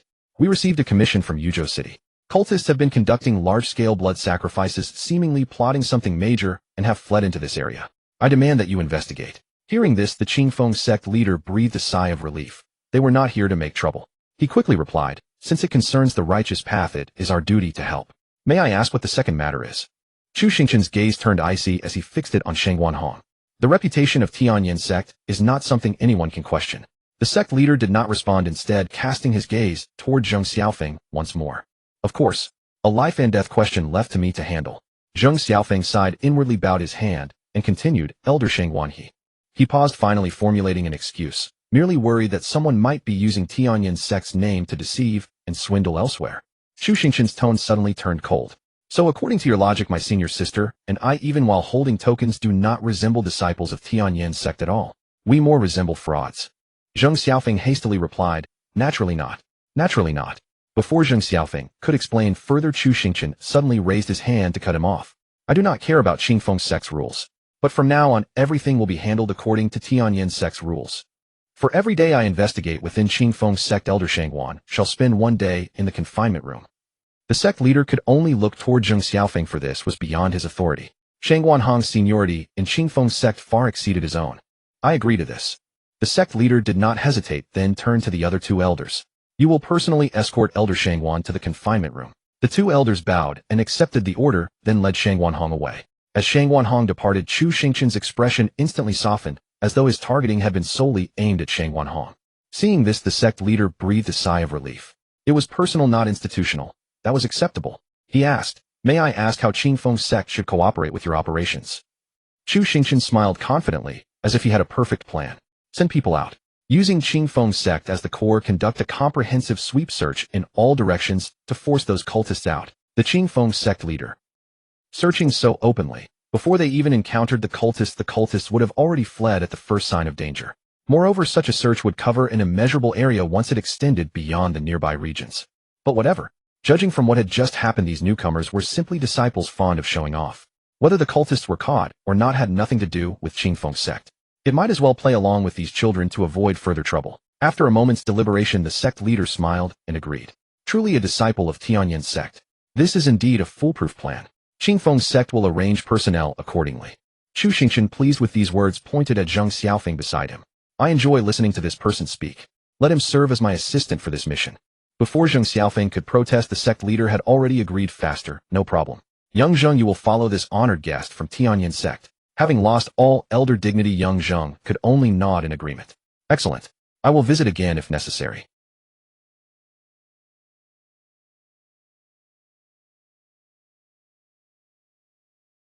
The sect leader only wished to see these two deities leave as soon as possible. "Naturally not." Chu Xingchen then strode out of the main hall without delay. "Very well. Youngzhen, come with us." Yao Qin rose and followed without hesitation. Sighing, Zheng Xiaofeng hurried after them. Leading the way, Chu Xingchen headed directly toward the mountain gate.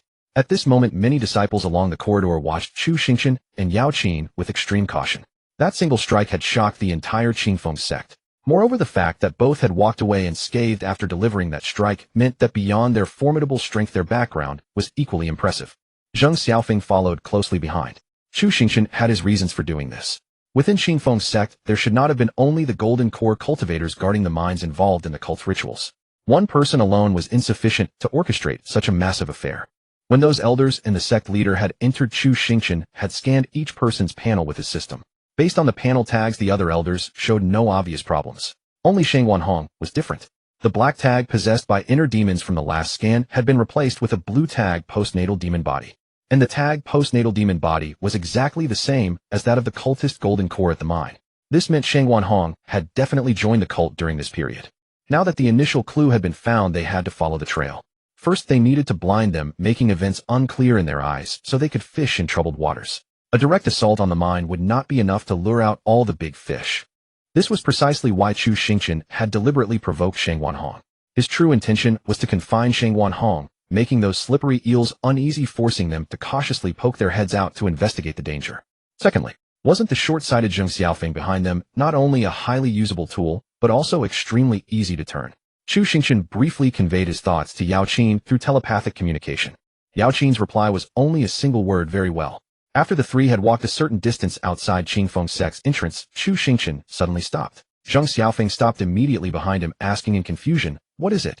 Chu Xingchen turned around and said with a sigh, "Being a host and playing the humble role is not easy, is it?" Zheng Xiaofeng was taken aback. Why was this person so blunt? Just as he did not know how to respond, Chu Xingchen smiled and said, "Now there is a better path for you."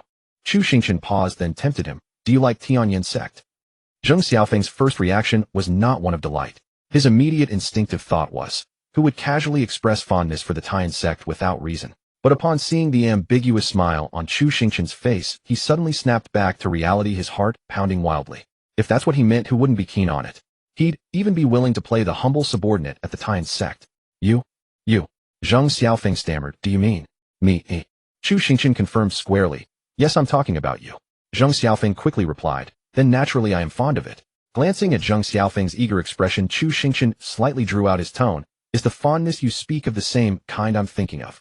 Facing such an irresistible temptation, Zheng Xiaofeng answered with conviction, "Absolutely the one you're thinking of." Hearing the affirmative answer, Chu Xingchen nodded satisfactorily, then retrieved a blood chi spirit stone from his space ring and tossed it toward Zheng Xiaofeng. Instinctively raising his hand to catch the flying stone, Zheng Xiaofeng glanced down at the blood chi spirit stone in his palm. A sense of foreboding arose within him. Chu Xingchen remarked as if in lament, "Little Zheng, guess why I didn't produce this spirit stone in the main hall." As a reception elder, Zheng Xiaofeng was quick-witted by nature. After a brief moment of thought, he understood. Presumably within the sect. But understanding did not mean he could voice it. He feigned ignorance. "That must be because you have your own plans. Is that so?"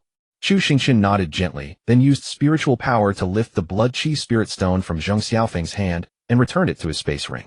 Turning around, Chu Xingchen continued walking forward, his tone laced with dissatisfaction. "Even if you like it now, it's too late. The Tian sect no longer desires you." Watching the two figures gradually grow distant, Zheng Xiaofeng felt as though he had just missed a life-changing opportunity. However, all he could do was sigh. Even now, Zheng Xiaofeng still didn't know the names of the two Tian sect disciples ahead. To ask him to risk so much with merely 2 sentences was impossible.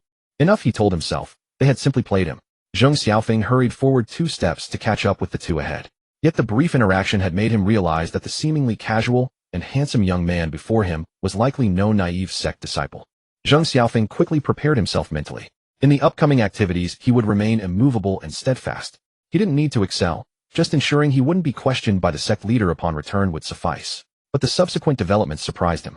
Chu Xingchen merely strolled casually near the Qingfeng sect with Yao Qin, and the questions directed at Zheng Xiaofeng were far from sensitive. If anything, they had absolutely nothing to do with evil cultivators.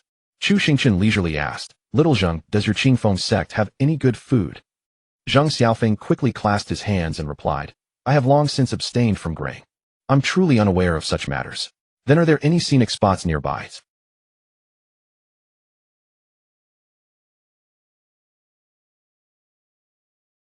Just as Zheng Xiaofeng was about to make another excuse, Yao Qin's chilling gaze fell upon him. Recalling that woman's terrifying sword strike, Zheng Xiaofeng quickly spoke up, "There is a small stream nearby, with rather pleasant scenery. Lead the way." Zheng Xiaofeng hurried forward several steps, positioning himself before the two to guide them. The stream was not far from their current location. The 3 golden core cultivators arrived within moments. It was a gurgling little stream no wider than a zhong and shallower than a knee. Both banks were open with no large trees. Colorful wildflowers dotted the green grass. Gazing into the distance, it proved quite pleasing. The stream water was exceptionally clear, allowing one to see thumb-sized fish playing within. Chu Xingchen satisfiedly patted Zheng Xiaofeng on the shoulder, then removed his shoes and soaked his feet in the stream. This qualifies as a vacation, senior sister." Yao Qin stepped forward 2 paces. Instead of soaking her feet, like Chu Xingchen, she chose to sit beside him. "Little Zheng, what are your orders?" Chu Xingchen simply laid down on the grass, his tone languid, "Go catch 2 wild rabbits." Hearing this, Zheng Xiaofeng didn't hesitate at all, but turned and left to hunt rabbits for Chu Xingchen. A golden core cultivator catching 2 rabbits was an effortless task. In no time Zheng Xiaofeng returned cleverly carrying 2 live rabbits. Whether you wanted them dead or alive, he could satisfy you right now. Chu Xingchen glanced at them and nodded approvingly. Wild rabbits are quite adorable. Release them. At this point Zheng Xiaofeng finally understood. He had been deliberately singled out for harassment. But Zheng Xiaofeng felt completely unfazed. Had he played the humble subordinate for all these years for nothing? When it came to mindset, who in the Qingfeng sect could surpass him? Today he would let this Taiyan sect boy understand what true composure looked like. With a courteous demeanor Zheng Xiaofeng asked, "Very well, which direction would you like me to release them toward?" Chu Xingchen casually replied, "To the west. Let those rabbits head westward." Upon receiving the answer, Zheng Xiaofeng unhesitatingly released the 2 rabbits, and even used spiritual power to forcefully direct them hopping westward. For the remainder of the time, Chu Xingchen lounged lazily on the grass, occasionally speaking up. "Little Zheng, doesn't that tree seem a bit annoying? Little Zheng, don't you think that grass is glaring at me? Whoa, Little Zheng, look how arrogant that bird is. Little Zheng." All afternoon Zheng Xiaofeng's ears were filled with "Little Zheng." Now he finally understood what it meant when a boss opens their mouth and the worker runs their legs off. Until the sun began to dip low, Chu Xingchen spoke with full contentment, "Little Zheng." Zheng Xiaofeng instinctively responded, "Yes, go ahead. Let's head back. Today has been quite enjoyable. Could your Qingfeng sect accommodate my senior sister and me for the night?" "Naturally. Are you planning to return directly now? Then let me lie down a bit longer. Don't torment me anymore. Even being a subordinate has its limits." Zheng Xiaofeng quickly interjected, "Please. You could first inspect the rooms to see if anything is missing so I may prepare accordingly. Senior sister, shall we go?" Chu Xingchen turned his gaze toward Yao Qin, who had accompanied him all afternoon. Yao Qin also nodded gently in satisfaction. "Let's go." Chu Xingchen and Yao Qin leisurely made their way back to the Qingfeng sect. Zheng Xiaofeng immediately arranged 2 top-tier guest rooms for the 2 masters. Qingfeng sect first-class guest room. Yao Qin had already settled into one room. In the other guest room, Chu Xingchen approvingly surveyed the luxurious interior. "Not bad. I'm glad you're satisfied." Zheng Xiaofeng breathed a sigh of relief, so long as there were no more troubles. Chu Xingchen casually waved his hand. "You may withdraw. Tomorrow wait early at the sect gate for my senior sister and me." The sigh of relief tightened again. Would today's ordeal repeat tomorrow? Yet circumstances overpowered the individual. Zheng Xiaofeng could only helplessly nod and agree. Just as Zheng Xiaofeng exited the guest room brimming with endless humiliation, he spotted the sect leader standing in the distance regarding him with that familiar gaze. Those eyes of the sect leader Zheng Xiaofeng could read them all too well. "Little Zheng, was it time to make a report?" Qingfeng sect. Inside the deliberation side hall, Zheng Xiaofeng stood below with a grievous expression, facing the sect leader's gaze heavy with suspicion. The sect leader asked with lingering doubt, "Are you saying they simply made you serve them by the stream today and did nothing else?" Zheng Xiaofeng's eyes and tone were sincere. "Sect leader, that is indeed the truth." The sect leader clearly expressed skepticism. "They didn't mention anything about evil cultivators or other matters. Just bothered you." Zheng Xiaofeng replied with grievance and a touch of martyrdom. "Sect leader, I have lived at Qingfeng sect since childhood. Don't you know me? My loyalty to this sect is absolute, willing to give my life." These words seemed to move the sect leader. He gave a slight nod signaling that Zheng Xiaofeng could withdraw. Zheng Xiaofeng exhaled in relief, barely having escaped unscathed. Regarding the matter of that blood essence spirit stone, Zheng Xiaofeng dared not speak a word. Anyone involved in this affair, regardless of which elder, was beyond his ability to provoke. He had lost half his life just to break through from Foundation establishment to Golden Core, barely scraping together this lowly elder position. Moreover, this was most likely a conspiracy among the elders, and even the sect leader might be aware of it. How could someone like him, excluded from the elders' circle of power, possibly be involved? Zheng Xiaofeng hoped to one day graduate from this minor elder position, but not die in the process. Regarding this matter, only by pretending to know nothing could he hope to preserve himself, to live as a grandson until the end. Zheng Xiaofeng quickly turned and walked toward the exit. As he pushed open the door to the deliberation side hall, he spotted Elderly, who was very close to Elder Shang within the sect. Standing at a distance, just like the sect leader, Elderly was watching him with the same suspicious gaze. That one call, "Little Zheng," seemed to echo in his ears once more. Was he not only being tormented by outsiders, but now also by his own people? Did they not consider him a person at all? Never mind, he could not afford to offend anyone here. A forced smile appeared on Zheng Xiaofeng's face as he hurried toward Elderly and spoke with humility. "Elderly, do you have any instructions for me?" Elderly's expression was stern as he asked coldly, "What did those Tianyan sect disciples do today?" With a face full of grievance, once again Zheng Xiaofeng recounted everything that had happened that day to Elderly. Elderly scrutinized him with suspicion and asked, "Are you saying that all day long they did nothing but make you play?" An eerily familiar look, an eerily familiar question. Only Elderly's question was even more absurd. What did they mean by making him play? Was this not far too insulting? Suppressing his emotions, Zhang Xiaofeng used his well-rehearsed, grievous tone. Elderly, that is indeed the truth. Elderly silently observed Zhang Xiaofeng for a moment before speaking again. Did they ask you about anything regarding evil cultivators? No. They seem to have only come to bother me. Zhang Xiaofeng replied sincerely. Judging by their demeanor, they appear to have merely come to fulfill a sect assignment. Upon hearing this, Elderly slowly nodded in thought. He asked no further questions, simply reaching out to pat Zhang Xiaofeng's shoulder lightly before turning and leaving. Zhang Xiaofeng stood in place, scanning around to see if anyone else intended to summon him. After a long while, still shaken, Zhang Xiaofeng finally made his way back to his quarters. Inside the room, Zhang Xiaofeng's trembling hands picked up the teacup on the table and drained it in one gulp. Replaying everything that had happened that day, Zhang Xiaofeng drew a conclusion. Those three sides had all treated him like nothing but a pawn. To vent his frustration, Zhang Xiaofeng devoted himself to cultivation throughout that night. The following morning, dreading being late, Zhang Xiaofeng arrived early at the main gate of Qingfeng sect, standing guard alongside the disciples who patrolled the mountain entrance. As time passed, Zhang Xiaofeng's two awaited guests still had not arrived. The disciples standing guard on both sides grew restless, their backs drenched in cold sweat. Could this elder be there to inspect their watch duties? Why was he standing with them for so long? It was not until the sun had climbed high that Zhang Xiaofeng finally spotted Chu Xingchen and Yao Qin ambling toward them. He hurried forward to greet them. What are your plans for today? Chu Xingchen stretched lazily, his tone sluggish. It got dark too early yesterday. We didn't get to finish having fun. Let's go play some more. Zhang Xiaofeng forced a smile. As long as you're happy. Of course I'm the one who needs to be happy. After saying this, Chu Xingchen strolled leisurely toward the stream. Upon reaching the stream side, Chu Xingchen removed his boots, soaked his feet, and lay down, all in one smooth motion. And then came Little Zheng. Yes. Would that voice not also haunt Zhang Xiaofeng in his midnight dreams? Time passed. The two by the river remained in the same expressions, except that one golden core cultivator kept performing increasingly bizarre tasks by the stream, such as lifting a large stone and placing it atop another large stone. He even uprooted an entire tree and replanted it beside another tree, claiming with a straight face, one tree is too lonely, two trees are less lonely.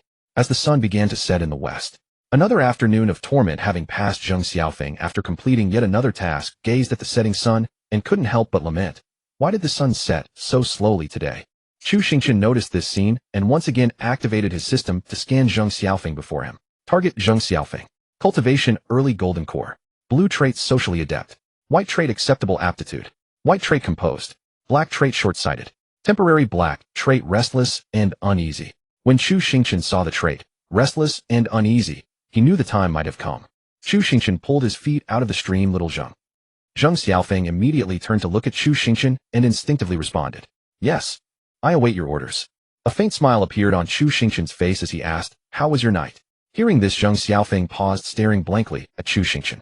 When someone is at their breaking point, that is precisely when they crack. He took a deep breath and then asked in a low voice, were you doing this on purpose? Don't put it so harshly. I don't think I did anything that put you in a difficult position, did I? Chu Xingchen denied it outright. Who was the one truly making things hard for you? I or them? Zhang Xiaofeng heard this and immediately lowered his head, remaining silent. Chu Xingchen did not press the matter. While pulling on his boots, he said, the vortex does not care whether those drawn into it are innocent or not. Since you have been caught in it, what you must do is not drift with the current. That will surely lead to your drowning. What you must do is struggle with all your might to save yourself, to seek a way out. Chu Xingchen finished putting on his boots, walked over to Zhang Xiaofeng, and gently patted his shoulder. Now none of them will trust you. You currently face a choice of 3 options. After eliminating 2 wrong answers, if you still choose incorrectly, then you are simply too foolish to survive. The sun was setting in the west. Zhang Xiaofeng took a deep breath, knowing that only one move remained. He let out a bitter chuckle and said, so following you will lead to a way out. You are disciples of the Tianyan sect in Zhongzhou, so the Qingfeng sect naturally wouldn't dare to do anything to you. What about me? Zhang Xiaofeng lifted his head, gritting his teeth. I am merely a cultivator who climbed up step by step from the very bottom, and every step was excruciatingly difficult. Such a clumsy verbal trick. Chu Xingchen, losing patience with him, directly interrupted. If you were born unlucky, blame fate. There are people who can't even reach the golden core stage. Oh, why don't you compare yourself to them? Do you think our competition isn't fierce just because we were born into good circumstances? Do you think we all reach the golden core stage by drinking water? Do you think you're the only one who has it hard? Do you think my senior sister and I have it easy? Seeing that Chu Xingchen's expression held not a trace of pity and that his rebuttal was entirely reasonable, Zhang Xiaofeng realized that his words would never sway this outstanding disciple of the Tianyan sect. Who the hell said those heavily protected disciples in Zhongzhou were naive? This guy was no less sharp than himself. Chu Xingchen said with a sincere expression, Xiaojing, the reason you haven't seen through the current situation is simply because you're afraid of death. But it's actually very easy to avoid dying. Zheng Xiaofeng was taken aback looking at Chu Xingchen with suspicion. What do you mean? Chu Xingchen said solemnly, from now on you are an externally hired mountain gate sweeper of the Tianyin sect. Upon hearing this, Zheng Xiaofeng frowned and pondered. A mountain gate sweeper of the Tianyin sect.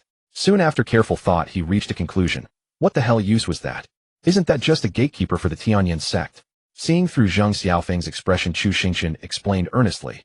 If you encountered an old man sweeping the ground at the Tianyin sect's mountain gate, even if he was at the qi refining stage, and scolded you like a grandson, would you dare to lay a hand on him?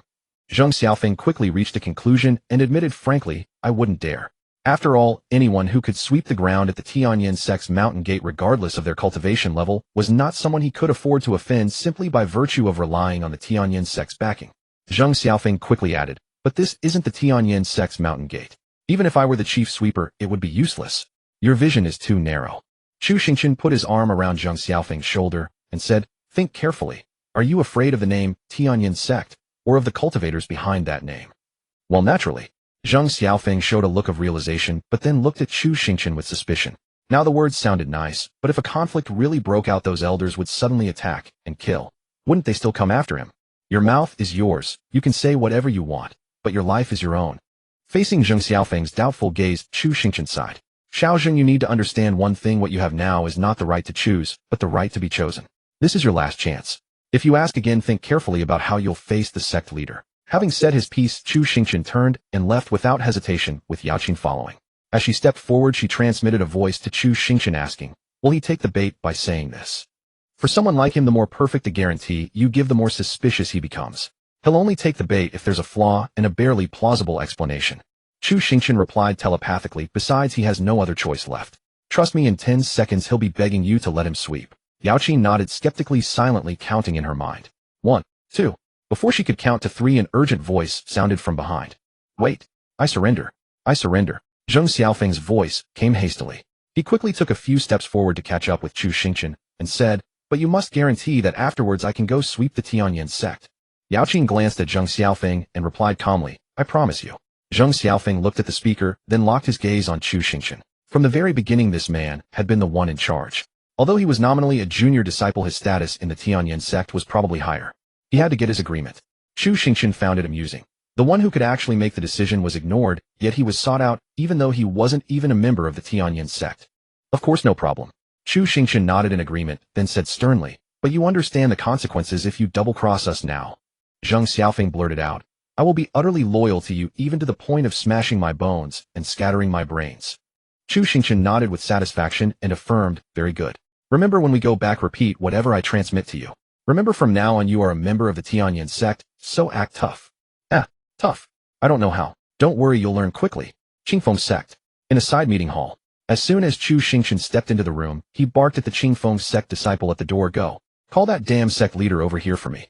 The Qingfeng sect disciple was obviously startled for a moment, then immediately turned and went to fetch the sect leader. Chu Xingchen glanced at the uneasy Zheng Xiaofeng beside him and said soothingly, don't panic. Zheng Xiaofeng nodded instinctively. Yaoqin watched Zheng Xiaofeng's somewhat flustered expression and thought this man was unreliable. Can he handle it? He's already terrified before even seeing the person. If he actually sees him, won't his legs go weak before he even speaks? There was no time for Zheng Xiaofeng to compose himself. The sect leader, having received the news, arrived in a flurry, flying through the air, and just stepped into the meeting hall. His gaze swept across the room. Chu Xingchen with a cold expression and eyes full of accusation. Yaoqin gently stroking the hilt of her sword, her eyes icy. And Zheng Xiaofeng, who was evidently flustered. The sect leader clasped his hands and asked, may I ask what urgent matter brings you here? Chu Xingchen snorted coldly. Intelligence from Zhongzhou has reached us saying that someone from your Qingfeng sect seems to be involved in the matter of evil cultivators. I've come specifically to ask the sect leader for clarification. Intelligence from Zhongzhou. May I have a look at it? If such a thing is true, the Qingfeng sect will certainly clean house. The sect leader replied seriously, but the sect leader did not receive an answer from Chu Xingchen. Instead, Zheng Xiaofeng's somewhat less than confident voice came. Zhongzhou intelligence is something you can see. The sect leader's gaze instantly shifted to Zheng Xiaofeng, his eyes narrowing. Zheng Xiaofeng had seen that questioning look countless times and had endured it countless times. At this moment, for some reason, a surge of blood rushed to his head. Zheng Xiaofeng roared angrily. What the hell are you looking at? I said Zhongzhou intelligence is something you can see. As he shouted this, only one word could describe Zheng Xiaofeng's entire being. Exhilaration. It felt like all the pent-up resentment had been released.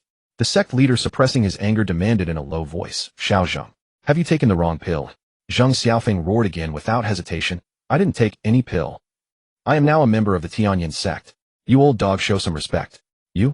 Tianyin sect. That's right. I am now a mountain gate sweeper of the Tianyin sect. What can you do about it?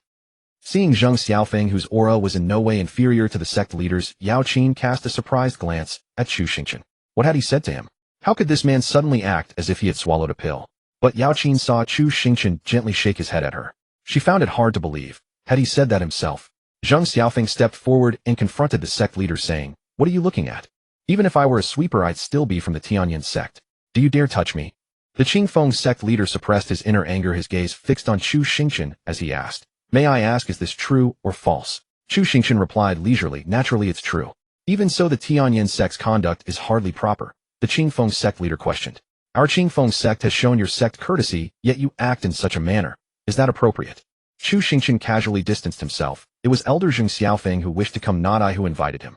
The sect leader could no longer restrain himself and shouted, This is against the rules. I want to speak with your Tianyin sect elder. To abduct an elder from their own sect to sweep the floor. Did the Qingfeng sect have no face left? Moreover, a mere elder who had just formed his golden cord dared to rebuke him like this. In the past, he would have had to soften his voice before daring to speak to him. Chu Xingchen sneered, and is colluding with evil cultivators within the rules. The sect leader retorted, Where is the evidence? Empty words, and you want to tarnish the Qingfeng sect? Chu Xingchen unhesitatingly tossed out a spirit stone brimming with blood energy from a spatial ring. Good sect leader, have you carefully examined the accounts of your Qingfeng sect's mind? Chu Xingchen stepped forward, laughing disdainfully. You have termites gnawing at your home and don't even know it. By the time you find the house collapsing, it will be too late. The sect leader was momentarily stunned, looking at Chu Xingchen's confident gaze, and the spirit stone thrown on the ground suffused with blood energy. Did you think the Tianyin sect would send someone to play house with you? Chu Xingchen chuckled lightly. Did you think I came to pick a fight? Go investigate Elder Shangwan, who is locked in the confinement room. Don't say the Tianyin sect didn't give you a chance. I'm giving you this opportunity because I see you were unaware. We have verified Elder Zheng. From now on, he is the representative of the Tianyin sect here to supervise the Qingfeng sect's self-inspection.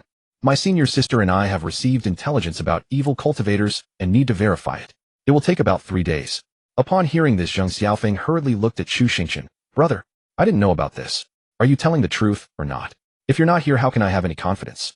But Chu Xingchen acted as if he hadn't noticed and continued. During these 3 days, don't let your divine sense stray from Elder Zheng for even a moment. If when I return this Elder Zheng is gone, then I'll have no choice but to assume the entire Qingfeng sect has turned to evil cultivators and become the first target of the Central Province's crackdown. The sect leader heard this and said with obvious disbelief, Do you think you can intimidate me? Can a true disciple of the Tianyin sect really twist black into white? Chu Xingchen shrugged indifferently and said, Of course. If you don't believe me, go ahead and twist off Elder Zheng's head right now to test my words. Zheng Xiaofeng's heart pounded wildly upon hearing this. The sect leader might not know, but he did. Even if the sect leader actually twisted his head off and kicked it like a ball, he would probably get away with it. But Chu Xingchen's voice transmission followed immediately. The state you were just in was perfect. Keep it up. You're not stupid. The more confident you appear, the more he will hesitate to act rashly. Zheng Xiaofeng almost couldn't hold it together and transmitted back. Are you really going, or are you faking it? His only answer was Chu Xingchen's radiant smile. Chu Xingchen looked at Yao Qin and said, Senior sister, the sect has been urging us.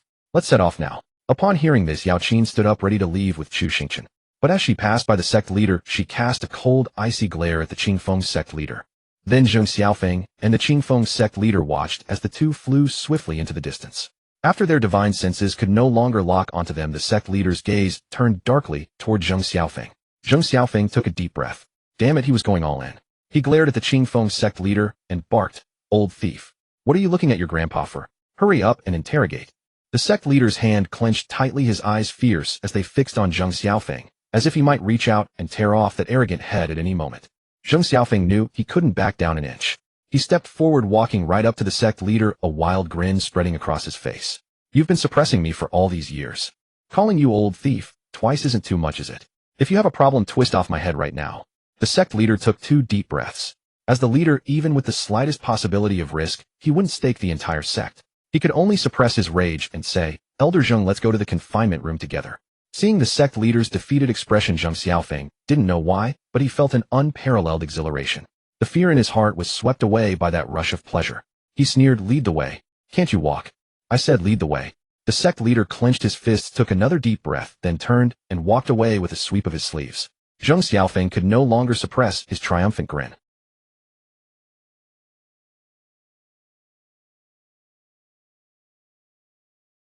Both Chu Xingchen and Yao Qin stopped in their tracks. "Senior sister." Chu Xingchen called out instinctively, then paused and couldn't help but smile. "Yao Qin, you cut off the path east to the mine, and I'll block the other route." Yao Qin nodded lightly in agreement, then said flatly, "Senior sister is fine too. It sounds comfortable to me." Chu Xingchen replied seriously, "That'll cost extra." Yao Qin shot him a cold glance and flew straight east. "Really? No sense of humor at all." Chu Xingchen muttered, then flew south. Chu Xingchen had studied the routes before coming. Only the east and south directions were thick with dense forests and rugged terrain, easy to conceal one's figure while moving. This deliberate alarm would surely flush out a few small pests. Compared to the open views in other directions, these two places offered a higher chance of ambushing someone. As for why Chu Xingchen was so certain the Qingfeng sect leader would not act, it was because the sect leader had a blue trait: cautious and meticulous. When the situation was unclear, he would not act rashly. He would at least endure 3 days to investigate. That was why Chu Xingchen had set the time at 3 days. Next, he would intercept the small pests, trying to send word to the mine and figure out how rotten the Qingfeng sect had become. As for the Qingfeng sect's self-inspection, Chu Xingchen would rather rely on the Yingling not causing any trouble when he returned. Under the cover of night, Elder Li walked around the mountain from the east with a heavy expression.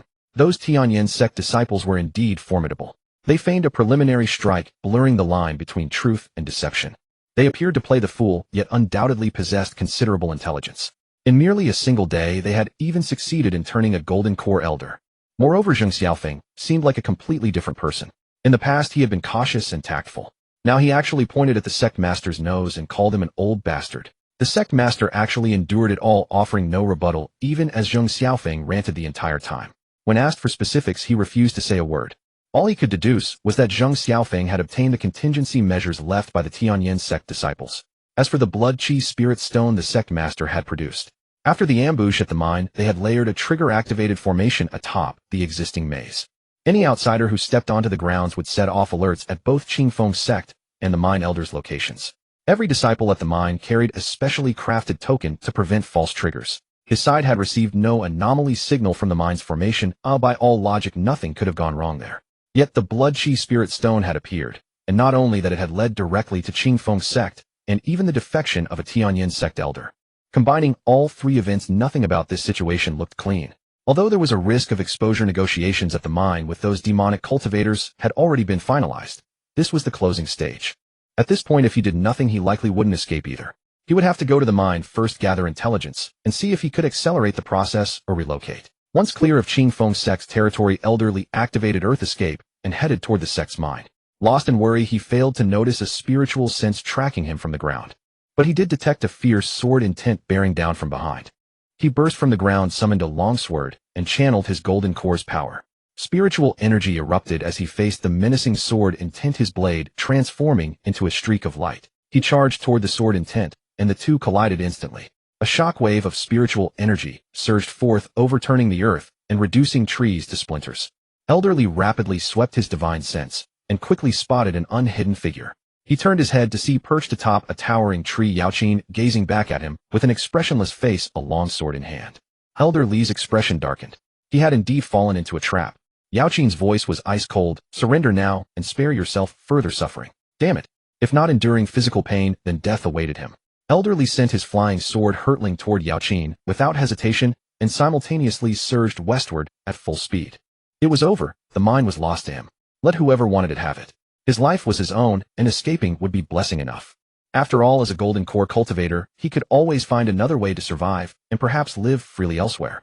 But before he had flown far, he violently spat a mouthful of blood. With trembling movements, he turned his head and saw his natal flying sword already shattered. Under the moonlight, it glimmered faintly white before plummeting from the sky like shooting stars. Through the broken fragments, a pair of cold, merciless eyes regarded him as though he were already a corpse. Whoa!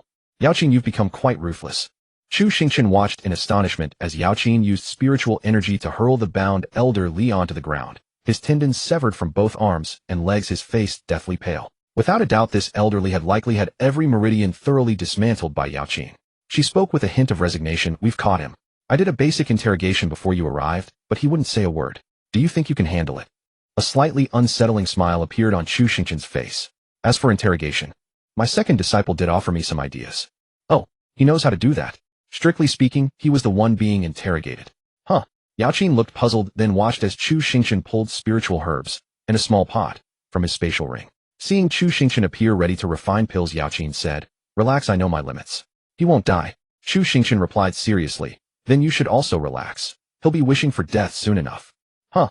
Not understanding what Chu Xingchen intended, Yao Qin chose to observe. She watched as he extracted the essence from the spiritual herbs, then kneaded raw flour and honey together before absorbing all the pill liquid into the mixture.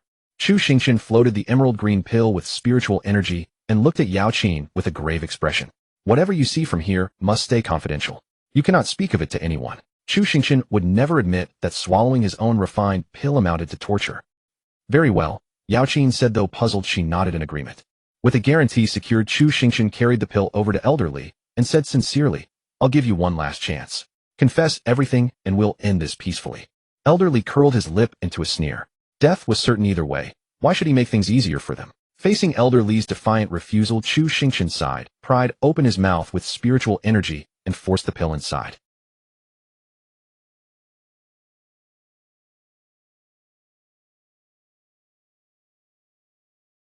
Unfazed by the small resistance, Chu Xingchen smiled gently and used spiritual energy to clamp Elderly's mouth shut. Almost immediately, Elderly experienced the incomparable taste of that flower pill. This medicine, damn it, from the tip of his tongue to its root, bitterness surged straight into the depths of his mind.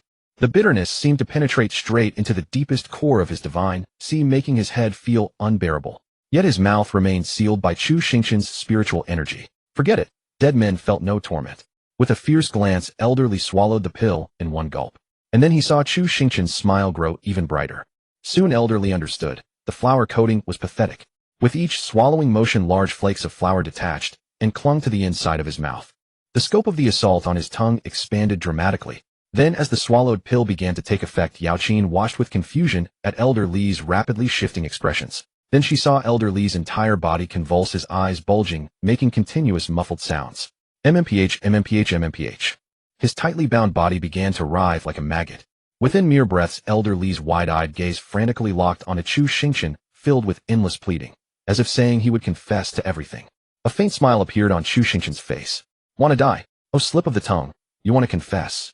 The muffled sounds from Elderly's mouth grew frantic, and his head nodded violently. Elderly confessed without hesitation. He confessed with tears streaming down his face, begging only for death.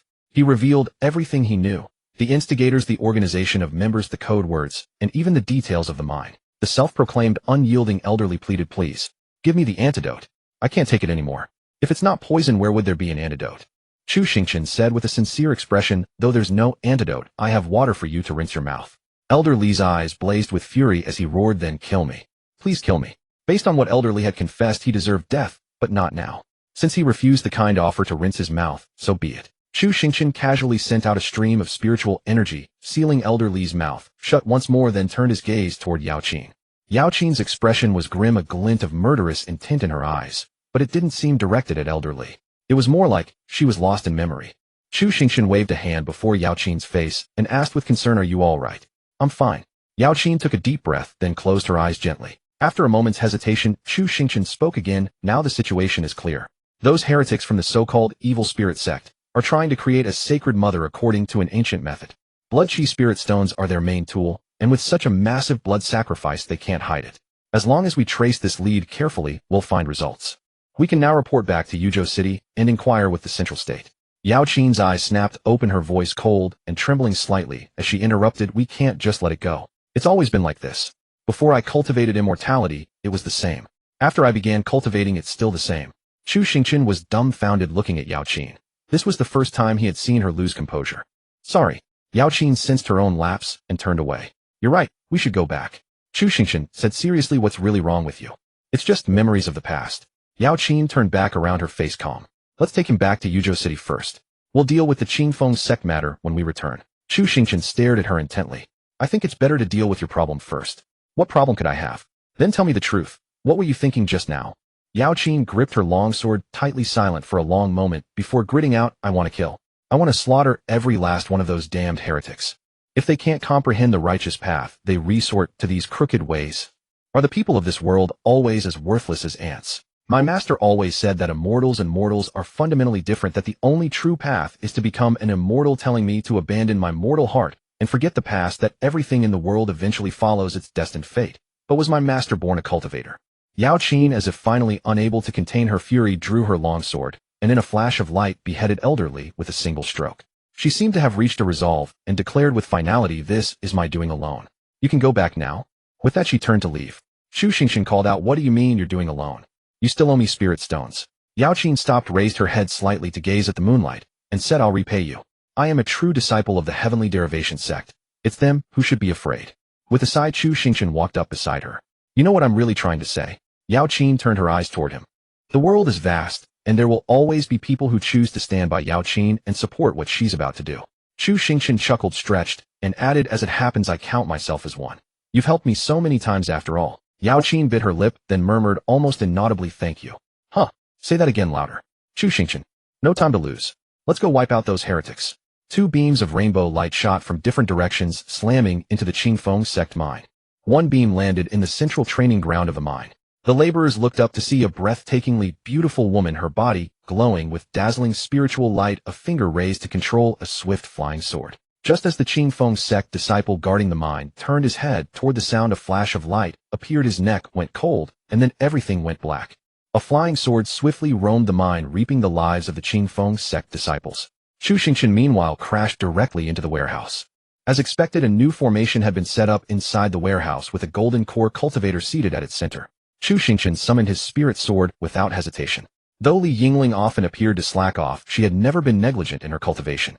Her divine ability had already advanced another level. Li Xingtian, on the other hand, mostly focused on cultivating spiritual power, so his mastery of divine abilities was still at the stage of barely being able to use them. Thus, the eldest disciple's divine ability, 3,000 weak water sword. Chu Xingchen held nothing back. His spirit sword transformed into a water dragon constructed of spiritual energy, which reared its head and struck the golden core cultivator with lightning speed. The golden core cultivator was only at the mid-golden core stage and had begun to rise in defense the moment Chu Xingchen landed. But the moment the spiritual water dragon leapt from the sword, the golden core cultivator felt his aura locked onto. He instantly realized, this is a divine ability, damn it. Chu Xingchen moved with incredible speed, unleashing his ultimate technique in an instant, complete with a homing property. No matter what struggles the golden core cultivator made in the end, with a single sword strike, Chu Xingchen cleaved everything before him. The domineering spiritual power effortlessly crushed the ground and everything in its path. And that helpless golden core cultivator. A beam of spiritual light shot out from the warehouse, flying off into the distance, as if infinite. It crushed everything in its path, reducing the surroundings to rubble. Even Yao Qin couldn't help but turn her head at the awe-inspiring fluctuation of spiritual power. Even the widely experienced Yao Qin was certain this was an absolutely top-tier divine ability. The warehouse, unable to withstand such spiritual energy, was blasted into ruins and scattered in all directions. Yao Qin saw Chu Xingchen holding his spirit sword. Sensing her gaze, he smiled lightly and raised two fingers toward her, his index and middle fingers. What does that mean? If Chu Xingchen was making a gesture, Yao Qin certainly wouldn't think of anything good. Could it be that he meant she was weak? Yao Qin's flying sword instantly moved faster, and after reaping the last Qingfeng sect disciple, the sword sheathed itself automatically. Then with her delicate hand, Yao Qin also raised two fingers toward Chu Xingchen. You're weak too. Chu Xingchen was startled to see Yao Qin flash a peace sign at him. He had never expected the coldly aloof Yao Qin to make such an amusing gesture. Thanks to the incredible speed of Chu Xingchen and Yao Qin from their landing to eliminating all the Qingfeng sect disciples, only a handful of breaths had passed. The miners still working in the minefield at night had yet to comprehend the situation. Chu Xingchen channeling his spiritual energy, a thunderous shout. Cultivation World Enforcement. You are all free to go home now. All the miners froze for a moment, and only when someone began weeping with overwhelming relief did they finally grasp what had happened. They broke into a run, stampeding out of the minefield. Chu Xingchen paid no mind to this. When he had just entered the storage warehouse, there was barely any spiritual or left. The place had already been plundered once before. He turned his gaze to Yao Qin. Did you leave any alive? Naturally. Yao Qin lowered her peace sign hand. I kept 2 of the 6 inside. This time Yao Qin realized she might have misjudged Chu Xingchen. Perhaps it was indeed a good gesture after all. Chu Xingchen nodded and walked alongside Yao Qin into the mining tunnel. Past the corner part of the ritual formation that Li Xingtian had destroyed was already repaired, and 4 of the 6 robed figures lay fallen. The remaining 2 had their limbs pierced by strands of spiritual power pinned against the wall. I sealed their meridians with my spiritual energy. They won't even have the chance to take their own lives. Yao Qin's icy gaze swept over the 2 robed figures. I'll leave these to you for interrogation. You handled them quite well just now. Chu Xingchen bristled. I'm not pleased to hear that from you.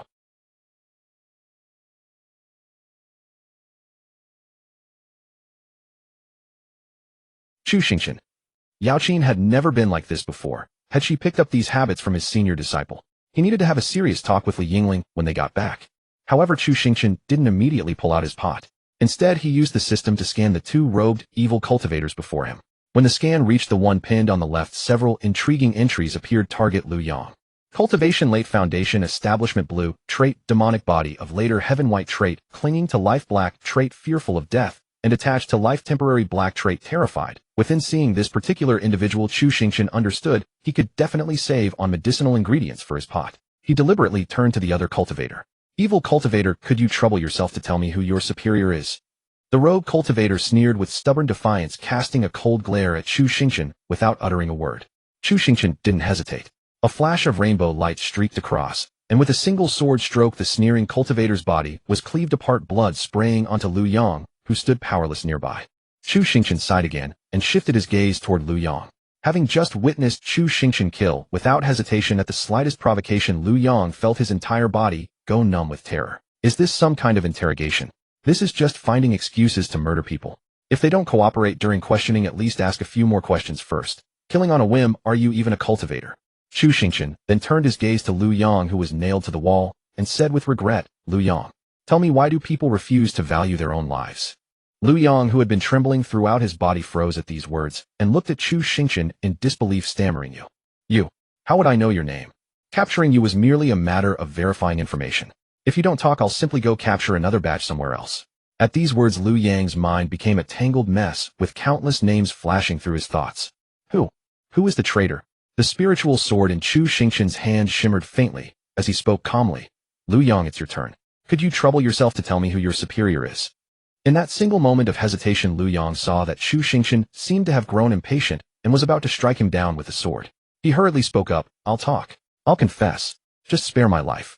Upon hearing this, Chu Xingchen displayed an expression of regret, as though disappointed he couldn't kill the evil cultivator himself.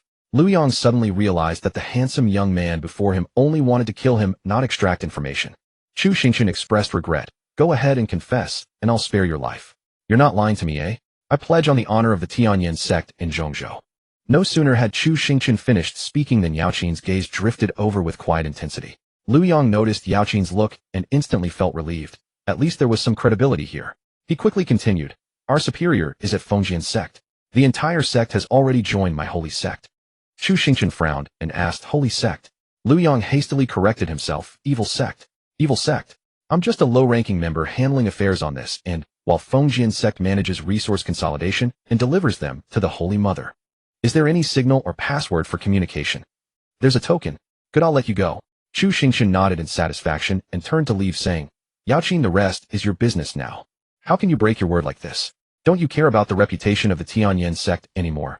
Chu Xingchen walked toward the mine entrance. I'm not from the Tianyan sect. Who cares about that? Lu Yang watched Chu Xingchen's departing figure with veins bulging in his eyes, then a flash of rainbow light streaked from his gaze. After waiting briefly at the entrance, Yao Qin emerged from the mining tunnel. Yao Qin spoke in a slightly somber tone, I've obtained the token. If the Demon Suppression Bureau's intelligence is accurate, Fengjian sect has a supreme elder at the nascent soul cultivation stage, along with several mid to late golden core elders. Hearing Yao Qin's somewhat subdued tone, Chu Xingchen understood that even with her usual confidence, she wouldn't dare guarantee the destruction of an entire sect. Classmate Yao Qin, your thinking has that vibe, where as long as you eliminate everyone who witnessed you, it counts as perfect stealth, Chu Xingchen said with a smile. You need to learn to shift your perspective. Yao Qin looked at Chu Xingchen with confusion. Aren't they just evil cultivators? Chu Xingchen smiled faintly. Who isn't one after all? Just wait and watch my performance. Fengjian sect was quite a distance from the Qingfeng sect minefield. After all, in places like this, the spiritual veins were scattered and fragmented. Unlike Qingfeng sect, which was nestled against mountains and near water, Fengjian sect carried a desolate quality. Towering rugged peaks marked by traces of yellow earth housed a relatively modest sect built halfway up the mountainside. From the outside alone, it was far less opulent than Qingfeng's sect. About 20 li from the mountain gate of Fengjian sect, Chu Xingchen reluctantly poured out the blood-infused spirit stones from his ring. Yao Qin gazed at the pile of blood-infused spirit stones scattered across the ground and exclaimed in admiration, "Chu Xingchen, I've greatly underestimated you." Still reluctant to part with them, Chu Xingchen looked at Yao Qin and earnestly urged, "Yao Qin, these are my life's blood."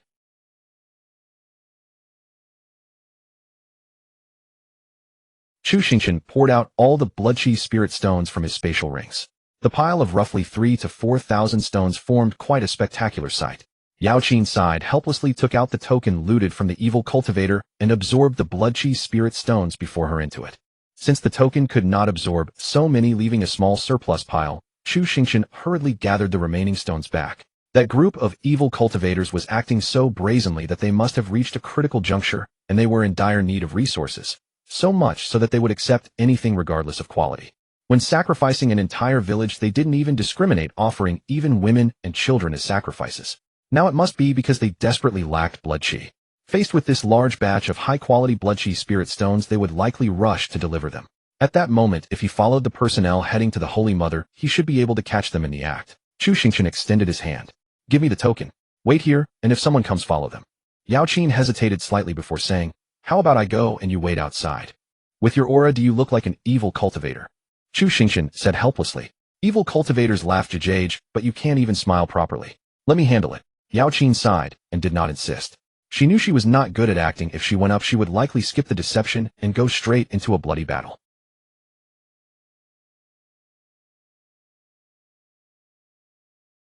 "No problem," Chu Xingchen said confidently, taking the token.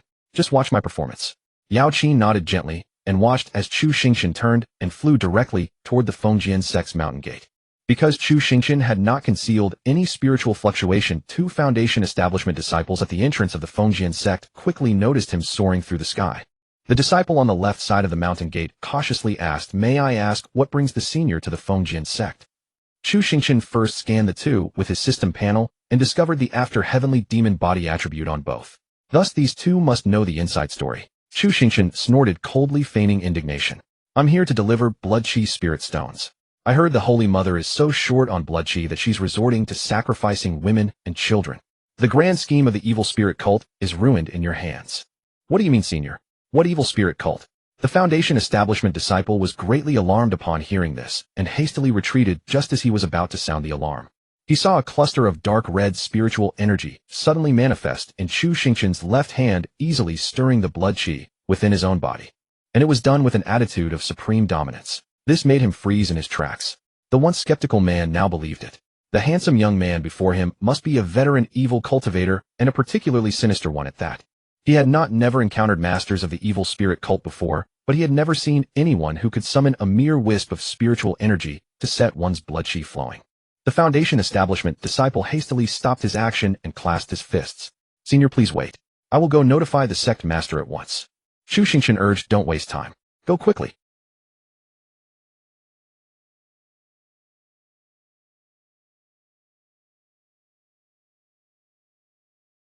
He landed before Chu Xingchen clasped his fists and asked politely, "I am the sect master of the Fengjian sect. May I ask?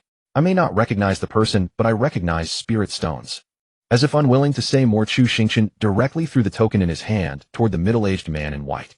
"I really don't understand how by working with vermin like you the evil spirit cult could ever grow strong." The Fengjian sect master reached out to receive the token and probed it with his divine sense. He discovered that the token was filled to the brim with blood chi spirit stones. He looked up at Chu Xingchen in dumbfounded amazement, only to see nothing but disappointment in the latter's eyes. "The Holy Mother is the crux of the plan. Do not delay. I will gather more spirit stones elsewhere." After speaking, Chu Xingchen gazed intently at the Fengjian sect master and said, "Make it clear to that swarm of vermin, when this matter is settled, I will hold them accountable for their incompetence." The Fengjian sect master was about to say something further, but a burst of dark red spiritual power erupted from Chu Xingchen, who then transformed into a dark red rainbow and shot off directly, leaving the words unsaid. He glanced down at the token in his hand. Regardless, these urgently needed blood chi spirit stones could not be faked. Moreover, that spiritual aura from just now was undoubtedly that of an evil cultivator. Could it be that the Zhongzhou evil spirit cult had still sent supplies despite the desperate situation? The Fengjian sect master tucked away the token and glanced sideways at the disciple beside him. Go gather 3 elders. Escort these spirit stones to the Holy Mother together. Yes, sect master. Before long, the Fengjian sect master, now accompanied by 3 golden core experts, was frantically rushing toward the site where the Holy Mother was to be forged. One golden core elder asked skeptically, Sect master, no information has come in. Are you sure this is reliable? The Fengjian sect master spoke up. This matter has reached a critical moment. Once the Holy Mother is born, everything will be settled. If these blood-chi spirit stones are genuine, what else could possibly matter? The elder who had asked the question nodded slightly upon hearing this. That was indeed true. Another golden core elder frowned slightly and said in a peculiar tone, Sect master, I keep feeling a vague sense of being watched. You coward. Why haven't we felt anything? As I told you, stop spending so much effort on women's bellies. With that time, couldn't you cultivate more? I think he's put too much effort into women's bellies that his divine sense has long been reduced to only such things. The Fengjian sect master, seeing the slightly annoyed expression of the ridiculed golden core elder, quickly intervened. Enough talk at such a time. As the Fengjian sect master's voice fell, the other golden core elders fell silent. The 4 traveled in silence for the rest of the journey. By the time dawn began to break, they had arrived at a range of continuous mountains. The Fengjian sect master stopped first at the foot of a mountain, rapidly expanding his divine sense to scan the surroundings. After confirming no one was within his detection range, he extended his hand and lightly touched the cliff face before him, injecting blood-chi power into it. A crimson glow surged from the cliff face, swiftly wrapping around the Fengjian sect master's arm, as if verifying something. Once confirmed, that dark red energy quickly receded, and the cliff before him suddenly dissolved into a blood mist. The Fengjian sect master scanned the surroundings once more with his divine sense, and only after ensuring no one was present did he lead the 3 golden core. The blood mist surged out from the cliff face again and condensed back into a solid wall. Meanwhile, behind a large tree, another vantage point. Yao Qin looked at Chu Xingchen, who had blocked her path, with a puzzled expression. That was clearly an evil cultivator's ritual array. It requires an evil cultivation method to enter. They may not necessarily come out from here. Could it be too late if we don't go now? Trivial evil cultivator tricks. Watch me. Before the mountain cliff, Yao Qin looked with doubt as Chu Xingchen reached out his hand toward the rock face. Soon the blood chi that had appeared not long ago once again emanated from the precipice, beginning to coil around Chu Xingchen's arm. Witnessing this, Yao Qin could not help but voice her concern. Are you sure this is safe? Chu Xingchen did not reply, instead allowing the blood chi to crawl onto him. In no time, the turbulent chi invaded his body. Then, without hesitation, Chu Xingchen mobilized his spiritual energy, using Li Xingxing's cultivation method to firmly seize it. The originally wild blood chi, upon encountering this spiritual energy, was instantly subdued and could be manipulated at will. Chu Xingchen unhesitatingly entangled the blood chi with his spiritual energy, pulling it down without a second thought. The frenzied chi offered no resistance and was easily crushed. Under Yao Qin's utterly astonished gaze, the wall suddenly collapsed, dissolving into blood chi. Could this evil cult be so shoddily organized? Done. Chu Xingchen nodded with satisfaction. Let's go in and take a look. He stepped into the cave, first with Yao Qin following closely behind. The cave showed clear signs of chiseling, and it was quite crudely constructed. A narrow path, 3 people wide, allowed passage with no lighting along the entire way. However, for a golden core cultivator, this was hardly a problem. The moment they stepped inside, a thick, bloody scent rushed toward them. Yao Qin's expression turned serious as she stepped forward. I'll take the lead. The secret arts of the Tianyan sect are unrivaled in Zhongzhou. Chu Xingchen naturally had no objection. As they advanced deeper into the cave, the smell of blood grew even more intense, as if it were about to condense into a physical form. Yao Qin felt extremely uncomfortable, as though walking through a muddy pond with considerable resistance. She turned to look at Chu Xingchen with concern, but found him completely at ease, appearing far more relaxed than herself. Seeing this, she breathed a slight sigh of relief. The 2 approached cautiously. After about a dozen steps, voices reached their ears. You useless lot.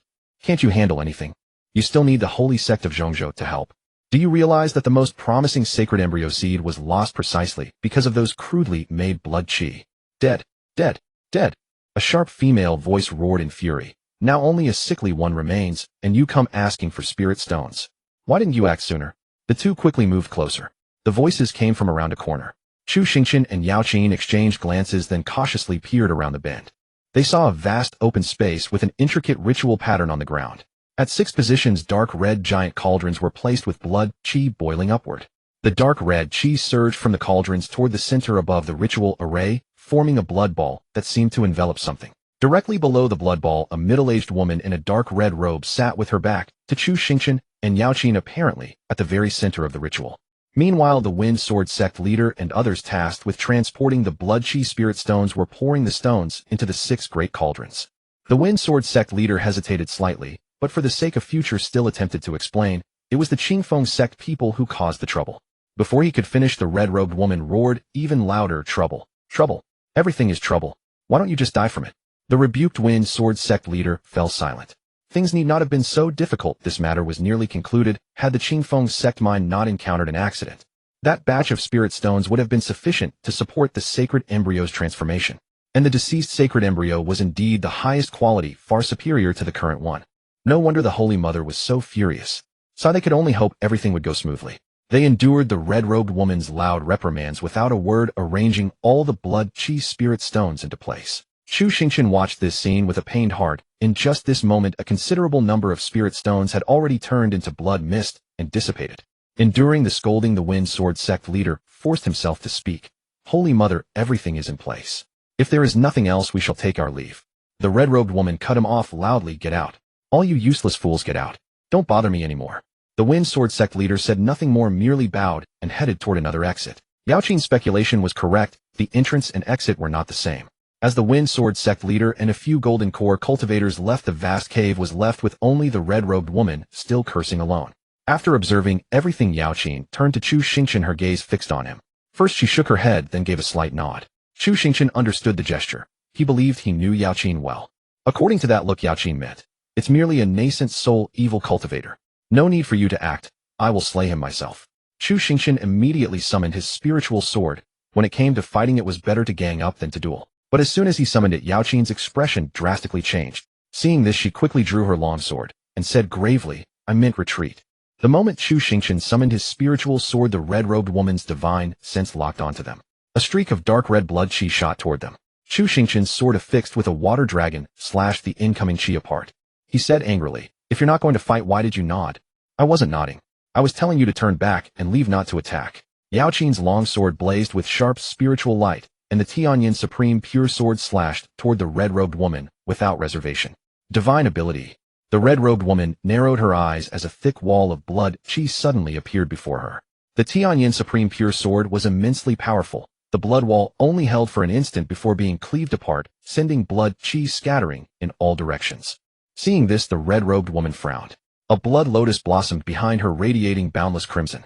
Surging blood chi erupted from the lotus, violently colliding with the incoming Tianyin Supreme Pure Sword. The clash of blood chi and spiritual energy released a tremendous wave of power, as if it would destroy the entire cave. The red-robed woman's eyes widened as the blood lotus bloomed even more brilliantly, restraining the excess energy from ravaging the surroundings.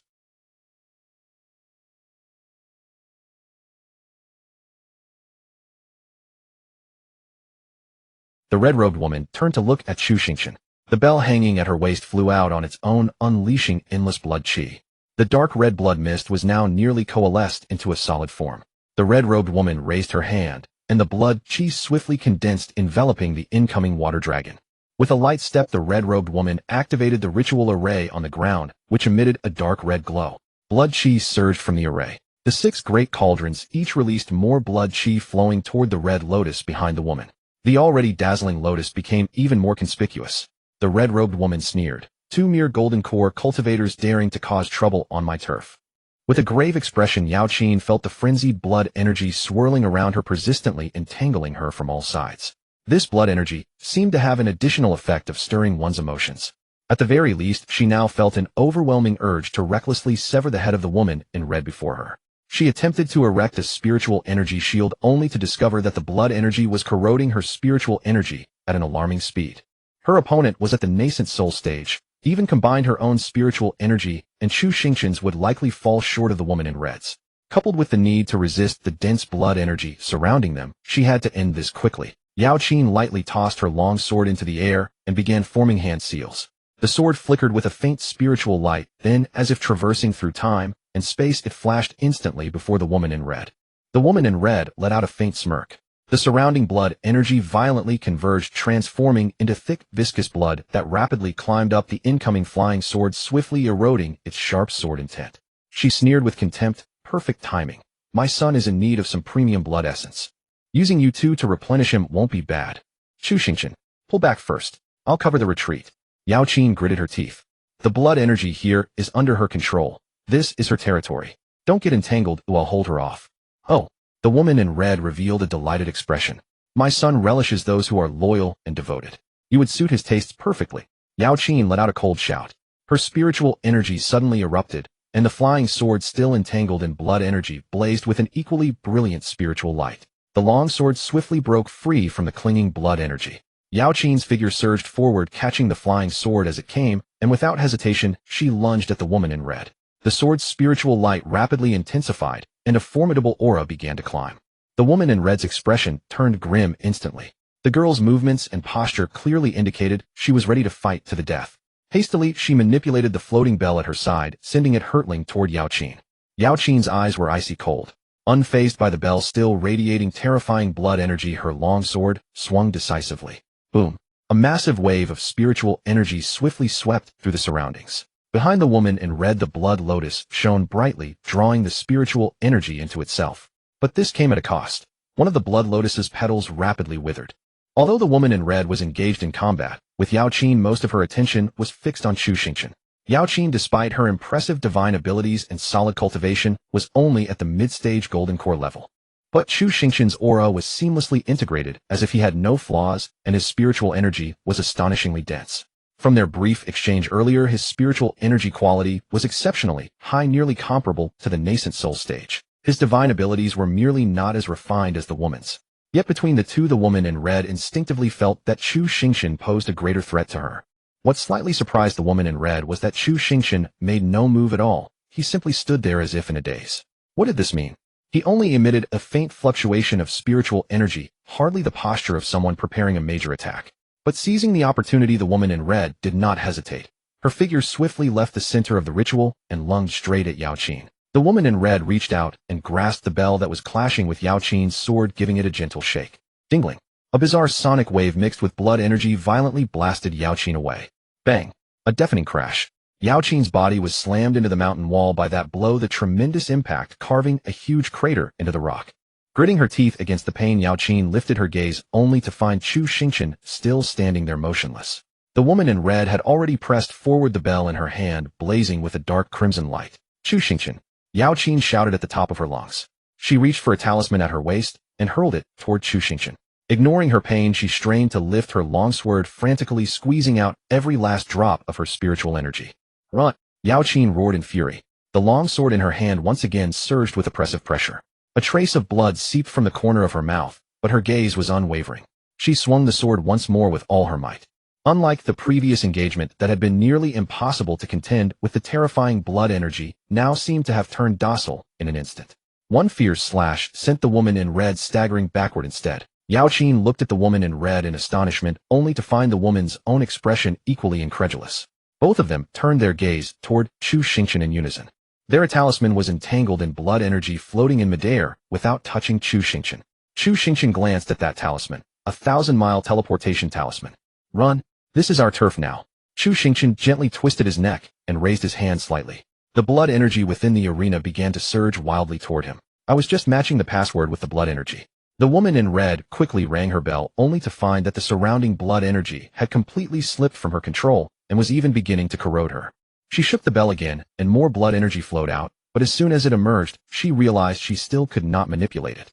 The woman in red stared at Chu Xingchen in horror and demanded angrily, "Who are you? How do you know the blood energy technique of my sacred sect?" Chu Xingchen chuckled without answering. He raised his hand, and the blood energy in the arena furiously assaulted the woman in red. Even Yao Qin was stunned, watching the dense blood energy constantly swirl around Chu Xingchen, making him look like a demonic cultivator. The blood energy obeyed Chu Xingchen's command and frenziedly attacked the woman in red. Observing this scene, Yao Qin momentarily couldn't tell who the real demonic cultivator was. But Yao Qin and the woman in red were not the only ones stunned. The members of the Wind Sword sect who had just re-entered from the front also stood frozen in place. The commotion of the earlier fight had been considerable, and they hadn't strayed too far. After hearing the violent sounds from within the cave, they hesitated briefly before deciding to re-enter just in case. What they now saw was the Holy Mother being frenziedly attacked by the surrounding blood energy, and even the blood lotus behind her had dimmed in color. The one controlling the blood energy was the Central Continent evil spirit cultist who had given them the blood energy spirit stones. The only one who didn't look like a demonic cultivator was a woman of extraordinary bearing. But she wasn't fighting. Instead, the two demonic cultivators were locked in a fierce battle with each other. The woman in red turned her gaze sharply to the Wind Sword Sect leader and roared, "What are you waiting for? Kill these two immediately." The Wind Sword Sect leader was about to draw his sword when Chu Xingchen shot a fierce glare at him and roared back, "Kill your ass. You idiots. Can't you tell this holy mother is a fake? Come on, slaughter this imposter for me." These words made the Wind Sword Sect leader freeze in his tracks. The woman in red, while wielding the bell to fend off the raging blood energy, cursed, "You useless trash. From the very beginning, I was the one who planned everything with you." The Wind Sword Sect leader and the elders behind him prepared to draw their swords again when Chu Xingchen said in a lazy tone, "Words might be false, but can this blood energy be false? Who is controlling the blood energy? Surely the Holy Mother can't be inferior to another demonic cultivator." The Wind Sword Sect leader halted once more. Damn, that made a lot of sense too. The red-robed woman cast a resentful glance at those fools, then tossed the bell in her hand. As it floated in the air, it began to ring of its own accord, instantly dispersing the oncoming blood energy. She shot toward the blood ball suspended at the center of the ritual array, the phantom of a blood lotus spreading behind her to envelop it. Witnessing this, the leader of the Fengjian sect quickly grasped the situation. This is the final ceremony of the holy sect. This Saint Mother must be genuine.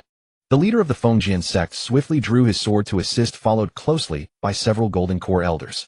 Several flying swords were unsheathed in an instant, rapidly splitting into dozens, all crazily attacking Chu Xingchen. Chu Xingchen did not hesitate, directing the blood energy in the field to swiftly cling to Yao Qin. Accept the blood energy. Yao Qin heard this, and without hesitation quickly dispersed her spiritual energy shield, allowing the blood energy to enshroud her body. She soon felt that the blood energy clinging to her could now be controlled as if it were an extension of her own limbs, and it was continuously providing an extremely violent surge of power. This greatly alleviated the pressure on Yao Qin's spiritual energy. However, her icy expression combined with the blood energy swirling around her made her look far more like a heretic cultivator than Chu Xingchen. She first swallowed an emergency healing pill, then lunged forward once again, condensing spiritual power into her longsword as the surrounding blood energy rapidly adhered to it. Yao Qin let out a cold shout, charging with her longsword toward the four golden core cultivators of the Fengjian sect who were rushing to rescue. The heavenly derivative Taiqing sword, now empowered by the blood energy, was swung once more. The originally pure and shimmering spiritual light was now tainted with endless blood energy. With a single swing, it carried an overwhelming aura of blood and slaughter. If the basic version of the heavenly derivative Taiqing sword possessed a pure cold sharpness, then the enhanced version had a reckless "to hell with it, I'm going to crush everything in my path" kind of savagery. The violent energy scattered everything around it, causing the rock walls to rapidly crack. Faced with this formidable strike, the four Fengjian sect cultivators dared not be careless. Blood energy erupted from within them, and they redirected their swords toward Yao Qin. Chu Xingchen glanced over and saw that Yao Qin could still hold them off for a while. Without hesitation, he charged toward the blood ball. No matter what the red-robed woman intended, as long as he thwarted her plans, it would be a victory. "You couldn't even compete with me for the blood energy, so this ball is mine too." A bloody aura suddenly emerged from Chu Xingchen's spiritual sword.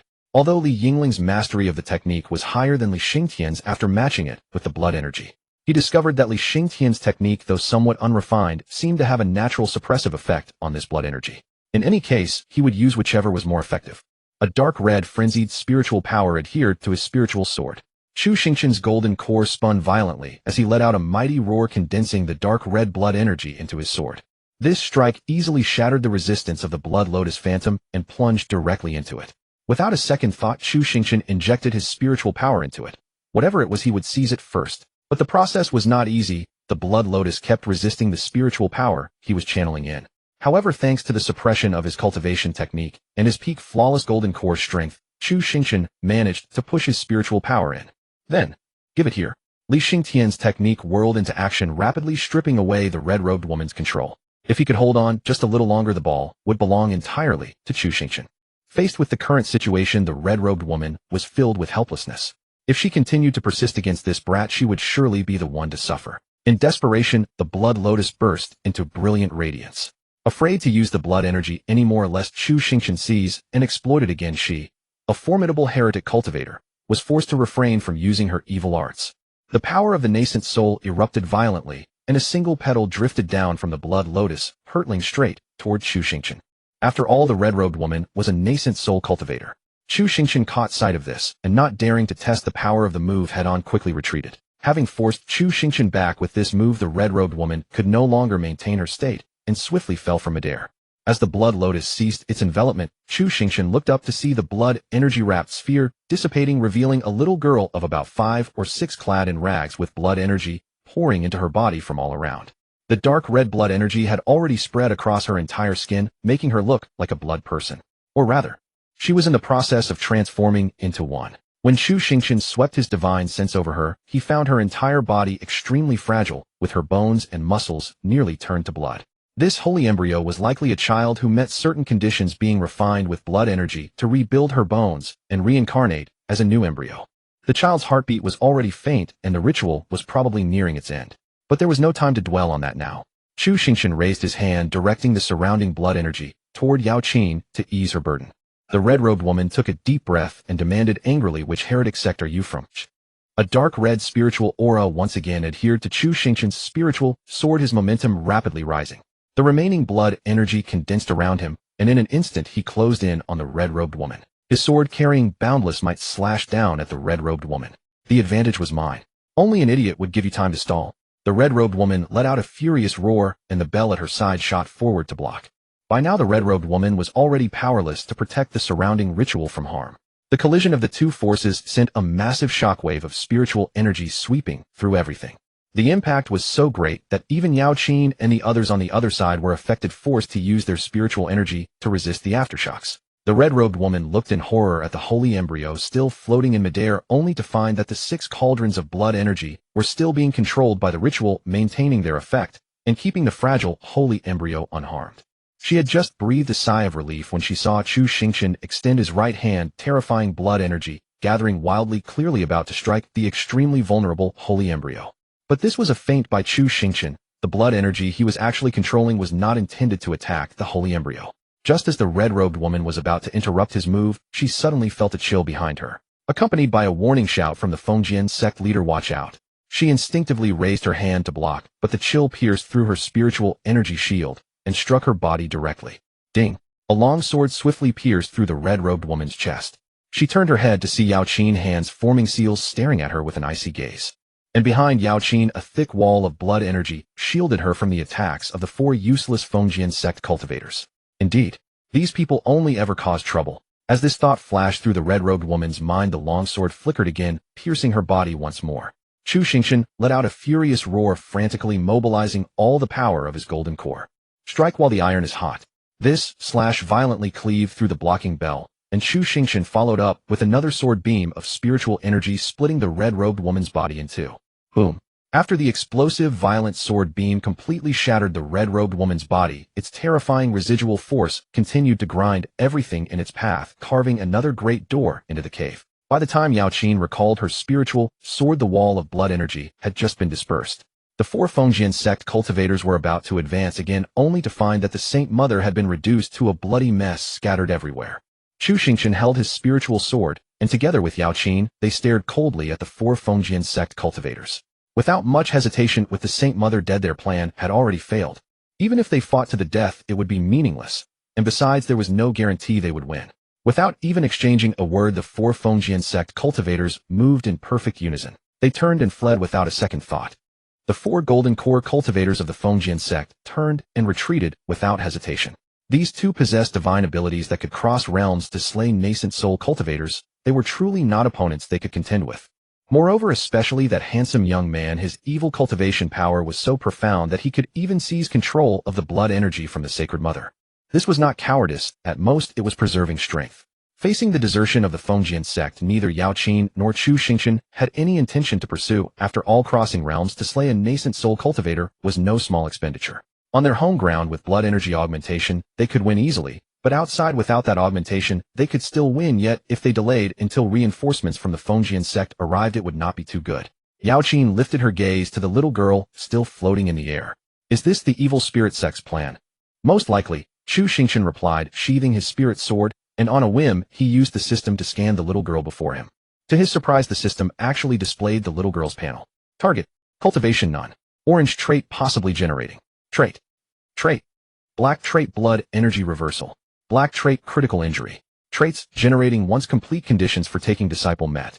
Chu Xingchen frowned slightly. Why were there so many question marks in the scan? Yao Qin showed a look of pity. This child was probably also captured by evil cultivators, but since things had come to this, her long sword shimmered with spiritual light as she intended to end the poor child's suffering. After all, when her divine sense swept over the child's bones were almost completely dissolved and her heartbeat was extremely faint.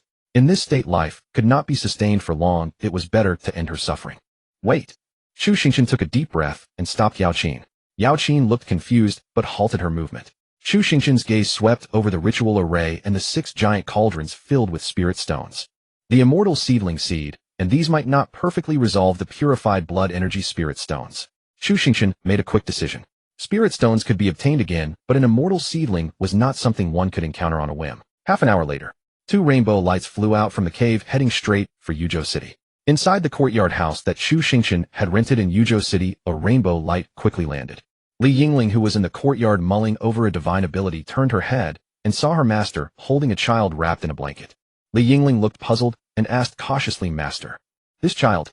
Hearing the commotion, Li Xingtian also pushed open the door, and hearing his senior sister's words, his gaze also fell on the child in their master's arms. Chu Xingchen sighed and said to Li Yingling, "Come and take your future junior sister." Future junior sister? Hearing this, Li Yingling quickly stepped forward and reached out to take the little girl from Chu Xingchen's arms. Her face was extremely pale, her breathing very faint, but her features were delicate. Undoubtedly a beauty in the making. However, a dark red energy occasionally coursed across her skin. Li Yingling asked worriedly, "Master, this child seems." "Don't worry, her condition is okay for now as long as you don't disturb her." Chu Xingchen hurriedly searched his spatial ring for the few remaining healing spirit herbs, saying, "I'll refine a batch for her." Seeing this, Li Yingling hesitated. "Master, are you sure you don't want to think it over again?" Li Xingtian, who had been standing silently at the door, sensed something amiss. He quickly stepped forward, studied the child in his senior sister's arms for a moment, then reached out and gently pressed his finger against the little girl's forehead. After ascertaining the situation, Li Xingtian said, "Master, let me handle it." Chu Xingchen paused in the act of taking out the spirit herbs and looked at his second disciple with confusion. "You know how to treat illnesses?" "No, but I happen to have a solution for her condition." Li Xingtian was certain that the little girl's problem was with her blood energy and body. The orthodox cultivation technique he practiced could be considered appropriate for this.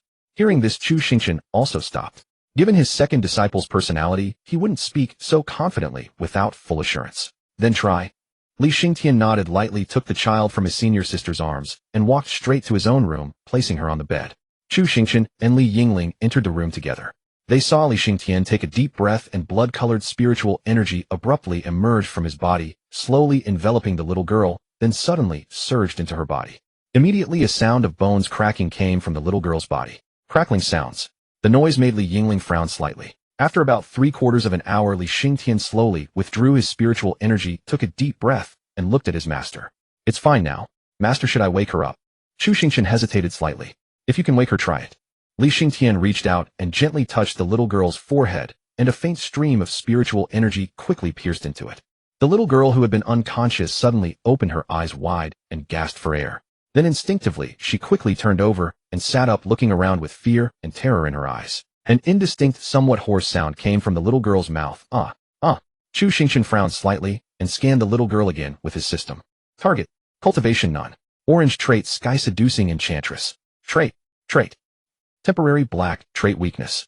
Conditions for taking disciple met. The 2 critical traits indeed disappeared, at least no longer life-threatening. But what did the question marks for the target mean? Chu Xingchen pondered briefly, then said, "Your current junior sister's name is Chen Baiqing." Upon hearing this, Li Yingling nodded and immediately pulled her second junior brother behind her. It must be that Li Xingtian looked too fierce, which frightened their junior sister. "Chen Baiqing, little junior sister. I am your senior sister. Don't be afraid. You are home now." Li Yingling carefully extended her hand, trying to gently stroke the little girl leaning against the bed. Chu Xingchen scanned the little girl with his system again.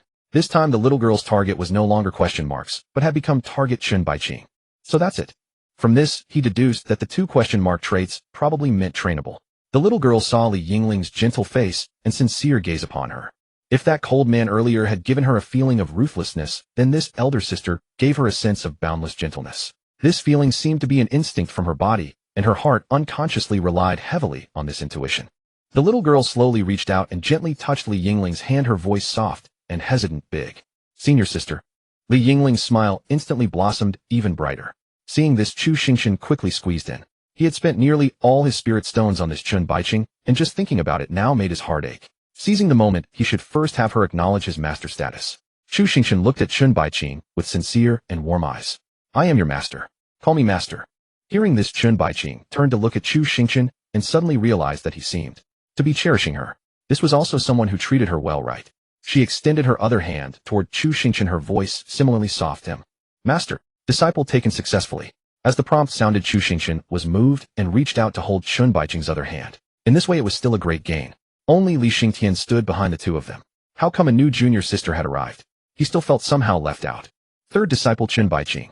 Issuing Cultivation Art Purple Charm Immortal Spirit Art.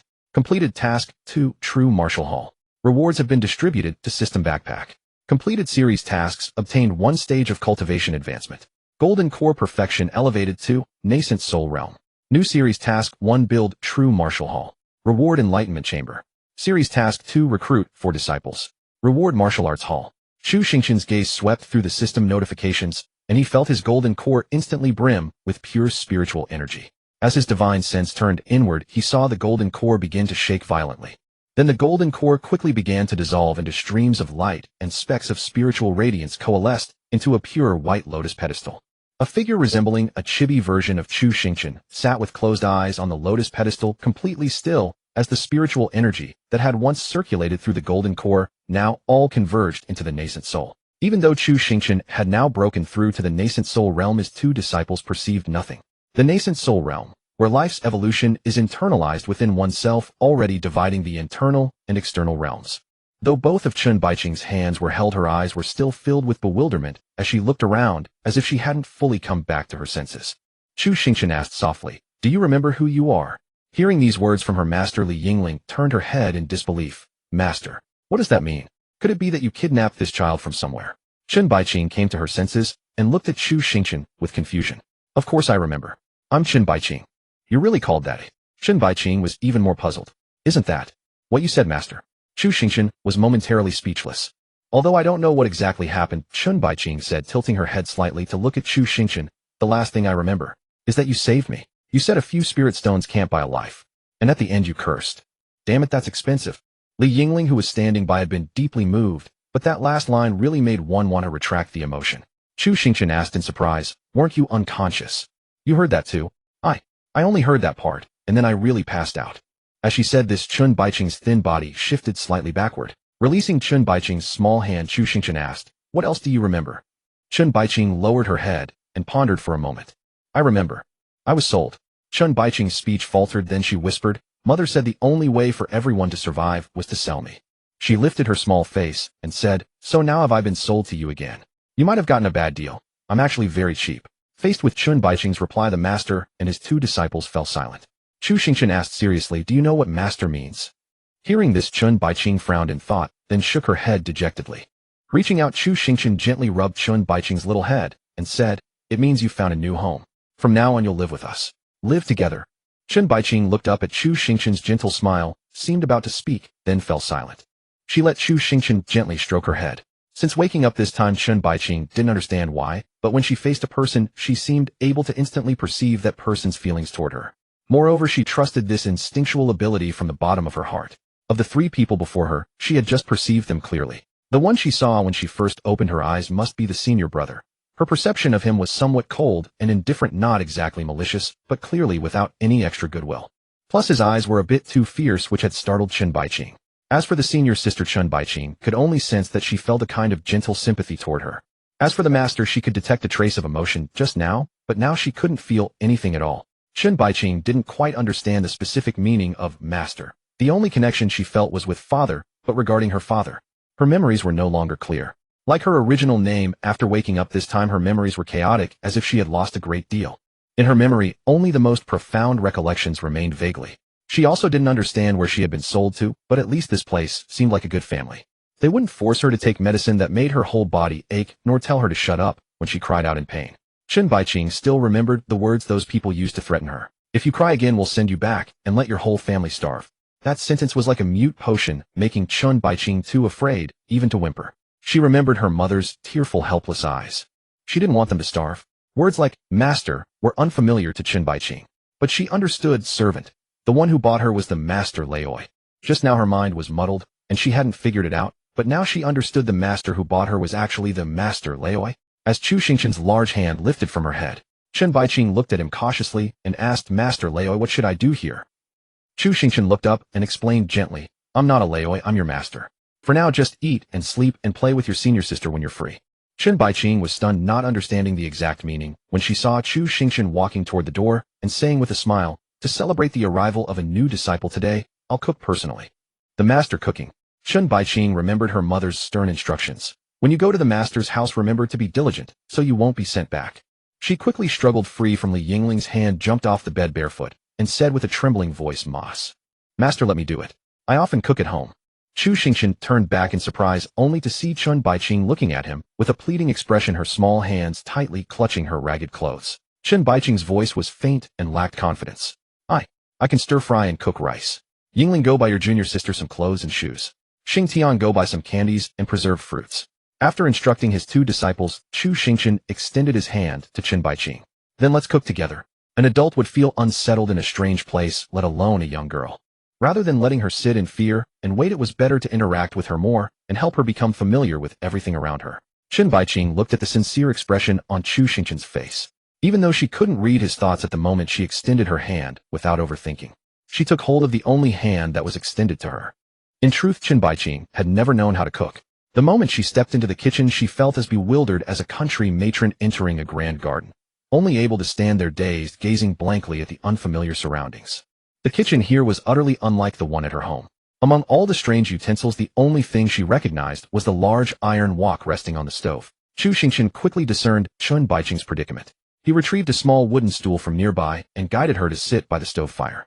With a casual flick of his hand, he sent a burst of flames spiraling into the stove. As the fire caught, Chu Xingchen pointed to it and said, just tend to this fire and let it burn steadily. Hearing this, Chen Baiqing let out a sigh of relief and nodded vigorously. She picked up a piece of kindling from beside her, her gaze fixed intently upon the fire. These pieces of firewood had been waiting in the kitchen all along. Chu Xingchen typically prepared meals by harnessing fire-controlling techniques to manage the heat, while using his spiritual energy to orchestrate the movement of wok's bowls and utensils. By giving Chen Baiqing small tasks within her capacity, he hoped she would come to feel that she was needed, which would naturally grant her a sense of security. The meal was not elaborate. Chu Xingchen prepared just a few simple dishes and steamed some rice, and they were ready. While the cooking was underway, Li Xingtian returned first from his errand, buying candies and preserves, carrying a large bag of provisions into the kitchen and setting it on the table. Li Xingtian withdrew a small pouch from the bag and approached Chen Baiqing, offering it to her. Junior sister, have some. Chen Baiqing raised her head in mild surprise. She could sense that this senior brother truly cared for her. She cautiously glanced toward Chu Xingchen, who winked at her gently. Thank you, senior brother. Chen Baiqing reached out and accepted the pouch of preserves from Li Xingtian's hands. He gave a slight nod, then turned to their master. Master, would you like any assistance? No need, Chu Xingchen replied. Your senior sister declared she would rather die than eat your cooking, and that is final. Hearing this, Li Xingtian opened his mouth as if to defend himself, but ultimately could only sigh and retreat from the kitchen, no longer a place for peace. After watching Li Xingtian depart, Chen Baiqing looked down at the pouch of preserves in her arms. Though well wrapped in oil paper, a faint fragrance seemed to drift forth. She had never tasted such preserves before, yet she had watched others enjoy them. The villagers of her village would eat them in front of her, describing how incredibly sweet and delicious they were, a luxury she would never experience in this lifetime. That night she dreamed she had eaten an enormous quantity of these preserves, so sweet. Though even now she still did not know what sweet truly tasted like. But she remembered that dream vividly, and even now it remained etched in her memory. Go on and eat, your mouth is watering, Chu Xingchen teased. Chen Baiqing looked up and saw Chu Xingchen wearing that familiar smile, winking at her gently. She seemed to begin understanding what her master meant. Without further hesitation, she unwrapped the thick oil paper, revealing the pouch of preserves resting quietly in her small palm. She selected the smallest piece and carefully placed it in her mouth.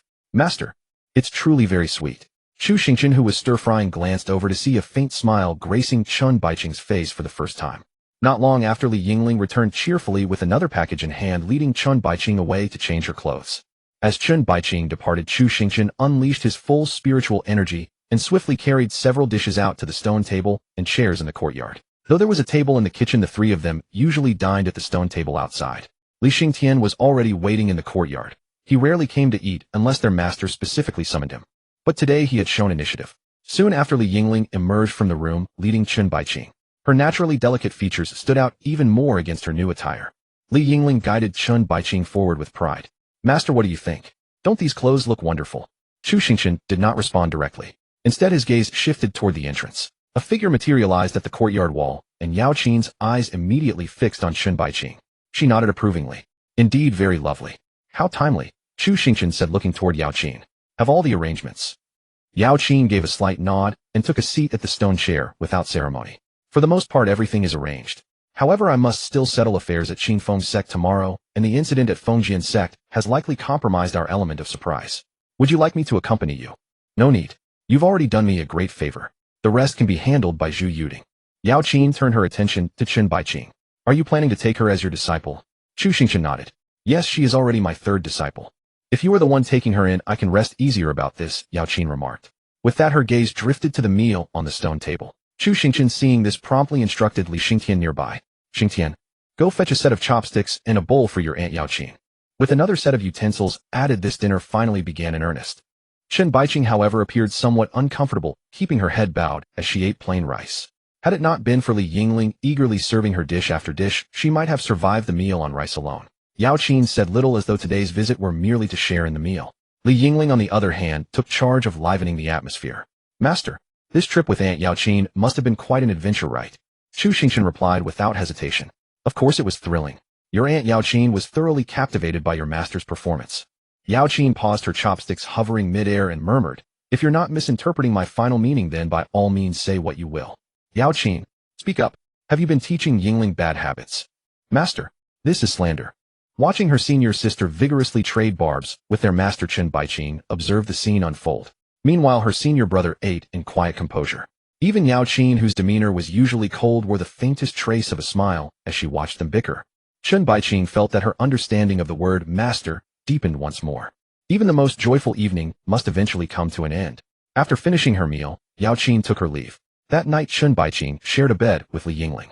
As Li Xingtian was about to return to his room to continue cultivation, their master called out to him. Your control over your spiritual abilities is still lacking. Practice more from now on. Li Xingtian felt a touch of confusion. Yet he agreed anyway. The next morning, someone knocked at the gate of the courtyard. When Li Yingling opened her eyes, she found Chun Baiqing had already risen from her bed unassisted and was running barefoot toward the door. Wait, put on your shoes first. Chun Baiqing obediently donned her shoes and scampered off again. Li Yingling sighed in resignation and followed her to answer the door. The visitor was a young woman wearing a white veil. She regarded both of them with a puzzled expression before asking softly, Excuse me, is this the residence of Senior Chu Xingchen? Yao Qin entrusted us to deliver something to him in person. Li Yingling nodded. Aunt Yao Qin. Yes, I am Chu Xingchen's eldest disciple. You may give the item to me. I'm sorry, but Yao Qin insisted it be delivered to him personally. Then wait a moment, let me call my master. Li Yingling had barely turned when her master emerged yawning from the inner quarters. Chu Xingchen stretched and approached the veiled woman. I am he. What did Yao Qin send? One storage ring and a letter. The woman handed over the items and said, The delivery is complete. I shall take my leave now. Chu Xingchen gave a slight nod, and after glancing at the storage ring, chose to open the letter first.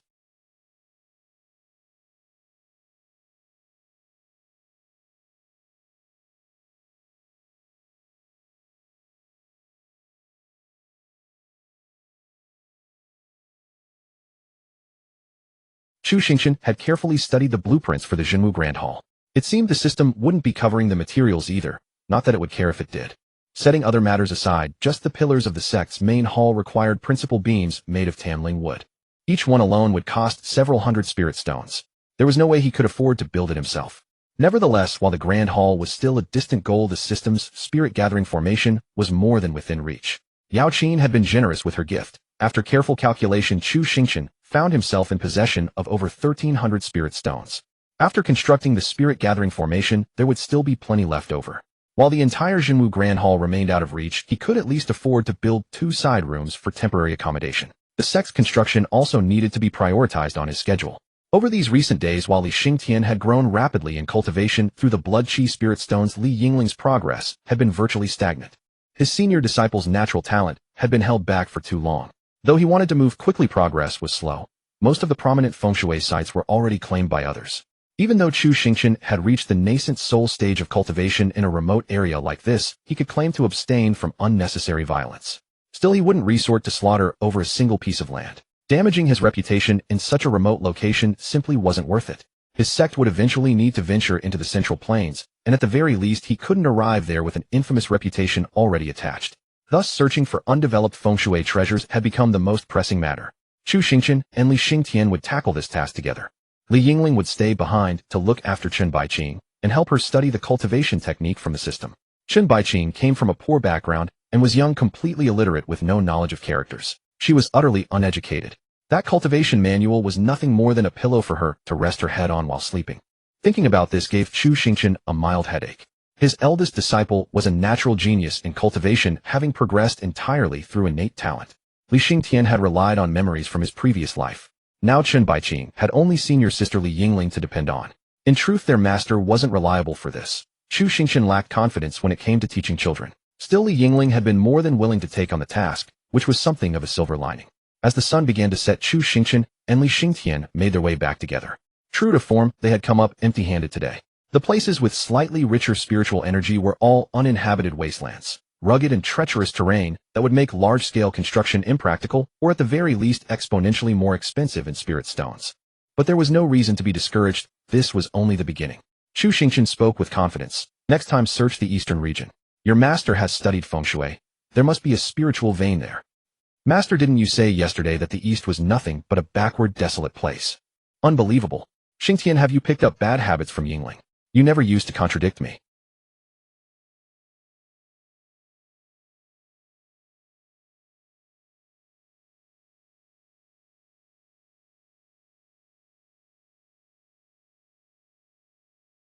Li Yingling's somewhat impatient voice came from within. Wait, didn't I teach you this character 15 minutes ago? Haven't you been memorizing it for a long time? Then Chen Baiqing's voice, slightly choked with tears, followed, sorry. Senior sister. Hey, don't cry, senior sister isn't angry at you.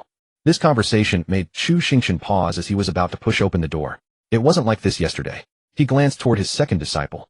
Chu Xingchen suggested, how about we go out and eat first, then come back? Li Xingtian nodded readily. The two of them turned to leave. But before they could take 2 steps, the door behind them burst open. Li Yingling, who had opened it, glared resentfully at her master and called out, dissatisfied, Master. Junior brother, where do you think you're going? Master suddenly felt there was actually a place today that would be quite suitable for building the sect. I should go check it now. Before Chu Xingchen could finish his excuse, Li Yingling reached out and grabbed his arm, pulling him back inside. No more excuses. It's Master's turn to teach now. Chu Xingchen wore a helpless expression, then casually hooked his arm around Li Xingtian's shoulder as they both entered the courtyard together.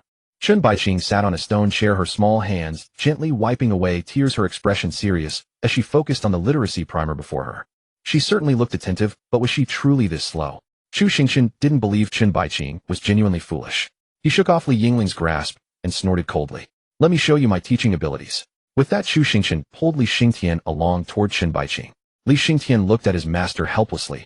What was the point of dragging him along for this demonstration? They walked straight up to Chen Baiqing. She was softly sobbing while reciting passages from the primer under her breath. Chu Xingchen reached out and gently ruffled Chen Baiqing's head. Come now, good disciple. Tell your master what you don't understand. I'll teach you.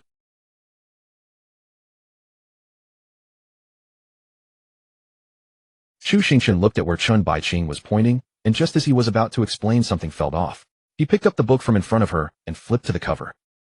Treatise on the Great Tao. Chu Xingchen looked at Li Yingling in confusion. Why is this the book? Where's the primer? She memorized it all yesterday. She's been reviewing from this book all day, Li Yingling sighed. I only needed 2 reads to memorize this treatise on the Great Tao. After all this time, she still hasn't fully recognized the characters. Chu Xingchen and Li Xingtian exchanged glances and suddenly understood who the problem was. You've done well, but stop teaching for now. Chu Xingchen placed the treatise back on the stone table. From now on, Li Xingtian, you'll teach her. Me? Li Xingtian looked at his master in surprise. Who else then? Chu Xingchen said with pain. You only need to focus on cultivation, but your master must also consider the sect's development. Master, no need to say more. I'll teach her. Li Xingtian surrendered decisively. After all, he could never win an argument against his master, and besides, teaching his junior sister was somewhat his responsibility. He just lacked confidence since he had never taught anyone before. Li Xingtian picked up the treatise on the Great Tao from the table and looked at Chen Baiqing, whose eyes were tearful. He managed a gentle smile. You're doing very well. Let me teach you from here on. Chen Baiqing watched her second senior brother cautiously. His smile appeared somewhat menacing. But beneath that fierce exterior, she could still sense his kindness toward her. Master, trust me. You absolutely must go this way. In a certain deep mountain forest, Li Yingling said with an earnest expression, tugging at Chu Xingchen's sleeve, "Trust my intuition." The sect did not have many members, but tasks still needed to be assigned. Li Xingtian was responsible for Chun Baiqing's education. Naturally, with the mindset of contributing to the sect, Li Yingling once again signed up for the mission to locate a site for their sect. Believing that one more person would be useful in any case, Chu Xingchen nodded and agreed. This time, they were exploring a direction none of them had ever visited before. After reaching the nascent soul stage, Chu Xingchen's movement speed had doubled, and his divine sense had expanded to an almost exaggerated degree. As Chu Xingchen swept his divine sense over the direction Li Yingling pointed, he felt that the spiritual energy seemed even more meager, certainly not the kind of place where one might find a feng shui treasure land. With a sigh, Chu Xingchen yielded to Li Yingling's intuition, lifting her into the air as they soared straight toward the direction she had indicated. He would place his faith in his senior disciple's extraordinary luck. Li Yingling kept scanning the surroundings, confidently following her intuition and making slight adjustments to their direction from time to time. After roughly a quarter of an hour at Li Yingling's request, Chu Xingchen came to a halt in an open area. The area was open on both sides, featuring a modest waterfall whose waters cascaded down into a clear little lake. Chu Xingchen quickly scanned the scene. The scenery was indeed pleasant. Only the spiritual energy content was rather low. Li Yingling possessed outstanding aptitude and a keen sensitivity to spiritual energy. After studying the area in confusion for a while, she declared with certainty, "Master, I'm certain. It has to be here." Hearing this, Chu Xingchen did not hesitate. He unleashed his full divine sense and swept it across every inch of the land before them. Soon Chu Xingchen pinpointed a spot where the spiritual power was slightly abnormal. It was at the center of the small lake, where the spiritual energy was far weaker than in the surrounding areas. Without hesitation, Chu Xingchen raised a protective barrier and dove into the water, reaching the lake's center almost instantly. There at the heart of the lake lay a dark red stone firmly held in place by iron chains. This stone seemed to be blocking the spiritual power. Chu Xingchen slightly manipulated his spiritual energy, and the massive dark red boulder was lifted. Immediately, a pure stream of spiritual energy began to slowly gush forth from the spot where the boulder had been. Could this be an underground spirit vein? Chu Xingchen immediately shoved the boulder back into place. This place must have been discovered long ago, but whoever found it at that time probably lacked the means to establish a sect.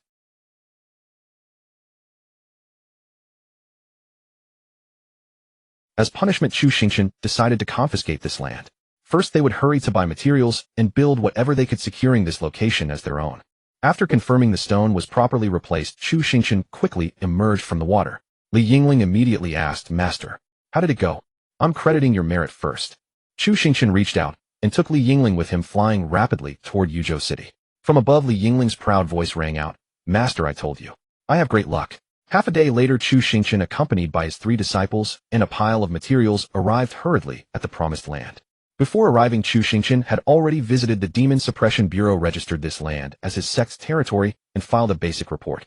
He now possessed legal claim to this land, and Zhao Wanqing owed him a considerable favor. For matters like this, she processed things quickly, and Chu Xingchen did not wait long before receiving the official documentation. Near Yuzhou City, Chu Xingchen was considered to have some connections after all. As for the planning of this land, Chu Xingchen already had his ideas. First, they would lay a spirit-gathering formation. Standing high in the sky, Chu Xingchen followed the formation diagram, driving in one array base after another. Meanwhile, Li Xingtian and Li Yingling processed timber, preparing to build wooden houses. They would construct 2 buildings first to declare their sovereignty over the land. The spirit-gathering formation was somewhat complex. After Chu Xingchen carefully finished laying it out and turned around, he saw his 2 disciples had built the house crooked and uneven. They weren't constructing a house at all. They were playing with building blocks. Unprocessed timber was simply driven into the ground, and they stacked it together like a child's block house. It was incredibly ugly. While this was meant to be a temporary structure, just to stake a claim, couldn't they at least show some respect for their identities as foundation establishment cultivators? However, this experience taught Chu Xingchen that professional work required professionals. Relying solely on his disciples and himself would certainly not suffice. As for professionals, Chu Xingchen quickly thought of whom to entrust the work to. His youngest disciple, Chun Baiqing, was still young and had no cultivation to rely on. So Chu Xingchen asked her to play off to the side or read a book for now.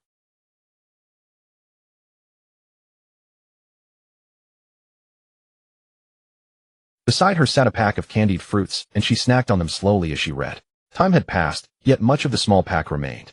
Chu Xingchen called out with a smile, "Baiqing, it's nearly dusk. Let's head home." "Yes, master." Chun Baiqing promptly set down her book, carefully re-wrapped the candied fruits, tucked them into her bosom, and picked up her book from the side. A gentle smile graced her face as she ran toward Chu Xingchen. She resembled a cat eager to be petted. Chu Xingchen couldn't resist reaching out and gently ruffling her little head. The next morning inside the courtyard, Chun Baiqing had risen early and was seriously reading at the stone table in the courtyard.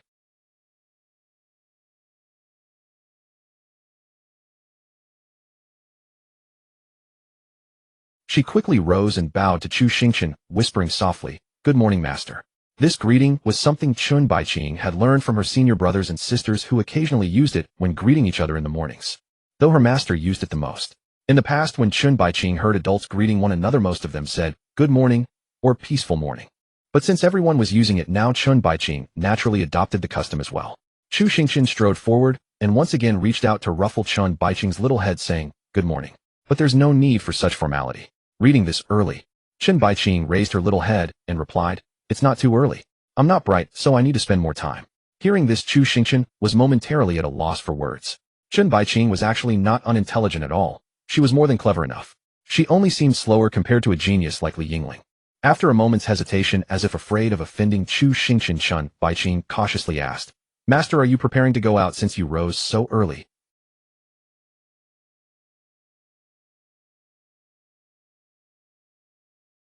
The Qingfeng sect. The sect leader gazed solemnly at the decree issued by the central continent.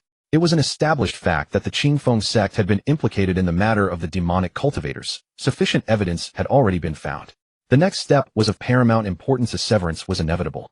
But according to the central continent's decree, both Elder Shang Wanhong and Elder Li along with others were involved in the evil spirit sect affair. That would mean nearly half of the Qingfeng sect's elders would have to be dealt with. For the Qingfeng sect, this loss was an unbearable pain. Yet this was still considered fortunate. It was said that the Fengjian sect had already scattered, with its members fleeing, and its sect grounds were sealed by the central continent. Though the central continent claimed the seal, it had actually ordered other sects to cooperate in the operation, with the Tianyan sect's disciples directing this action. The actual arrival of central continent envoys would still take a few days. Those two Tianyan sect disciples had indeed thoroughly investigated the matter. All the Fengjian sect disciples who had not yet escaped were now likely lined up for punishment, a crowd waiting to pry open their mouths, forcing them to reveal whether any other sects were involved. If they could extract information from these people that an enemy sect was also implicated, wouldn't that be a pure gain? After all, if the other side lost while they themselves did not, that was equivalent to a profit. Word had it that the Fengjian sect served as a resource aggregation hub, holding information on whether other sects were involved. At this moment, which of the nearby sects was not in a state of turmoil? That the Qingfeng sect was not thoroughly investigated was probably because the central continent did not wish to escalate matters. As long as everyone could get by, it was fine. Some matters, when not weighed, are no heavier than a goose feather, but when truly weighed, even a mountain is nothing more than that. The matter of the demonic cultivators was likewise. With a sigh, the sect leader tucked the decree into his sleeve. Difficult as it was, it had to be handled. He rose and walked out, stepping through the door, glancing sideways at the main hall that was being renovated. Recently, the Qingfeng sect had truly been plagued by misfortune. Yet not all news was bad for the sect leader. At least that damned scoundrel Zheng Xiaofeng had been taken away by the Tianyan sect. In those days, not a single word from that brat's mouth was normal, and he would curse regardless of the occasion. The prestige the sect leader had built up over years was nearly all lost in just those few days. Moreover, his behavior was extremely arrogant. To be honest, if the Tianyan sect disciples had not arrived in another 2 days, the sect leader would have personally taken that brat's head. That brat was lucky. The Tianyan sect disciple had kept his word. With Zheng Xiaofeng gone, the sect leader's mindset was much more comfortable. The sect leader asked the foreman responsible for the renovation, "How many more days will it take to finish repairing the main hall?" The foreman was struck speechless, recalling how the Qingfeng sect's main hall had initially been reduced to ruins. He didn't know how the immortals thought, but in their eyes this was generally called reconstruction. The foreman replied cautiously, "Even if we rush, it will take more than 5 months. 5 months. The sect leader's face flushed with anger. Add more men, spend more money. Just get it done as fast as possible. The foreman wanted to say that this was not something that could be solved by adding more men, but facing the sect leader, he could only nod in submission. Looking around, the architecture of your Qingfeng sect is truly unique and even beautiful. A familiar male voice rang out. The Qingfeng sect leader's gaze snapped toward it, only to see the former Tianyan sect male disciple looking around with a satisfied expression. At that moment, only one thought filled the sect leader's mind. What damned luck! Although he knew he couldn't blame the disciples guarding the mountain gate. After all, Chu Xingchen had made himself known in just those 2 days. The sect leader still wanted to severely punish today's disciples. How had they let this man in? The main reason was that when Chu Xingchen left, he had thrown down harsh words, leaving the Qingfeng sect leader feeling somewhat inferior. Now that the Qingfeng sect was truly in deep trouble, this man's arrival certainly wouldn't bring any good news. But no matter how detestable he had to be received, the sect leader reluctantly cupped his hands. May I ask, Dao? Hey. Chu Xingchen raised his hand, his solid nascent soul aura quickly revealing itself. Don't call me fellow cultivator, call me senior. The Qingfeng sect leader. As expected, this brat was even more annoying than Zheng Xiaofeng. This also confirmed one thing for the Qingfeng sect leader. He would first find a sharp-witted young man to serve as the reception elder. Receiving someone like this made him feel like a grandson. The Qingfeng sect leader took a deep breath and continued to cup his hands. May I ask, senior, what business brings you back to the Qingfeng sect? Wasn't Elder Zheng already taken away? Chu Xingchen looked at the main hall under construction, nodded with great satisfaction, and then demanded, what? Is it so difficult for you to do a little something for the Tianyan sect? Of course not. Then it's settled. Chu Xingchen quickly cut off the sect leader's words. There's one thing I'd like you to lend a hand with. The Qingfeng sect leader immediately became cautious. Could it be that he intended to meddle in the matter of the Qingfeng sect's elders? He asked carefully, may I ask what senior requires? Chu Xingchen replied, building a house. You front the money and provide the labor. The scene fell silent. Even the foreman looked at Chu Xingchen with an awkward expression. This man was practically asking for something for nothing. Not getting the answer he wanted, Chu Xingchen looked displeasedly at the Qingfeng sect leader. What? Can't even command your Qingfeng sect anymore. The Qingfeng sect leader pondered for a moment. If it's for the Tianyan sect, then naturally I'm duty-bound. However, as the head of the sect, he had to keep the books. Rebuilding the main hall would cost a fortune, and the houses damaged by the falling peak also needed repairs. If the vacancies among the elders grew large, he would have to spend many spirit stones to train foundation establishment disciples. With so many things to do, where could they not spend money? This young man had too many schemes. If he agreed blindly and got fleeced for a large sum, the Qingfeng sect would be in trouble. If you put it that way, then we can't talk like this.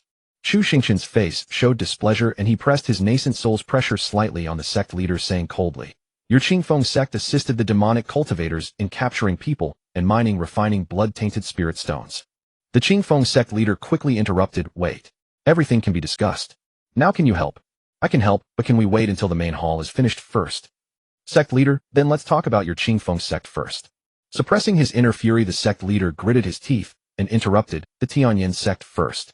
Chu Xingchen corrected him. What do you mean the Tianyan sect? This has nothing to do with the Tianyan sect. It's a personal request of mine. The Qingfeng sect leader looked at Chu Xingchen speechlessly. How could the Central Continent sects be even more shameless than these country folk? No wonder they were so famous in the Central Continent, while the Qingfeng sect could only linger in remote places. He asked for a favor, but didn't want to owe a debt of gratitude. Truly shameless. But when one is under someone else's roof, one must lower one's head. Oh well, it could be considered a transaction. Exchanging a part of the elders remaining in the Qingfeng sect didn't count as a loss. A forced smile appeared on the Qingfeng sect leader's aged face. All right. It's for helping senior with this matter.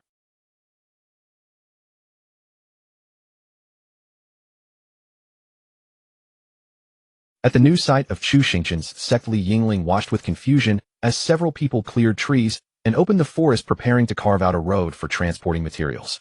Li Yingling couldn't help but ask Chu Xingchen beside him, Master, are you this wealthy? Were you pretending to be poor before? Chu Xingchen sighed and spoke with an air of lonely superiority. If intelligence could be converted into wealth, I would likely be rich enough to rival a nation. Hearing this, Li Yingling did not argue, but silently covered Chun Baiqing's ears. When Master said such things, it meant another poor soul in this world had just become a target. This junior sister was obedient and well-behaved. Though a bit slow when memorizing texts, she was diligent to the core. She must not be corrupted by her own master. Li Xingtian beside them asked, Master, what are we here to do? Chu Xingchen retrieved the blueprints for the Zhenwu Hall from his system space and handed them to Li Xingtian, instructing, follow these plans exactly. Start by building a couple of inexpensive structures, but remember to also purchase some premium materials. Have them bring in more hands so that before they reconcile the material accounts, you can construct as much as possible. Li Xingtian took the blueprints and examined them closely, immediately sensing the design's ingenuity and charm. Yet, damn, it was expensive. What caliber of materials are these? Remember to mix expensive and cheap purchases, starting with a small amount of the premium ones. Build a few residential structures first, and if someone asks why it's so costly, Chu Xingchen paused and said, just use the expression you have now and tell them to come to me if they have any issues. Li Xingtian was taken aback. My current expression? Master, wouldn't that count as a personal attack? Li Yingling, who hadn't received any assignment from Master, asked. Then Master, what about my junior sister and me? You'll stay here temporarily as a supervisor to ensure quality. Chu Xingchen made a casual arrangement, then reached out and took Chun Baiqing's small hand. I'm taking your junior sister out to broaden her horizons and build her courage. Li Yingling regarded him with suspicion, yet felt his master wouldn't be so shameless, and gave a slight nod accepting the arrangement. Chun Baiqing lifted her small head to look at her master, holding her hand, not asking where he was taking her, simply gripping his hand tightly. Inside Qingfeng Sect's side hall, the sect master sat upon the high seat, his expression grave as he looked down at an inner disciple standing below, his face noticeably youthful. The sect master, Mie. The inner disciple showed surprise, though excitement was plainly visible on his face. He was merely at the mid-stage of foundation establishment. His talent wasn't among the top in the sect, and the resources allocated by the sect were barely sufficient. Today all of this might turn upside down. Because today the sect master had suddenly summoned him and entrusted him with the position of reception elder. It was common knowledge that even the lowest-ranking reception elder in Qingfeng Sect possessed golden core cultivation and received elder stipends. This was entirely a case of reaching the heavens in a single leap. The Qingfeng Sect master nodded gratified, then remembering something his expression turned serious as he warned, "Good, but don't learn from that traitor Zheng Xiaofeng. A person must see clearly the path before them." For Zheng Xiaofeng, this inner disciple understood the situation well. After all, preferring to be a sweeping laborer at Tianyin Sect rather than an elder of Qingfeng Sect was a deeply shameful matter for Qingfeng Sect. A disgrace to oneself becomes fodder for others' conversation. Not only did everyone in Qingfeng Sect know, but other sects also used it as material for mockery and ridicule. Especially the matter of Zheng Xiaofeng cursing at the sect master for several days before leaving, which other sects had long found hysterical. This newly promoted reception elder, having been chosen by the sect master, was naturally shrewd as well. He hastily clasped his fists and replied solemnly, "I've cultivated in Qingfeng Sect since childhood. Reaching this realm was inseparable from the sect's nurturing, so naturally, I won't be like that Zheng Xiaofeng. And to receive the sect master's appreciation and be entrusted with such important duties, I would gladly give my life for the sect." The Qingfeng Sect master said with a strange expression, "I'm satisfied with your attitude, but don't use the phrase, 'give my life' anymore. It makes me uncomfortable." After speaking, the sect master didn't wait for a response and quickly turned to leave. Inside the side hall, only the newly appointed reception elder remained, trembling with excitement as he clumsily donned the fresh elder robe beside him. His face barely concealed his joy. But this happiness didn't last long. Outside the door, a mountain disciple who had just been scolded that day hurried over. Seeing the inner disciple now wearing the reception elder's attire, he quickly said, "Elder, that Tianyin Sect disciple is back again, leading a little girl." The reception elder waved his long sleeves and said confidently, "No matter, I'll go welcome them. No need. I'm familiar enough with Qingfeng Sect to find my own way. An elaborate welcome would be too formal." Chu Xingchen, holding Chun Baiqing's hand, strolled calmly into the side hall, his gaze quickly locking onto the reception elder. His system panel swiftly scanned. Target: Jiang Jiming, Cultivation, Mid-Stage Foundation Establishment.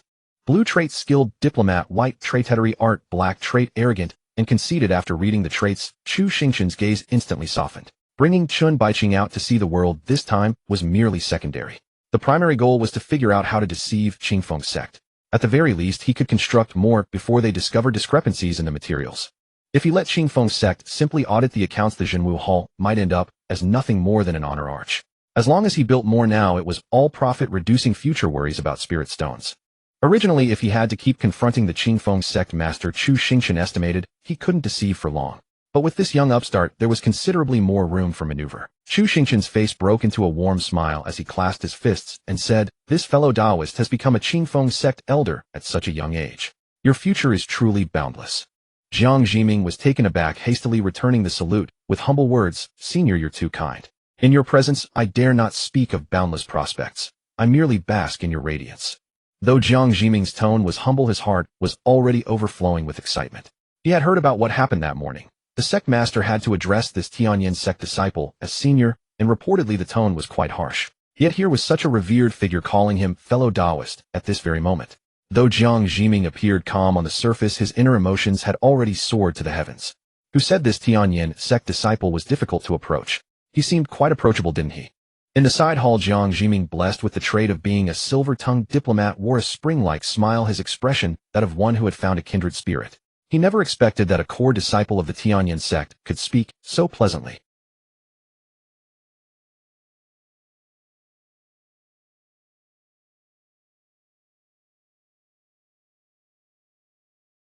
Jiang Jiming gently waved his hand, his expression serious. To receive the sect leader's cultivation and be appointed as an elder is already an extraordinary promotion. As for anything else, I dare not even think of it. Truly worthy of Brother Jiang. Such noble character. Chu Xingchen exclaimed with admiration. What a pity that we didn't meet sooner. Jiang Jiming's face lit up with joy, but he modestly waved his hand. The sense of accomplishment from being flattered varies greatly, depending on who offers the praise. If a beggar starving on the street were to flatter you, calling you a future towering figure destined to dominate the world, you would certainly suspect he only wanted some money from you. But when a business tycoon with a face full of sincerity tells you a penniless soul that he regrets not meeting you earlier, and that you are bound to make your mark on the world, you would only think, he is absolutely right. Different people provide different emotional value. Chu Xingchen, the core disciple of the Tianyan sect, who could make the Qingfeng sect leader feel thwarted, was in Jiang Jiming's eyes akin to that business tycoon. Chen Baiqing sat beside Chu Xingchen listening to their mutual flattery and carefully observed his master. Then he nodded in sudden understanding. So that's it. Speaking pleasantly can expedite building relationships with others. Chu Xingchen nodded gently, then said earnestly, since Brother Jiang treats me as a gentleman, I shall be frank as well. Jiang Jiming's expression turned serious. Please speak your mind, Brother Chu. My main purpose this time is to oversee the construction of the Qingfeng sect. After all this matter. Chu Xingchen trailed off, giving Jiang Jiming a knowing look, leaving him to fill in the blanks. Jiang Jiming showed an expression of understanding side, and said bluntly, I am the newly appointed reception elder. I have no authority over this matter. The most I can do for you, Brother Chu, is to make some introductions. Brother Jiang, Chu Xingchen said seriously. I would never put you in a difficult position. Just point me in the right direction so I won't be stumbling around blindly. As for the rest, I will handle it myself. Why would I make you the villain? Chu Xingchen paused as if suddenly taking offense. Brother Jiang, why do you doubt I would put you in a bind? What is our friendship? Or do you take me for someone else? Faced with Chu Xingchen's barrage of questions, Jiang Jiming was left speechless, staring at the disappointed look in Chu Xingchen's eyes. I only said a plain truth in a flat tone, didn't I? How did he twist it to this? After a moment of stunned silence, Jiang Jiming hurriedly cupped his hands in apology. I had no such intention. Please rest assured, brother.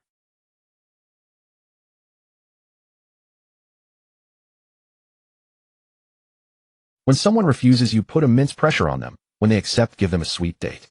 Do this a few times, and every time they make a choice, they will naturally lean towards acceptance.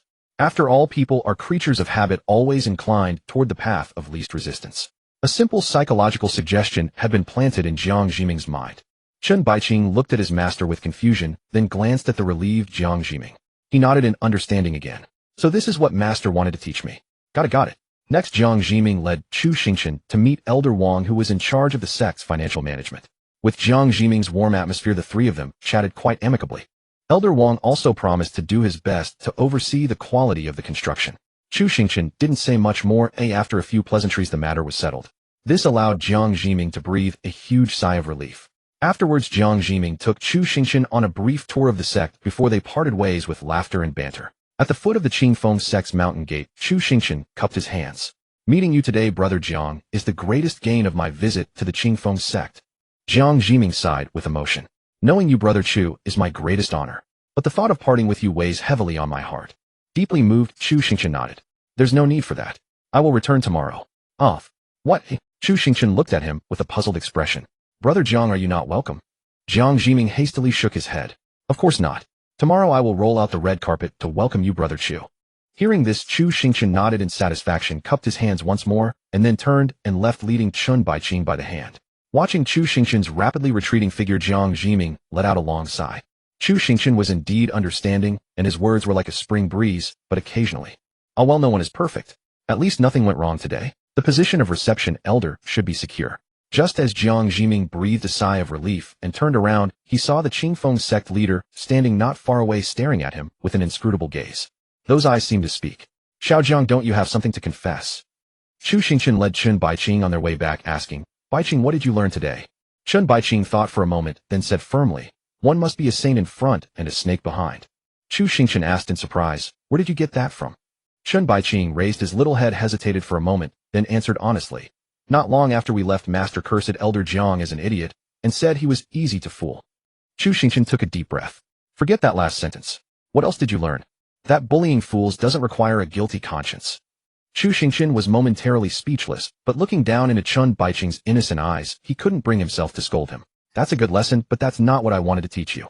Chen Baiqing nodded vigorously, asking seriously, then what did Master intend to teach me today? To teach you to think twice before acting, to beware of those who are two-faced, and to never let down your guard against others. Chen Baiqing nodded in understanding again, then asked innocently, Master, is this what senior sister calls a negative example? Today Master taught you nothing. You learn nothing. Forget everything that happened today. Chu Xingchen gave up decisively and headed straight for the location of the new sect. Li Yingling looked at the blueprint in front of her, unable to hide her worry. Junior brother, do you think Master will lead junior sister astray? Li Xingtai carefully measured the land, then replied, Master would not. Even Master has his limits. As they spoke, a delighted female voice rang out. Sister Yingling. Li Yingling turned around in confusion. Among the workers, Ning Qianqian, wearing linen clothes and carrying an axe, was waving at her with a joyful expression. Ning Qianqian's father stood beside her, also looking at them with excitement. The new sect is still in the stage of preparing materials and has not officially started construction. Currently, the only building that can be considered a house is probably the matchbox hut built by Li Yingling and Li Xingtian. Within Chu Xingchen's sect, no one is foolish enough to insist on suffering for no reason at this stage. For now, they will continue to stay in the courtyard house in Yuzhou City. In front of the courtyard house, Chu Xingchen, holding Chun Baiqing's hand, whispered to her, In a moment you go in. Chun Baiqing's little face was serious, and she gave her master a look that said, Don't worry. Master, don't worry, I understand. You understand, that's good. Chu Xingchen nodded with satisfaction and pushed the door open. He saw his eldest disciple sitting on a stone chair, and across from her were two guests who sat nervously. Hearing the sound of the door opening, the three of them all looked towards the door. Li Yingling's face lit up with a smile. Master is back. Look who's here. Ning Qianqian, sitting on the stone chair, looked at Chu Xingchen with barely concealed nervousness, forcing a smile. Qianqian and her father have happened to join the construction work of our sect this time. Li Yingling's tone was also emotional. This chance encounter, they want to especially thank you, Master. Ning Kuan stood up and bowed heavily to Chu Xingchen. Thank you for saving our lives. Chun Baiqing hid behind Chu Xingchen, her gaze fixed on Ning Kuan, carefully sensing his current emotions. After confirming there was no issue, she felt relieved. If the person in front of her had come to cause trouble in secret, she would have to warn her master. After several days of confirmation, Chun Baiqing was certain that the voice in her heart was correct. It could discern the approximate emotions of everyone. Among all the people she had met, only her own master was beyond her perception. But she could understand the look in her master's eyes when he gazed at her. Seeing this, Ning Qianqian quickly knelt down as well. Chu Xingchen used his spiritual energy to lift them both up and said casually, No need for this, it's just fate. Ning Kuan said seriously, Favor is favor. Chu Xingchen scanned Ning Kuan with his system entries and indeed found the trait loyal and righteous on Ning Kuan, and it was not just that. He even had a blue trait, unique craftsmanship. Chu Xingchen nodded slightly, indicating for the two to sit down for now. Ning Qianqian tugged at her father's sleeve, and only then did they both stand up and sit down together. Seeing her master return, Li Yingling naturally stood up. The two were here to thank her master, not her. Since her master had returned, she naturally had to give up her seat. Li Yingling extended her hands full of smiles and said, Come, little Baiqing, come over and let your senior sister give you a hug. Hearing her senior sister's call, Chun Baiqing trotted over on her short legs and jumped into her senior sister's embrace. Li Yingling happily picked up Chun Baiqing and asked, Did your master teach you anything strange today when you went out with him? Chun Baiqing said seriously, Master taught me today that one must always be wary of others. Li Yingling nodded with great satisfaction upon hearing this. Indeed, her master had principles. Good. Today senior sister will take you out to buy some candy. Thank you, senior sister. Chun Baiqing smiled sweetly, then turned back and gave her master a reassuring little glance. Good. From today on, his little warm coat had been replaced from Li Xingtian to Chun Baiqing. Chu Xingchen sat down on the stone chair, looked at Ning Qianqian and the other person and asked, Do you have any other matters to discuss with me? Ning Qianqian shook her head quickly and explained, No, we just haven't properly thanked you, the immortal. Then Ning Qianqian began to explain the whole story. Ning Kuan intended to open a blacksmith shop, but he was short on startup capital. Since there was a recruitment here and Ning Kuan also knew some carpentry, he brought Ning Qianqian along to earn the startup funds. When they came to work, they happened to meet Li Yingling and Li Xingtian. The last time they parted in haste, they had no chance to express their gratitude. Seeing that they were planning to build a house, it looked like they were preparing to settle down. So they came specifically to thank him. They planned to stay at an inn today and report back tomorrow. Ning Kuan also specially stated that he would do his utmost on this project and would also supervise the work well for Chu Xingchen.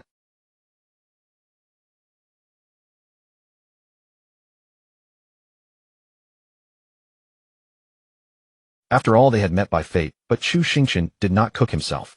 He simply sent Li Xingtian to buy some dishes from a restaurant. Li Yingling, the little foodie, specially ordered a few of her favorite dishes, then took Chun Baiqing's hand to go buy candy. The three disciples all went out together. Chu Xingchen stayed behind to receive the two and chatted with them. Ning Qianqian was fine after all. She had interacted with Chu Xingchen for a while and was relatively at ease in conversation. Ning Kuan, on the other hand, appeared quite embarrassed, constantly rubbing his own pants with his hands, silently listening to Ning Qianqian's continuous conversation. Only when Chu Xingchen specifically addressed him would he reply in a tense tone. Fortunately, it wasn't too long before Li Yingling and Chun Baiqing returned after buying candy. When they came back, Chun Baiqing was holding 2 sugar paintings, and she handed one to Ning Qianqian. Ning Qianqian appeared somewhat mature for her age, but that was just the result of a poor child growing up early. She was probably only 15 or 16, and earlier during the famine, she couldn't even get enough to eat. Something like candy was already a rare treat in Ning Qianqian's eyes. So when faced with the sugar painting offered by Chun Baiqing, she didn't dare to take it. Chun Baiqing could naturally sense Ning Qianqian's emotions and said with a pure expression, "Sister, this was bought specially for you. If you don't take it, senior sister Yingling." Ning Qianqian stared at Chun Baiqing in surprise, then quickly reached out and took the sugar painting.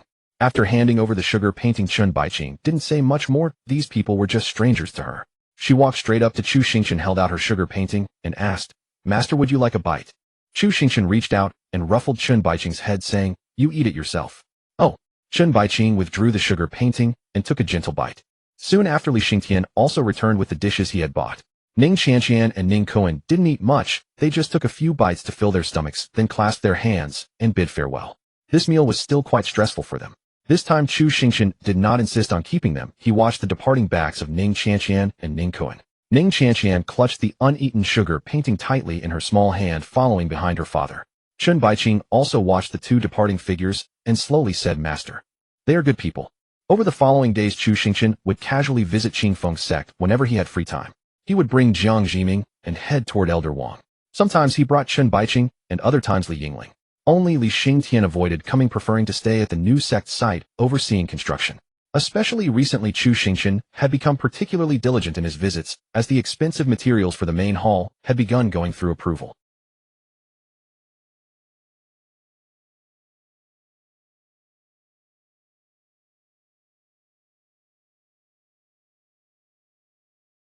Especially when Jiang Zhiming said, "The money belongs to the sect, but friendships are your own." Elder Wang stared blankly at Jiang Zhiming. "Were you really one of us from Tianyin sect? Using Qingfeng sect's funds to handle Tianyin sect's affairs, and claiming the friendship is your own? That person is a genius from the Central Plains, while you are merely a foundation establishment cultivator, an elder with no real backing. Do you truly believe you can befriend them? Can you not see your own limitations? A foundation establishment disciple who used to walk around you is now acting superior. When they finish their business and return to the Central Plains, do you really think you can follow them back? Is this person's mind intact?" But he could not bring himself to argue in front of Chu Xingchen, while Jiang Zhiming continued blindly urging him on. Elder Wang's face grew heavy as he could only approve these materials. Damn it, the sect leader has surely lost their mind. Why are all the reception elders traitors feeding the enemy? Swallowing his pain, Elder Wang coldly declared, "I have urgent matters to attend to. Make yourselves comfortable." He then rose, preparing to find the sect leader and report what had transpired. "Damn it, get this traitor out of here." Chu Xingchen looked satisfied at the approved materials list, folding his hands toward Jiang Zhiming. "Thank you, Brother Jiang, for your principled words. Otherwise, that Elder Wang clearly wanted to make things difficult for me." Jiang Zhiming quickly folded his hands in return. "Brother Chu need not say more. True brotherhood speaks through actions." After all, the sect leader had previously instructed him to keep Chu Xingchen from causing trouble, which would count as a significant merit. A mere handful of spirit stones. The sect leader surely would not be so stingy. Though hoping and certainty were 2 different things.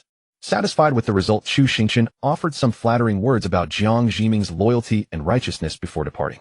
Hardly had Chu Xingchen left with Li Yingling, who had come merely to watch the spectacle, when the sect leader summoned Jiang Zhiming for questioning. At the Qingfeng sect side hall, the sect leader of Qingfeng sect held the materials list, his expression dark as water, glaring savagely down at Jiang Zhiming. "What is the meaning of this list?" Jiang Zhiming glanced up slightly at the sect leader's demeanor and immediately understood the situation was dire. The previous words from the sect leader would likely go unheeded. He quickly feigned ignorance and deflected. "Elder Wang signed this list. Shouldn't you be asking him about it? Didn't you incite him to sign it?" Sect leader: "Heaven and earth bear witness. If Elder Wang did not wish to sign, could I have forced his hand? I am asking you, did you urge him to sign or not?" Jiang Zhiming's face showed grievance as he lowered his voice. "How could I possibly urge Elder Wang not to sign in front of that Tianyin sect disciple? You yourself entrusted me to build rapport with that Tianyin sect disciple to avoid him causing trouble. In his presence, wouldn't I need to say something favorable?" The sect leader. Despite everything, the reasoning held some weight.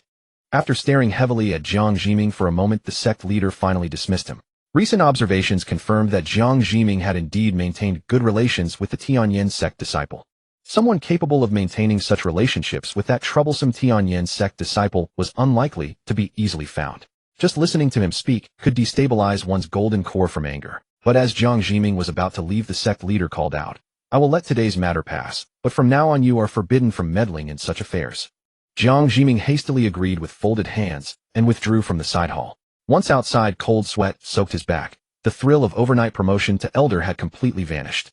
This elder position felt more like being a grandson. Everyone seemed superior, everyone could trample him. Jiang Zhiming sighed. Having chosen this path, he could only see it through to the end no matter how dark. Materials approval came in batches. Only when the previous batch was nearly exhausted would the next be reviewed. During this interim period, Chu Xingchen's visits became infrequent and sporadic. Sometimes he would merely bring a bottle of wine to share a few sips with Jiang Zhiming. At such moments, Chu Xingchen would fabricate stories about being ostracized and the hardships of being a disciple. These tales always resonated with Jiang Zhiming, whose gaze toward Chu Xingchen grew increasingly earnest. With shared experiences in life and eloquent speech, his cultured demeanor during conversation was truly convincing.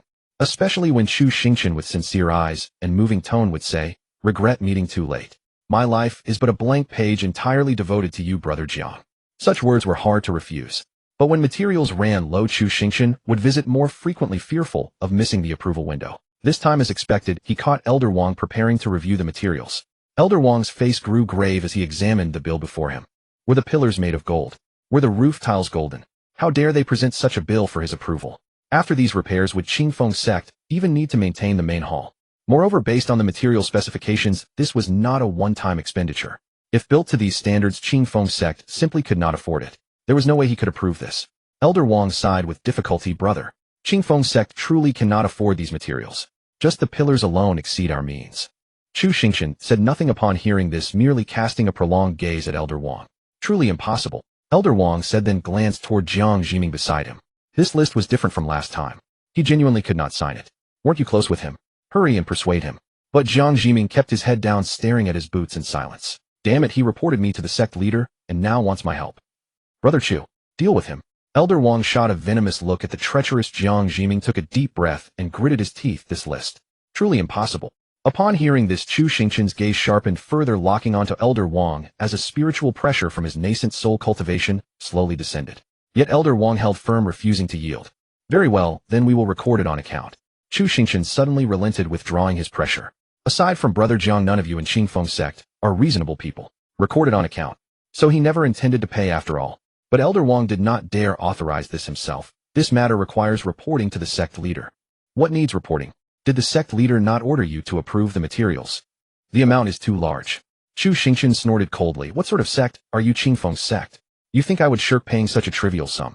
You may have no honor, but our sect does. Find anyone from our sect to collect the spirit stones when the time comes." As Elder Wang was about to respond, he caught Jiang Zhiming's ambiguous glance. Was this the sect leader's approval? Fine. If anything goes wrong, blame Jiang Zhiming. Swallowing his anguish, Elder Wang ultimately approved the materials. Chu Xingchen nodded in satisfaction. Atop a peak near the new sect, Zheng Xiaofeng stood behind a woman in white robes, his brows furrowed. Xiaoling Yu gazed at the bustling construction site, a faint smile of satisfaction touching her lips. She whispered softly, "Until we meet again across 90,000 li." Without hesitation, she turned and departed, commanding, "See that their affairs are properly concluded." Her long sword drew from its scabbard, transforming into a flying sword as Xiaoling Yu rode it away. This time Xiaoling Yu of the Central Plain salutes. At the sect construction site. After Xiaoling Yu departed on her sword, Chu Xingchen's gaze drifted once more toward the peak she had occupied. She did not know she had reached the nascent soul stage, did she? The sect's construction was proceeding reasonably well. Initially, Li Xingtian supervised the work, but it was later found that Ning Kuan, with his professional expertise, was better suited to manage the project. Given Ning Kuan's loyalty and sense of righteousness, Chu Xingchen eventually appointed him as the foreman to oversee the construction of the Jinwu Hall. Chu Xingchen and Li Xingtian would only occasionally inspect the quality and progress of the work. Besides, it was unrealistic to expect Qingfeng sect to fund the entire construction of the hall on its own. As long as the main structure could be completed, they could figure out the rest later. After all, Chu Xingchen had already reached the nascent soul stage, making her a pillar even in the Central Plains. Chun Baiqing's aptitude was quite remarkable. She had not only mastered literacy, but was already preparing to practice cultivation techniques, taking her first steps onto the path of immortality. The entire sect cared deeply about Chun Baiqing's chi refining initiation, so they chose to guide her together. The remaining spirit stones from Xiaolingyu were sufficient to first set up an array allowing Chun Baiqing to begin her foundation establishment cultivation. Although the small living quarters at the sect had been completed, the area was far too noisy. Since Chun Baiqing was still a beginner in her cultivation journey, she chose to practice within the courtyard instead. Inside the practice room converted from a storage shed, the master and disciples watched intently as Chun Baiqing sat cross-legged on the bed. As spiritual energy drifted from the spirit stones, Chun Baiqing slowly absorbed it into her body. When a wave of spiritual fluctuation emanated from Chun Baiqing, all three breathed a sigh of relief. Since Li Yingling's teaching methods were tailored exclusively for prodigies like herself, she merely observed this time. She did not directly participate in the instruction. Chu Xingchen, however, had some experience, having cultivated a little herself, though her expertise was hardly extensive. This time the primary reliance was on Li Xingtian. With rich cultivation experience, he might not have taught before, but at least he could draw analogies and adapt. Chu Xingchen happily patted her second disciple on the shoulder and said, "Xingtian is quite good. As expected, more reliable than your senior sister." Seeing Chun Baiqing successfully achieve chi refining, Li Xingtian also nodded with satisfaction, at least living up to expectations. Li Yingling enthusiastically patted her junior brother's broad shoulders and praised, "Well done." Li Xingtian quickly replied modestly, "This is also thanks to senior sister's solid foundational teaching. If there was one thing he had truly learned from his master in this life, it would probably be tactfulness." After all, under the influence of his senior sister and master, it was hard not to be affected. After Chun Baiqing broke through to the first layer of chi refining, the spiritual fluctuations slowly subsided. After a moment, she opened her eyes and carefully sensed the faint spiritual energy circulating within her body. Chun Baiqing extended her small hand, and a wisp of pale purple spiritual energy slowly appeared in her palm. She said with a hint of delight, "Master, is this spiritual energy?" All three of them had at least reached the mid-stage of foundation establishment, otherwise it might have been difficult to perceive the purple spiritual energy in Chun Baiqing's hand. It was far too faint. Li Yingling stepped forward first, her face full of joy as she gently patted Chun Baiqing's head and praised, "Little Baiqing is also a cultivation prodigy. Well done." Hearing this, Chun Baiqing first glanced at her master, then remembered something, and smiled, saying, "Senior sister is the true prodigy.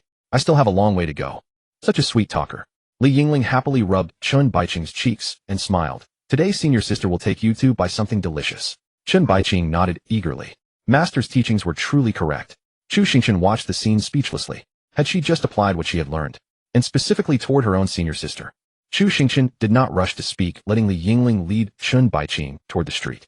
Li Xingtian, seeing everything go smoothly, was about to return and continue his cultivation when suddenly his master called out to him, "Xingtian, come along." He turned around and saw that his master's expression was serious, unlike her usual casual demeanor. Li Xingtian replied earnestly, "Yes, master." Li Yingling held Chun Baiqing's hand and looked curiously at her strange-looking master and junior brother. Yuzhou City Street. Li Yingling led Chun Baiqing to stand before a sugar painting stall. The artisan was drawing a sugar dragon. As a child, Chun Baiqing loved sweets and candied fruits, and sugar paintings were among her favorites. At this moment, she watched intently as the artisan crafted the sugar work. After the sugar slightly cooled and set, the artisan picked up the sugar dragon and handed it to Chun Baiqing, saying, "Here you go." "Thank you." Chun Baiqing politely took the sugar dragon. Before she could even taste it, Chu Xingchen spoke up, "Give master a bite." Hearing this, Chun Baiqing did not hesitate and handed the sugar dragon to Chu Xingchen. Taking the lifelike sugar dragon, Chu Xingchen without hesitation devoured it in a few bites.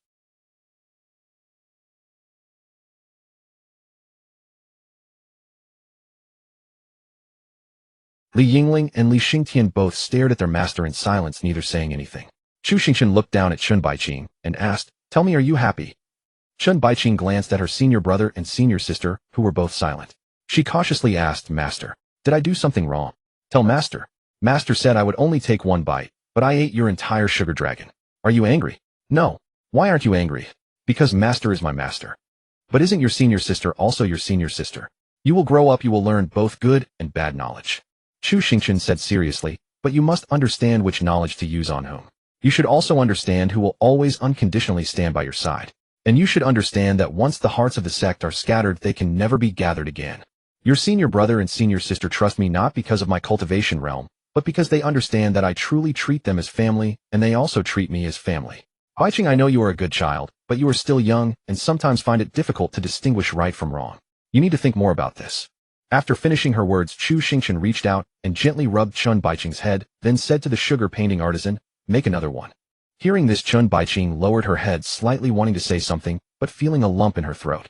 Her nose tingled with a sour sensation, and she cautiously reached out to hold onto Li Yingling's and Chu Xingchen's clothes. Senior sister. Hearing this, Li Yingling reached out and gently held Chun Baiqing's small hand. Feeling her hand being held, Chun Baiqing looked up at Li Yingling and saw that she was still smiling at her with genuine affection. Just as Chun Baiqing was about to speak, Li Xingtian's slightly surprised voice interrupted the moment. Wait.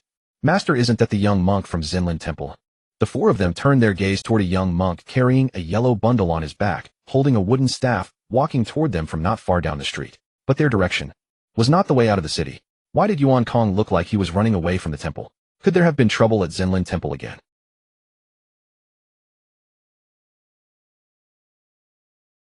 My senior brother is about to die. Yuan Kong sat on the chair licking a sugar painting with a sorrowful expression. Chu Xingchen was slightly speechless as he watched this scene. Indeed, it was typical of the Chanlin Temple's eminent monks. Their words and actions were completely contradictory. Truly, it was a tradition passed down through the lineage. Li Yingling showed a look of regret. Yuan Jing was also a good person, she softly consoled. Please accept my condolences. Yuan Kong took a deep breath and said earnestly, my senior brother treated me the best. I don't want to see him die. Chu Xingchen sized up Yuan Kong's posture as if he was running away from home and asked with a strange tone, so you ran away from home because you don't want to witness the abbot's death with your own eyes? What nonsense. Yuan Kong took a fierce bite of the sugar painting and said, I plan to go out and save my senior brother. Oh. Chu Xingchen nodded slightly, which was taken as an affirmation of Yuan Kong's words. Yuan Kong looked at the four people around him, but found that none of them looked convinced. Li Yingling was the first to sigh and said, Master, that monk is actually a good person. Let's go burn an incense stick for him later. My senior brother won't die. I will definitely save him. All right. It's rare that you Yingling have such a kind heart. Wait. Listen to me. Yuan Kong stood up and said seriously, I will definitely bring my senior brother back. Chu Xingchen swept his divine sense over him. Yuan Kong practiced vow power cultivation and had not yet reached foundation establishment. Even if he did, mastering spells and adapting would take time. Moreover, he was just an inexperienced young Yuan Kong. How could he save the abbot? You'd better go back and spend more time with the abbot. Chu Xingchen reached out and gently patted Yuan Kong's shoulder. The outside world is too dangerous. Someone like you wouldn't even be enough to fill a fierce beast's teeth. Li Yingling nodded in agreement. Indeed, and the demonic cultivator incident hasn't fully settled. People from Zhongzhou are still investigating. The outside is still dangerous. I'm not afraid, Yuan Kong said firmly. My senior brother would go through fire and water for me, so naturally, I can do the same. That's the spirit. Chu Xingchen nodded in approval and called out to the sugar painting maker across the street. 3 more sugar paintings. Master Yuan Kong can take them on the road. Coming right up. Yuan Kong put his palms together in gratitude. Thank you, benefactor. Li Xingtian was slightly speechless. Just a moment ago, he was earnestly instructing his junior sister, but in the blink of an eye, he had changed his attitude. In this situation, wouldn't it be better to just drag Yuan Kong back to Chanlin Temple? But everyone's life choices are different. Li Xingtian understood that this was Yuan Kong's choice for the abbot. After a moment of thought, Li Xingtian still asked, though it may be presumptuous, may I ask, how do you plan to save the abbot? Yuan Kong glanced at the four, then, after a moment of thought, began to answer, Jalan Buddha's legacy. I discovered it while flipping through the scriptures. It says that where the Jalan Bodhisattva fell, a heart lotus bloomed, which can connect to the Buddha's heart and extend one's lifespan. Li Xingtian couldn't help but shake his head lightly. A Buddhist bodhisattva was a divine transformation cultivator, already a grand power in these parts. If it hadn't been recorded, perhaps there might still be something left. But since it was recorded in a book, it had probably already been dug up, and nothing was left. Could one expect monks to have higher moral standards? Yuan Kong looked up at Li Xingtian's expression and knew he was pessimistic. Yuan Kong understood the dangers along the way. He hadn't left the temple much, but he wasn't a fool. The Jalan Buddha's legacy is protected by a Buddhist seal. It can only be opened if the seal matches, and the seal cannot be opened by anyone other than a Buddhist disciple. Yuan Kong explained earnestly. In the past, when a Buddhist disciple was born, he would go to Zhongzhou to cultivate Mahayana Dharma. I am the only Buddhist disciple left in Yuzhou City, so the Jalan Buddha's legacy is most likely still there. I think that's why Chanlin Temple recorded this place in the book. Chu Xingchen looked at Yuan Kong, understanding his deliberate explanation. Was he trying to recruit him as a partner? I know your cultivation is very high. The ability to see through illusions is ineffective on you. Yuan Kong looked at Chu Xingchen. I only want the heart lotus. The rest can all be yours. Chu Xingchen chuckled and asked, most of the contents within the Jalan Buddha's legacy are Buddhist treasures. As a Buddhist disciple, you would just give them away. Yuan Kong put his palms together and said firmly, wealth moves people's hearts, but it does not move mine. Chu Xingchen asked curiously, then aren't you afraid I'm a bad person? Yuan Kong did not answer. He just glanced sideways at Chun Baiqing, who had never spoken. Chu Xingchen gave in. He gave in after all. Faced with the tomb of a divine transformation cultivator, he was ultimately tempted. After all, making a trip wouldn't cost him anything. If everything really was there, it would be a huge gain. Dig up the grave. Dig it ruthlessly. If a nascent soul cultivator like him didn't dare to dig a divine transformation cultivator's grave, then what was the point of cultivating immortality? Since Chen Baiqing was still young for safety sake, they had Li Xingtian stay behind to look after him. After all, Li Xingtian's cultivation technique still had a hint of demonic cultivator's foundation. It was unknown whether entering the Buddha's legacy would trigger any strange occurrences. Moreover, Li Xingtian had plenty of experience and should be quick to escape if danger arose. Li Yingling would join this expedition, which would also serve as a learning experience for her. Everything requires practice. After all, they were already bringing Yuan Kong a chi refining Vow Power cultivator, so adding Li Yingling a mid-foundation establishment cultivator was no big deal. According to Yuan Kong, who was extremely confident the Jialan Buddha's legacy only had dangers on the way there, the inside should be perfectly safe. That book contained a detailed record of the secret realm after the Jialan Bodhisattva's fall, describing it as a celestial Buddha land peaceful and serene. When Chu Xingchen asked Yuan Kong why he didn't bring monks from Chanlin Temple along, Yuan Kong sighed deeply. The temple doesn't have many foundation establishment monks. They are all on good terms with the abbot. If I told them I'm afraid I'd get a spanking from my senior brother. Li Yingling looked puzzled. Aren't you afraid the abbot will worry if you sneak away like this? Yuan Kong replied confidently. I left a letter for the abbot saying I went to do good deeds and cultivate my vow power. He definitely won't guess. Chu Xingchen and Li Yingling were both slightly speechless. Oh well, let's go quickly and return quickly. Chu Xingchen swiftly flew in the direction Yuan Kong had indicated.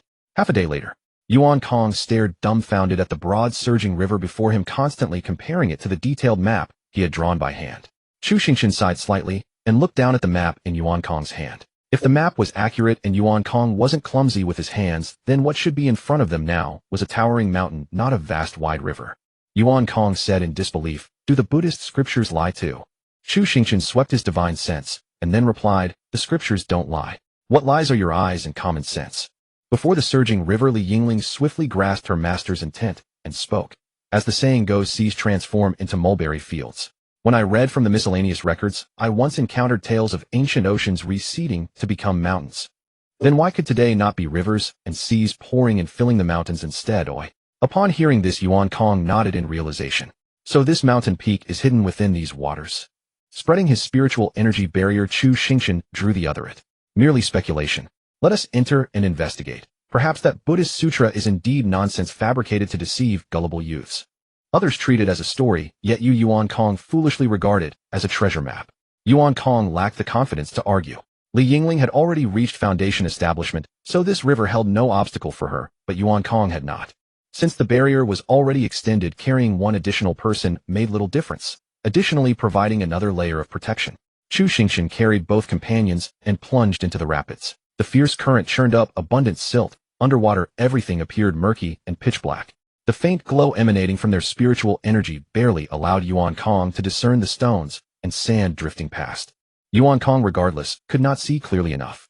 Chu Xingchen employed his divine sense to scan the mountain peak, once more comparing it against Yuan Kong's hand-drawn map, yet still found not the slightest resemblance.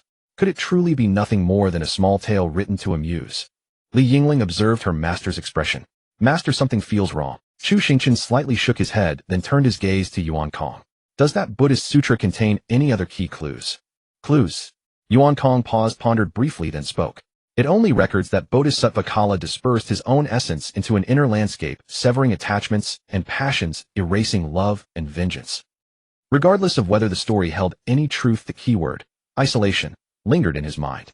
Chu Xingchen reflected for a moment before nodding with sudden understanding. At present, only this method remained. They would try it and see. Immense spiritual energy surged from Chu Xingchen's body, and two small hand-shaped afterimages materialized behind him. The right hand gently swept, and vast spiritual energy swiftly pushed aside the silt and river waters. The left hand's fingers spread slightly. Spiritual energy erupted from the miniature form, rapidly expanding into an enormous mirror-like surface that covered the entire expanse of the great river ahead, reflecting everything upon the riverbed. Chu Xingchen gazed upward at the luminous screen above. Mountains and rivers were mirrored within it.